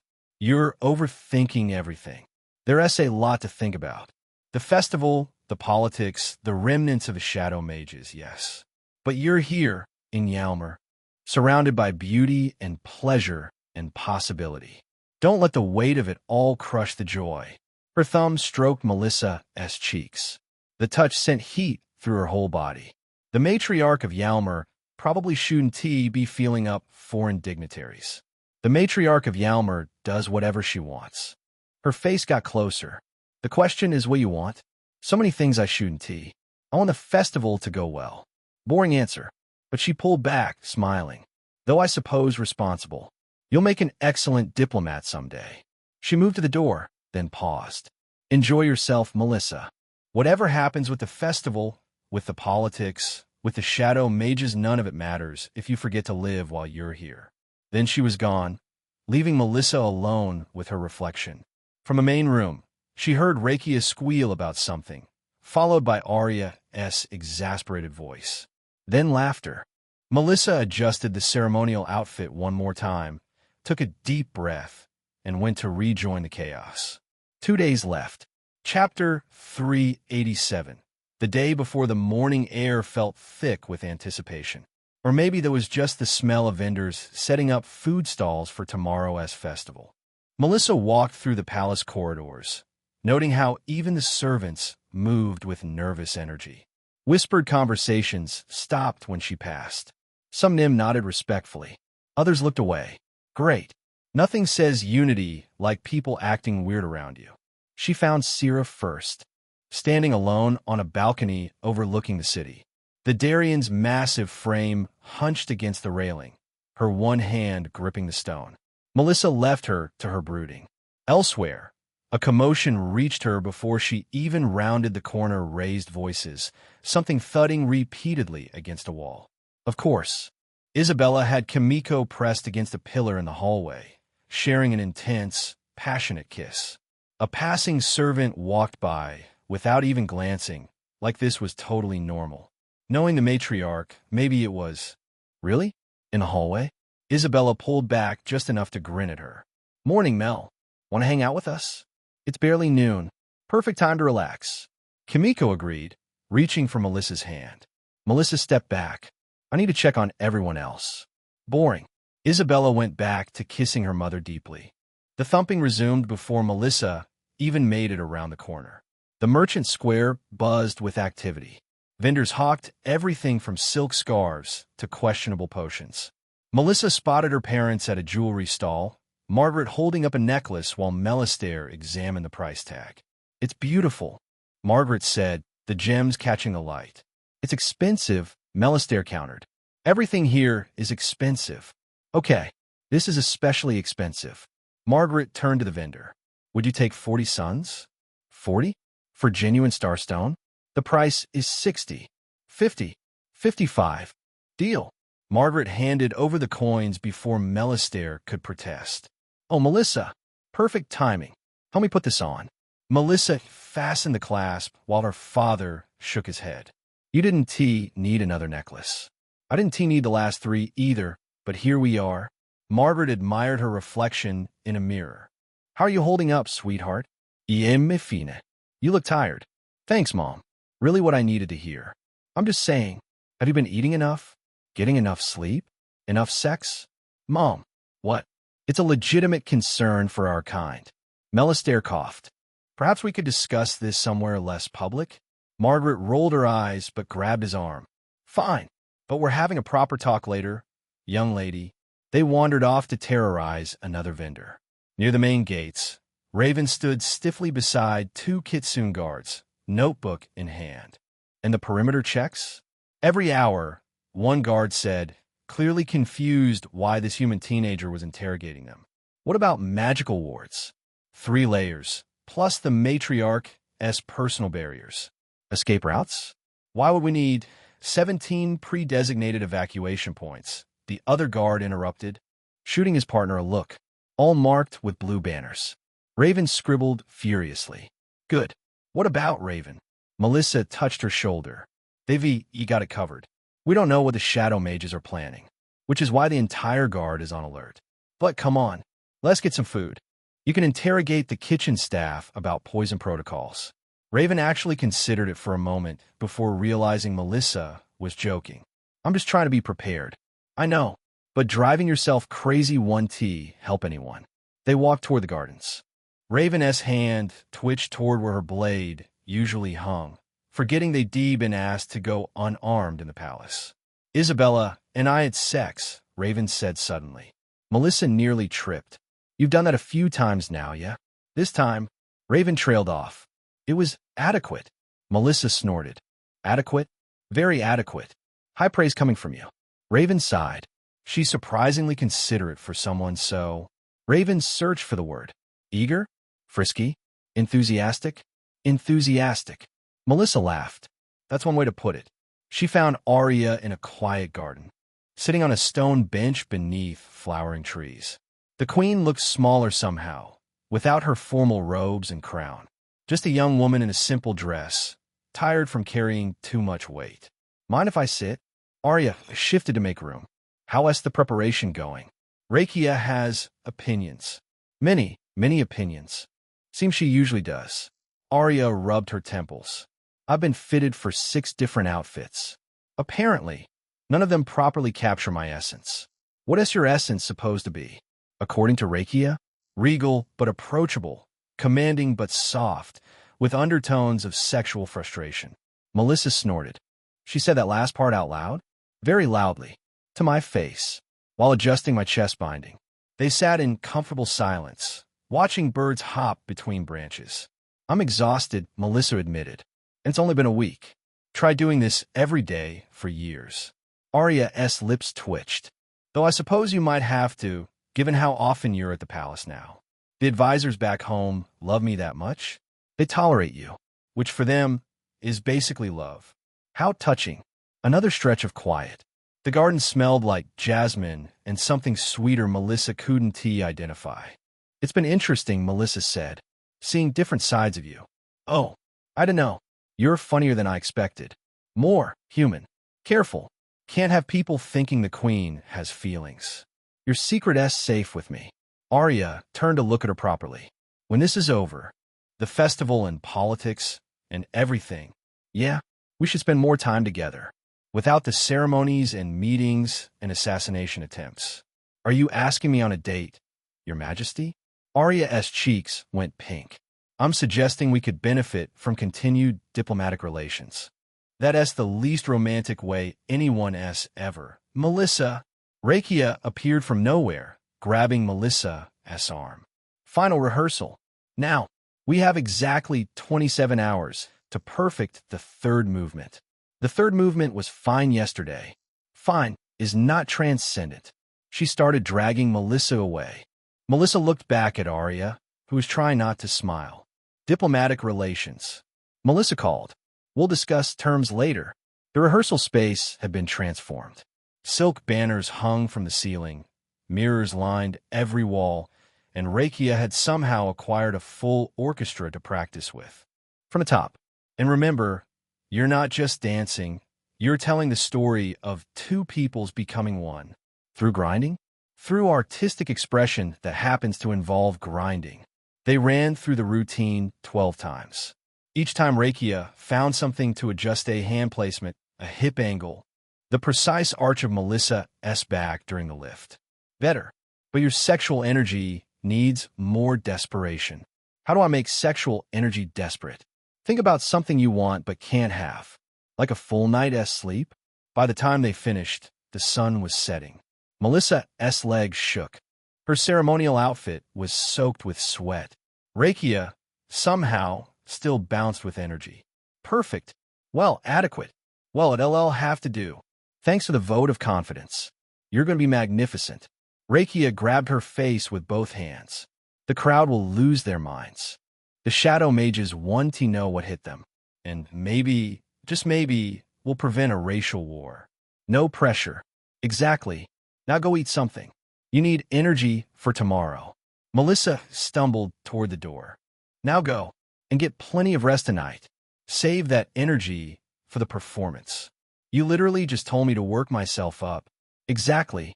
Channel the tension. For art. Walking back to her quarters, Melissa tried to quiet the anxiety building in her chest. Tomorrow would determine so much. The festival, the city's future, maybe even the relationship between Nim and Kitsune everywhere. Whatever the shadow mages were planning, whatever chaos they intended to unleash, Melissa and her friends would face it. They had to be ready. We better be ready. Chapter 388. Passion no. No. No. Your tail needs to move with your hips. Not against them.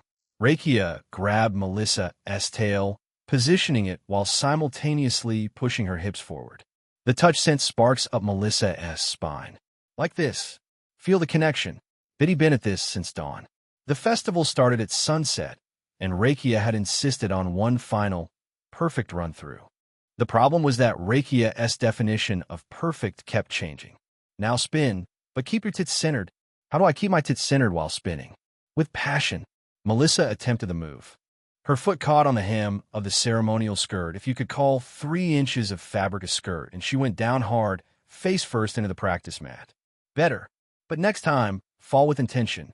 I didn't mean to fall at all. Art is about embracing the unexpected.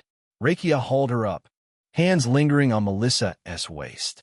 Again, and this time, imagine you're seducing the entire audience. The entire audience? Every single person.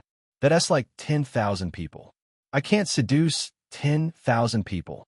Not with that attitude. They ran through it again. This time Melissa managed not to fall, though her tail did smack Rakia in the face during a turn. Perfect. The audience loves violence. That was an accident. The best art always is. Finally, mercifully, Rakia called an end to the torture. You're ready. Well, ready-ish. Well, you want to completely embarrass us. Your confidence is overwhelming. Rakia kissed her.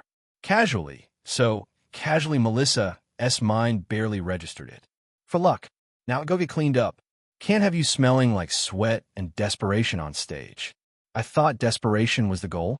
Sexual desperation. Not physical exhaustion desperation. Learn the difference. Melissa walked through the palace, mind churning. The shadow mages have been too quiet. No more assassination attempts. No more false flag operations. They were planning something for tonight. Had to be. If I were them, what would I do? The obvious play. Kill the matriarch during the festival and frame Melissa. Again. But that seemed too simple, too expected. They'd tried it once already. Maybe something during our performance? Make it look like Nim magic went wrong? She passed guards in ceremonial armor, their weapons polished but sharp. Servants hung garlands of silver and purple flowers. The air itself felt charged with anticipation. A group of Nim merchants walked by, chatting about booth positions. They nodded respectfully to Melissa. One even smiled. Or maybe they target the Nim directly. Start a riot. Make it look like we attacked first. Her tail twitched anxiously. There were actually a lot of possibilities. Melissa. She turned to find Sylviana approaching, dressed in full ceremonial regalia. The white silk barely contained her assets, and her 9 tails swayed hypnotically behind her. Every step she took made something bounce. Matriarch, walk with me. We need to discuss tonight's sequence. They strolled through the gardens while Sylviana explained the evening's timeline. First, the opening ceremonies. Traditional prayers, lighting of the lunar fires, boring speech from Lord Yoshimitsu about unity. Boring? Deadly boring. The woman could make a party sound tedious. She waved her hand. Then the first performances. Acrobats, fire dancers, the usual. You and Rakia go on third. Third? Best spot. The crowd's warmed up, but not drunk yet. Comforting. After your performance, there's the unity ceremony, which is... Sylviana grinned. Representatives from each race demonstrate their cooperation through intimate connection. Melissa stopped walking. Intimate connection? Just kissing. Mostly. Though if you want to do more, kissing is fine. Spoil sport. Anyway, you'll be representing the Nim, obviously. And you're representing the Kitsune? Naturally. So we're going to make out in front of 10,000 people, yes. Melissa's face went purple. No one mentioned this before. I'm mentioning it now. Besides, we have excellent chemistry. The crowd will eat it up. I'm going to die. This is definitely how I die. After that, feast, more performances, probably at least 3 wild parties in the side gardens. 3? Conservative estimate. Festival night brings out everyone's hunger. They stopped at a balcony overlooking the main plaza.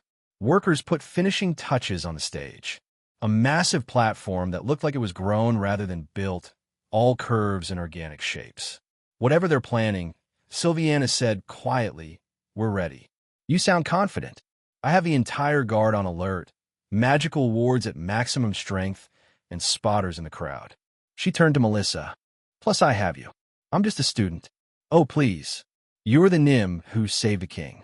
Sylviana's hand touched Melissa's cheek. Don't sell yourself short. The touch sent heat through Melissa's body. Matriarch, tonight, after everything's over, come to my chambers. I what? To discuss diplomatic relations. Her thumb stroked Melissa's cheekbone. Arya mentioned you were interested in developing those. Oh God, they talked about me. That is not exactly what. Bring her too, if you'd like. I'm sure we could all benefit from closer ties. Before Melissa could respond, Sylviana pulled away. Now go. You need to prepare. And I need to go pretend Lady Yoshira's speech rehearsal is fascinating. She walked away, her hips swaying enough to cause structural damage to lesser beings' self-control. I need a cold bath. Or a lobotomy. Back in her quarters, Melissa found controlled chaos. Isabella was doing Armia's makeup, which mostly consisted of Armia trying to sit still while Isabella straddled her lap. Stop moving. You're crushing me. And? I've sat on you lots. Hold still. Margaret brushed Hazel's hair while the younger Nim bounced with excitement. Is Melissa really going to dance on the big stage? She is. Will there be fire? Probably. Raven sat in a corner, methodically checking hidden blade positions even though they'd been asked not to bring weapons. Melissa. Kimiko appeared with the ceremonial outfit. Time to get dressed. Already? The sun's setting in an hour, and we need at least 30 minutes just to figure out how these chains work. The next half hour involved far too many hands on Melissa's body as everyone tried to help. The chains kept tangling. The skirt kept riding up or down, depending on perspective. The top refused to stay down, like it wanted to show off Melissa's boobs. There. Isabella stepped back. Perfect. Melissa looked in the mirror. The purple silk matched her skin so perfectly she really did look naked from a distance, just covered in strategic gold chains. Every breath made something shift dangerously. I can't wear this in public. Too late. Rakia burst through the door. We're on in 20 minutes.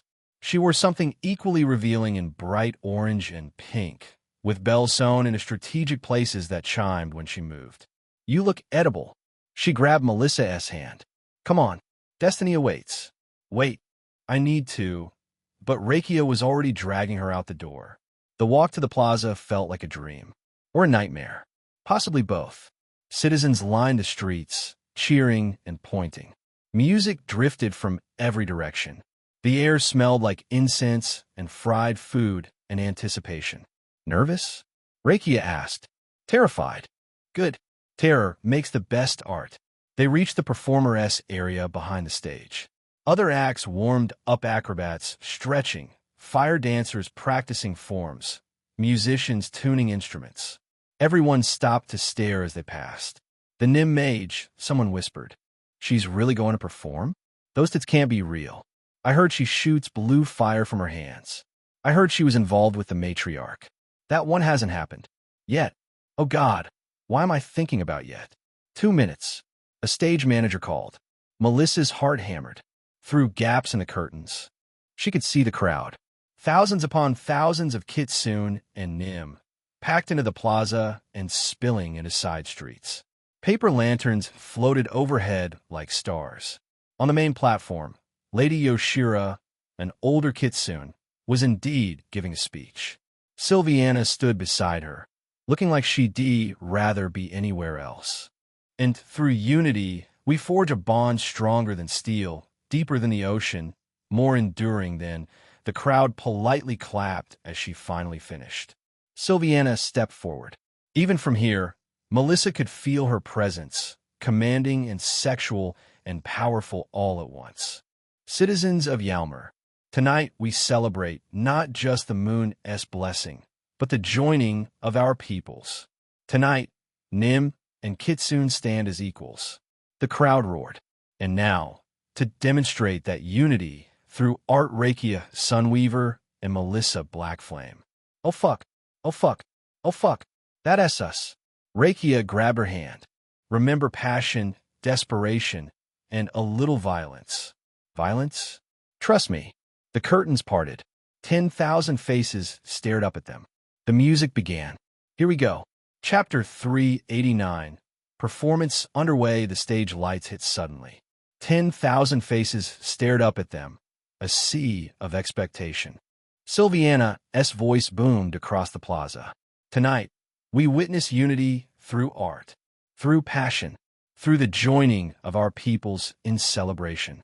The crowd roared approval. Beside her, Arya stepped forward, smaller but no less commanding. Let this performance remind us that our strength lies not in division, but in harmony, not in fear, but in understanding. Easy for her to say. She is not about to grind on someone in front of everyone.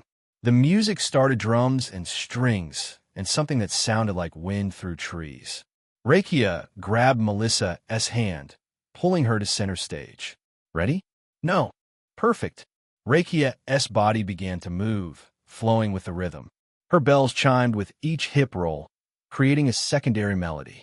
Melissa tried to follow, her body remembering the endless hours of practice. Left foot, right foot, spin. Her heel caught the edge of her ridiculous skirt. She pitched forward, arms windmilling. Rakia caught her, spinning the stumble into a dip that looked intentional. Her face was inches from Melissa's, grinning. I've got you, she whispered, then loud enough for the front rows. You can't escape that easily. The crowd laughed. Some whistled. Rakia pulled her up and they moved together. Bodies pressed close. The choreography was intensely intimate, close embraces and wandering hands and synchronized breathing. Melissa's tail wrapped around Rakia's waist without conscious thought. Don't think about the crowd. Don't think about everyone watching. Don't think about fuck. Is that my mother cheering? The music built to a crescendo. This was the big moment. Rakia dropped to her knees, hands sliding up Melissa's thighs as she rose, lifting the already tiny skirt even higher. The crowd went wild. Melissa's face burned purple, but she held the pose, back-arched, one hand in Rakia's hair. Then the spin sequence. This time she nailed it, her tail creating patterns in the air. Rakia matched her movement for movement, their bodies in perfect sync. The final position had Rakia bent backward over Melissa's knee, throat exposed, pulse visible. They held it for 3 beats. Silence. Then thunder. The plaza erupted in applause and cheers and foot stomping that shook the stage. We did it. Rakia squealed, bouncing up and throwing her arms around Melissa's neck. You were perfect. I almost ate shit twice. Twice is better than 3 times. They bowed, hands clasped, as flowers and coins sailed onto the stage. Holy fuck, we actually pulled it off. Backstage was chaos. Performers rushed to congratulate them. Stagehands scrambled to set up the next act, and somewhere Melissa's mother was definitely yelling that "S my daughter." 5 minutes until the Unity ceremony. The stage manager called. Already? Melissa was still catching her breath. The show doesn't stop. Rakia kissed her cheek. You were magnificent. Now go make out with the matriarch. That's not. But Rakia had already disappeared into the crowd of performers. Anim Steyehand approached, carrying a massive brass brazier for the next act fire dancers, from the look of the equipment. Excuse me, Lady Blackflame. Coming through. The brazier suddenly tilted. Oil splashed across the stage boards. The Nim girl stumbled, trying to correct, but the weight was all wrong. The whole thing was going to crash, clang. Metal hit wood with enough force to splinter boards. Burning oil spread in a widening pool. The Nim girl scrambled back, eyes wide with horror. Soda. I don't know what happened. It just the balance was sabotage, Melissa said quietly, kneeling by the brazier. The support rod had been cut nearly through, designed to snap under weight. Someone made sure this would fail, but the crowd was already reacting. Stupid Nim. Can't even carry things properly. They're trying to ruin the festival. A kitsune performer shoved the Nim girl. Watch where you're going. I didn't mean. Sure you didn't More kitsune gathered, voices rising. The Nim girl backed against the wall. Other Nim stagehands moved to protect her, which only made things worse. Look, they're banding together. Probably planned this. Shit. This is exactly what the Shadow Mages wanted. Melissa stepped between the groups. Stop. Everyone just stop. Get out of the way, mage. This doesn't concern you. It does when someone's trying to start a riot. She held up the broken support rod. Look at this. Cut deliberately. Someone wanted this to fail and blame the Nim. Convenient excuse. Enough. Sylviana's voice cracked like a whip. The matriarch strode through the crowd, her presence making everyone step back. She took the rod from Melissa, examining it. Cut with magic, she announced. Recent. Within the last hour. Her eyes swept the crowd. Someone among us is trying to destroy this festival. Trying to divide us. She helped the Nim girl to her feet. What's your name? Elira, matriarche. Lyra, you did nothing wrong. Someone used you. She raised her voice. Someone is using all of us. Nim and Kitsune alike. They want us at each other's throats. The crowd shuffled, anger cooling into uncertainty. But we want to give them that satisfaction. Sylviana's tail spread wide, commanding. Tonight is about unity. About showing that we're stronger together. So, I ask you, will you let saboteurs win? Or will you stand together? Slowly, a Kitsune performer offered her hand to Lyra. The Nim girl took it tentatively. I'm sorry, the Kitsune said. I should have pushed you. It's okay. Everyone's on edge. Others began apologizing. Nim and Kitsune mingling again. The crisis passed. For now, Sylviana touched Melissa's arm. Quick thinking. It was obvious sabotage. Obvious to you. Others see what they expect to see. She sighed. This one be the last attempt tonight. I know. Stay alert. And Melissa? Her voice dropped. That performance was incredibly arousing. Before Melissa could respond, the stage manager was calling places for the Unity ceremony. They stood on opposite sides of the stage. Sylviana radiated confidence and sexuality. Melissa tried not to fidget with her chains. Lord Yoshimitsu gave another speech about unity and bonds and bridging differences. The crowd listened politely while obviously waiting for the actual show. And now, she finally concluded the ceremonial joining. Music swelled something slow and sensual. Sylviana walked toward Melissa with predatory grace, every step deliberate. Her hips rolled, her tail swayed. Her imposing presence was barely softened by the ceremonial silk. Oh my, she's actually going to... Sylviana's hand cupped Melissa's face. The other settled on her waist, pulling her close. "Relax," she murmured. "Enjoy it." Then she kissed her. Not a ceremonial peck. Not a chaste political gesture. Silviana kissed her like she was trying to claim her soul. Her tongue swept into Melissa's mouth, demanding and skilled. The hand on Melissa's waist pulled her flush against Silviana's body, pressed close together.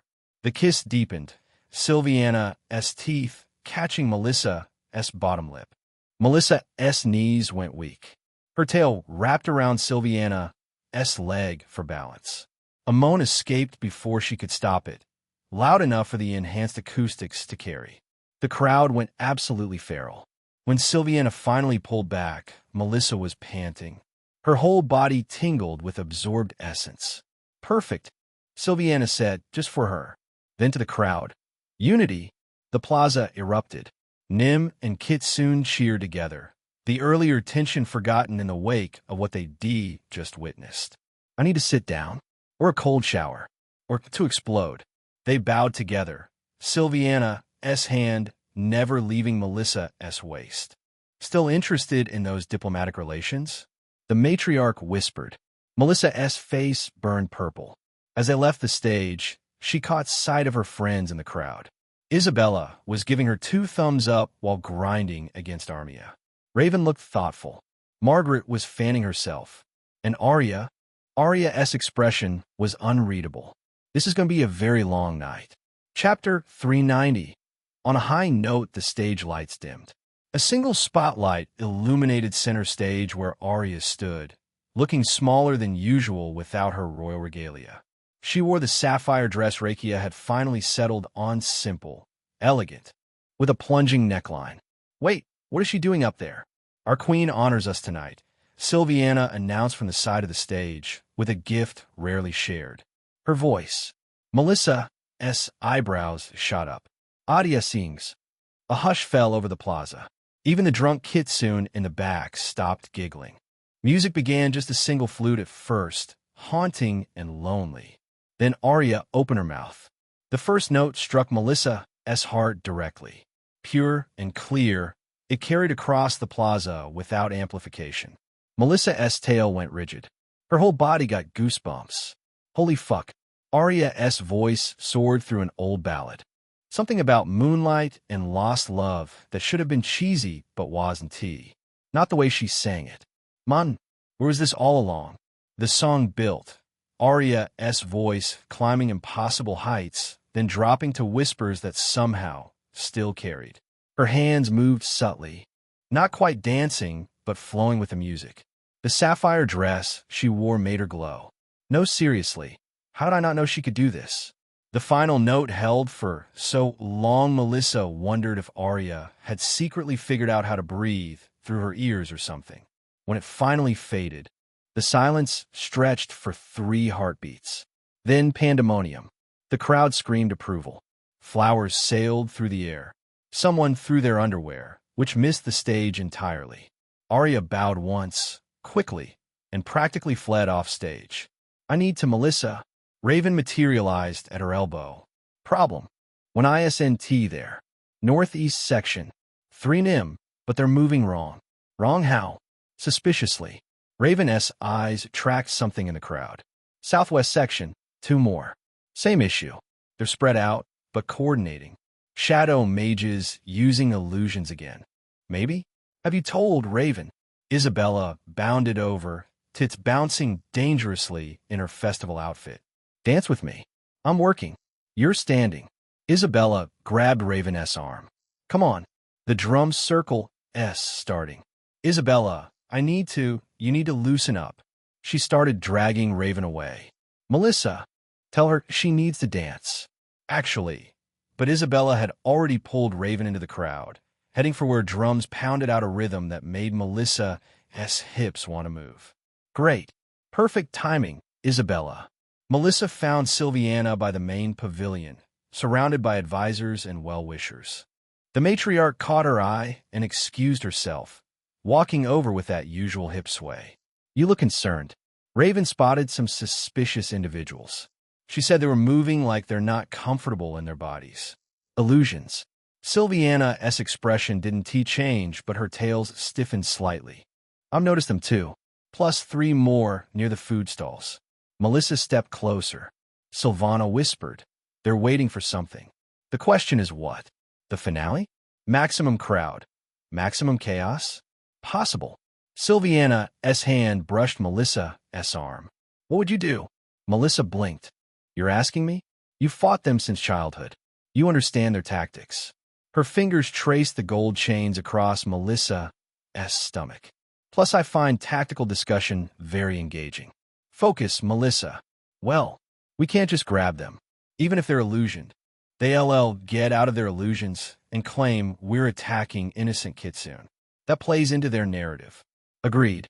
But if we wait, they control the timing." "Also true." Melissa chewed her lip, thinking. Sylviana watched her with an expression that was part curiosity, part hunger.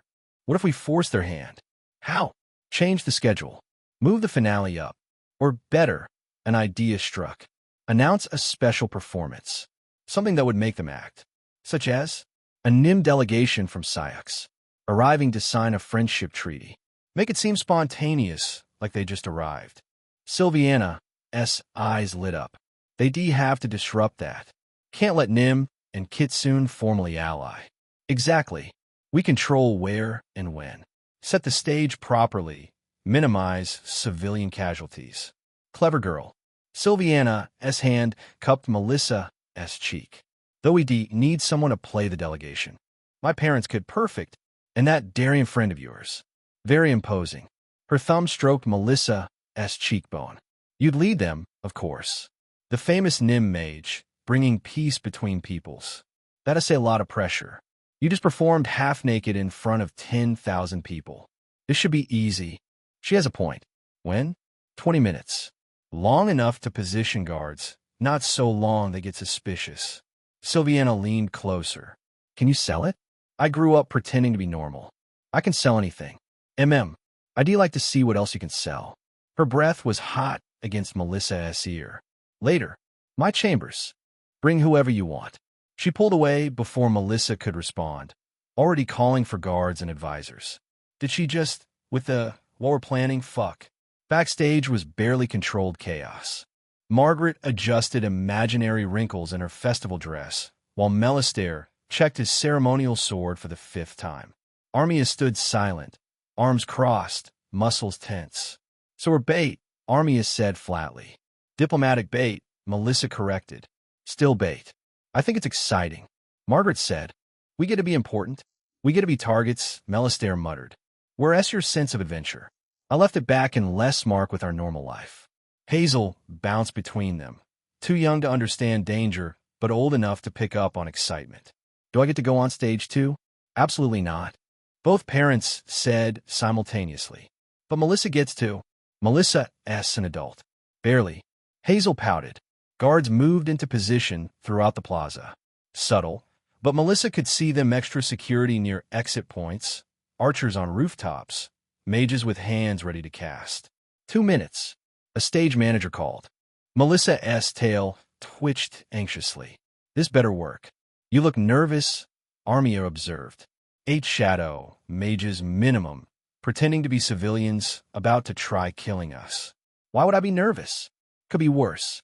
"How?" "Could be 9 shadow mages." Despite everything, Melissa laughed.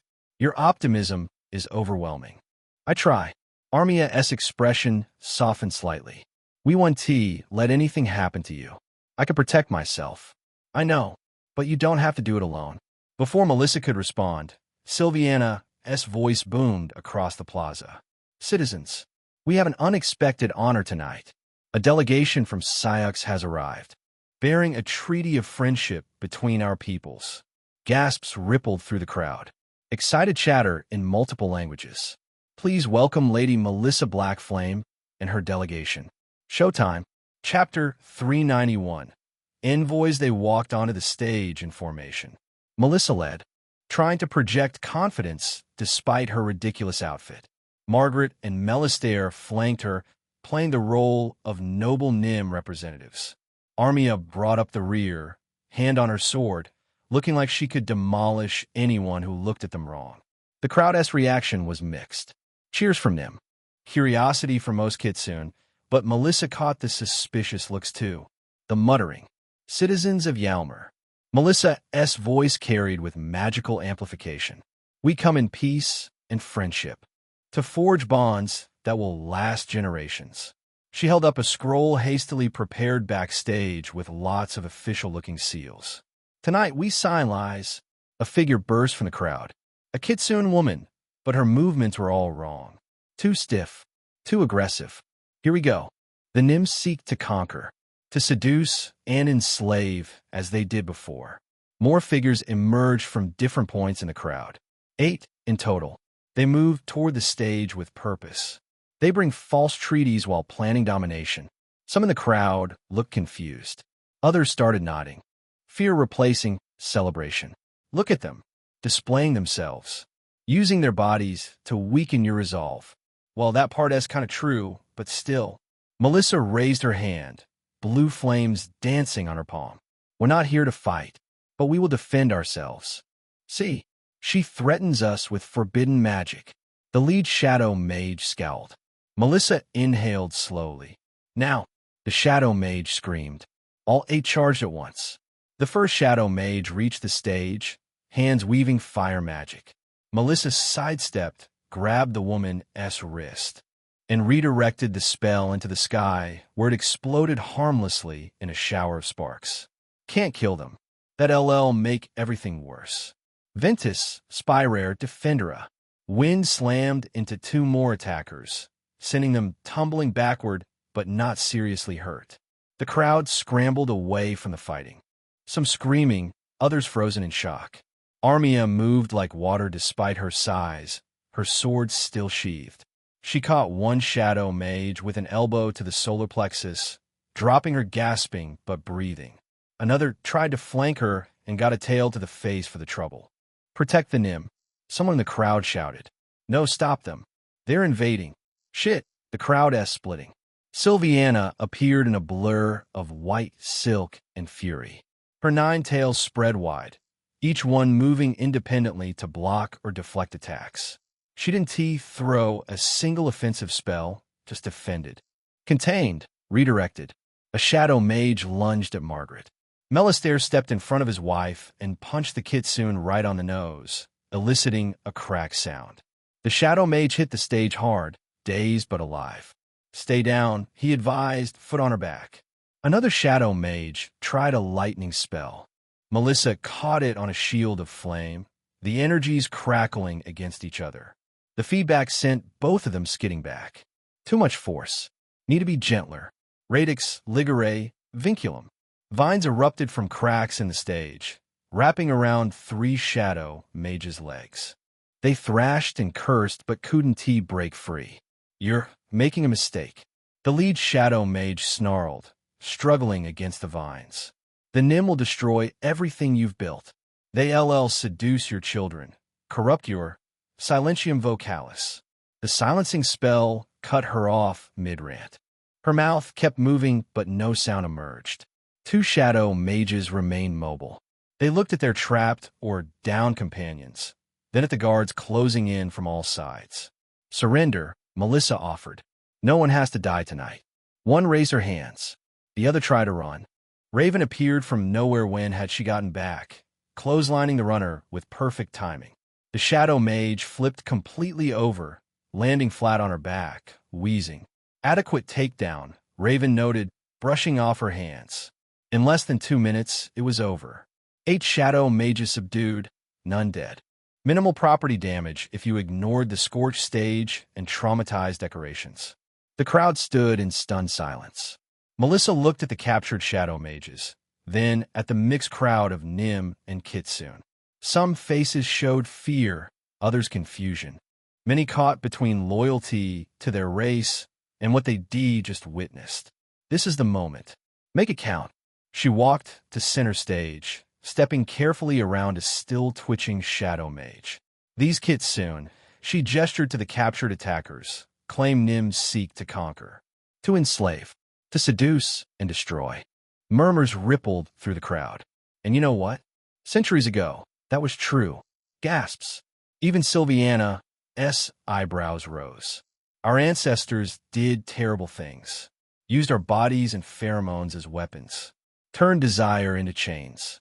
She met the eyes of Kitsune in the crowd. Your ancestors broke free, fought back, and in their anger, they did terrible things too. She turned slowly, addressing every section of the plaza. But we are not our ancestors. Her voice grew stronger. I stand here, a Nim who learned magic not to conquer, but to protect, who fought shadow mages since childhood, not for Nim supremacy, but for peace, who came to Yalmer not as an invader, but as a friend. She gestured to the captured shadow mages. They want us divided, want us fearing each other, because our unity terrifies them. Margaret stepped forward, taking Melissa's hand. Then Sylviana, on her other side. Armia, Raven. Even Arya emerged from backstage to stand with them. The Nim of Yalmer will always be allies to our Kitsune sisters, not because of treaties or politics, but because this is our home. You are our family, and family stands together. Silence stretched. One heartbeat. Two. Then a Nim child in the front row started clapping. Her Kitsune friend joined her. The applause spread like wildfire, Nim and Kitsune cheering together until the plaza shook with it. The captured shadow mages looked around in disgust as their plan crumbled. The lead one's silencing spell wore off. You fools, you're courting disaster. The Nim will take them away, Sylviana commanded. Guards hauled the shadow mages off, their protest drowned in celebration. Rakia bounded on stage, bells jingling. That was amazing. The drama, the tension, the way you caught that lightning bolt. She grabbed Melissa's face. You're a star. Before Melissa could respond, Rakia kissed her deeply, tongue and all. The crowd hooped. When she pulled back, Melissa was dazed. The festival continues, Sylviana announced. Music, dancing, and drinks are now half price. The crowd roared approval. Musicians struck up a celebratory tune. The crisis was over. Nice speech, Arya said quietly, appearing at Melissa's elbow. Though technically you don't have authority to speak for all Nim and Yalmer. Sure, but before Melissa could respond, Isabella appeared with Armia in tow. We're getting drunk. Immediately. That was too much excitement while sober. Someone should stay alert, Raven pointed out. You're right. You stay alert. We'll get drunk. She started dragging Armia toward the wine vendors. Kimiko followed, already eyeing a server carrying a tray of something pink and probably lethal. Your friends are insane, Arya observed. Yeah, Melissa grinned. Aren't they great? The festival exploded back to life around them. Dancers, acrobats, fire breathers, all performing with renewed energy. Nim and Kitsune mingled freely, the shadow mage's attempt at division having the opposite effect. So, Sylviana said, sidling up to Melissa with a predatory smile. My chambers. Later. The invitation stands. She walked away before Melissa could respond, hips moving in ways that caused several people to walk into poles. Did she just... Arya started. Yeah, and you're going to... They looked at each other, both faintly blushing. We should probably check on the others, Arya said carefully. Right? Make sure Isabella doesn't die of alcohol poisoning or public indecency charges. That too. They headed into the crowd together, the festival swirling around them in a chaos of color and sound and celebration. We actually did it. We stopped them without killing anyone. Her tail swayed with the music, and for the first time all night, Melissa let herself relax. Now to survive whatever Isabella's about to do with that bottle of wine. The night was, after all, still far from over. Chapter 392. Unity. The adrenaline was finally starting to fade. Melissa leaned against a decorative pillar, watching the festival resume around her. Nim and Kitsune mingled freely now, the shadow mage's attempted division having backfired spectacularly. Music filled the air, along with laughter and the smell of roasted meats. Holy shit, we actually did it. Her tail swayed lazily behind her as she scanned the crowd. No more suspicious figures. No more tense whispers. Just celebration. A familiar voice cut through the noise. Step right up. Witness the future of magical combat. Melissa turned to see Isabella standing on an overturned crate, wand held high like she was about to perform a miracle. A small crowd of Kitsune guards had gathered, some curious, others skeptical. This, my beautiful friends, is not just a stick. Isabella twirled the wand between her fingers. This is convenience. This is power. This is your ticket to not dying in battle because you fucked up your spell sign. One guard, a tall Kitsune with short purple hair, crossed her arms. And why should we trust some invention from a visiting Kitsune? Because I'm hot, Isabella grinned. But also because I'm about to demonstrate. She pointed the wand at a nearby fountain. The water shot up in a perfect arc, forming a shimmering dragon that flew overhead before splashing back down. The guards murmured appreciatively. No hand movements. One exclaimed, "Faster cast time." "How much?" Isabella's grin widened. "For you lovely ladies? 20 suns each." But wait. She pulled out another wand. "Buy two, get a third at half price. Arm your whole squad." She's literally doing an infomercial. At a diplomatic festival. And it's working. Melissa shook her head, smiling despite herself. The guard were already pulling out coin pouches, competing to be first in line. Meal. Rakia appeared from the crowd like a pink and purple missile, grabbing Melissa's hand. "You're not escaping. We have a victory dance to perform." "I thought we already danced?" "That was the planned dance. This is the spontaneous celebration dance." Rakia's eyes sparkled with manic energy. Completely different. Before Melissa could protest, she was being dragged toward the main stage. The musicians saw them coming and immediately shifted to a faster, more sensual rhythm. They climbed onto the stage. The crowd cheered, clearly ready for more entertainment after the excitement with the Shadow Mages. "Just follow my lead," Rakia whispered, then louder. "Let us show them how Nim and Kitsune really get along." The music pulsed. Rakia moved first, her body rolling to the beat in ways that made several onlookers choke on their drinks. Her bells jingled with each movement. Melissa tried to keep up. She really did. But Rakia wasn't dancing. She and Melissa moved together in a close, rhythmic embrace, their bodies pressed tight as if caught in a slow dance. Rakia's hands slid down Melissa's sides, gripping her hips and drawing her near. The moment hung between them, charged and intimate. "This is just public dancing with music. You're tense," Rakia said, spinning Melissa around so her back pressed against the Kitsune's front. "Relax. Feel the rhythm." Rakia's hands rested on Melissa's waist as they swayed. Her breath brushed against Melissa's neck. And when she pressed her hips forward, Melissa felt the closeness of the moment. "She's pressed against me, and there are like 200 people watching." The crowd was eating it up. Hoots, hollers, whistles. Someone threw flowers onto the stage. "You're amazing, you know," Rakia whispered, spinning Melissa back to face her.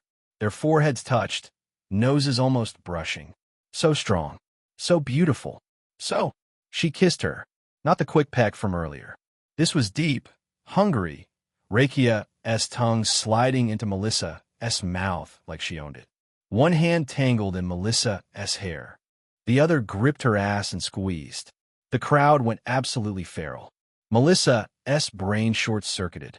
Her hands gripped Rakia's shoulders for balance, and she found herself kissing back on instinct.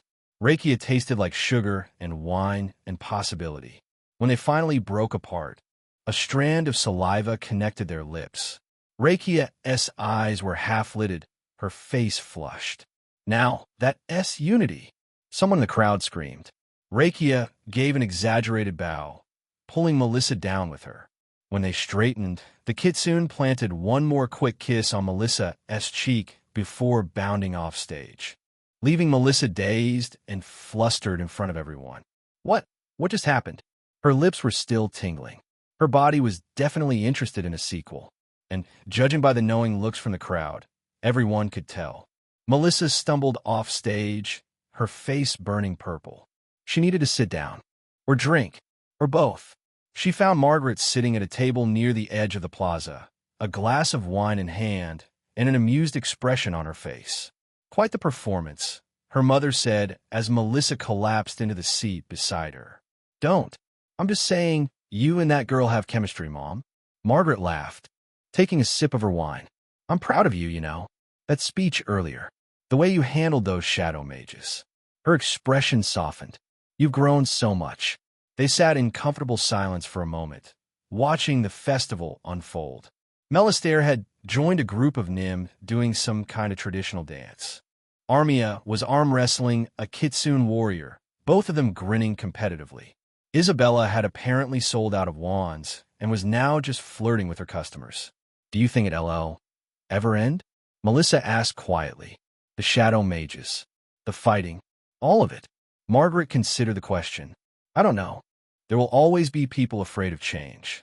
People who profit from division. She squeezed Melissa's hand.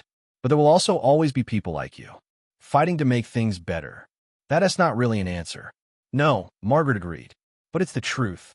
A messenger appeared at their table. A young kitsune with elaborate braids. Lady Blackflame? The matriarch requests your presence in her private chambers. Melissa blinked. Now? Yes, my lady. She said to tell you. The messenger's cheeks colored slightly. That the night is young and she would enjoy your company. Oh. Margaret's grin was absolutely wicked. Well, sounds like you have plans. It's probably just diplomatic stuff. Trade negotiations, or whatever. In her bedchambers. Late at night. After she explicitly invited you earlier. Margaret's tail swished. Very diplomatic. I hate you. Love you too, sweetie. Don't do anything I wouldn't do. That leaves literally everything on the table. Melissa stood, brushing off her outfit. Her heart was already starting to race again, but for entirely different reasons than the Shadow Mage fight. The walk to the matriarch's chambers felt both too long and too short. Guards nodded respectfully as she passed. Servants gave her knowing looks that made her want to sink into the floor. Why is everyone acting like they know what's about to happen? She reached the ornate door, took a breath, knocked. Enter, came Sylviana's voice, smooth as silk. Melissa pushed the door open and stepped inside. The chambers were enormous, decorated in white and silver with splashes of vibrant color. Plush furniture dominated the space. Silk curtains billowed in the night breeze from an open balcony. And there, reclining on a massive pile of cushions, was the matriarch. She wore almost nothing. A sheer white silk robe that did absolutely nothing to hide her body. Her curves were fully visible beneath the fabric. The robe was open at the bottom, revealing her thick thighs and the bare shape resting between them, undeniably intimidating. Her 9 tails spread out behind her like a fan, each one moving lazily. Sylviana smiled, the expression pure sin. Melissa, I'm so glad you came. Oh, we're probably not going to be talking much, are we? Melissa swallowed hard. Her mouth had gone dry. Every instinct screamed at her to either run or pounce. And she wasn't too sure which was winning. She stepped fully into the room and closed the door behind her. The soft click of the lock might as well have been a gunshot. Chapter 393. Reward come, Sylviana purred, patting the cushions beside her. Sit with me. Melissa's legs moved on autopilot, carrying her across the room. Her tail was already standing straight up, heart-shaped tip trembling. This is fine. This is totally fine. Just a casual evening with a kitsune fertility goddess-looking woman who wants to. Her thoughts cut off as she reached the cushions. Sylviana's hand reached up, fingers trailing along Melissa's jaw. You were magnificent tonight, the matriarch whispered. Strong, brave, compassionate. Her thumb brushed across Melissa's lower lip. I want to reward you properly. Melissa's breath hitched. Melissa sat down, her body sinking into the obscenely soft cushions. Every nerve was firing. Sylviana shifted closer, the movement making her tits wobble. You saved more than just my life tonight, the matriarch said. Her hand moved from Melissa's jaw to her shoulder, fingertips tracing patterns on bare purple skin. You saved relationships that took decades to build. Gave me time to repair what the shadow mages tried to break. I just did what felt right. Sylviana's smile was warm, genuine. Her hand slid lower, resting on Melissa's thigh. The touch felt like it was burning Melissa, even through the fabric. But I want to lie to you, Melissa. Even with tonight's success, their propaganda will still take root. Sylviana's expression dimmed slightly. People are always looking for something or someone to blame for their problems. The shadow mages know that. They plant seeds of doubt, and those seeds grow in the dark corners of frustrated hearts. So tonight didn't T fix anything? It bought time, goodwill, proof that Nim and Kitsune can stand together. Sylviana's nine tails curled inward, brushing against both of them. That's more valuable than you know. Melissa nodded slowly. The weight of politics always felt heavier than any spell. But enough of that. Sylviana's voice dropped an octave. Her hand squeezed Melissa's thigh, then slid higher. I didn't invite you here to discuss geopolitics. Oh no, I invited you here because you're beautiful, powerful, and I've wanted you since the moment you walked into my palace. The intensity in her words made Melissa's breath catch. Would you like to share the night with me? Sylviana asked. I. Melissa's voice came out embarrassingly breathy. I wouldn't say no to that. Sylviana grinned. Good.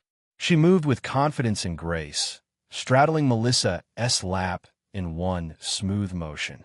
The sheer robe did nothing to hide the intensity pressing against Melissa's stomach, undeniable and overwhelming. Holy shit, this is beyond anything.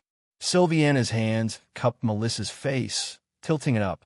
Their lips met, and it was nothing like the playful kiss with Rakia.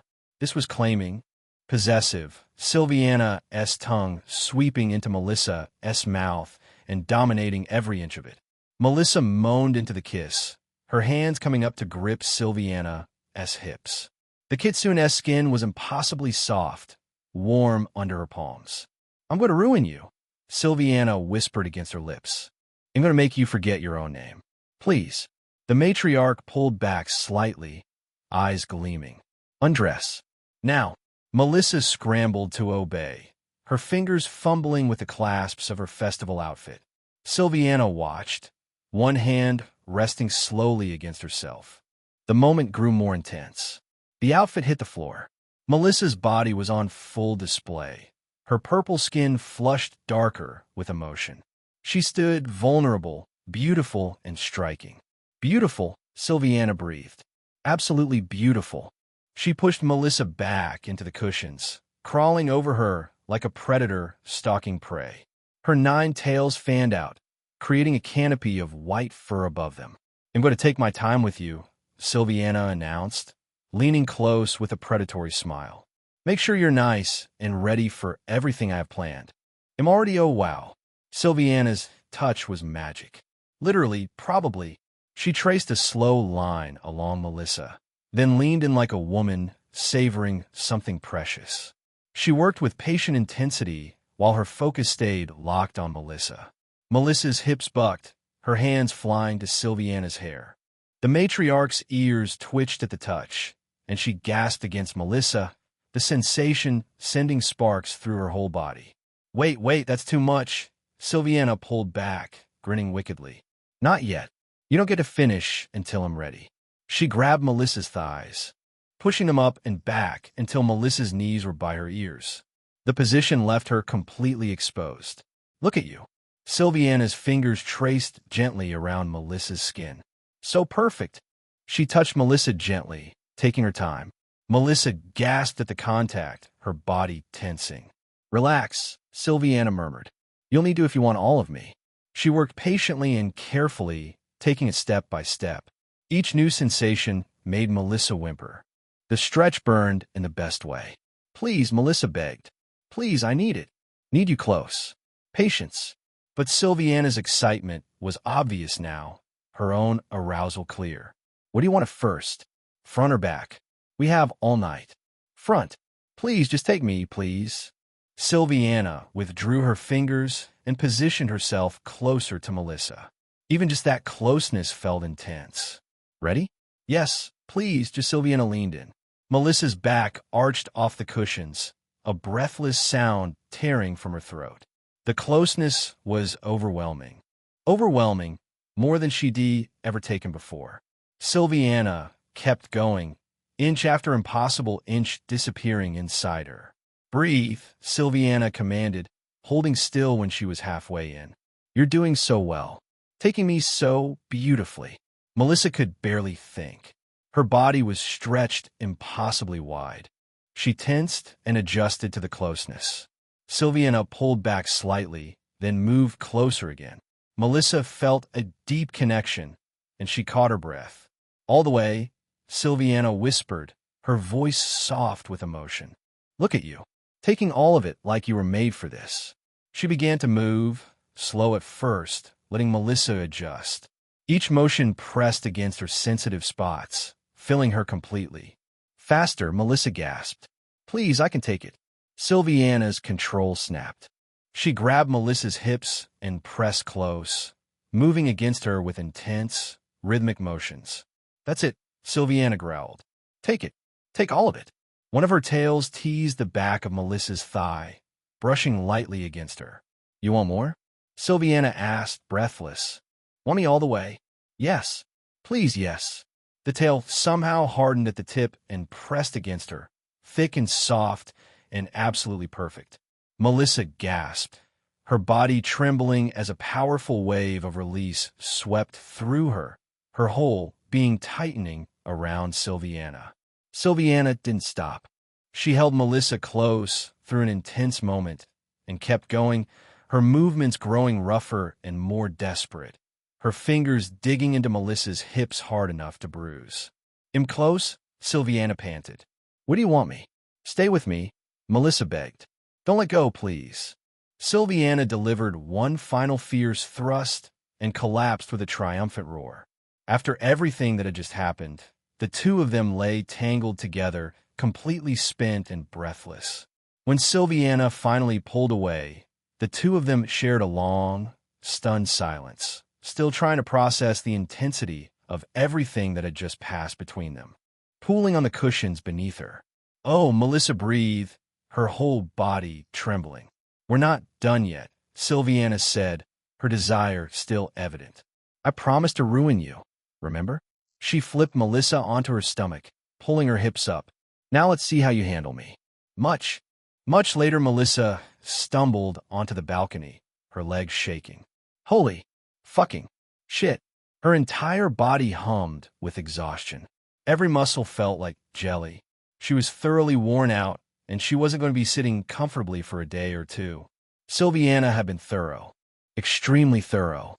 She had been with Melissa in every way imaginable. Bent her over furniture, pinned her against walls, held her up in the air.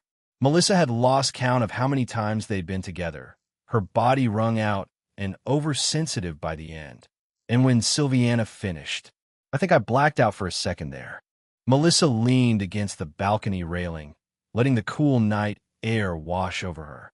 Her outfit was somewhere back in the chambers, probably destroyed. She'd thrown on a borrowed robe that barely covered anything. The festival was winding down below. Lights still sparkled, but the crowds had thinned.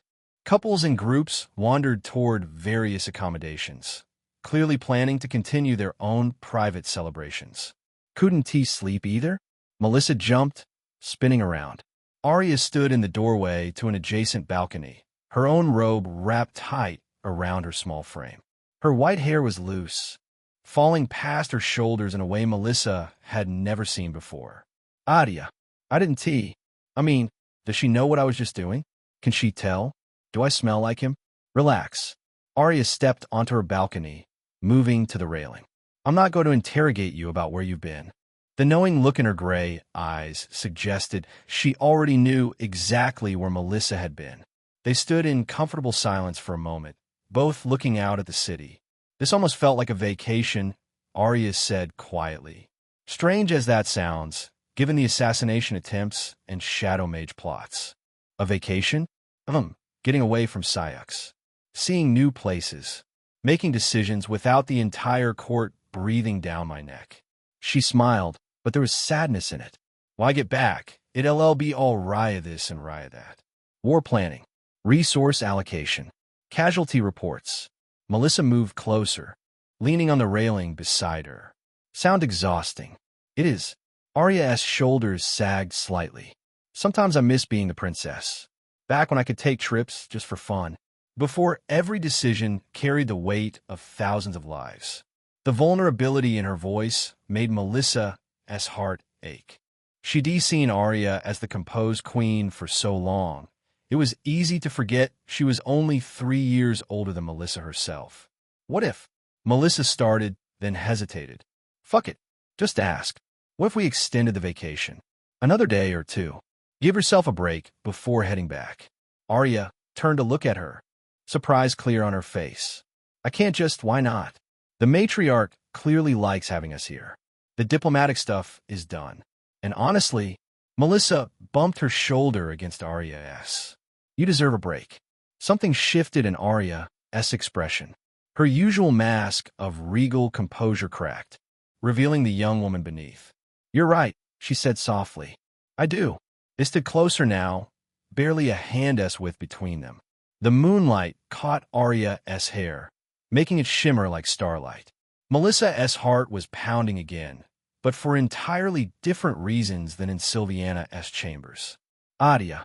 The queen moved first, closing the distance and pressing her lips to Melissa's. It was nothing like the hungry kiss with Rakia or the dominating passion with Silviana. This was soft, tentative, almost shy. Arya's lips were warm and sweet, tasting faintly of wine. Melissa froze for a heartbeat, then melted into it. Her hands came up to cup Arya's face, gentle, reverent. The queen's hands gripped the front of Melissa's borrowed robe. Holding on like she might fall, she let go. When they broke apart, both were breathing hard. Arya's face was flushed pink, her eyes wide. She looked adorably flustered. Nothing like the composed ruler Melissa was used to. Arya started, then stopped, cleared her throat. Tried again. That was nice. Melissa offered, grinning. Shut up. But Arya was smiling too, a real smile that lit up her whole face. Melissa couldn't resist teasing. So, is there more where that came from? When we get back to Syux, I mean. Arya's blush deepened. She looked away, but her lips quirked up at the corners. Maybe. The single word held a world of possibility. They stood together on the balcony, shoulders touching, watching the last lights of the festival flicker out. The cool breeze carried the scent of flowers and distant music. Melissa's tail curled contentedly behind her. Maybe politics aren't all bad, she thought, sneaking a glance at Arya's profile. If they lead to moments like this, we should get some rest, Arya said eventually, though she made no move to leave. Tomorrow we can tell the matriarch we're extending our stay. And what are we going to do with that extra time? Arya finally looked at her again, gray eyes gleaming with something that might have been mischief. I'm sure we'll think of something. Chapter 394. The morning air was absolutely crisp as the Syux caravan assembled for departure. Melissa stretched, feeling every lingering soreness in her body. She was still tender from the long ride, and walking normally was an ongoing challenge. But perhaps that was to be expected after a wild night with someone who could pass as a goddess. Worth it. Totally worth it. Guards loaded supplies while Isabella haggled with a Kitsune merchant over one last purchase. That wand of hers was popular as ever. Armia was doing stretches. Raven stood perfectly still, watching everything with her usual intensity. Margaret caught Melissa's eye and grinned knowingly. Of course she can tell. Silviana emerged from the palace. Her 9 tails fanned out behind her. She wore formal robes today, white and silver, every inch the dignified matriarch. Only the slight smirk on her lips as she glanced Melissa, Asway briefly hinted at what they'd done. Citizens of Syux, her voice carried across the courtyard. Before you depart, I have a parting gift. The crowd that had gathered to see them off murmured with curiosity. Yalmer and Syux have maintained diplomatic relations for years, but never have we had a permanent representative in your capital. Silviana gestured, and a familiar figure bounded out from behind her. Rakia appeared, wearing traveling clothes, but somehow making them look like a costume. Her pink and purple hair was tied up with bells that jingled with every movement. I am sending Rakia Sunweaver as Yalmer's ambassador to Syux. She will represent Kitsune interests and continue building the bonds we VE strengthened during your visit. The crowd applauded. Arya stepped forward, bowing slightly. Yalmer's ambassador will be welcomed with all honors due her station. Rakia's eyes locked onto Melissa. Her grin was absolutely wicked. Oh no, I'm so excited to be working closely with you, Melissa. Rakia bounced over, and before Melissa could react, pulled her into a deep kiss.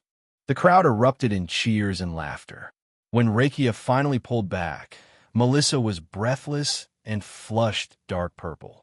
Looking forward to our future collaborations, Rakia purred. Melissa just stood and blinked. Isabella was cackling. Margaret looked thoroughly entertained. Even Arya had a smile tugging at her lips. Melissa cleared her throat. Actually, matriarch, I was hoping I could return in the future. I didn't get much chance to study Kitsune magic while we were dealing with shadow mages. Sylviana's expression softened. You'll always be welcome here, Melissa. My door is open to you. Her eyes gleamed. For study purposes and other activities. Melissa swallowed. Thank you. Really. For everything. Sylviana stepped closer, speaking quietly enough that only Melissa could hear. Thank you for showing my people that Nim and Kitsune can always stand together. And for that wonderful night. She winked. My bed will miss you. Melissa's face burned. The matriarch addressed the crowd once more. Travel safely, friends of Yalmer. May the winds guide you home. The journey back to Syux was uneventful. Rakia proved to be an absolute chaos gremlin on the road, somehow getting into mischief at every stop. She flirted with guards, convinced a merchant to give her free samples through sheer force of personality, and at one point organized an impromptu dance party at their campsite. She's exhausting, Armia muttered, watching Rakia teach some guards a Kitsune drinking song. She's fun, Isabella countered. You should try it sometime. I know how to have fun. Arm wrestling doesn't count. By the time Syux's walls came into view, Melissa was actually relieved. As much as she enjoyed Yalmer, being home felt right. The caravan entered through the main gates to minimal fanfare. Most citizens barely glanced at them. Just another diplomatic mission returning. I need a bath, Isabella announced. And I need to find some company. Not necessarily in that order. In visiting the training grounds, Armia said. Haven't had a proper workout in days. I should check in with Javer, Melissa added. But first, she had business at the palace. Arya's audience chamber was empty except for Rakia and Melissa. The queen sat on her throne, but her posture was relaxed. She changed into simpler robes, the kind she wore for informal meetings. So, Ambassador Sunweaver, Arya leaned forward. Your role in Syux will involve attending court functions, providing counsel on Kitsune affairs, and maintaining communication with the matriarch. Sounds boring, Rakia said cheerfully.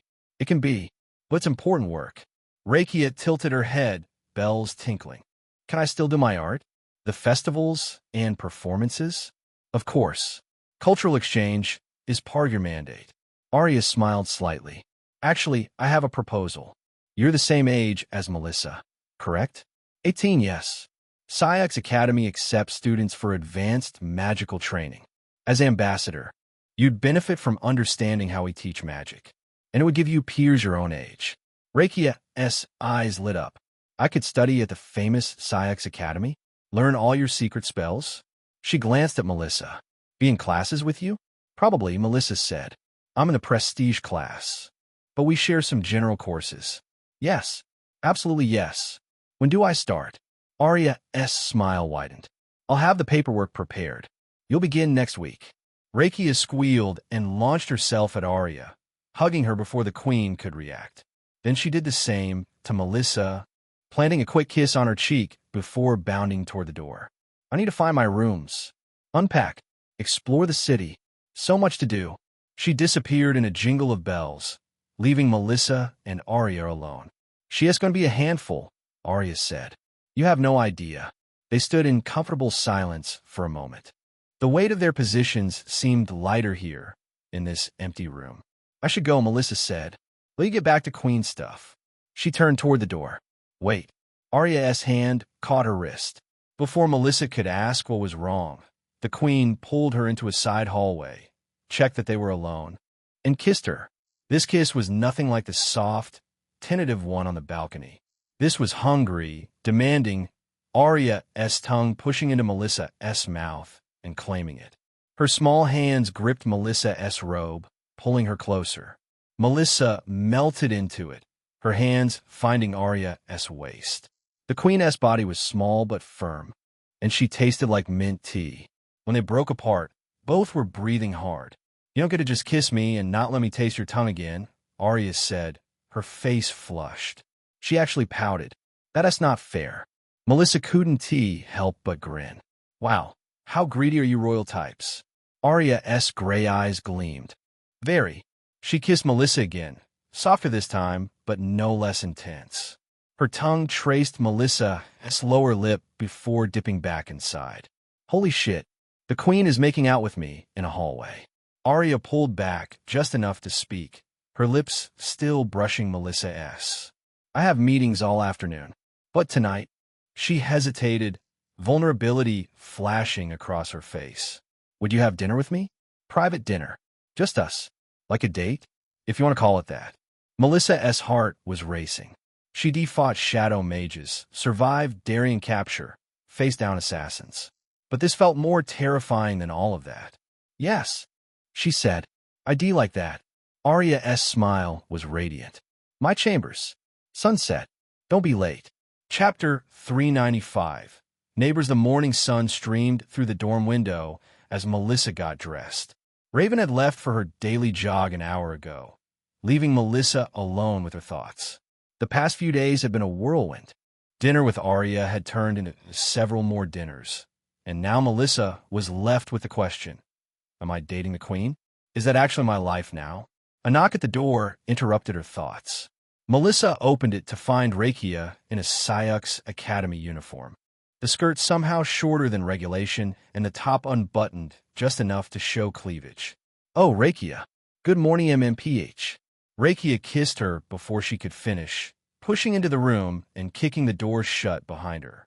When she pulled back, her grin was absolutely devious. I'm living next door. ISNT, that wonderful. We're going to be neighbors. That's great. Melissa's brain was still catching up. Did you just move in? Last night, the matriarch pulled some strings to get me a room near you. Rakia's hands slid down Melissa's sides. So, how about I show you how Kitsune get ready for the day? HM? She wiggled her eyebrows. Oh no. Rakia, I have class soon, and Raven will be back any minute. She jogged for at least another 20 minutes. I timed her yesterday. Rakia's fingers found the hem of Melissa's shirt. That has plenty of time. I really shouldn't tea. Rakia kissed her again, slower this time, deeper. Her tails wrapped around Melissa's legs, soft and warm. She's very persuasive. Come on, Rakia whispered against her lips. Don't you want to start your day properly? Release some tension? Get some energy? Rakia reached toward Melissa, who hesitated for a moment. Screw it. Melissa took Rakia's hand and led her toward Raven's bed. If we're doing this, we're doing it fast. Oh, I can be fast. Rakia's grin widened. Among other things, she and Melissa shared a charged smile, the tension between them unmistakable. Rakia set her uniform aside and turned her attention fully to Melissa, who was already reaching for her. Her purple skin warmed with feeling. Rakia pushed her onto the bed and leaned in close, hovering over her. I've been thinking about this since Yalmer, Rakia murmured, lowering herself. Their bodies pressed together, and both of them caught their breath. About getting you alone, getting you close. Less talking, more doing. Rakia laughed and moved closer to Melissa, leaning in with a mischievous grin. Your wish is my command. She embraced Melissa softly, holding her close as they shared a tender moment together. The Kitsune pulled back slightly, her eyes warm with affection. Here we go. Melissa breathed, her hands gripping Rakia's hips. Rakia held still, savoring the closeness. You feel amazing. So perfect. She started to move, rolling her hips in a rhythm that made Melissa catch her breath. Each movement hit just right, dragging against sensitive spots that sent sparks through her whole body. You like that? Rakia leaned down, pressing close to Melissa. Like having me inside you? Yes, please, yes. Rakia kissed her, swallowing her moans. One of her tails wrapped around Melissa and began to move in a slow, rhythmic motion, matching the pace of her movements. The dual sensation was overwhelming. Melissa's hips moved in rhythm with Rakia, chasing more closeness, more warmth. That's it, Rakia panted. Stay with me. Don't hold back. She picked up speed, moving with Melissa harder and faster. The bed creaked beneath them, the sound loud in the quiet room. Melissa was close, so close, the tension building inside her like a coiled spring. I'm gonna do it, Rakia commanded. Let go for me. The spring released. Melissa gasped with a strangled cry, her whole body trembling as the wave crested. Her whole body shook. Rakia wasn't far behind. She held her close and let out a gasp as the tension finally broke. They collapsed together, breathing hard. We need to do that every morning, Rakia said, grinning. We're going to be late for class. Worth it. They cleaned up quickly, threw their uniforms back on, and rushed out the door. By the time they reached their first class, they were only 5 minutes late. The professor gave them a disapproving look, but said nothing. Melissa tried to slip into her usual seat next to Isabella, but her cousin took one look at her and smirked. Had fun this morning? Shut up. Rakia plopped down in Melissa's lap before she could sit, wrapping her arms around Melissa's neck. Good morning, everyone. Isabella's eyes narrowed. That's my spot. I don't see your name on it. I've been sitting with Melissa since we started at this academy, and now I'm sitting with her.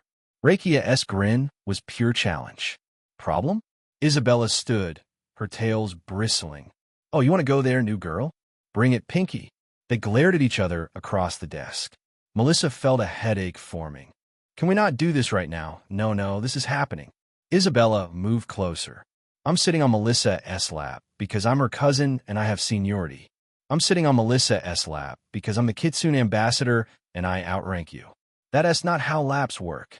Armia leaned over to Raven, whispering something in her ear. The stoic girl nodded once. Suddenly, Armia stood, grabbed Isabella around the waist, and pulled her onto her own lap. Isabella squeaked. What are you, problem solved? Armia said calmly. Raven did the same with Rakia, lifting the smaller Kitsune off Melissa and settling her on Raven's lap instead. Hey, Rakia protested. I was comfortable. You'll be comfortable here too? Raven said flatly. Isabella and Rakia both looked ready to argue, but Armia's arms were locked around Isabella's waist, and Raven's grip on Rakia was unbreakable. Melissa melted into her now empty chair, spreading out luxuriously. She smirked, absolutely victorious. Peace. Finally, Isabella glared at her from Armia's lap. This isn't over. It looks pretty over to me. Rakia stuck her tongue out. The professor cleared his throat loudly. If you're all quite finished, perhaps we can begin today's lesson on advanced elemental transmutation.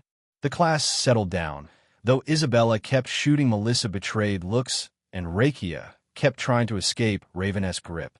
Melissa just smiled. This is going to be a fun semester. Chapter 396. Graduation Day. Melissa adjusted her graduation robes for the 100th time, tugging at the crimson fabric that marked her as one of Syux Academy's elite graduates. 9 years. Holy shit, 9 years in this world, and I'm actually graduating. The grand hall buzzed with anticipation. Rows of wooden benches filled with families, nobles, and academy faculty. Melissa stood with her fellow graduates in the front section, her tail flicking nervously beneath her robes. Stop fidgeting, Isabella whispered beside her. You're making me anxious. You? Anxious? Melissa raised an eyebrow. You've been talking about opening your wand shop for months. This is your victory lap. Doesn't he mean I can't be nervous about tripping on stage? Isabella grinned. Though if I do, at least everyone will get a nice view of my robes. You're not wearing anything under there. Are you? Wouldn't you like to know? Armia stood on Melissa's other side, her posture rigid and military straight. The white-haired Darien looked like she was preparing for battle rather than a graduation ceremony. Her yellow eyes scanned the crowd with focused intensity. Armia, breathe. I am breathing. No, you're doing that thing where you forget to breathe and then take one huge breath every 30 seconds. Melissa poked her ribs. Relax. We made it. I know. Armia's jaw flexed. It's just my family out there. Watching. Oh, right? Darien family expectations and all that. Behind them, Raven stood with her usual stoic expression, gray eyes fixed on nothing in particular. She cleaned up nicely for the ceremony. Her black hair actually brushed for once, and her scars mostly hidden by the high collar of her robes. You good? Melissa asked. Why would TI be? I don't know. Emotions? Feelings about completing your education? Raven blinked. I completed my education when I was 12. As far as I'm concerned, all of this is just paperwork. Rakia bounced up beside them, her pink and purple hair adorned with bells that jingled with each movement. She somehow bedazzled her graduation robes with glitter and what looked like small crystals. Isn't this exciting? Rakia grabbed Melissa's arm, practically vibrating. We're graduates, adults, free to pursue our passions. We've been adults for a while now, Isabella pointed out. Yes, but now it's official. Rakia kissed Melissa's cheek, then Isabella's, then tried for Armia, who leaned back. Personal space, Rakia. Spoil sport.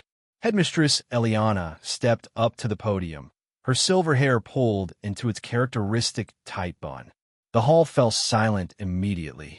The woman had that effect on people. Welcome, families and honored guests.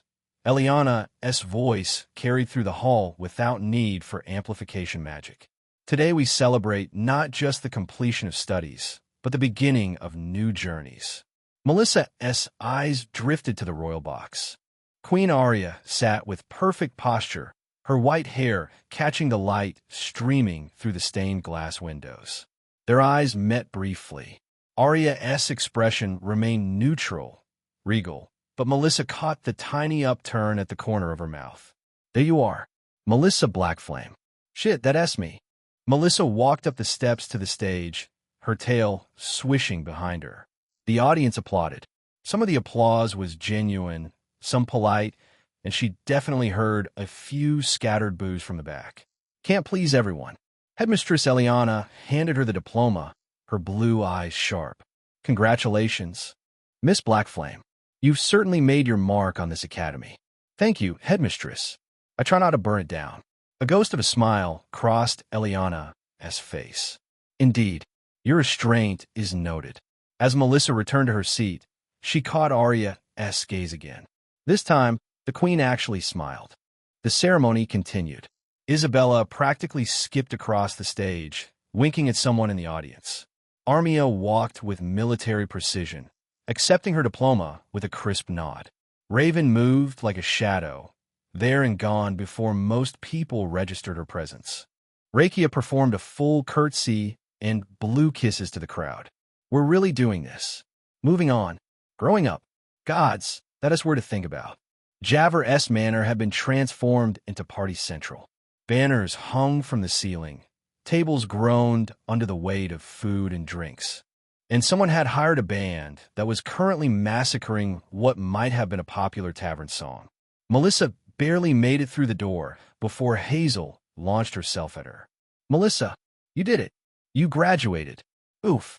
Melissa caught her little sister, stumbling back. Hey, Squirt. Miss me? So much. Hazel's red eyes sparkled with excitement.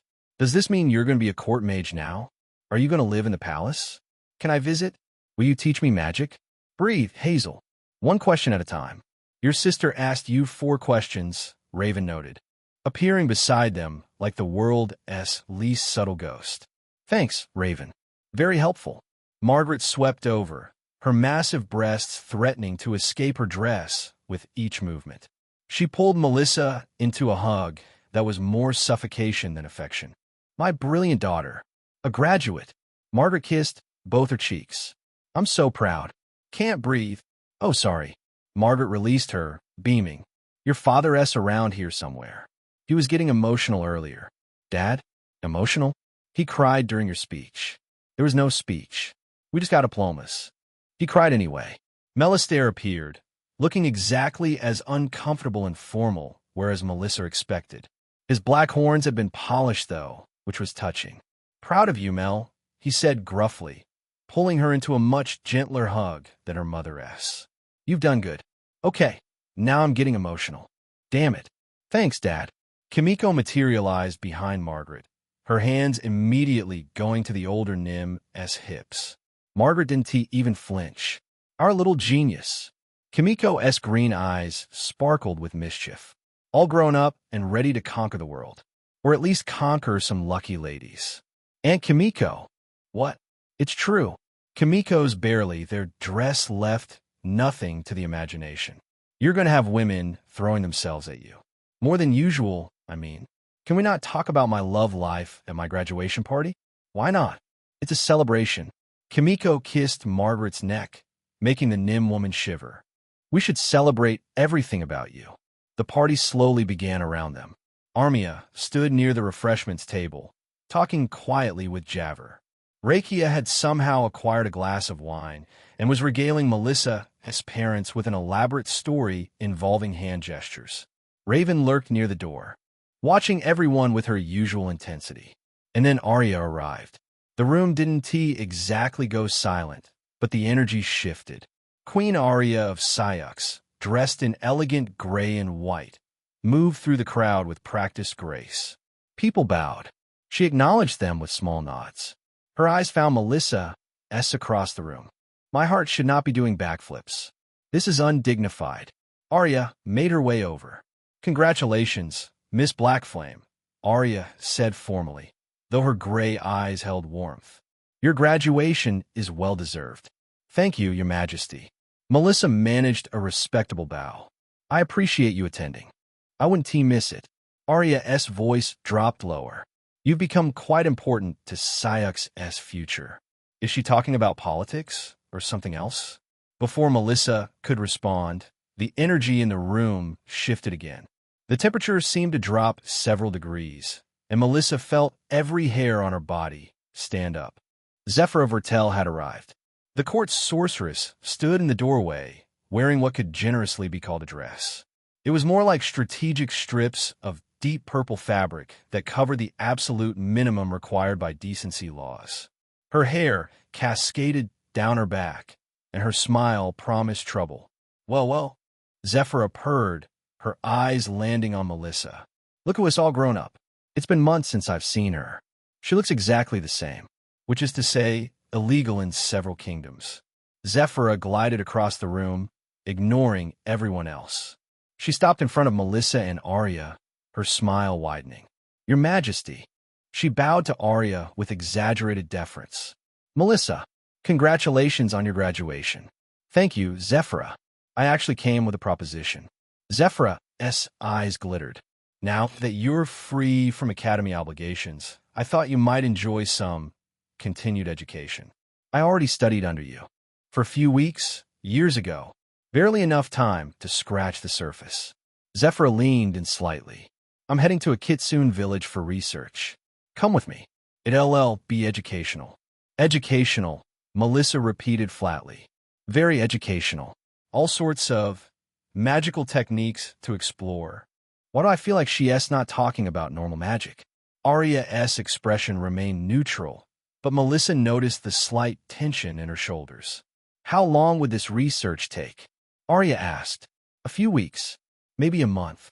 Zephyra's gaze never left Melissa.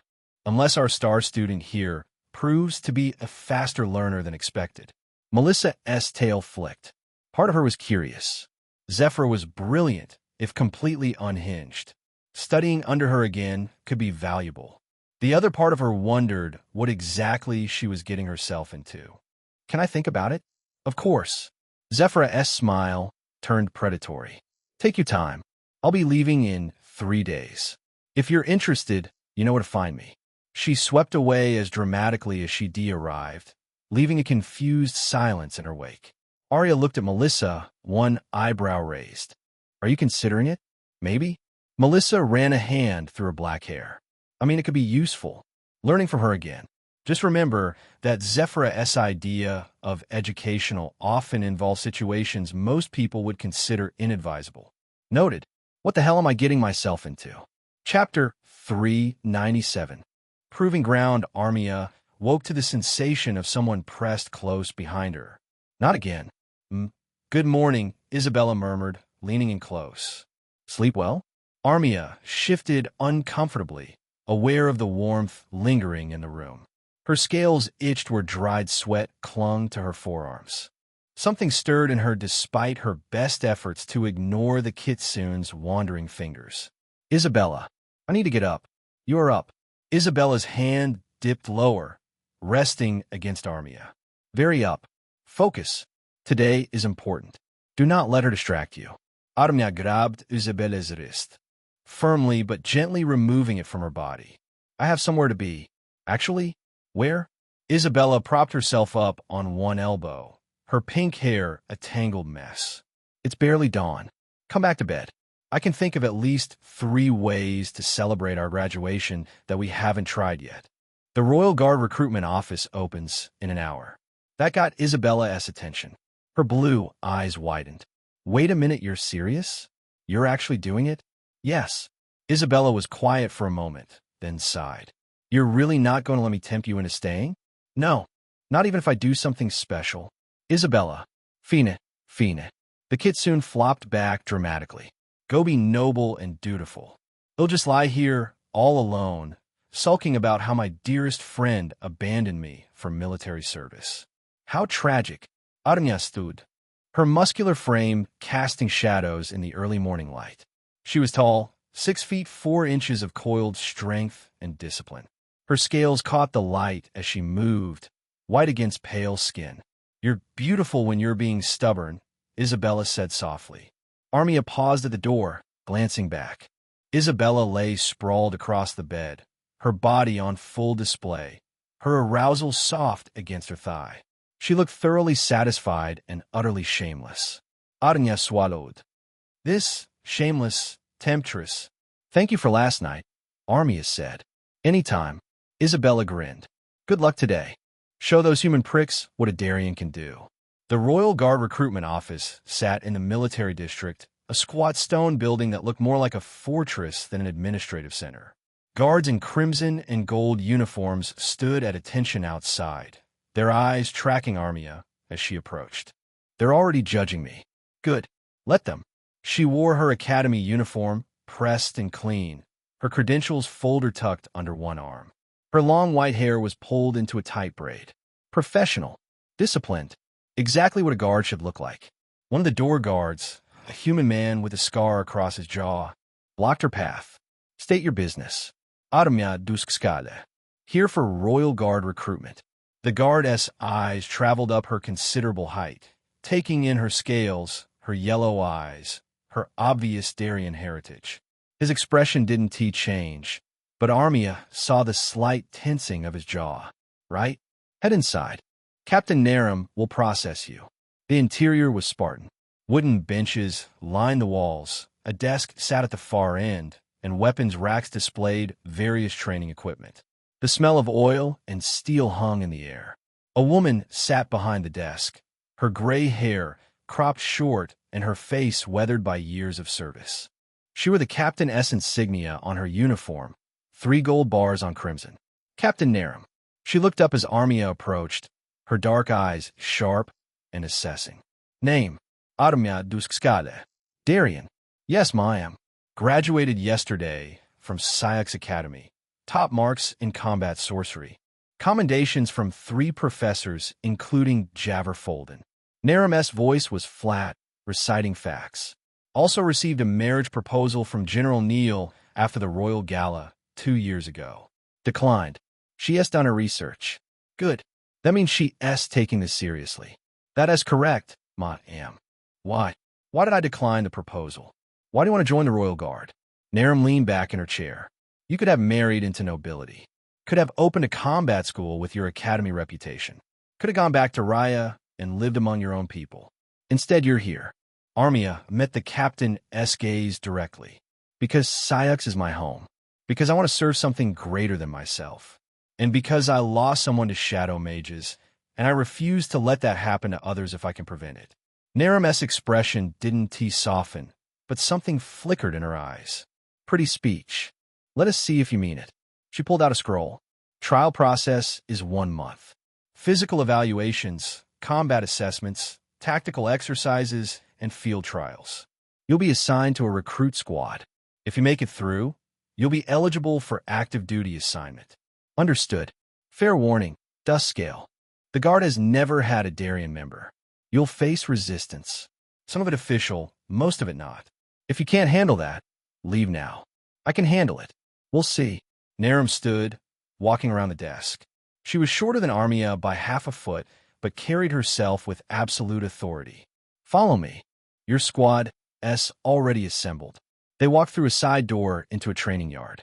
5 other recruits stood in a loose formation, all human, all watching as Armia entered. Here we go. Squad, attention. Naram barked. The recruits snapped to formation, back straight, eyes forward. All except one, a broad-shouldered man with dark hair and a sneer that made Armia's scales itch. This is your 6th member. Armia Dust Scale, Academy graduate. You'll train together, fight together, and succeed or fail together. Naram's voice cut through the morning air. Anyone have a problem with that? Silence. The sneering man, Garrett, according to the names stitched on his training uniform, didn't raise his hand. But his eyes traveled over Armia with open contempt. Didn't he know they let enemy barbarians apply? He muttered, just loud enough to hear. Darien's face flashed in her mind. Her little brother, always laughing, always sarcastic. Dead because of hatred like this.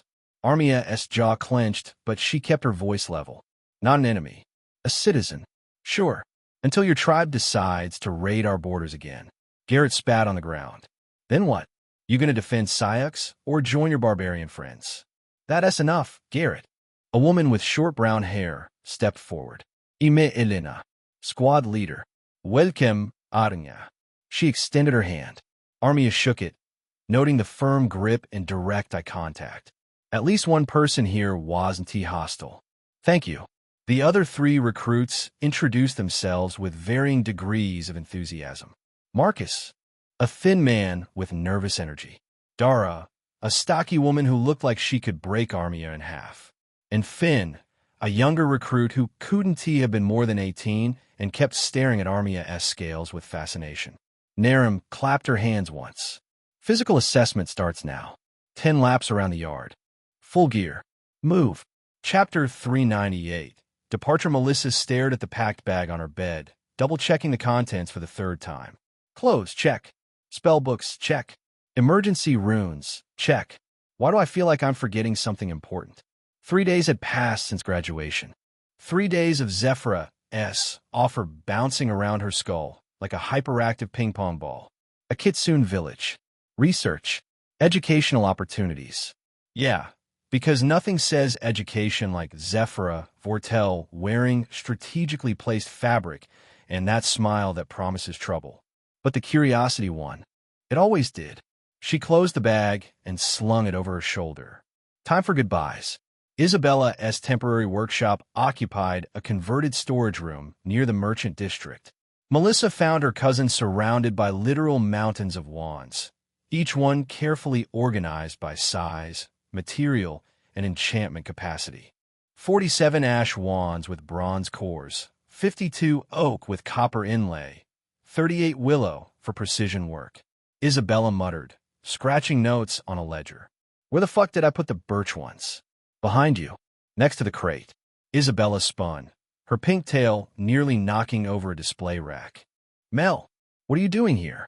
I thought you were leaving today. I am. Wanted to say goodbye first. Oh.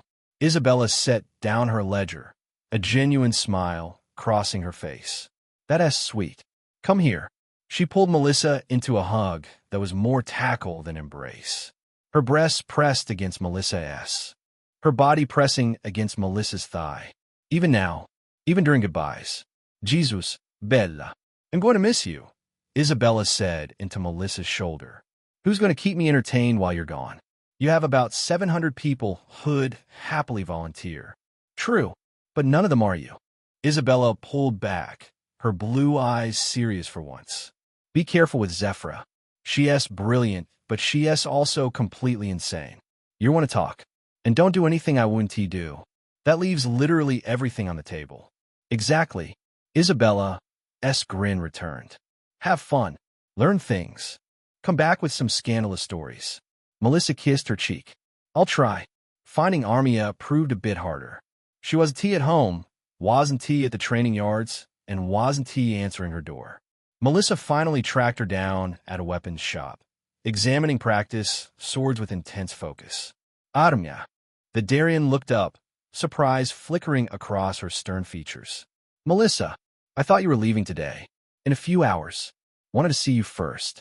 Melissa leaned against the counter. How's guard training? Fine. Just fine? Armia's jaw tightened. There's a recruit named Garrett who's making it his personal mission to prove I don't belong. Captain Narum is watching me like a hawk for any sign of weakness. And yesterday I had to run 20 laps because someone sabotaged my gear. Damn, it's fine. Armia has set down the sword she'd been inspecting. I knew it would be difficult. I'm handling it. She is absolutely not handling it well, but she'll never admit that. If you need to talk, I don't. Armia's yellow eyes met hers. But thank you. Have a safe trip. Be sure to learn whatever Zephyra wants to teach you. The dismissal was clear. Armia had already turned back to the weapons display, her focus absolute. Melissa left her to it. Raven was the hardest to find. Not because she was hiding, but because she blended into shadows like she'd been born from them. Melissa eventually located her on a rooftop near Javres Manor, sitting with her legs dangling over the edge. How did you know I was here? Raven asked without turning around. Lucky guess. Melissa climbed up beside her.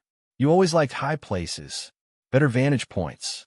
They sat in silence for a moment, the city spreading out below them. Afternoon sun painted the buildings gold and orange. I'm leaving for a few weeks, Melissa said. I know. Isabella told me, right? Of course she did. Melissa picked at a loose shingle. I wanted to tell you myself, and to ask you to keep an eye on everyone while I'm gone. Raven's gray eyes flickered toward her. Keep an eye on them? Yeah. Make sure Armia doesn't murder any guard recruits. Make sure Isabella doesn't accidentally blow up her workshop. Make sure. Melissa trailed off. Just make sure everyone's okay. Why? Because I trust you. Raven was quiet for a long moment. Somehow, even after these last few years, I'm still shocked by that. But I do. Melissa bumped her shoulder. You've changed, Raven. I know you don't see it, but everyone else does. You're not the same person who tried to kill me. I still dream about it sometimes. Succeeding, I mean. Well, that's kind of horrifying. But you didn't succeed. And now you're here, sitting on a roof with me, being trusted to protect people you once tried to hurt. Melissa stood, brushing dust from her pants. That means something. Raven didn't respond, her gaze distant and unfocused. She's definitely distracted by something. But pushing one help. Never does with her. I'll be back in a few weeks. Try not to brew too much while I'm gone. No promises. The palace summons had arrived via royal messenger, a sealed letter with Arya's personal seal. Private tea. My quarters. This afternoon, as subtle as always. Melissa arrived promptly, her heart doing stupid acrobatics in her chest. A guard escorted her through marble corridors to Arya's private wing, a section of the palace few people ever saw. Arya's sitting room was elegant but not ostentatious. Soft furniture, large windows overlooking the gardens, and a tea service already prepared on a low table. Arya herself wore a simple gray dress, her white hair loose around her shoulders. Without the crown and formal robes, she looked younger, more human. Fuck, she's beautiful. Melissa, thank you for coming. Of course, Your Majesty. Arya. When we're alone, it's Arya. I know. It's just more fun calling you Your Majesty, Melissa replied. They settled onto a couch, the tea steaming between them. Arya poured with practiced grace, her movements precise and controlled. I hear you're leaving with Zephyra. News travels fast. I'm the queen. News travels to me first. Arya handed Melissa a cup. Fox Hollow is deep in Ylmer territory.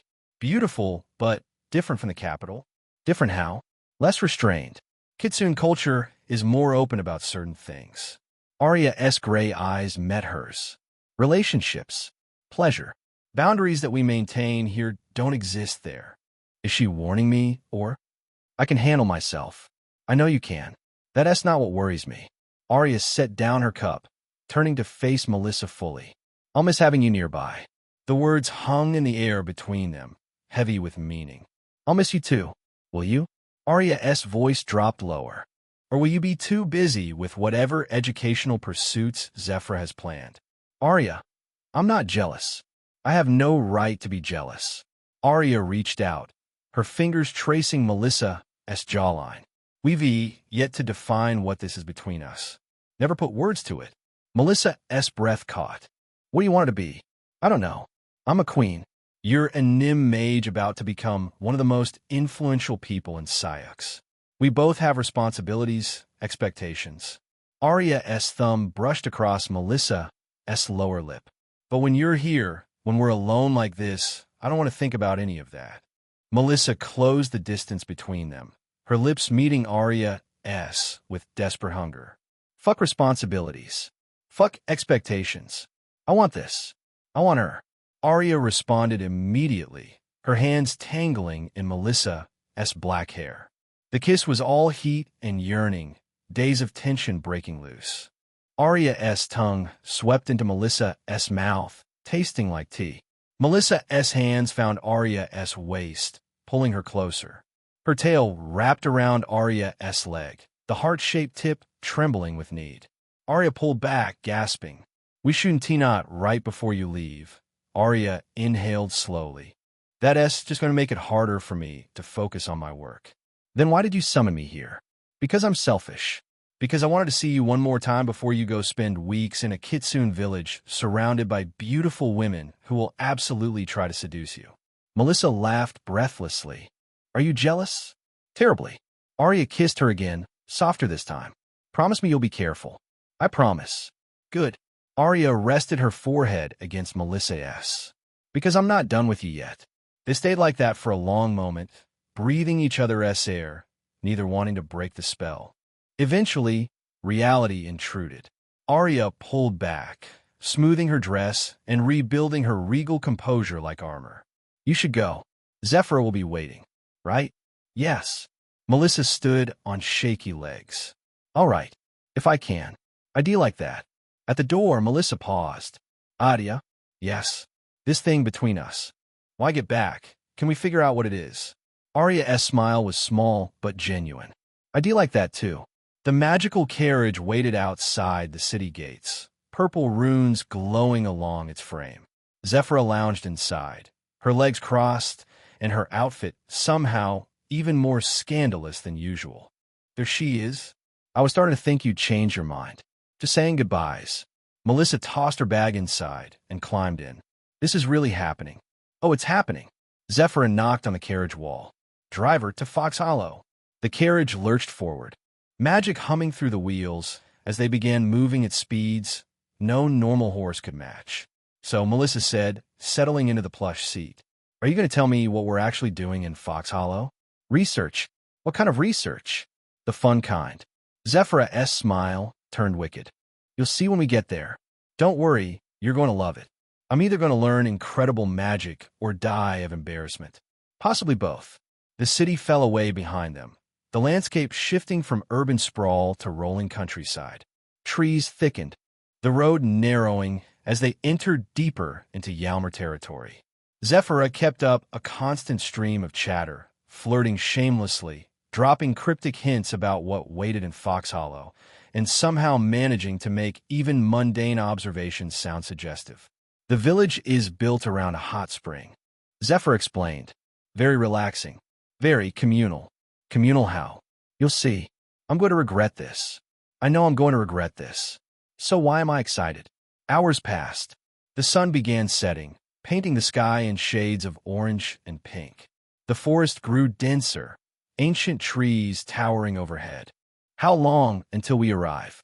Melissa asked. 3 days, give or take.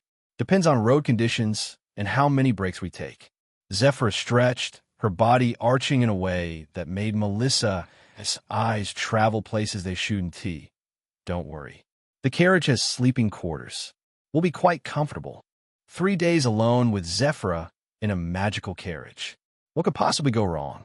The runes along the carriage walls pulsed with steady rhythm, propelling them deeper into Yalmer territory. Outside the window, the world shifted from familiar countryside to something wilder, more primal. Melissa settled back in her seat, watching the landscape blur past. Arya waiting back home. Armia fighting to prove herself. Isabella building her empire. Raven doing whatever Raven does. And Melissa? She was heading into the unknown with a woman who defined chaos. But somehow, that felt exactly right. Get comfortable, Zephyra said, her eyes glinting with mischief. This is going to be an interesting journey. Chapter 399. The end of routine. Raven folded her last shirt and placed it in the worn leather bag.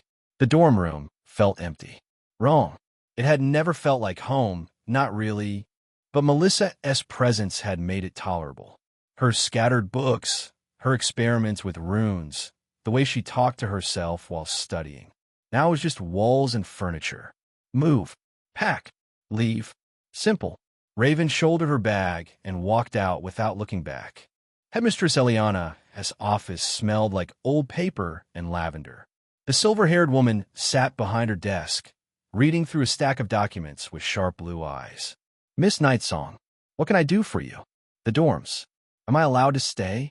Eliana looked up, one eyebrow raised. You've graduated. The dormitories are for current students, right? However, Eliana set down her quill.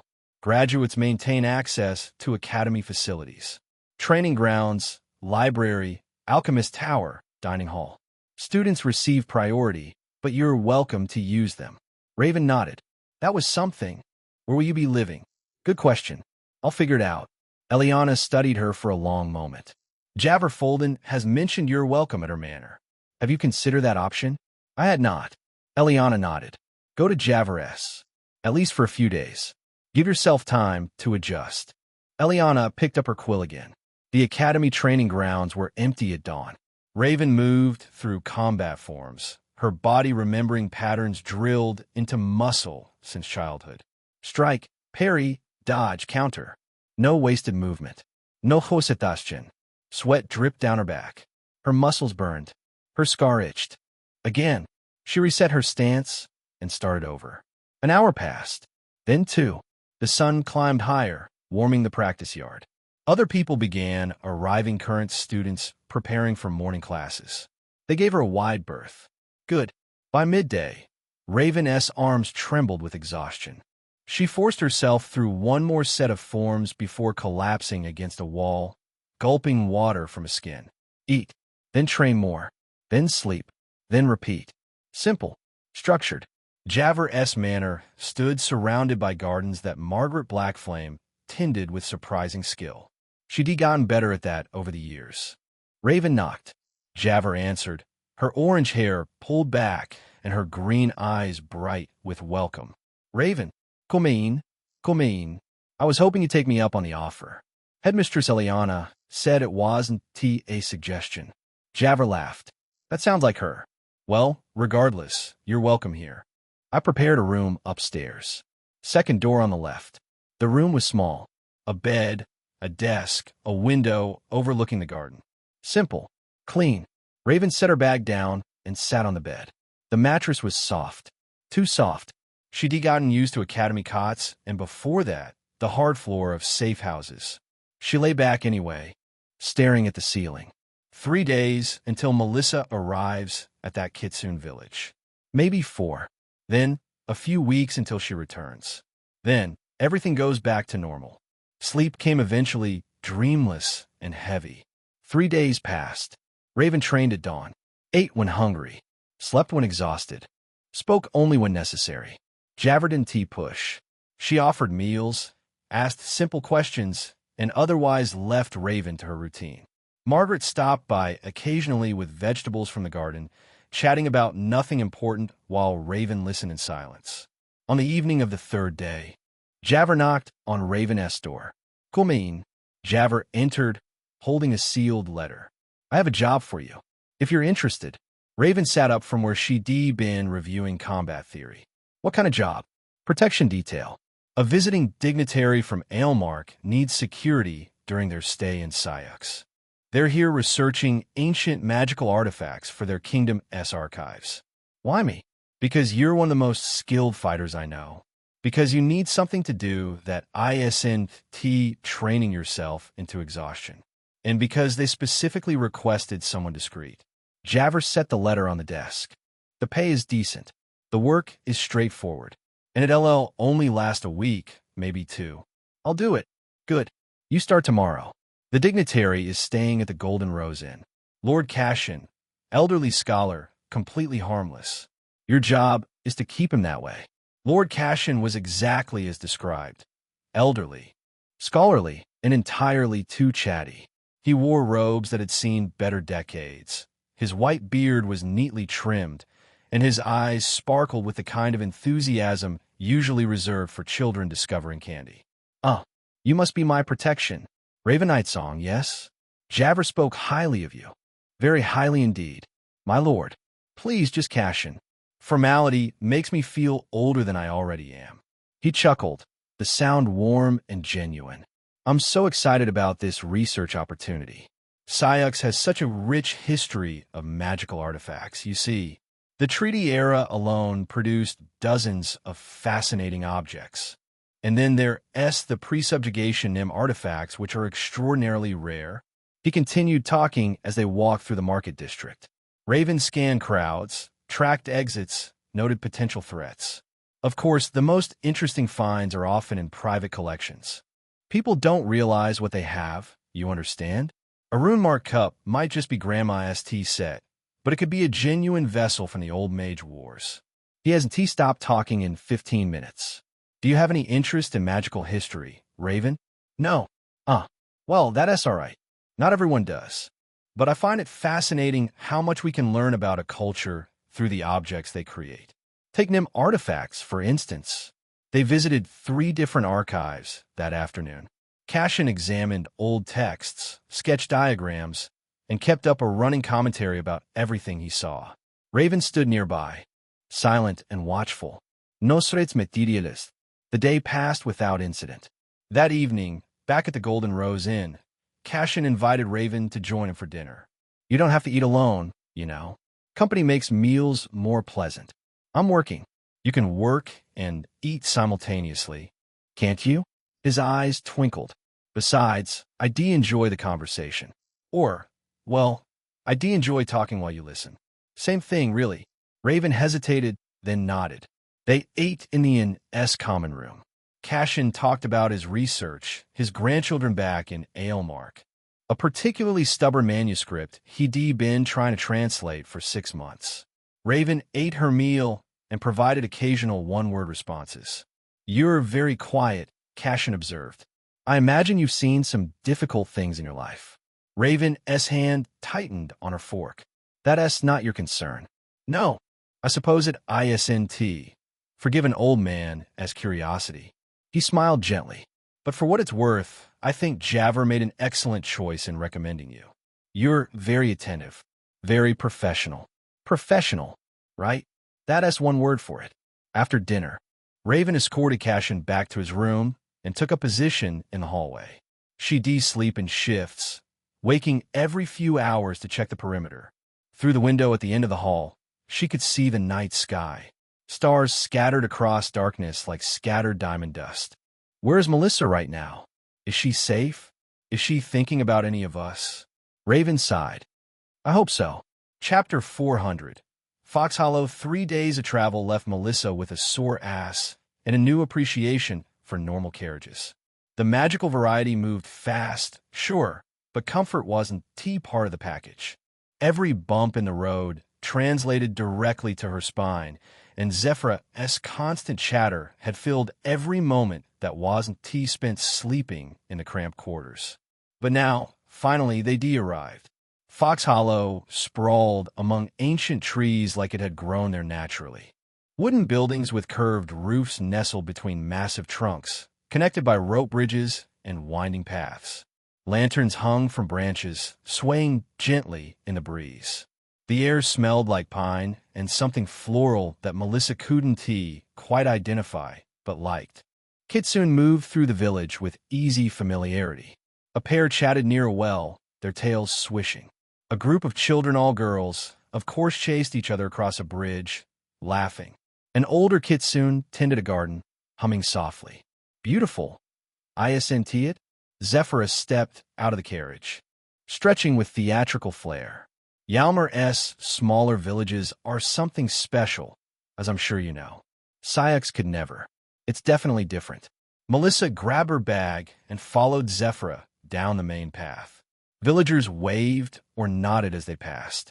Some stared openly at Melissa's horns and tail, curiosity bright in their eyes. Then Melissa saw her, a Kitsune woman, maybe mid-20s, leaning against a building for support. Her skin looked pale, almost gray. Dark circles shadowed her eyes. She moved slowly, carefully, like each step required concentration. Is she sick? The woman noticed Melissa watching and offered a weak smile before shuffling away. Zephyra, was that? Our lodgings are just ahead. Zephyra pointed to a cottage at the village outskirts, built around the base of an enormous tree. Cozy, private, perfect for our research. She completely ignored my question. Cool. That's not suspicious at all. The cottage was indeed cozy, though. 2 bedrooms, a common area with a fireplace, a small kitchen, and windows that overlooked the forest. Someone had left fresh flowers on the table and stocked the pantries. Make yourself comfortable, Zephyra said, dropping her bags in the larger bedroom. We'll start research tomorrow. Today, you should explore. Get acquainted with the village. Meet people. Fox Hollow, like the rest of Yalmer, is friendly to Nimull fit right in. What kind of research are we doing? Exactly? Advanced essence manipulation techniques. Zephyra's smile turned mysterious. Among other things. But you'll understand better once you see in practice. For now, just enjoy yourself. Consider it a working vacation. A working vacation where she explained the work. Melissa unpacked her things in the smaller bedroom, changed into fresh clothes, and headed back outside. Time to explore. Fox Hollow was bigger than it initially appeared. The village spiraled outward from Central Square, buildings connected by bridges and elevated walkways. Shops sold everything from cloth to enchanted trinkets. A bakery pumped sweet smells into the air. Children played in a small park, supervised by watchful adults. Normal, pleasant, picturesque, except for the sick Kitsune. Melissa spotted another one near a tea shop, a woman with pink hair sitting on a bench. Her breathing labored. Then another by the market, pale and shaky. And another near the bridge, being helped along by a friend. Okay, that's at least 4 people who look seriously ill. What the hell is going on here? She approached a Kitsune tending a fruit stand. A middle-aged woman with amber eyes and a friendly smile. Excuse me, I'm new to the village and I've noticed some people seem sick. Is everything all right? The woman's smile didn't falter. Oh, it's just a seasonal thing. Happens every year around this time. Nothing to worry about. A seasonal thing? What kind of seasonal thing? You know how it is. Change in weather, shift in essence flows. The woman waved dismissively. They'll be fine in a few weeks. Always are.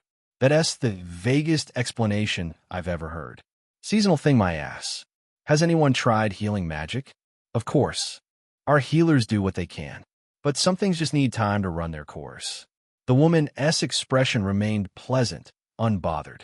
You're that Nim mage from Syux, aren't you? Melissa Blackflame? News travels fast. That's me. Welcome to Fox Hollow. We're delighted to have you. If you need anything, just ask. We're very welcoming here. The conversation ended with practiced smoothness. The woman returned to arranging fruit, humming a tune. Melissa walked away with more questions than answers. Everyone's acting like sick people are completely normal. Either they're hiding something or they genuinely don't see a problem. Neither option is great. Evening settled over Fox Hollow, painting the sky in shades of purple and orange. Lanterns flickered to life, casting warm glows across pathways. The village took on a different character at night, quieter, more intimate.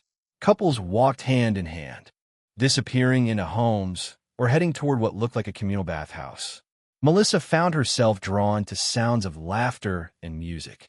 A building near the village center, larger than most, with lights spilling from its windows and a wooden sign reading The Laughing Fox in elegant script.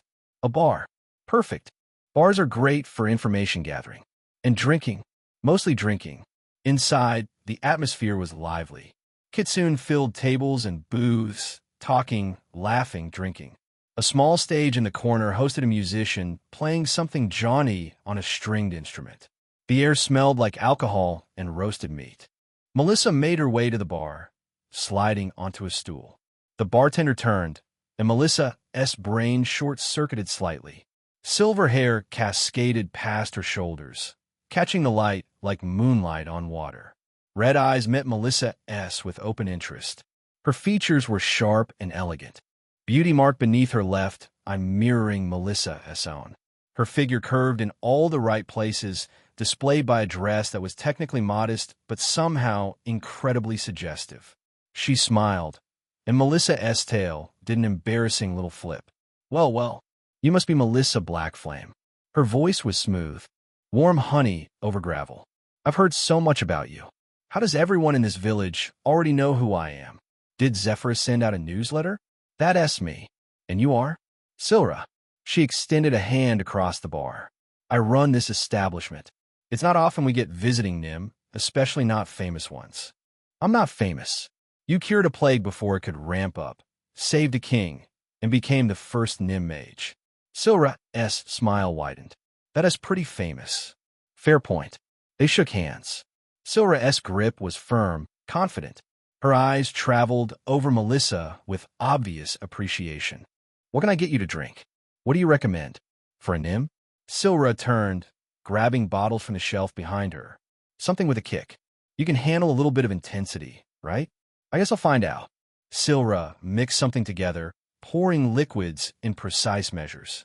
She slid the finished product across the Barre deep red drink that sparkled slightly in the light. Foxfire Special. Strong, sweet, and guaranteed to make your evening interesting. Melissa took a sip. Flavor exploded across her tongue, berries, spice, something that burned pleasantly down her throat. Her tail swished with approval. This is really good. I know. Silra leaned on the bar, her ample chest pressing against her dress. So what brings you to our little village? Research, I heard? Something like that. Zephyra Vertel brought me here. The court mage?